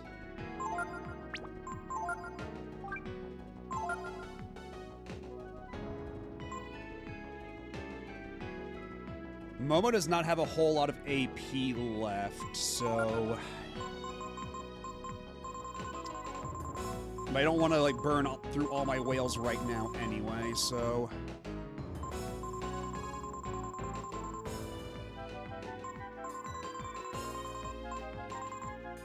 I do have quite a few hourglasses. So maybe we could use that to, like, buff some folks up? Like, do a group heal, restore her AP, and then just buff somebody real quick? Yeah, because we got 7 wisdom seeds. We got a lot of wisdom seeds. It's just that I don't know if I want to bypass an opportunity to heal because of how much damage this boss can do in one go against the other 2 party members. So let's go ahead and use an hourglass. Yeah, because it's shit like this, because of fucking Sirocco. This is gonna do a lot of damage to Momo and Ray. Like that, oh my god.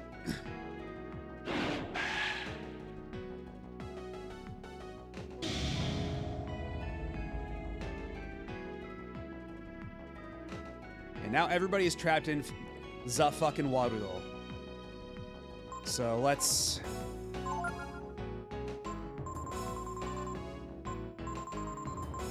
Where's my fruit? Where's my seeds? 1 fruit, 1... Only... Yeah, maybe ivory dice if we can squeeze it in there, but...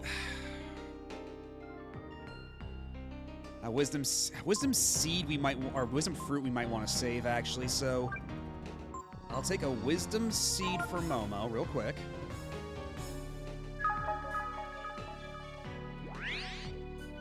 Okay.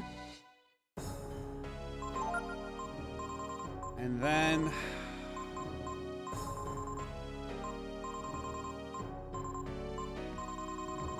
I could use another whale right now, because we have a lot of whales. I'll just go ahead and do that right now. Top everybody off real quick. Up to max. And then, with this final turn, use the opportunity to cast Might on Ray, so he does even more crazy damage as a Were-Tiger.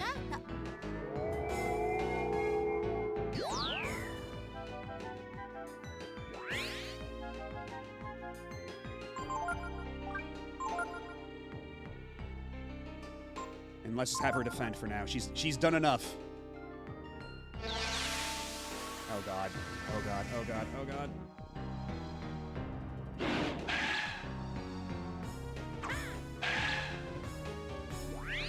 Okay, the influence does still seem to be working, but just in case.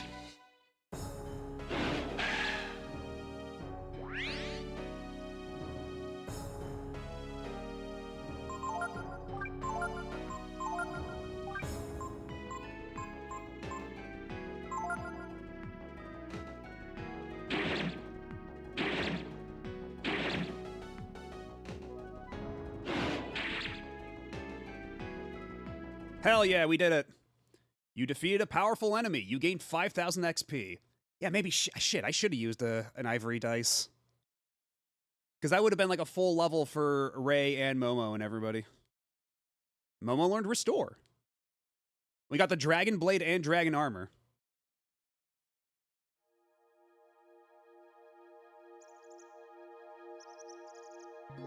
Ryu. Miria is right. Look at us. The Brood. All we know how to do is fight and kill each other like this. I've been trying to get out of this fight for fucking ever, dude. Don't let me in with you, alright? But... I didn't ask to be Brood. Ryu, don't open my treasure chest. I know the treasure chest has been on screen this entire time and is driving you crazy wondering what's in it, but don't open it. Promise me this, Ryu, before I die. I didn't ask for the power. I didn't ask for be the power. So even though this localization is a lot better than Breath of Fire 2's, it does still have the occasional flub.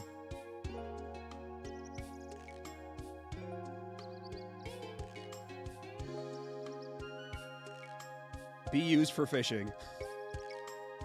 I just wanted to be with you, Ray, and you, Ryu, my family.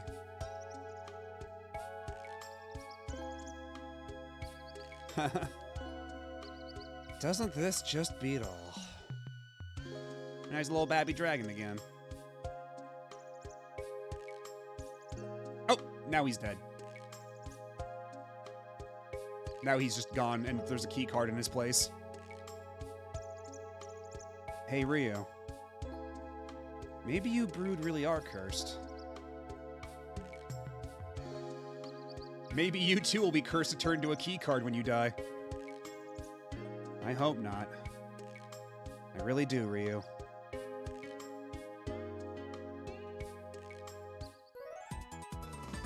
It says card key A. It looks important. You found Soul Gem. Now, what does the Soul Gem do again?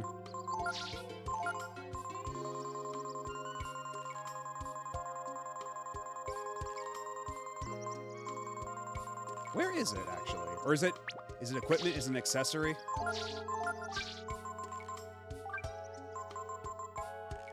Saves wearer from death once. Okay, it's one of those.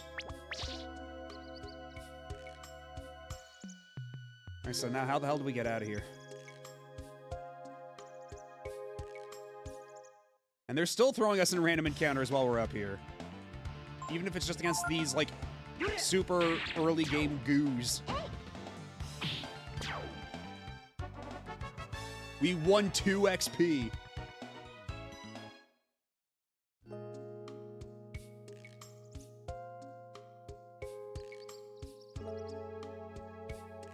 Yeah, I bet he wished he had that instead of throwing that shit in the chest behind him. Now, doesn't he just feel ridiculous? Also, if we go back across the bridge, we didn't actually get to walk past him up here, so... Is there anything on that side? Oh, not you, assholes. Get out of here. Those guys are so obnoxious to fight. You stay in my mind palace.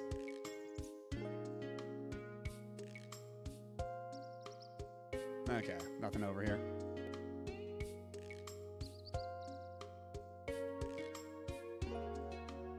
And nothing over here.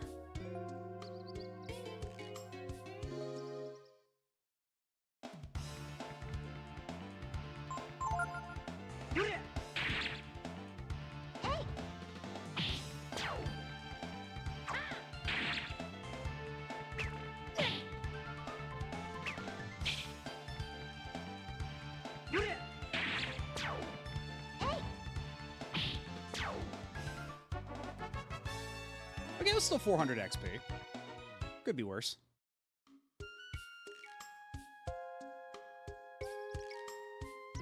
Alright, let's ride the elevator back down and save our game.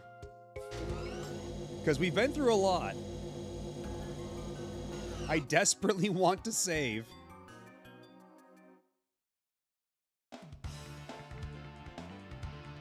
Nope, nope, not putting up with you.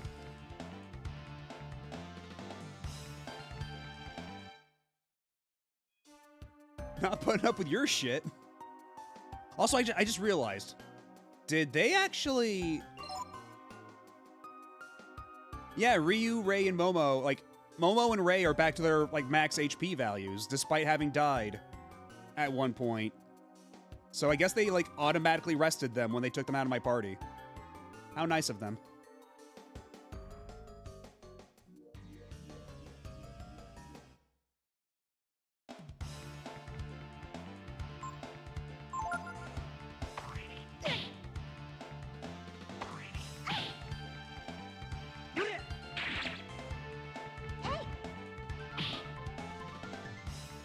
Although I suppose the last time I saved was in the Mind Palace. I would just have to do the maze all over again and then those 2 boss fights, so... Wouldn't be the end of the world, but it would be a little obnoxious. It's already 2 a.m., God. Oh yeah, we're not getting the Breath of Fire 4 tonight. I think it's pretty safe to say that.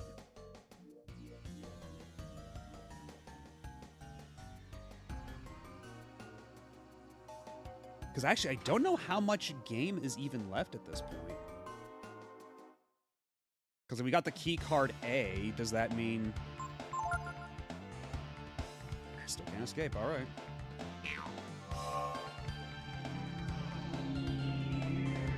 Because there were 2 doors that were locked by key card A. One next to the room with all the honeys.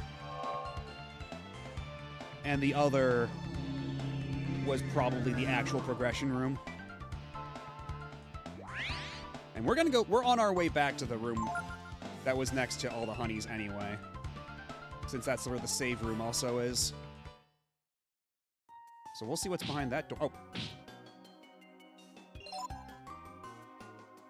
Aren't you funny? Aren't you funny? You actually made it so the fucking, like, roots hurt you with all their thorns.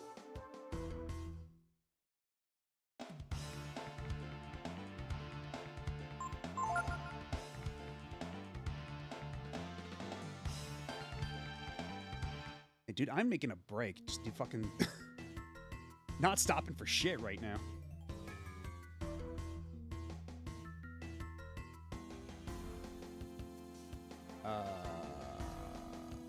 This way. No, not that way. It's over, Hopper. I have the high ground. Don't try it.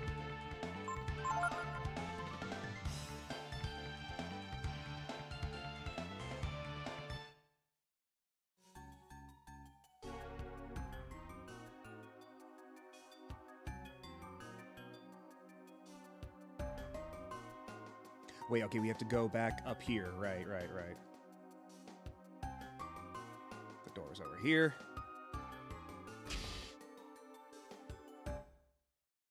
I'll just let the I'm not gonna go on BRB. We're just doing the run back to the safe room anyway, so nobody's gonna miss anything behind the ad wall.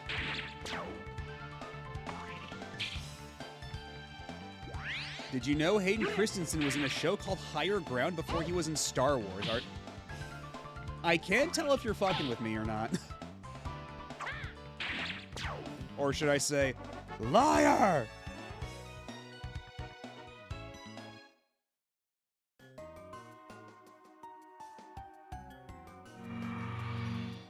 Your wounds are healed and you feel completely refreshed.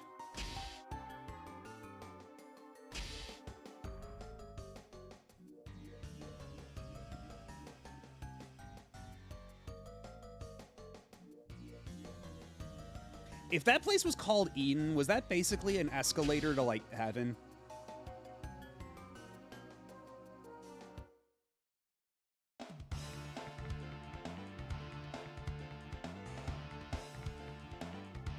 Fuck it, might as well. I guess we're full health now.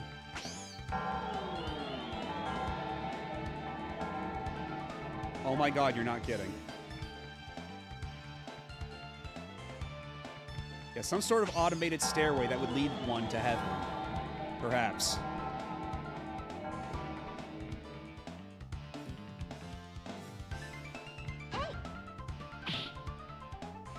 Higher Ground, starring Hayden Christensen. And look at all the good that did him.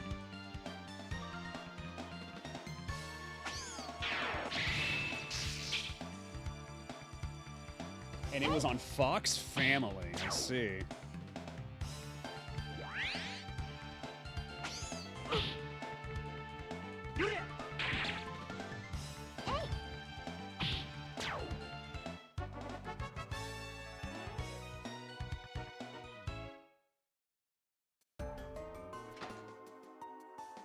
Okay, then we go downstairs. Right, okay. And then... It was this room, right? Yes, okay, thank God.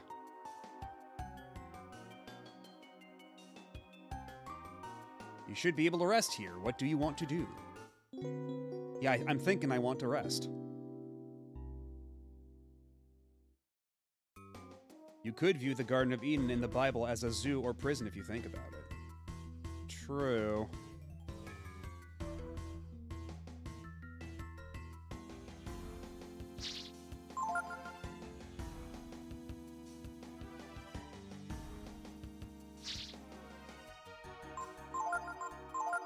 God, how long has it been since my last save? An hour and 14 minutes. Holy hell.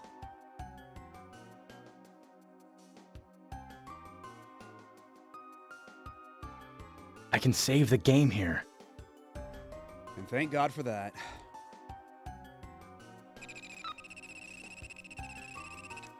Okay, door lock released. Alright, what's in the box? Light bangle. What does that do?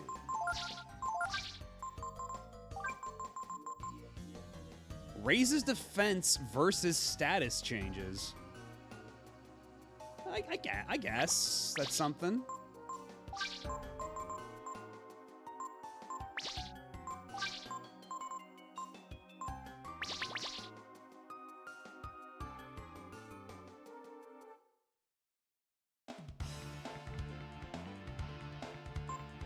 And how'd a vampire get in here? The door was locked.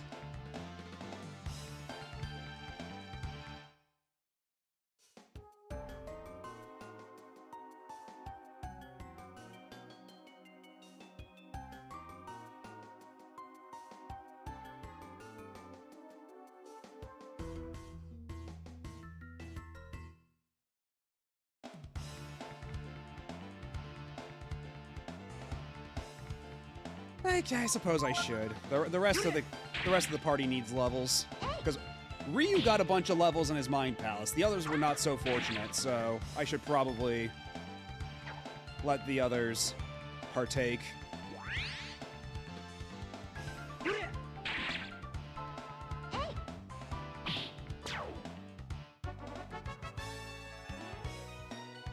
Yeah, poor Ray is especially lagging behind. I kind of wish this game had like an XP share thing, so that way, like, I would be fine-ish with them with them shoving Nina back into the party over and over again. If they just, like, had an XP share thing, so like even party members on the bench got XP, then I wouldn't mind so much.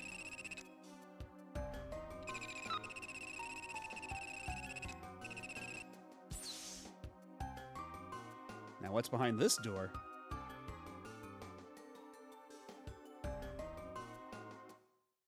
Yeah, I got that XP. I got that ability. I think it's on Ray, of all people. Oh, you're new. Mist Man.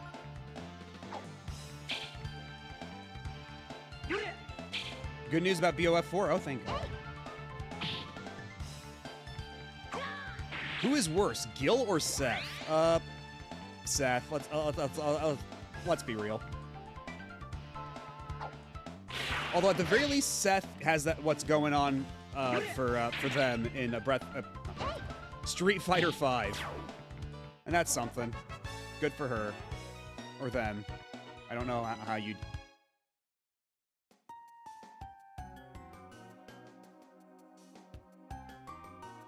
But yeah, Gil does have like the luscious blonde locks. And he's got some really great quotes like, "The mark of my dignity shall scar thy DNA." And resurrection.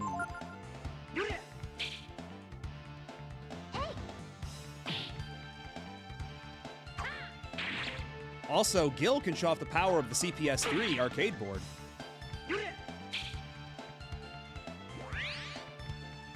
And I guess he's got a Colt too. Sure. But the CPS-3 board, though.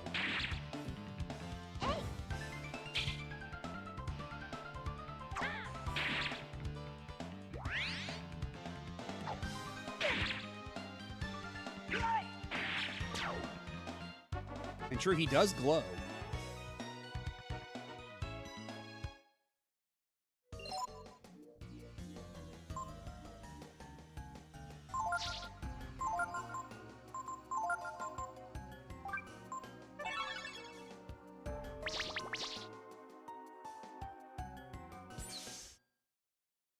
The music stopped. Okay.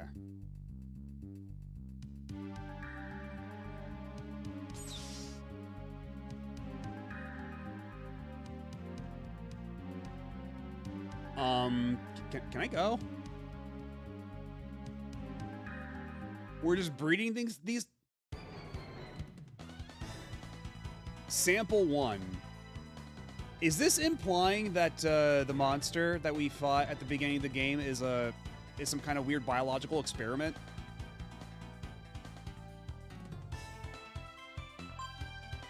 Also, I can't help but notice that they're playing the boss theme.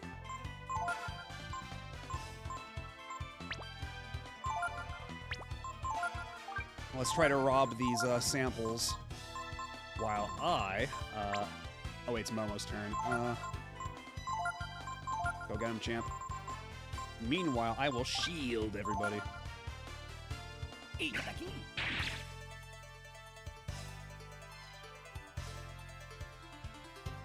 Yeah, Gil makes Alex red and blue in that one ending.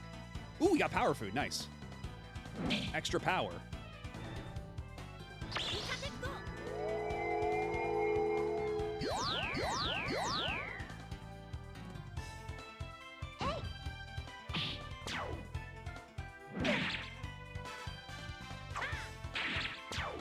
Oh, these guys aren't even, like, a boss fight. It's playing the boss music because they were a boss at the beginning of the game, but now they're nothing.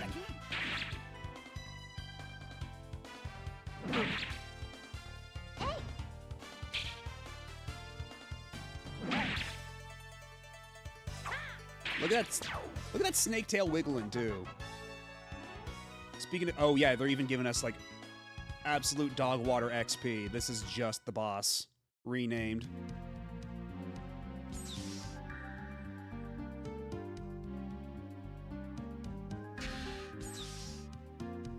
Oh, it's a door maze.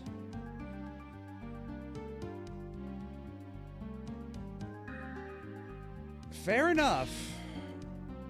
But can I not go in through this way? Or is this exit only?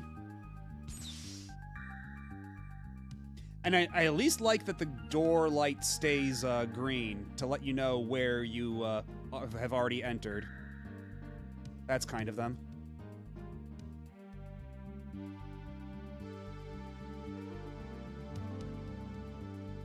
Although we didn't come out this way, did we? That's a falsehood. So I guess it's just designating which rooms we've been in already.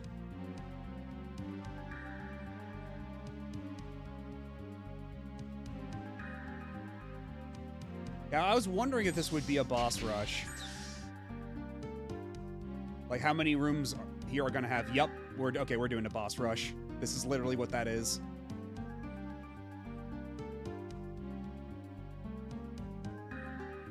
We're fighting this ugly bastard again. Sample 2.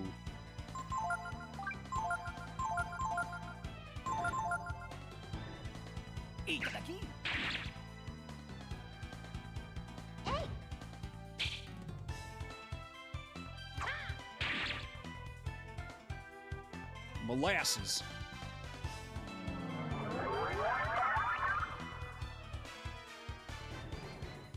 Oh, look at its eyeballs jiggle. I wish I could do that with my eyes. That'd be a cool party trick.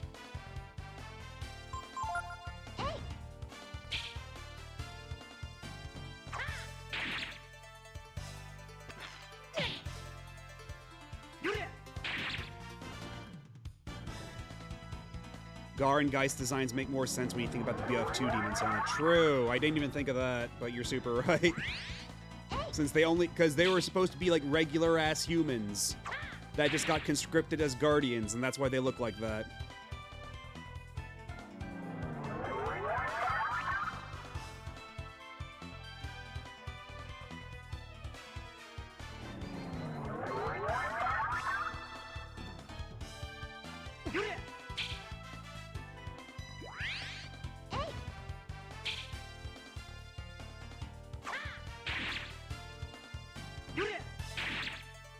He has way more HP than I remembered him having.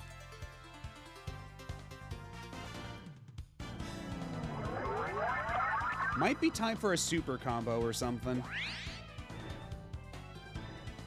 Then again, I don't know, that might be a waste of AP. We don't know what is waiting for us in this boss rush. It's not doing that much damage to us. Also, Momo is still missing a lot, which is concerning. Actually, but so is Ryu. This guy's just slippery.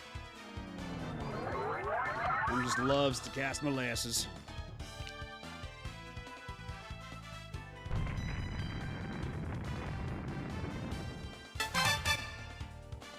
Thank you for the resub, Gaijin. Thank you very much.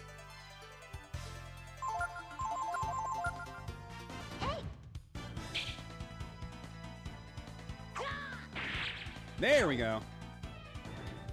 That's the ticket. That's the do it.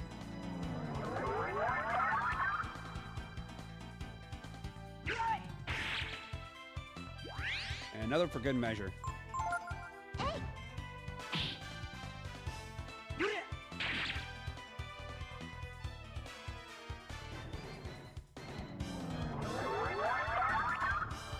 Wiggly, wiggly, wiggly, wiggly.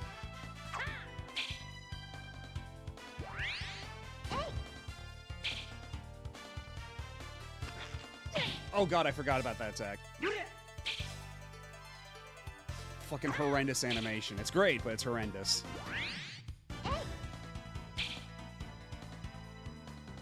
One of us has to hit it eventually.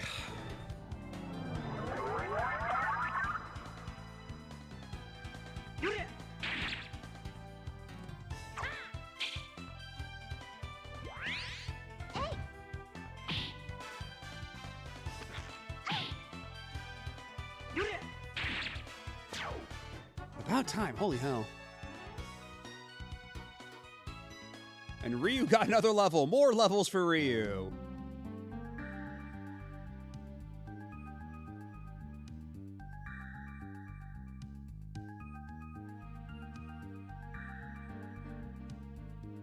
What does this inscription mean? What could be in this room? Another Freakazoid, perhaps indeed. It's this guy. Sample 5. We skipped one. Hold the fort.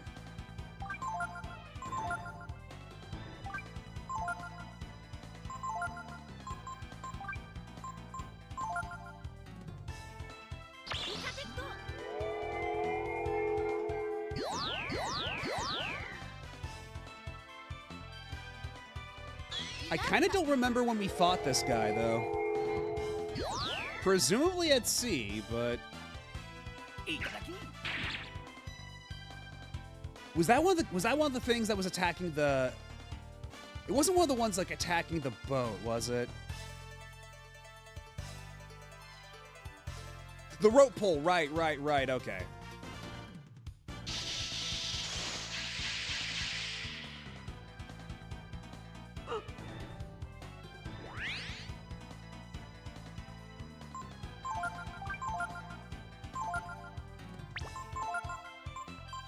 What if we just broke his bones?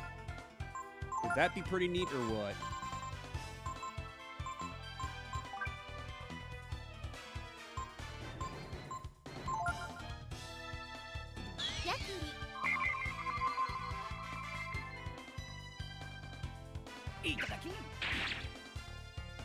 Oh, not carrying anything. Whoops.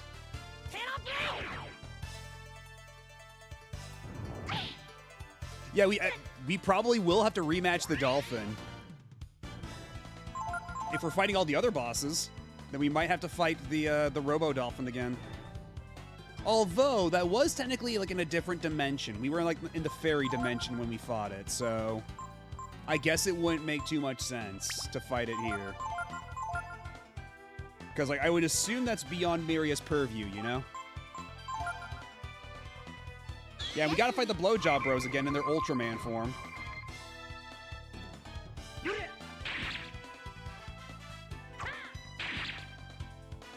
And maybe their individual form? Oh, that actually did some decent damage. How dare you?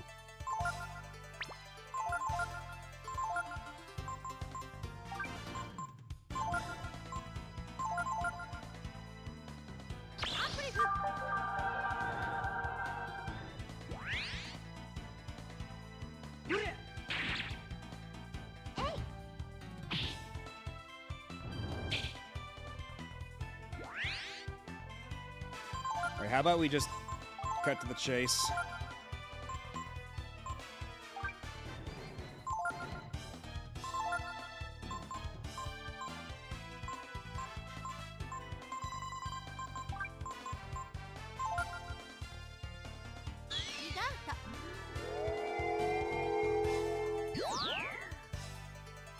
Yeah, you could say that. You could say we're still fishing, in a manner of speaking.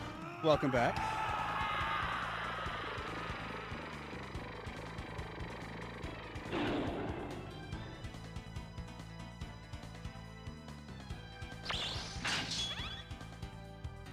Yes, sir.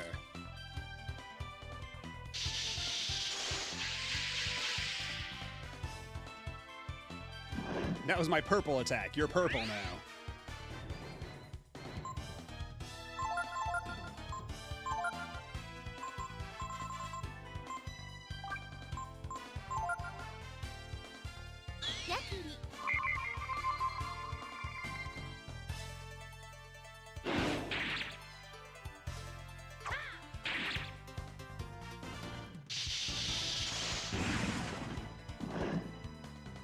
That's smarts. To the contrary, I rather like the color purple. But that, you can't deny that's what his attack does. It do be making you purple.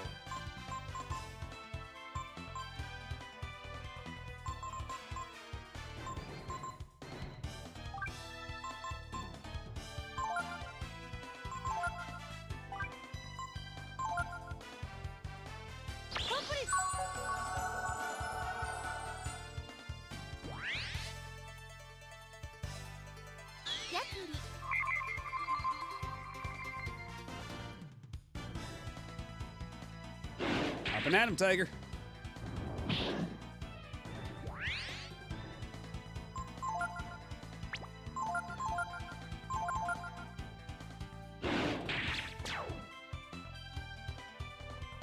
It's not an immediately obvious mechanic, but poison in this game raises defense.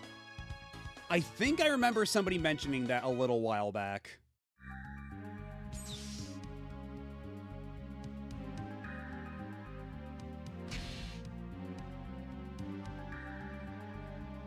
Also, very bold of them to make the boss rush like a maze. It's locked with an electronic lock.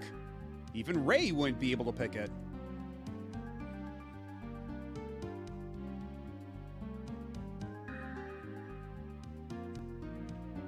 No XP runs? Jesus. Oh! Well, would you fancy that? Looky here.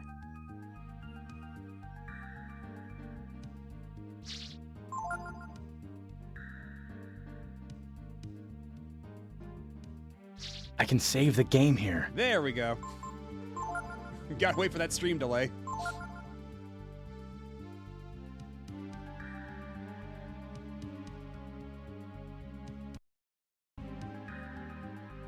But unfortunately, it does not look like there's anywhere I can heal up. Never mind. It's literally right here. And there's Cupid's Lyre. Oh shit.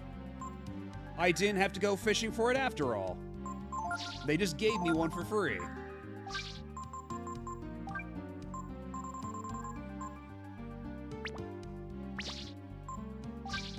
So maybe that might not be a bad idea to put on Ray or Momo. Actually, yeah, Momo does not have a whole lot of HP.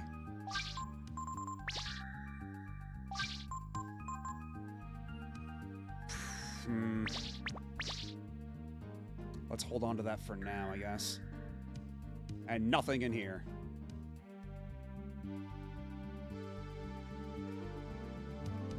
Do you want to rest? Yes, I'll take a nap next to all these crates full of bosses I fought previously. I'll be safe here.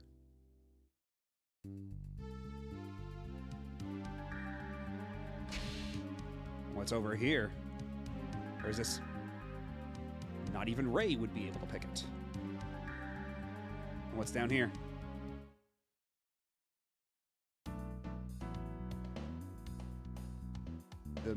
Oh! Oh, and Honey's running off somewhere.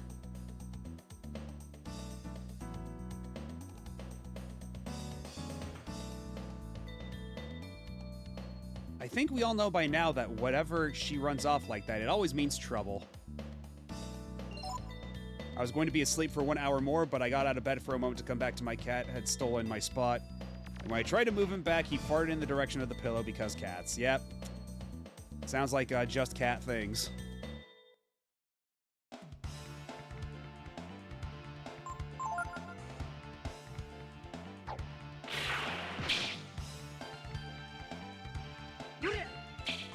Yeah, I was gonna go back up and see like if there's anything else I can get there, but it seems like you can dodge a lot of the refights.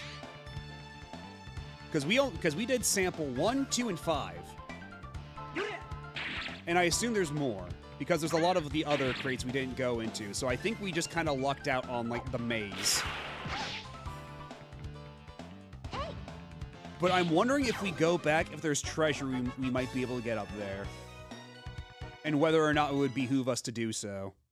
Because, like, also, now that I think about it, we still have some ivory dice, and Ray and Momo do still need levels. So it honestly might not be the worst idea to run out and, Ah, I see. Okay. So yeah, it might not be the worst idea to go back up and maybe fight one more, like, refight. See what that does for us. Oh. Okay, Okay, with that slow fade in, I was half expecting it to be like, oh, we respawned the boss, fight it again. Or what's in this? Oh. Okay, these are the guys that were attacking the boat earlier, so these guys will probably give decent XP if we use the dice.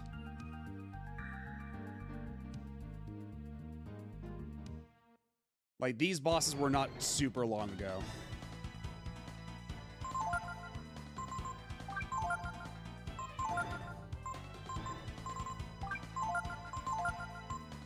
And on that note, let's see. We have 5 ivory dice. I could just use 5 and get a shitload of XP all in one go, because these things do stack.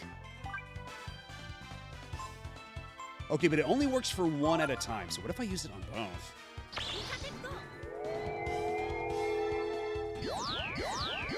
Evil wizard tip of the day. You can just take coins from the well. That's how I bought my original tower. Good to know. Thank you, Rika, and hello. Okay, not carrying anything, so guess we'll just go for it.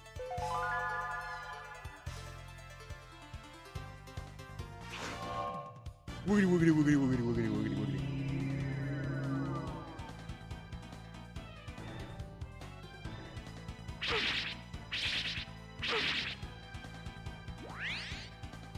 Cool. I'm just gonna cut you now.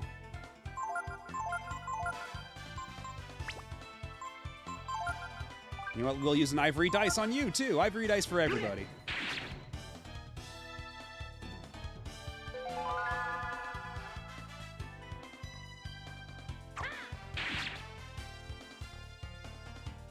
Woogity, woogity, woogity.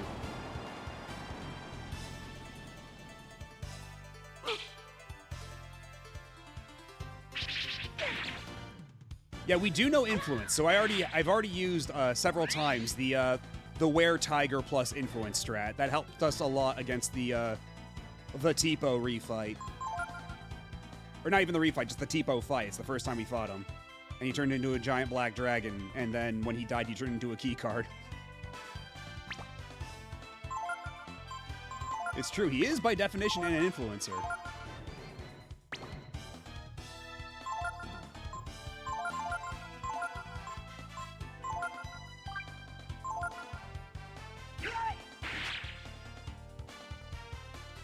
There's more than a little fan art of that, you don't say.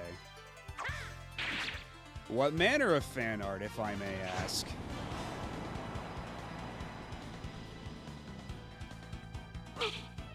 Okay, I can't get greedy. Gotta... I should probably do like a team heal at some point. Ryu's got the AP for it.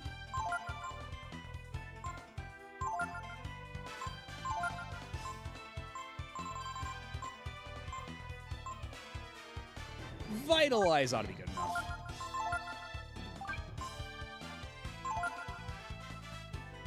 Regular fan art, okay. Just had to double check.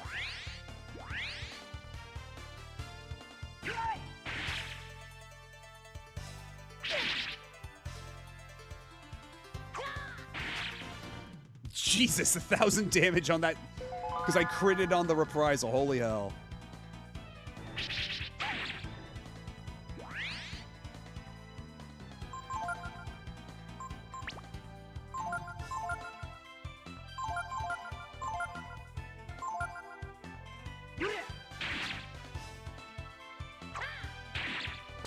That's one down. And then Momo missed inside of a closed box with a nuke.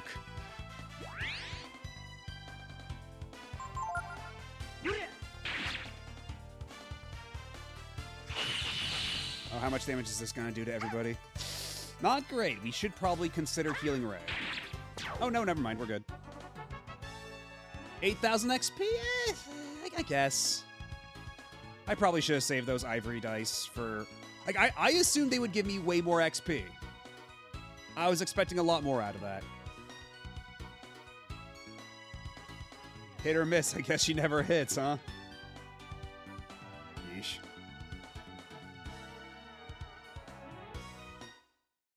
Although, actually, did they just get, like, 2 levels? Because that seemed like more than just... Because, yeah, I think they actually closed the gap a pretty decent amount there.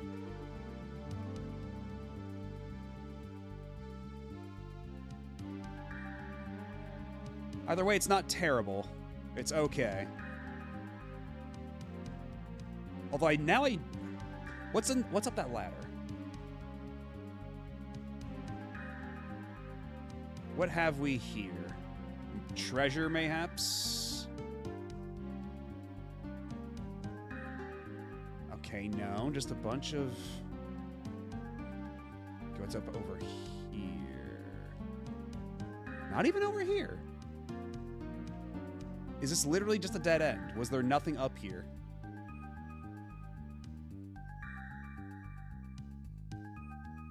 I guess there was nothing. So some of these refights are literally just red herrings. Wait, nope. Wait, there was a door back there. Where's that lead? Because I guess, yeah, that's just to, like, see your surroundings. Good stuff, but nothing unique. Yeah, and then we just made it back here. We went full circle. And now we're back here, but before I save, I'll rest up again.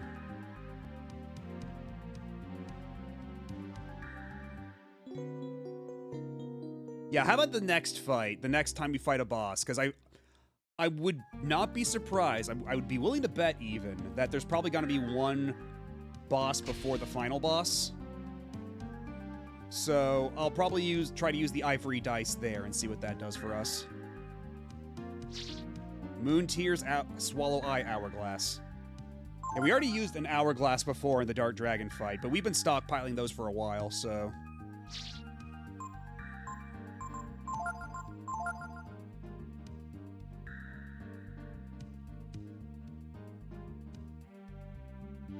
Yeah, there we go.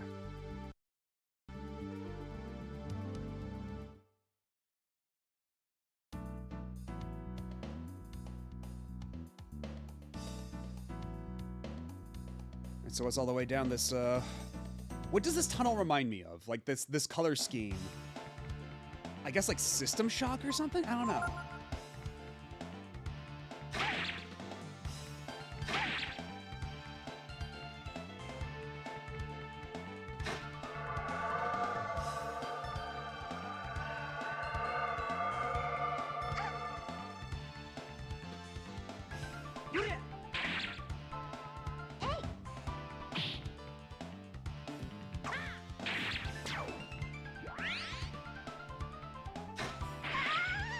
Jesus, come on. Okay, thank God.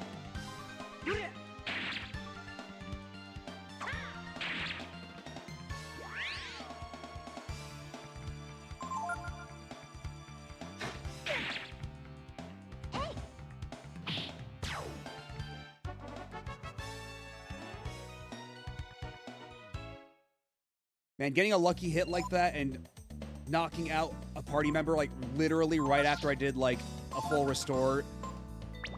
Fuck it, we're going back. We're going back to bed. Didn't get out of bed for this shit.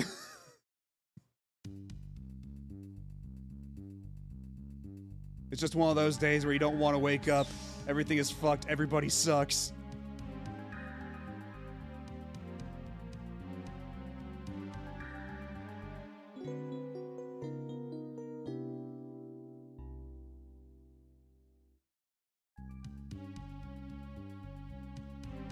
All right, let's try that again. This time without, like, an instant kill. I would appreciate it.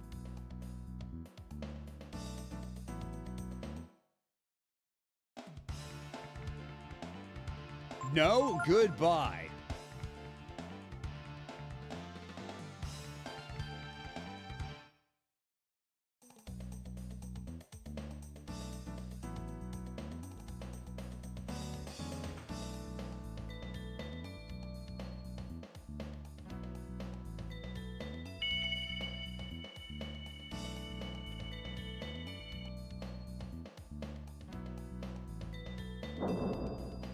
Well, it's a good thing we had Honey here with us.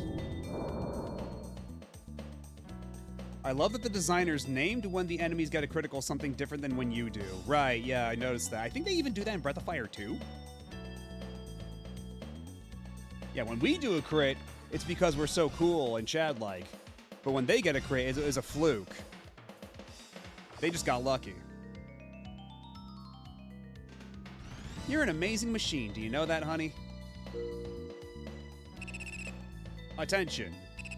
Navigator code for the highest level functions accepted. Access to library mode granted. And it's a good thing Momo just had, like, the single most important one. Or I guess it was implied that all of them had that level of access. I forget.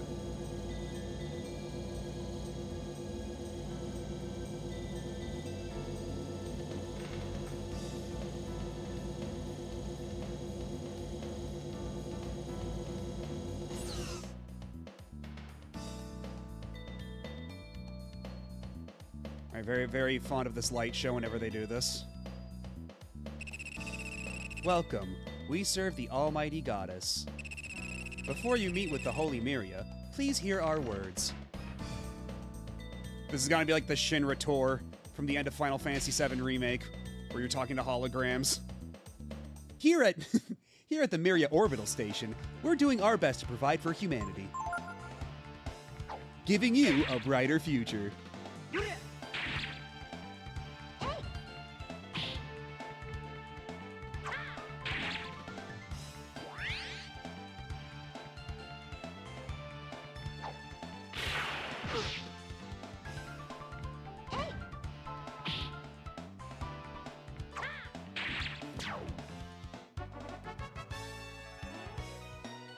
What does a goddess need with a space station?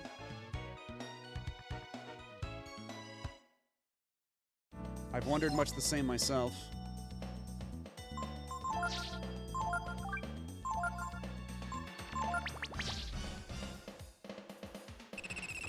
The Holy Myria awaits you ahead. If you're a hologram, why can't I walk through you?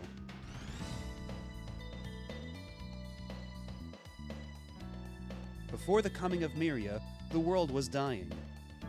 The wounded earth was being covered by sand. And the very life was being sucked out of its inhabitants.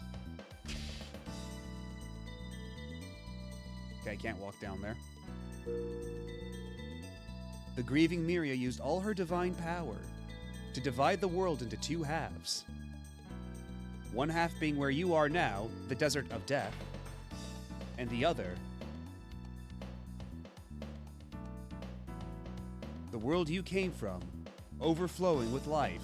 Okay, but you're showing the desert part of it and the junk pile. You're not even giving exactly the strongest argument here. So she's a hard light construct, I suppose.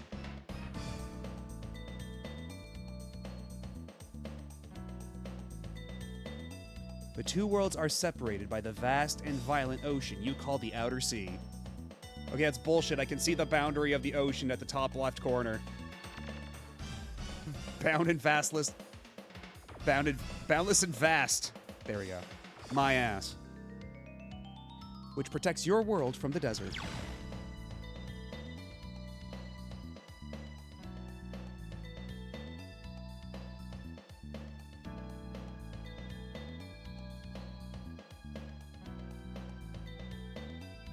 The majority of life that escaped death was taken like yourselves to the other world.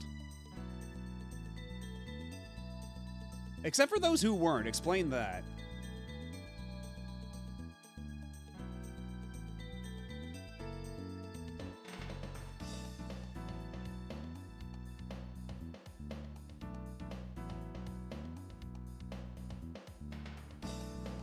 God, there are so many blind corners here. I have to check every single one for hidden treasure. This is gonna take forever. It is Miria's desire to protect life. To protect your world. Even a monster's life is sacred to Miria.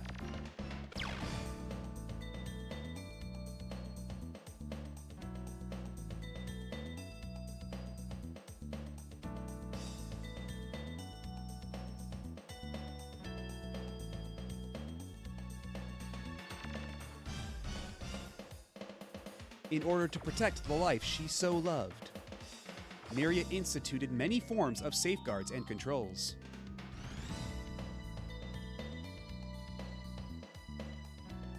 Foremost among these is the control of technology.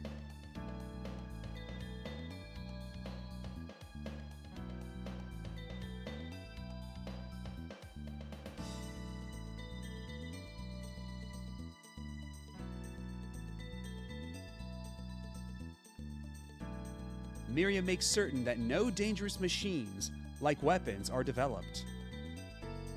Okay, but, Momo's got this big-ass gun.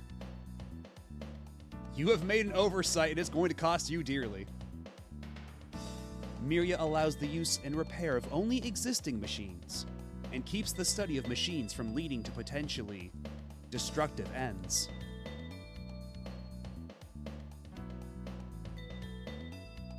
And meanwhile, Momo's like, shh, hold on. Can you repeat that again? I gotta write this shit down.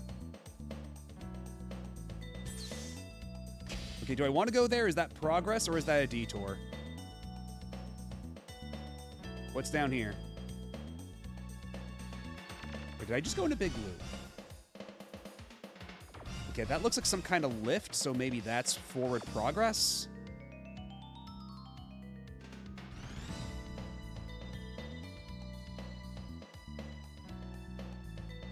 Momo's hyping herself up for the chance to nuke God. He was pretty good about that lore. Momo's cannon is recovered, texture repaired, and you never find any proper ammo for it until you get to the other side of the world. True, we were always just stuffing it with Chrism, weren't we? A second control is achieved through the energy of Chrism ore.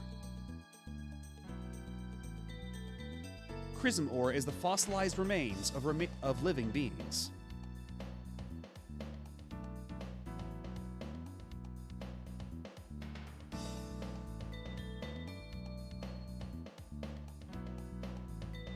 Transmuted by the blessed power of the divine Miria.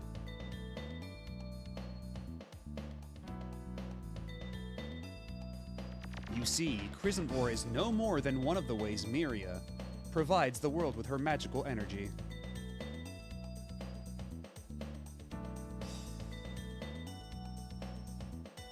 Okay, no goodies in this room. Guess we gotta keep moving forward.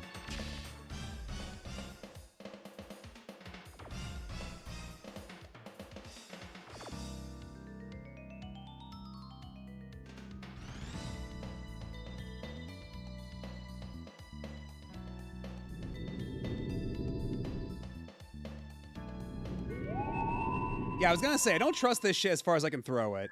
I got a lot of questions here. Oh, hey, Deus. There's your magical light. Oh, you must be Miria. Ray. Nina. Oh, wait, Guardian Gar. And Ryu. What about Peko? My brave, strong children, who have crossed the violent ocean and the burning desert. I kind of tapped it a little quickly. Yeah, Peko snubbed. But maybe she's just angry because I guess they implied that Peko is actually Yggdrasil. Maybe she feels intimidated by his presence and just like, if she ignores Peko, maybe he'll just go away.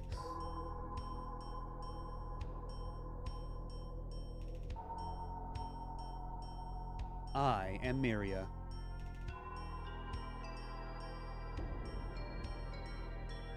O great and mighty goddess, we have journeyed far seeking you that we might know the truth. O goddess, tell us, why did the brood have to be destroyed? Is there anyone who wishes the destruction of life? I certainly do not. However, the power of the brood was too great. Too great for my small, small world.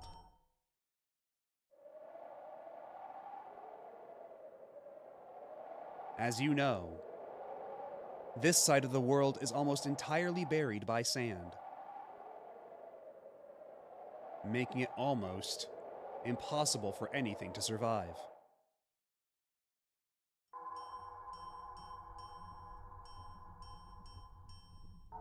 Life has been driven nearly to extinction.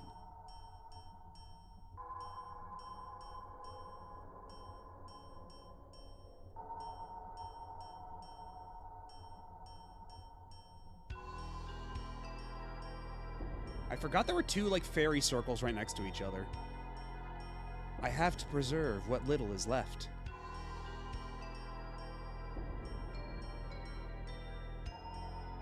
I had to save the rest of the world from the danger called the Brood. So what you're saying is, we should just sit back and let you take care of us. Like we were your babies or something, right? Exactly, Ray.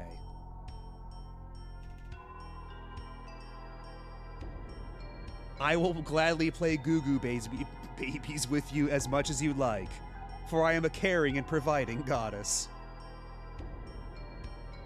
If I did not hold it back, using the outer sea as a shield, the desert would slowly, inevitably spread across the entire world. If I did not continue to create the machines that are repaired and used worldwide, civilization as we know it would surely perish. But while we don't have the means now, someday we might be able to build our own machines. If the world were covered by sand, your lives would be consumed with the struggle to survive. You would not be able to build anything. Even if you succeeded in creating the machines you needed, can you say with certainty that you would not also build a weapon with which you might also destroy yourselves, Momo? I mean, the nuke's been working out pretty great so far. At least in Momo's case. In the past, this world was large. Larger than you can imagine. Many people once lived here in Kaer Shan.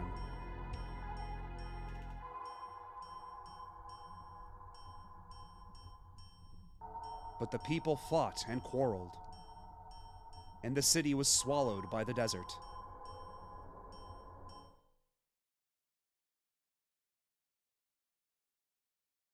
I was unable to protect them.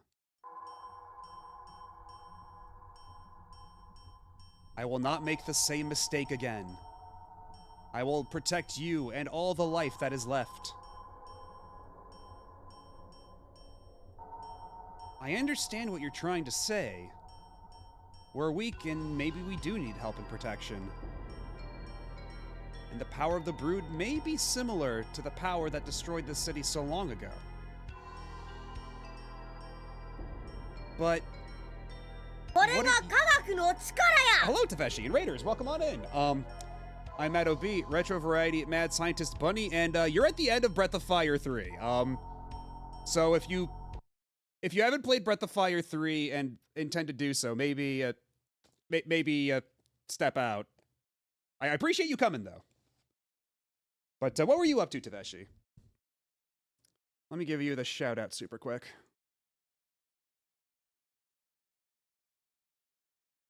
And hello, Ampu and Bombix.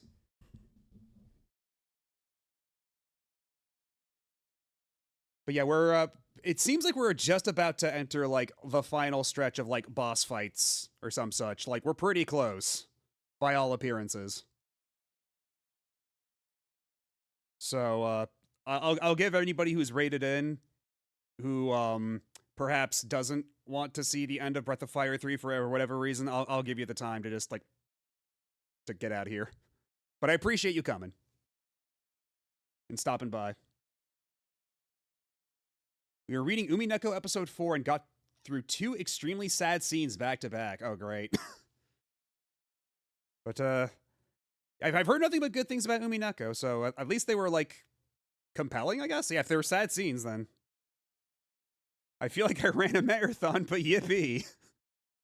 Well, as long as you're having fun, as long as you're enjoying yourselves.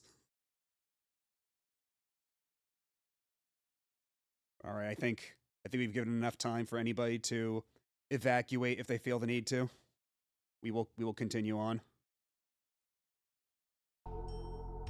What are you saying we should do? Are you saying that Ryu must die? Or that he has to spend the rest of his life locked up in some little room? In an artificial world? Like Tipo? No kidding. I don't like the fact that this is all being controlled by you. That you're pulling all the strings.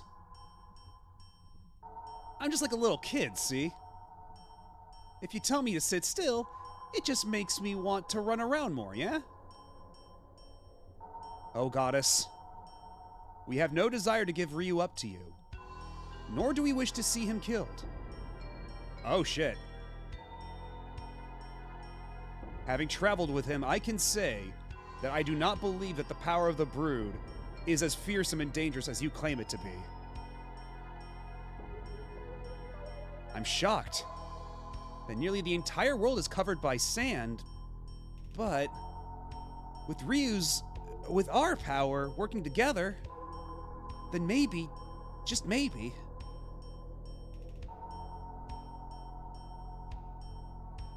I have to assume, yeah, Miri's gonna drop the Benevolent Goddess Act.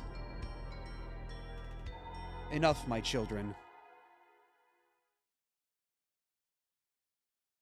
I admire your bravery and courage, Ray.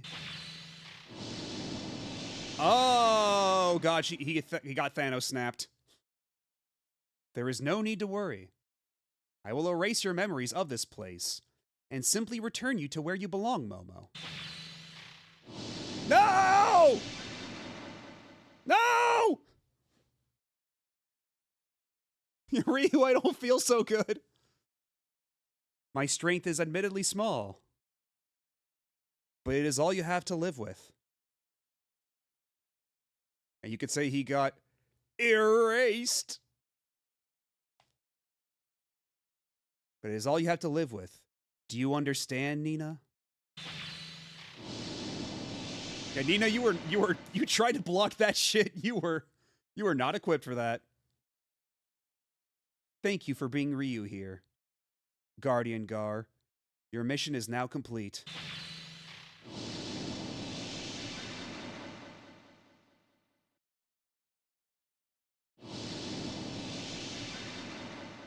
Yeah, you forgot about Peko. You forgot all about that shit. What about me, Miria? You didn't call my name. Don't you know who I am? You're Yggdrasil?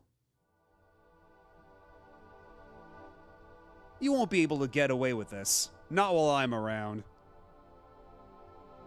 Yup. Is anybody here familiar with Ray Earth, by any chance? Just throwing that out there. Just asking. No reason.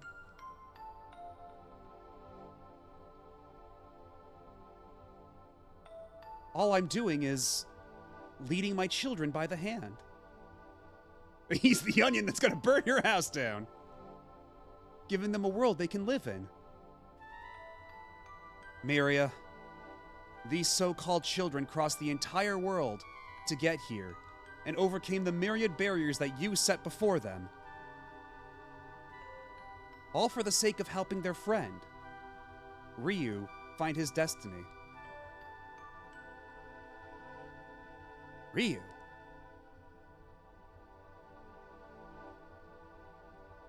Very well. We will let Ryu decide. What do you want to do?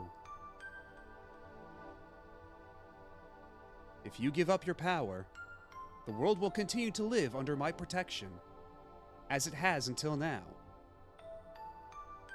Your power, which has brought you here, is too big for the world. Like the other brood once did. Accept your fate, my Ryu.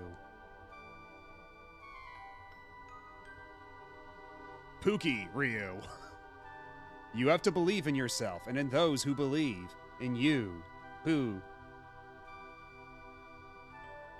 To tell the truth, I'm really frightened. We're not strong at all. If you go against fate, something awful might happen to the world. But I've always believed you weren't a bad dragon. I'll always believe that, no matter what happens. It's because of all that nonsense she's going on about that Teepo ended up the way he did. She messed with my brother.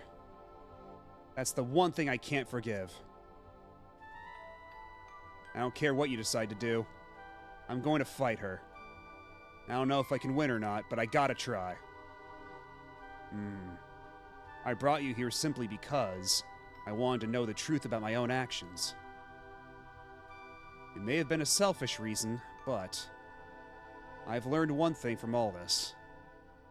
Now, more than Miria, I trust you, Ryu. That's a lot to put on Ryu's shoulders.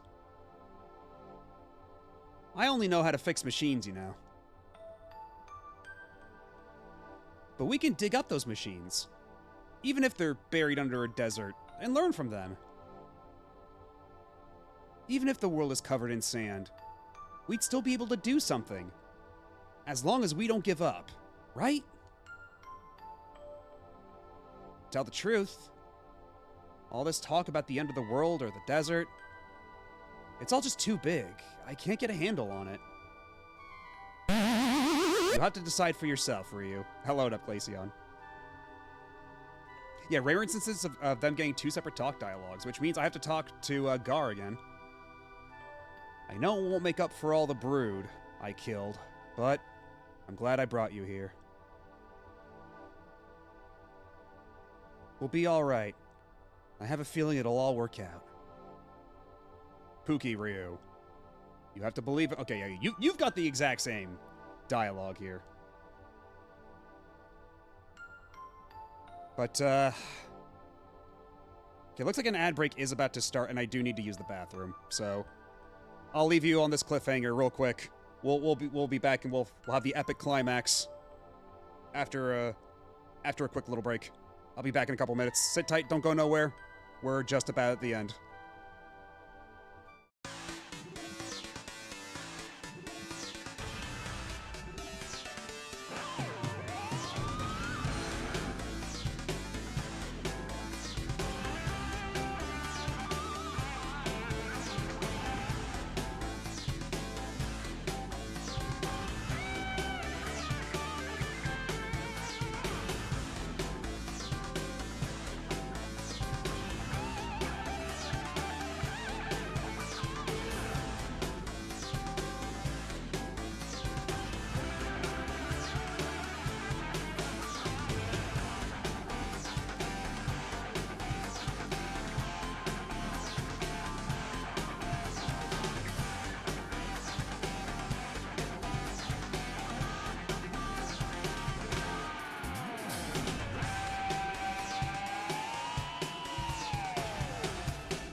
And we are back. So I guess all we have to do now is just talk to Miria to make our decision, right? Or do I slash at her? A decision on which the fate of the world hangs in the balance.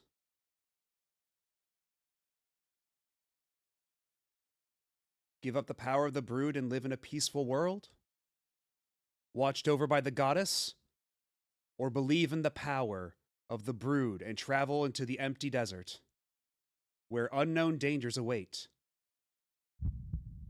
Ryu decides to choose my own path. Ryu realized he couldn't give up his power. Of course he thought of his people, and his destiny, and Teepo. But more importantly, he felt that if he gave up his power, he would no longer be himself. Do you realize what it is you are trying to do? Do you? By making me your enemy, you realize you are making the whole world your enemy, don't you? I have faith that the brood are not so foolish. Come, lower your weapon. Ryu realized it was foolish to challenge a god, but he held his ground.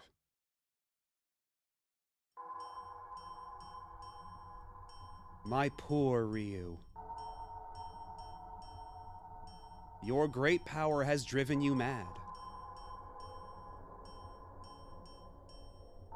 What of those who do not have such power like the brood? They cannot live without my protection. By not giving up your power, you threaten their very existence. Just as I always believed, the brood truly are a danger, a threat to the world. Not true, Miria. It just means that life is no longer content to live in the little cage you have made for it. Yggdrasil, no matter what you say, I will protect this world, for the sake of all life on it. Miria, life in your world has been protected from the desert and death, but that's not the same as living.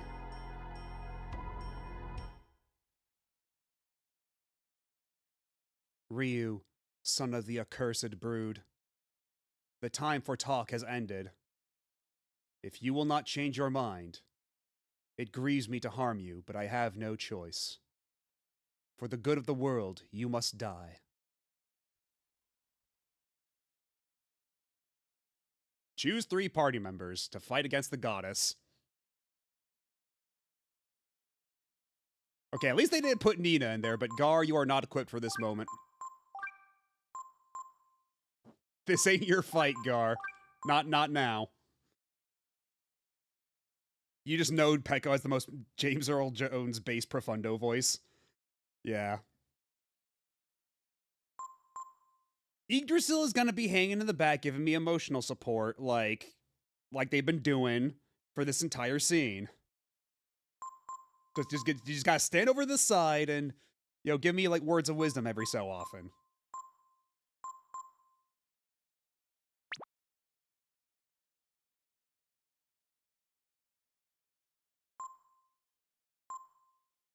Yeah, and probably defense is the best choice here.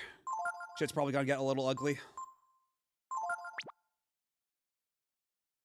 Yeah, just warm that bench warmer. It pains me. It grieves me, my children, that I must take up arms against you, against the very life I have sworn to protect. But you must understand, Ryu. I can't let you, your power, roam free in the world.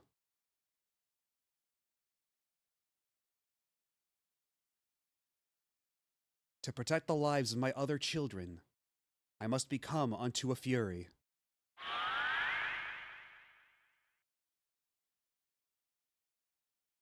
Farewell, my children. Yeah, of course there's going to be some kind of crazy banger sprite. Oh. Big lady? What have we here?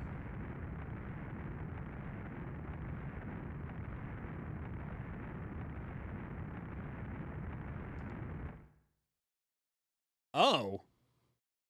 I mean, she is still a big lady, but she's also, like, much more serpentine and hairy. Like, that's a lot of hair. Like, that is some, like, 80s ass hair.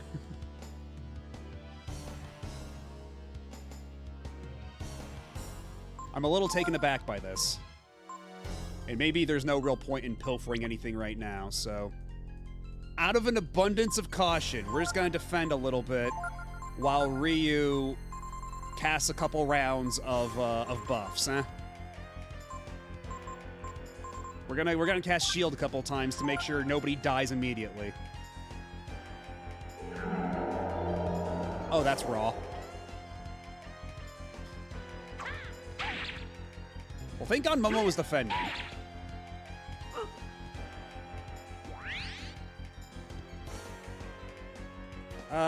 Well, shit. Already immediately confused. Ain't that a kick in the dick?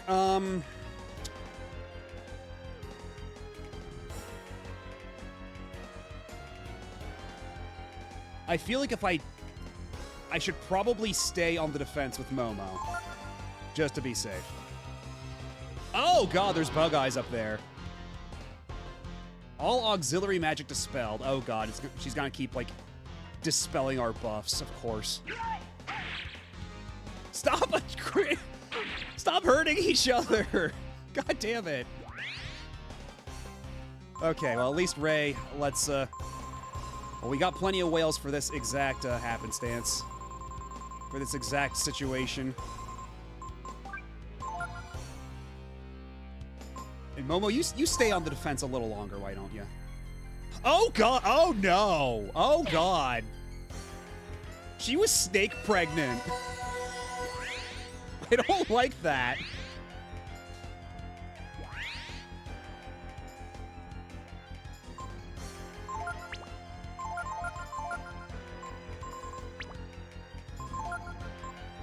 Ah, boy. You know what might not be a bad idea for Ryu? You know what might not be a bad idea for Ryu is if we cast Influence right now so that whenever anybody gets confused later, they'll just keep attacking the enemy. Because that seemed to be how it worked out when that happened earlier. Like, even if nobody was at, like, 0 intelligence yet, it seemed to work, like, once somebody got confused later. Or maybe I just got really lucky and that's warping my perception of how that works out.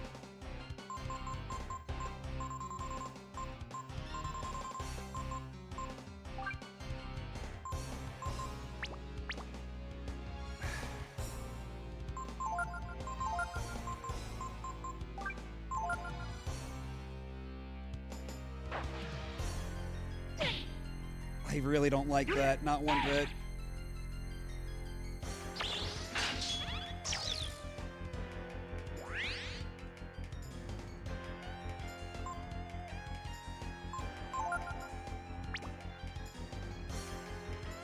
You know what, actually, we got some ginseng, right? Raise one target's power. Let's have Ray use it on himself. Momo, you cast Might on Ryu, why don't you?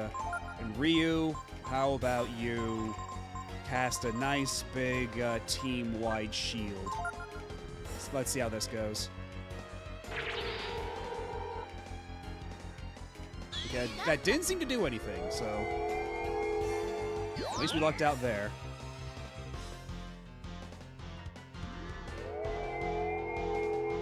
Well, the power of ginseng.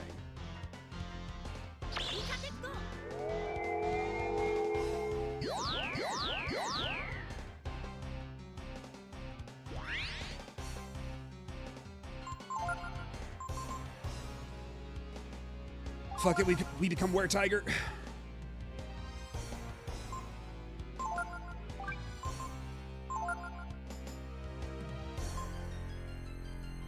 And I assume if we, if Ryu turns into, like, dragon form, like, one of these has to be good enough to, like, be advantageous. Like, if we turn Kaiser mode, would that really affect this, or is it just better? Like, I still need to look up a table of, like, what are the optimal dragon forms. So if anybody has any suggestions, I guess now's the time. But for now, I'm just gonna keep buffing everybody.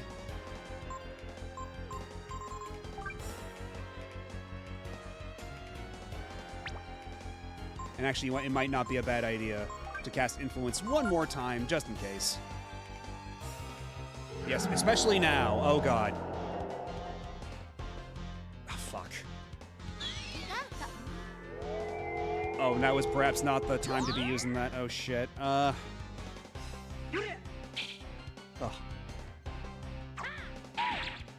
Okay, thankfully, yeah, Influence does still seem to be working. The influence is still influencing.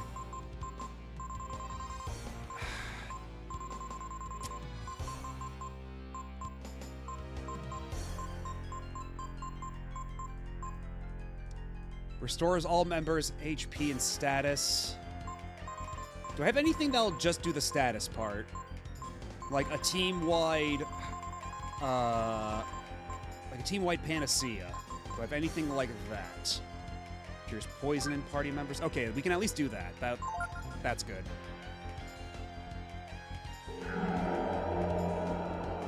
I'd rather you stop doing that.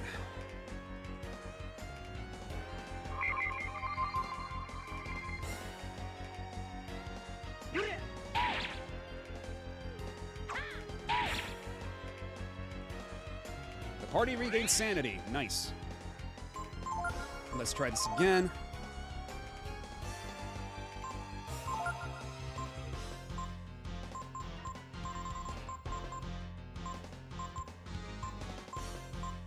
Cures all status changes. Do I have one? A party-wide one? No.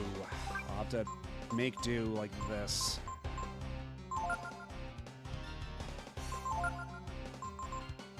What if I did the super combo? Or she'll just cast Venom again. Apparently that's her one trick. God damn it.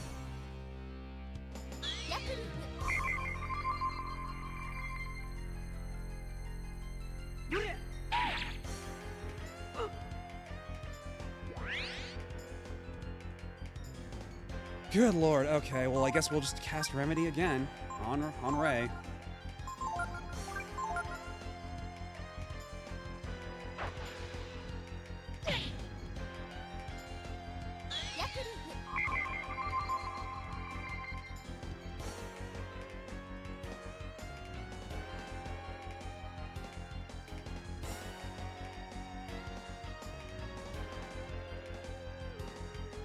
Seven-hit combo. What's the damage? 900. That's all right. That's okay. Yeah, like I said, she literally becomes snake pregnant. It's fucked up. Or it's like, you ever seen Aqua Teen Hunger Force movie film for theaters?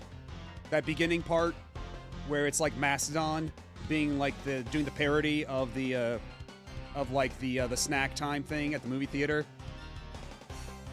Where he says that he'll turn your guts into snakes. I guess that's what it looks like.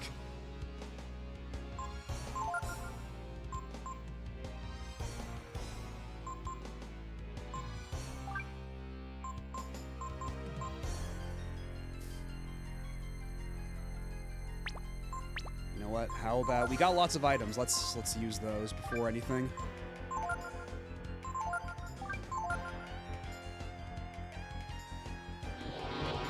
And there goes all our buffs. Oh well.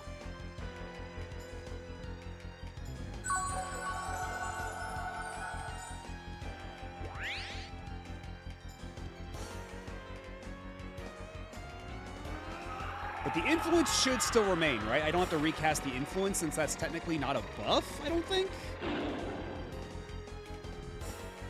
Or does that also get dispelled? I'm scared.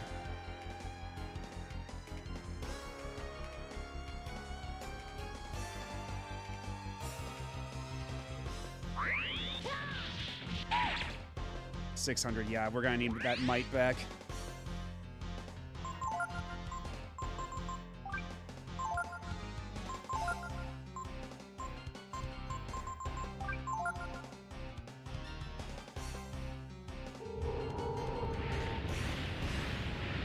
Alright, how much is this gonna do to Momo? That's why I'm really afraid. Okay, that's actually not that bad. I was expecting much worse.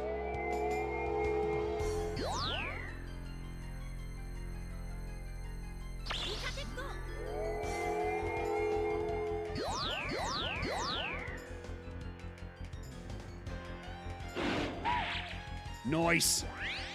Big damage for big boys.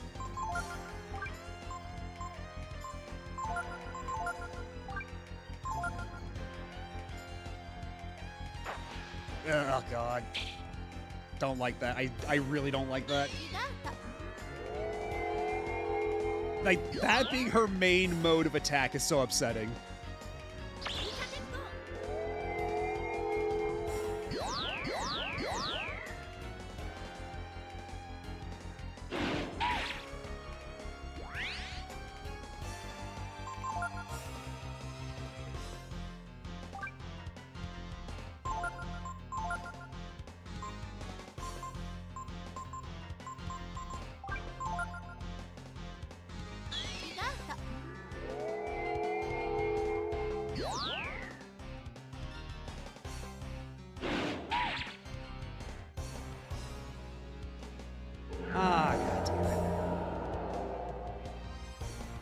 Okay, but we still have influence active, so...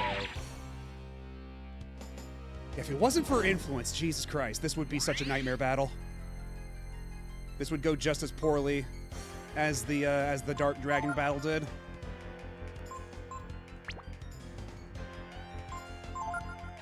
Alright, catch you later.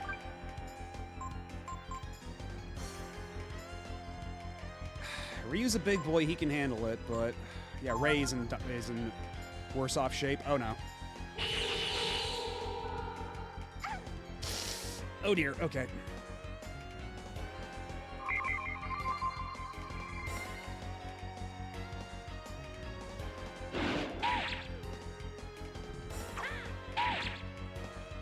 I always go True Kaiser. I probably should. Because, like, what's the combination for True Kaiser? It's just, Infinity and False. It's Infinity and Failure.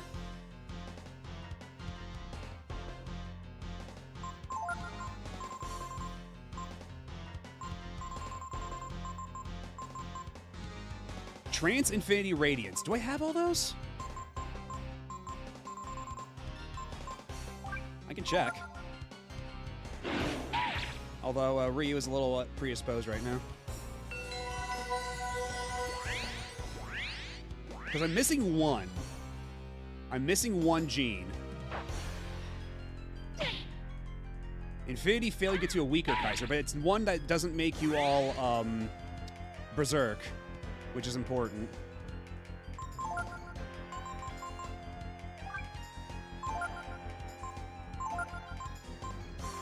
And we still have a decent amount of AP, so let's see. Infinity, Trance, Radiance. Let's see. Trance, Infinity, Radiance. Alrighty. Ooh, that's expensive.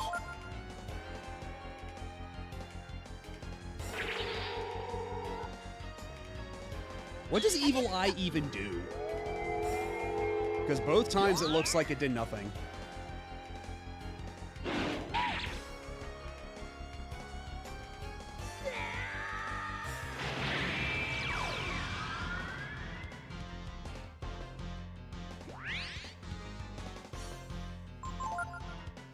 Kaiser Breath, Howling, Restore Form. Okay, it looks about the same here, but we do have a lot more HP, so that's nice. Let's have Momo protect herself for a little bit. Oh, there we go. That's the real colors. 700. That's okay. Evil Eye nullifies the turn, so if it hits Momo's turn, it would just have been noped. I see.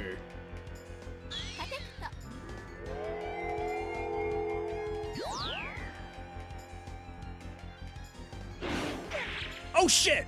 Oh fuck! Oh god! How? That's right. It undoes influence. Oh fuck. Turning into Kaiser undoes influence. Oh shit. Oh fuck. Gotta get that back on immediately. Oh my god.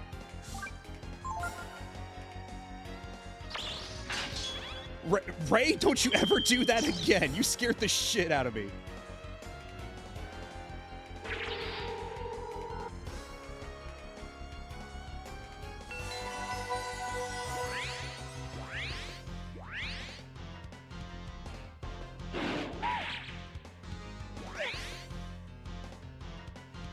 And that might not be a bad idea, frankly.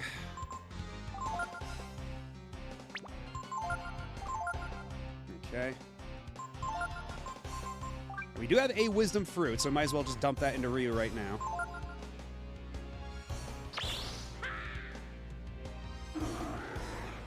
I'm just missing the force gene. Okay. As long as I've got what's important, I suppose. Holocaust! Uh-oh. Oh, no. Oh, God. Oh, I don't like that.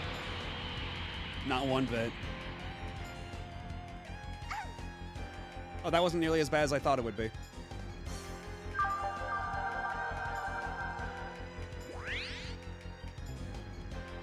That could have gone much worse.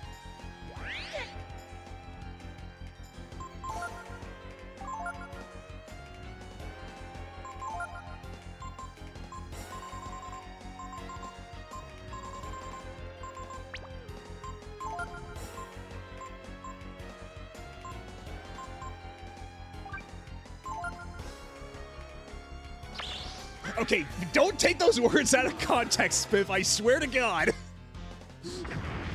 God damn it.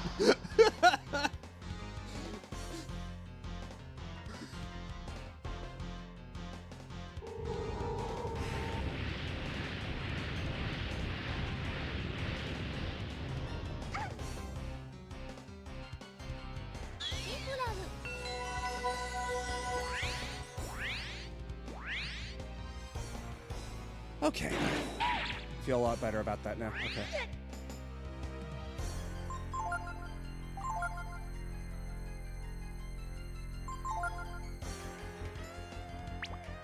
You know what? How about we throw a nice little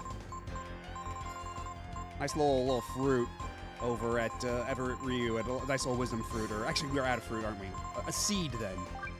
Let's give Ryu our seed.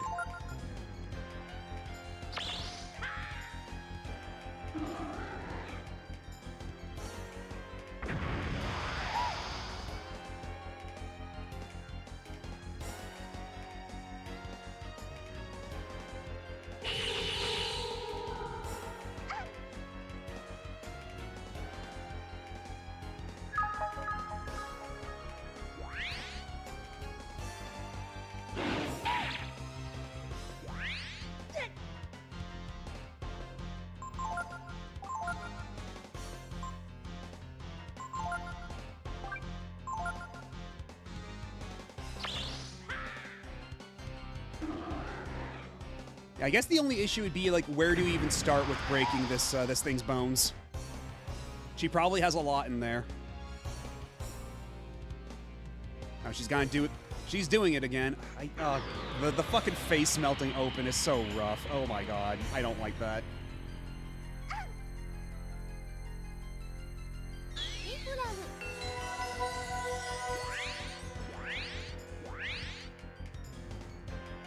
Magic Meadow had the buff Celerity, which can only use once every 3 hours, and then Miria immediately sanctuaried it. Oh my god.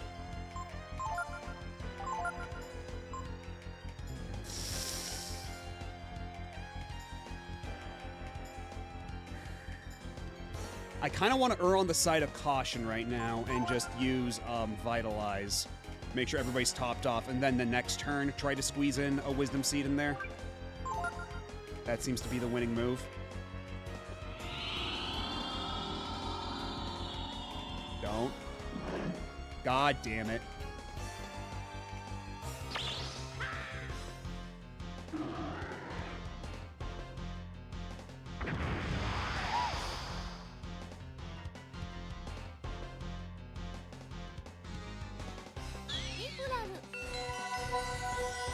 Well, that's kind of a waste now, isn't it? Okay, well we gotta shift around some priorities a little bit. Because Ray was our big damage dealer just now, so we kind of need him alive again.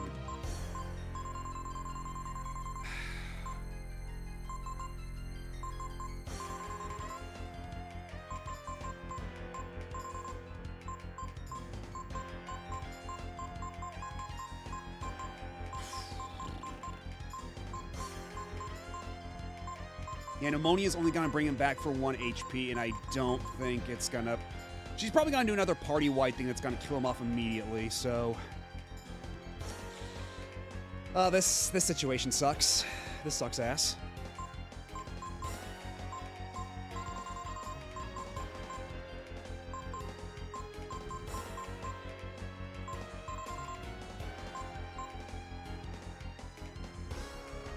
Because, like, Ryu's got the skill that does, like, a full revival from death, but he's not going to have a whole lot of AP.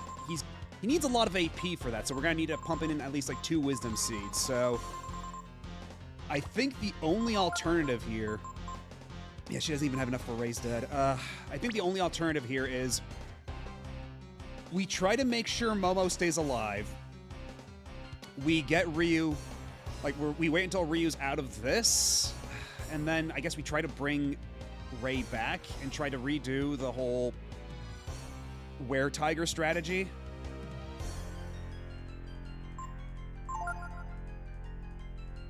We'll see how this works.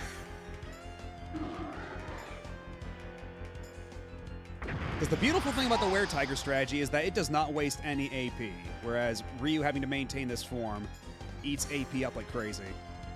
Oh right, Mjolnir, haven't seen this in a hot minute.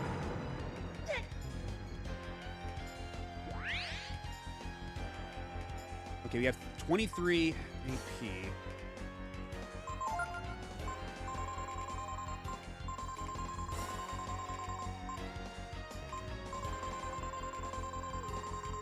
How many seeds do I have left? 5?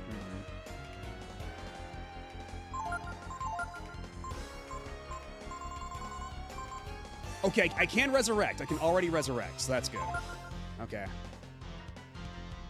Unless... Don't. God damn it. Ryu covers with willpower, thank the Lord.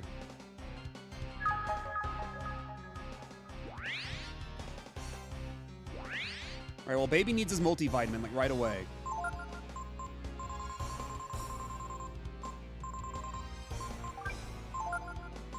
And we're gonna try this again.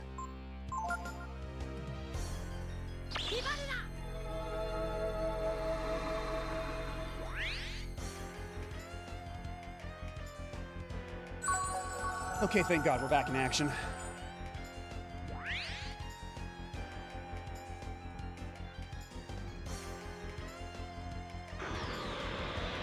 I really don't like that. Like, that is just, such unpleasant body horror type shit. I'm really not a fan. Try that. Okay, how many whales do I have left? 3. I guess now's the time to use one. And then Ryu. Above all else, nothing is more important than you influencing right now. Yeah, Ray's like, hey guys, what did I miss? Oh my God, what happened to her face?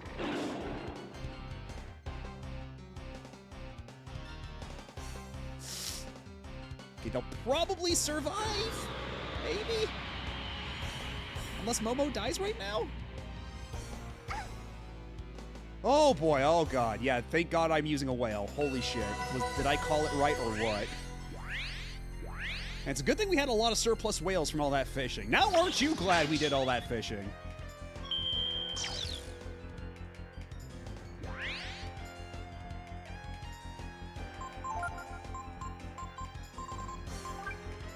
One last might on Ryu. And Ryu. Let's go ahead and cast shield on everybody real quick. And then there's this. Yes, defeated God with the power of friendship and wailing. It's so strong.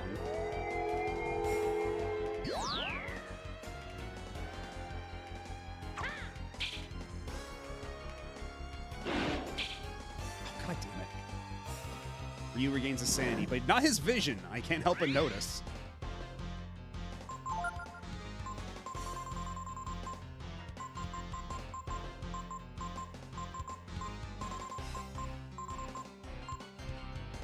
Chance of restoring status. Let's go with a panacea, something a bit more guaranteed.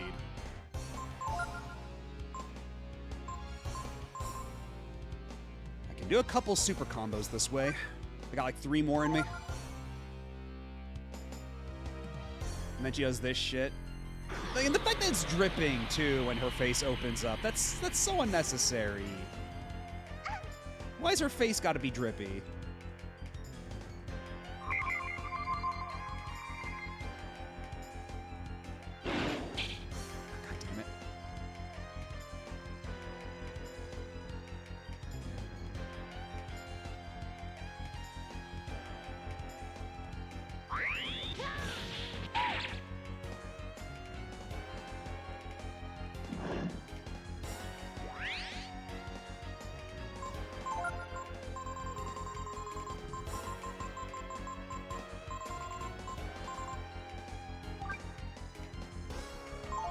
Just gotta preemptively pop that shit.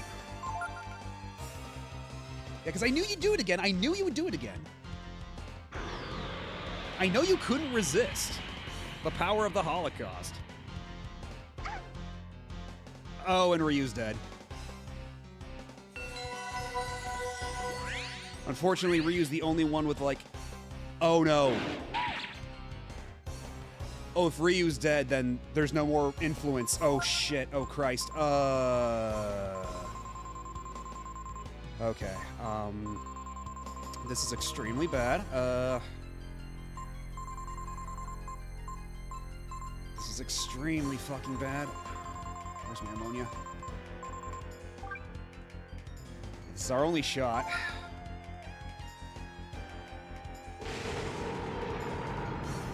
Can Ray survive the power of Mjolnir? Just barely.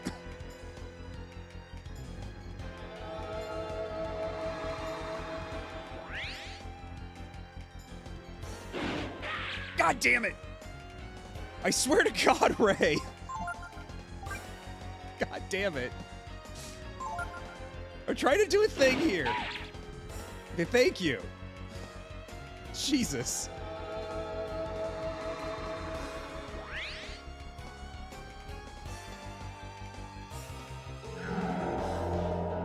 This time there's no influence. So now they're all fully rogue agents. Or at least Ryu's a rogue agent.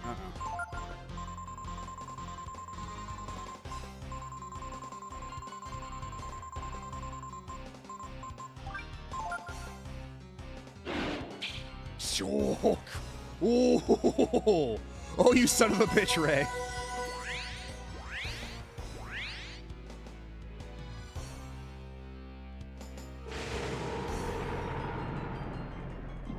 That could have ended disastrously. Oh my god.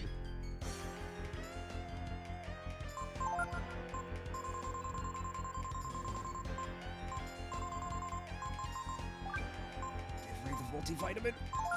And then have Ryu cast Influence. And hopefully... Oh, fuck off with your Holocaust and your melty face. Fuck you. Get new material.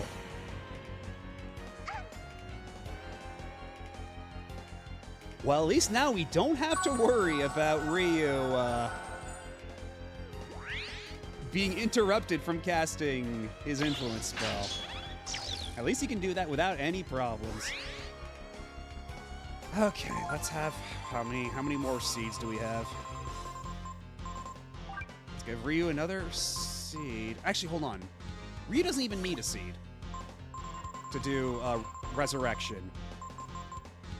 I'm sorry. Resurrection.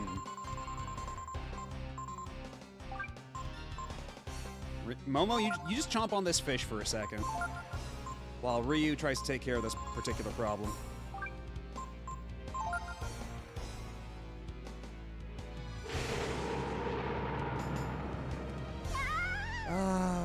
God damn it. Yeah, I'm getting sick of both Holocaust and Mjolnir right now. It's kind of grinding my gears.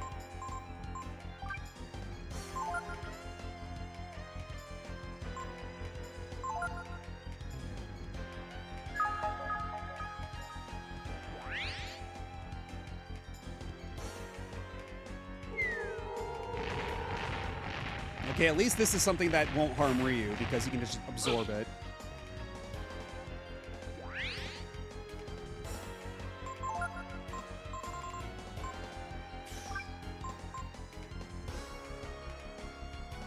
Nibble on this jerky while I revive Momo.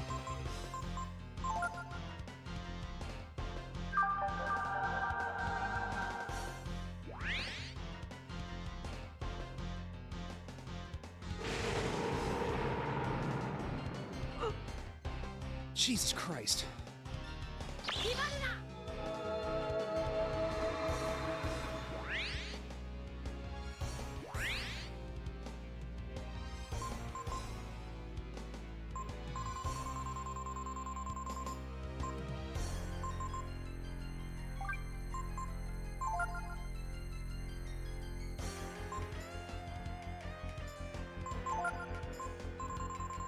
How many seeds do I have left? Only 3. It's probably more important for Ryu to get some and then to start casting more buffs on everybody, because if I'm not mistaken, all the buffs wear off upon death, so let's make sure he stays alive for that. So he can just defend. Just look out for number 1, buddy.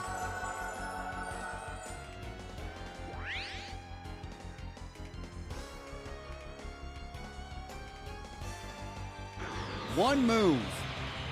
This lady's only got one move.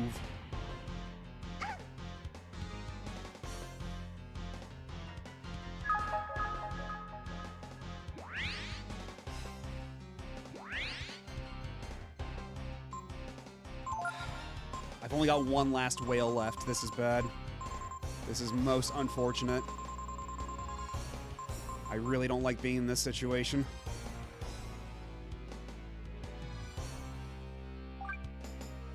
But Ryu has to stay alive.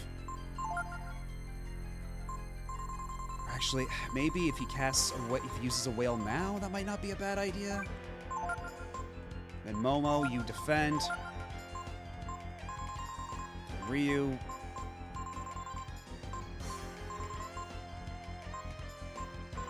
Because if only I had like a magical defense thing for everybody right now, that would help against all the Holocausts happening right now.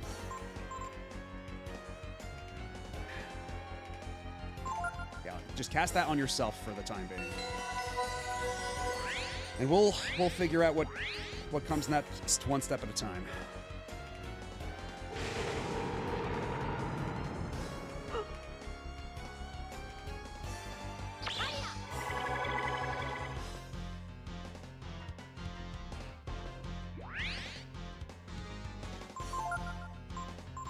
It's a good thing I got a shitload of vitamins.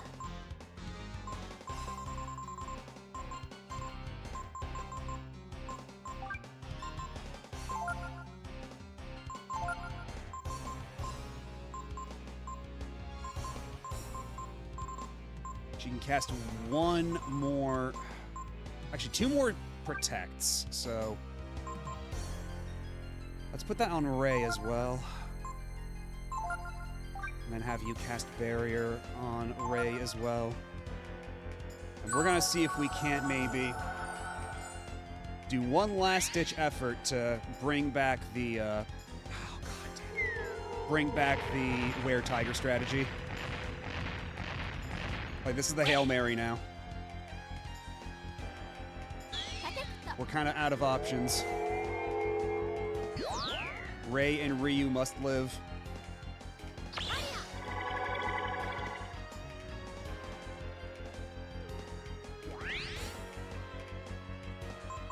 that note, let's go for it.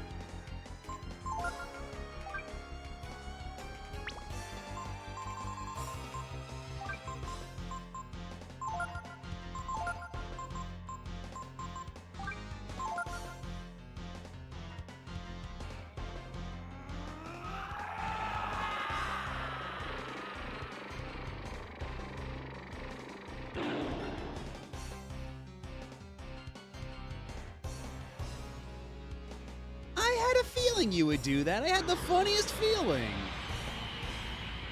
Just had a little hunch, a little baby hunch. Okay, that having barrier did help a lot, though. Ray did not take a whole lot of damage from that. Neither did Ryu, so clearly barrier is the call here.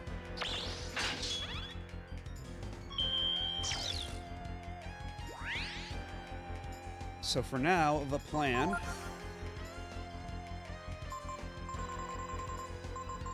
multivitamin on Ray. And an extra... more barriers for Ray.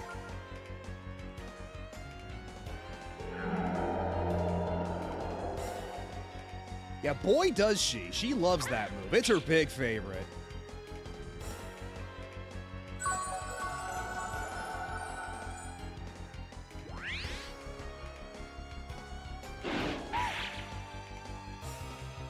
Okay, Ryu regains his sanity. That's good.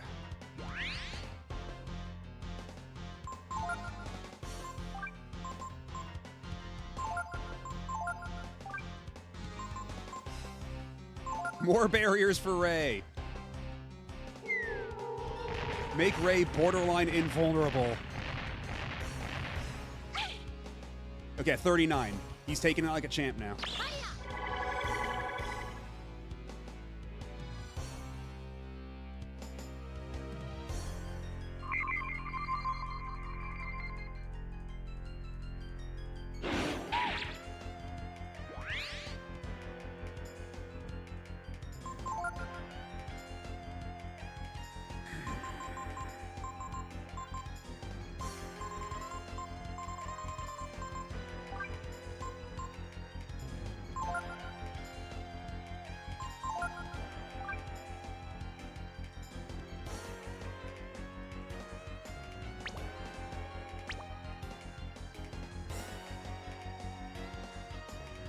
If Momo can heal herself in time, I'll try to use a barrier on her the next turn.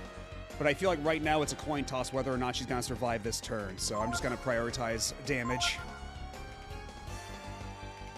Because, yeah, I thought she might do that again. I had the funniest feeling she would just do that again. Like, am I a psychic or what? Oh, and... all right, well, sorry, Momo. Sorry you weren't alive to see the death of Miria. Okay, no, she's fine. She got back up. She's all good. If you tell me there's a phase 2, I'm going to be very upset.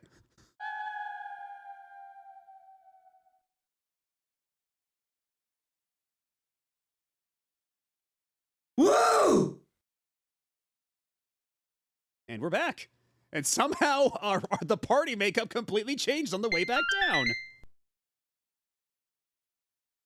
It's over. No. For you, it's just the beginning. Yeah, one last time for old time's sake. Nina gets back in the party. Yeah, good job, Nina. You did a killer job back there. Jesus Christ. It was a long, hard journey. But we did the right thing. Didn't we, Ryu? Gar? As a guardian, my life must end. Here, with the goddesses. Time to die. Go. From now on, you must walk on your own.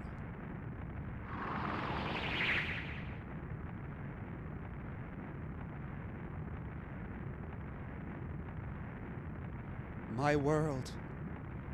I tried, but it wasn't enough. I just want Peko to show up for one last second and be like, well, what have we here, you stupid bitch? I fear the world will be destroyed again. What should I have done? What could I have done? If there is a God, answer me! I thought that was your job. What should I have done with the brood? Well, welcome back, Pika Blue Bear. We just finished the boss fight.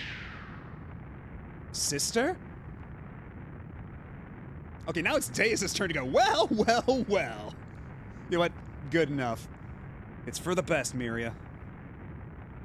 You've protected this world until now.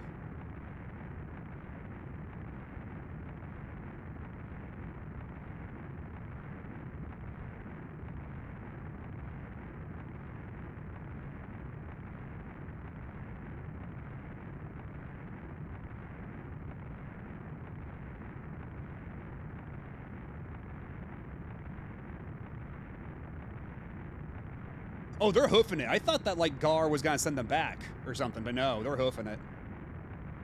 You went too far in your attempt to wipe out the brood.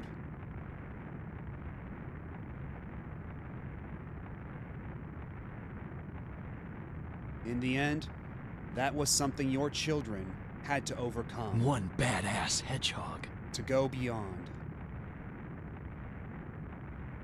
In order to walk on their own. Yeah, but also that's kind of like a huge orb, and if that makes impact against the Earth, the world is well and truly fucked.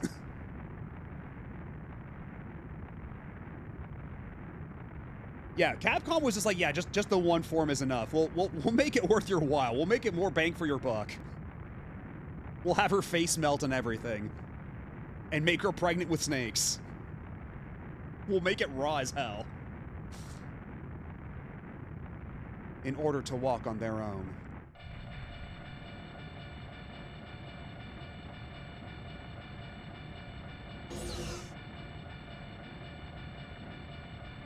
So where the hell are Ray and Momo? Well, there's Peko.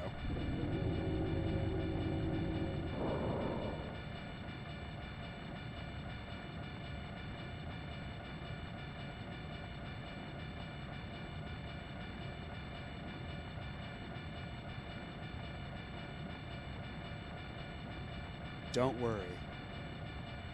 They can take care of themselves better than you think.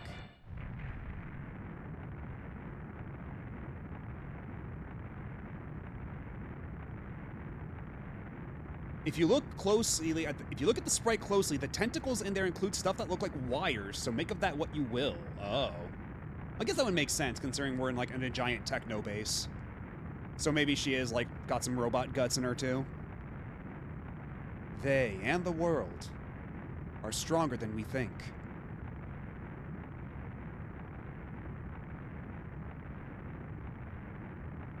I'm sure of it. Wait, so is Deus going down with the ship?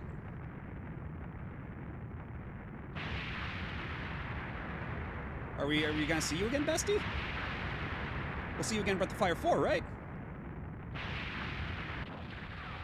Looks like we're gonna have to jump! Okay, but they're sisters, though. Do we really, like... Okay,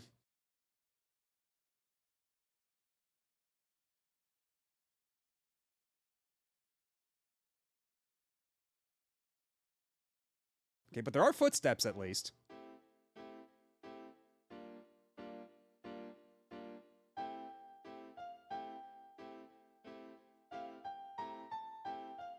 Yeah, true, they did at least attempt to give her some nuance. Rather than, like, the other two games where it's just like, I want to kill everybody and everything. I'm kind of fucked up like that. I'm the Jonkler, baby. Oh, hey, Nina actually looking like her official artwork. Fancy that.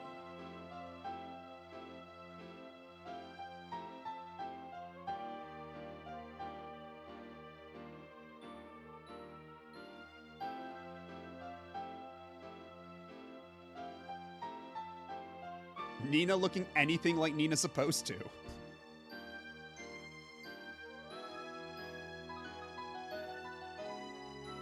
Yeah, Pika Blue Bear asking the real questions.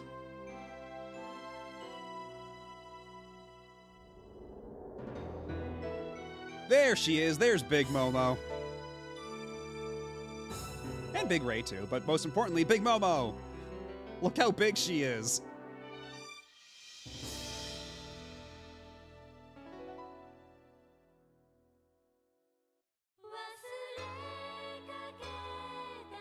Wait, I've heard this song before.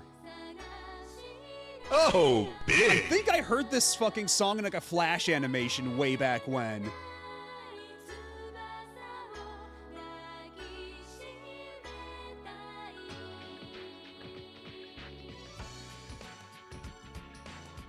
I recognize the opening of this song, like, fucking, like, opening a doorway into my mind, into the past, like, unlocking a core memory.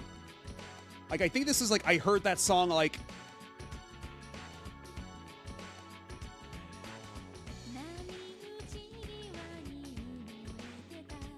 You know what it is? I think it was a fucking Arfin House Flash short. Where they just play it at the end. Like, it was like a little thing where just, like, it was a joke. It was like this epic battle, and he just slaps the other guy falls down dead, and he walks away and it plays this song. I think that's what I fucking remember this from. Holy shit. It was sang by the game's composers. Well, good job. Holy shit. Yeah, Herman Melville would be proud of all the whales you used up. Yeah, we did a lot of whaling, but it was all for a good reason, I assure you. And no whale went unused. We did not waste a single whale. We used every single part of those whales.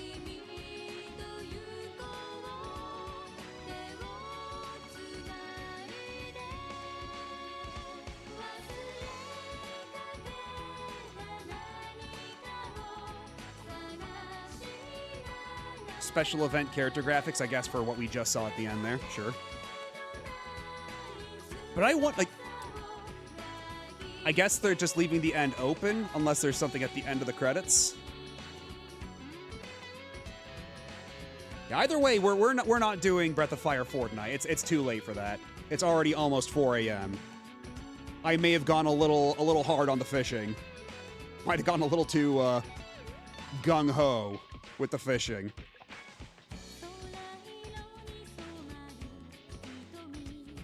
Because, like, had this ended 2 hours earlier, then maybe I would have entertained the idea of doing Breath of Fire 4. But I think this is a good place to call it.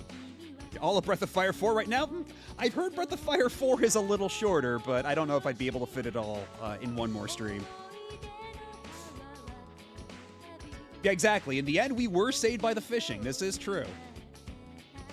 So it wasn't time wasted. Oh, hey, Kappe Yamaguchi. Hello, Vegeta.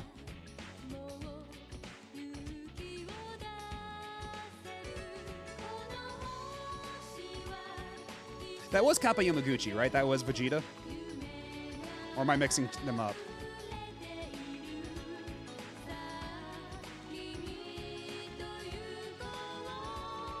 Kappa was Ryu. Who am I thinking of? Who's Kappa Yamaguchi? Where have I heard that voice before? He's Ranma. God damn it. Okay.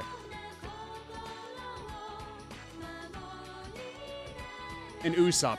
Okay, well, fucking never mind then. God damn it.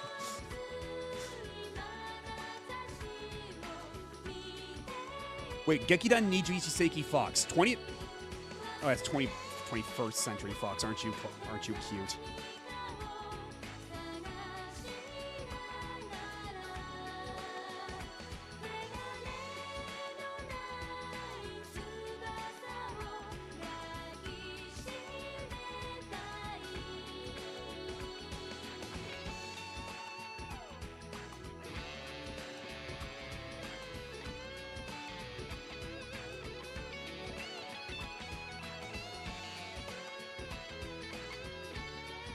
Presented by Capcom. Yeah, shoutouts to Bamboo.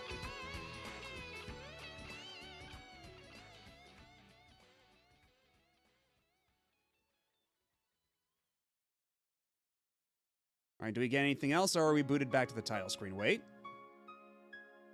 Is that a Peko in the desert?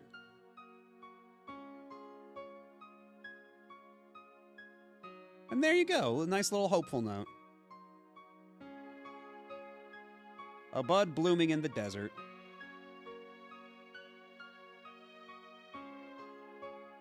Thank you for the GGs. That's not a fin, that's a leaf. That's 2 leaves. Silly Capcom.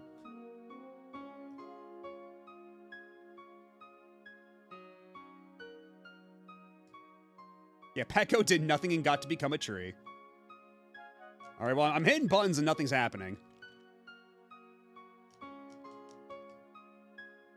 So, yeah, I think this is one of those endings where they expect you to just reset the console. I'm guessing it probably, like, auto-saved in the background, because I know that there's some stuff you can only unlock after beating the game. It eventually prompts you to save. Well, hopefully that happens sooner rather than... Oh, I had to push the select button. What the hell? Yeah, I had to push select. Whatever. Thank you for playing Breath of Fire 3.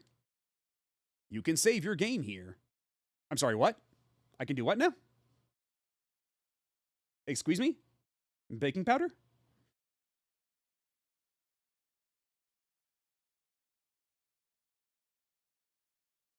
Come on. Do I have to do everything myself? I can save the game here. There we go. Thank you.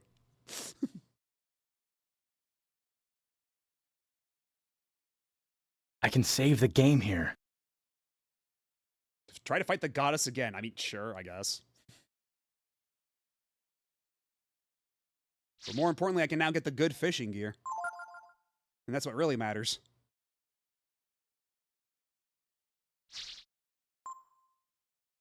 So how long did that last fight take? Yeah, I played the Battle Network games before. I'm well versed in that. Oh my god, that was well over an hour.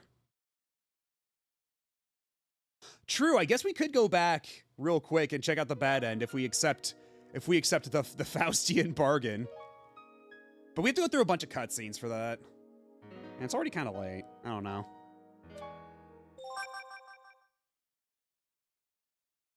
Unless they just let us, like, speed run through that, but I have a funny feeling they won't let us. I think we'll have to sit through all the cutscenes on the way there all over again.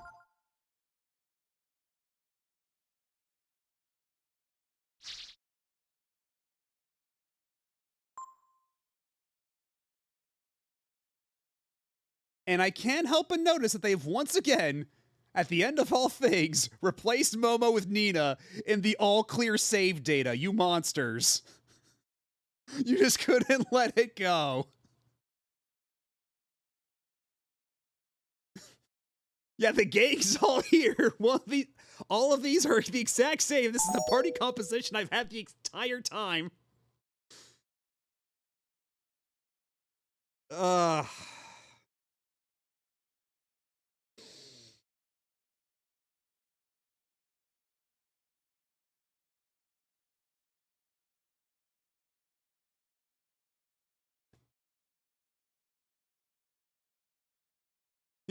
At the end of all things. Just had to get one last one in there, but before I could even do anything about it. Like, the game's over. I can't go back to change that.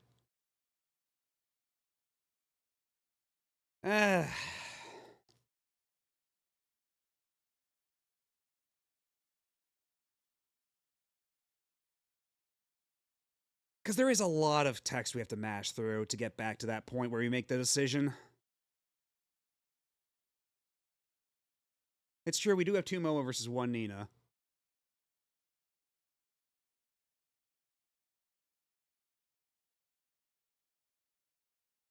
I won't keep you long. I think we're gonna end it here, after all. But, I guess we'll pick up Breath of Fire 4. Well, we will begin Breath of Fire 4 next Saturday. And in the meantime, on Monday, we will continue Paranormal Sight, maybe finish it. I don't know how long there is left in that. It could be any amount of time. But then on Wednesday, we'll probably finish Adventure of Valkyrie, Valkyrie no Boken. a Famicom edition, and depending on how much time we have left, we might hop right into the PS1 remake, or maybe the arcade sequel to compare. We've got some options there.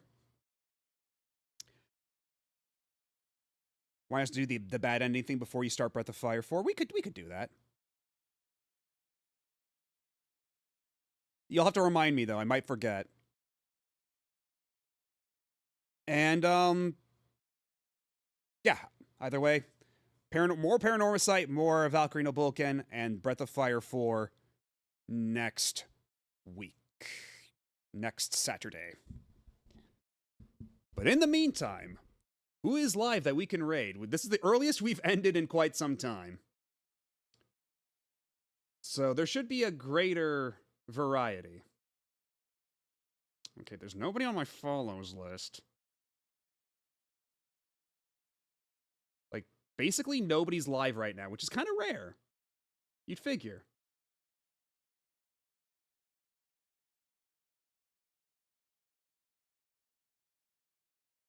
Okay, well, you know what?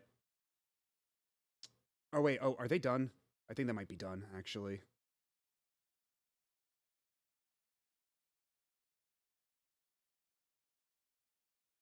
They might be finished. Well, Oh, thank you for the follow. Appreciate the... Yeah, the buzzer beater. Thank you.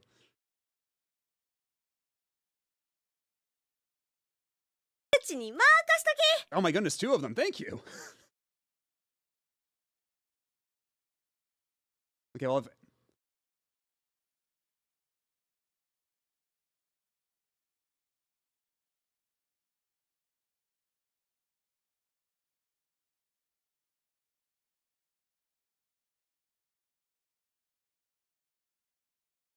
oh, and thank you for the Discord shout out in my stead. I forgot. Because yes, I do in fact, indeed, have a Discord. You can join. Yeah, I don't think there's gonna be a whole lot of like, are they on break or something? I don't know.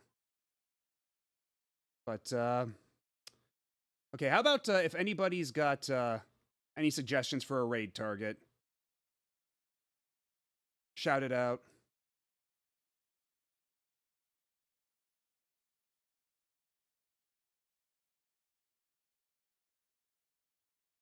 Because otherwise, I might just drop you off at, let me see. Hikanoa's playing X2? Okay, we'll hang out with Hikanoa.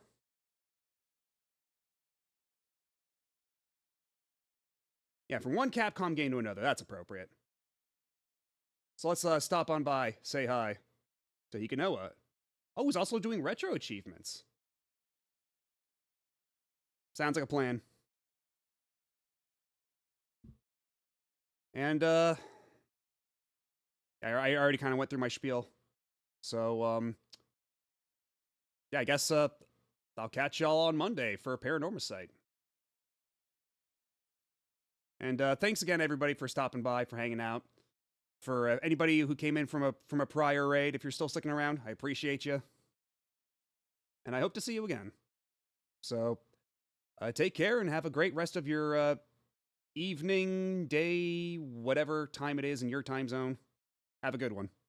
And I'll catch you later. Bye!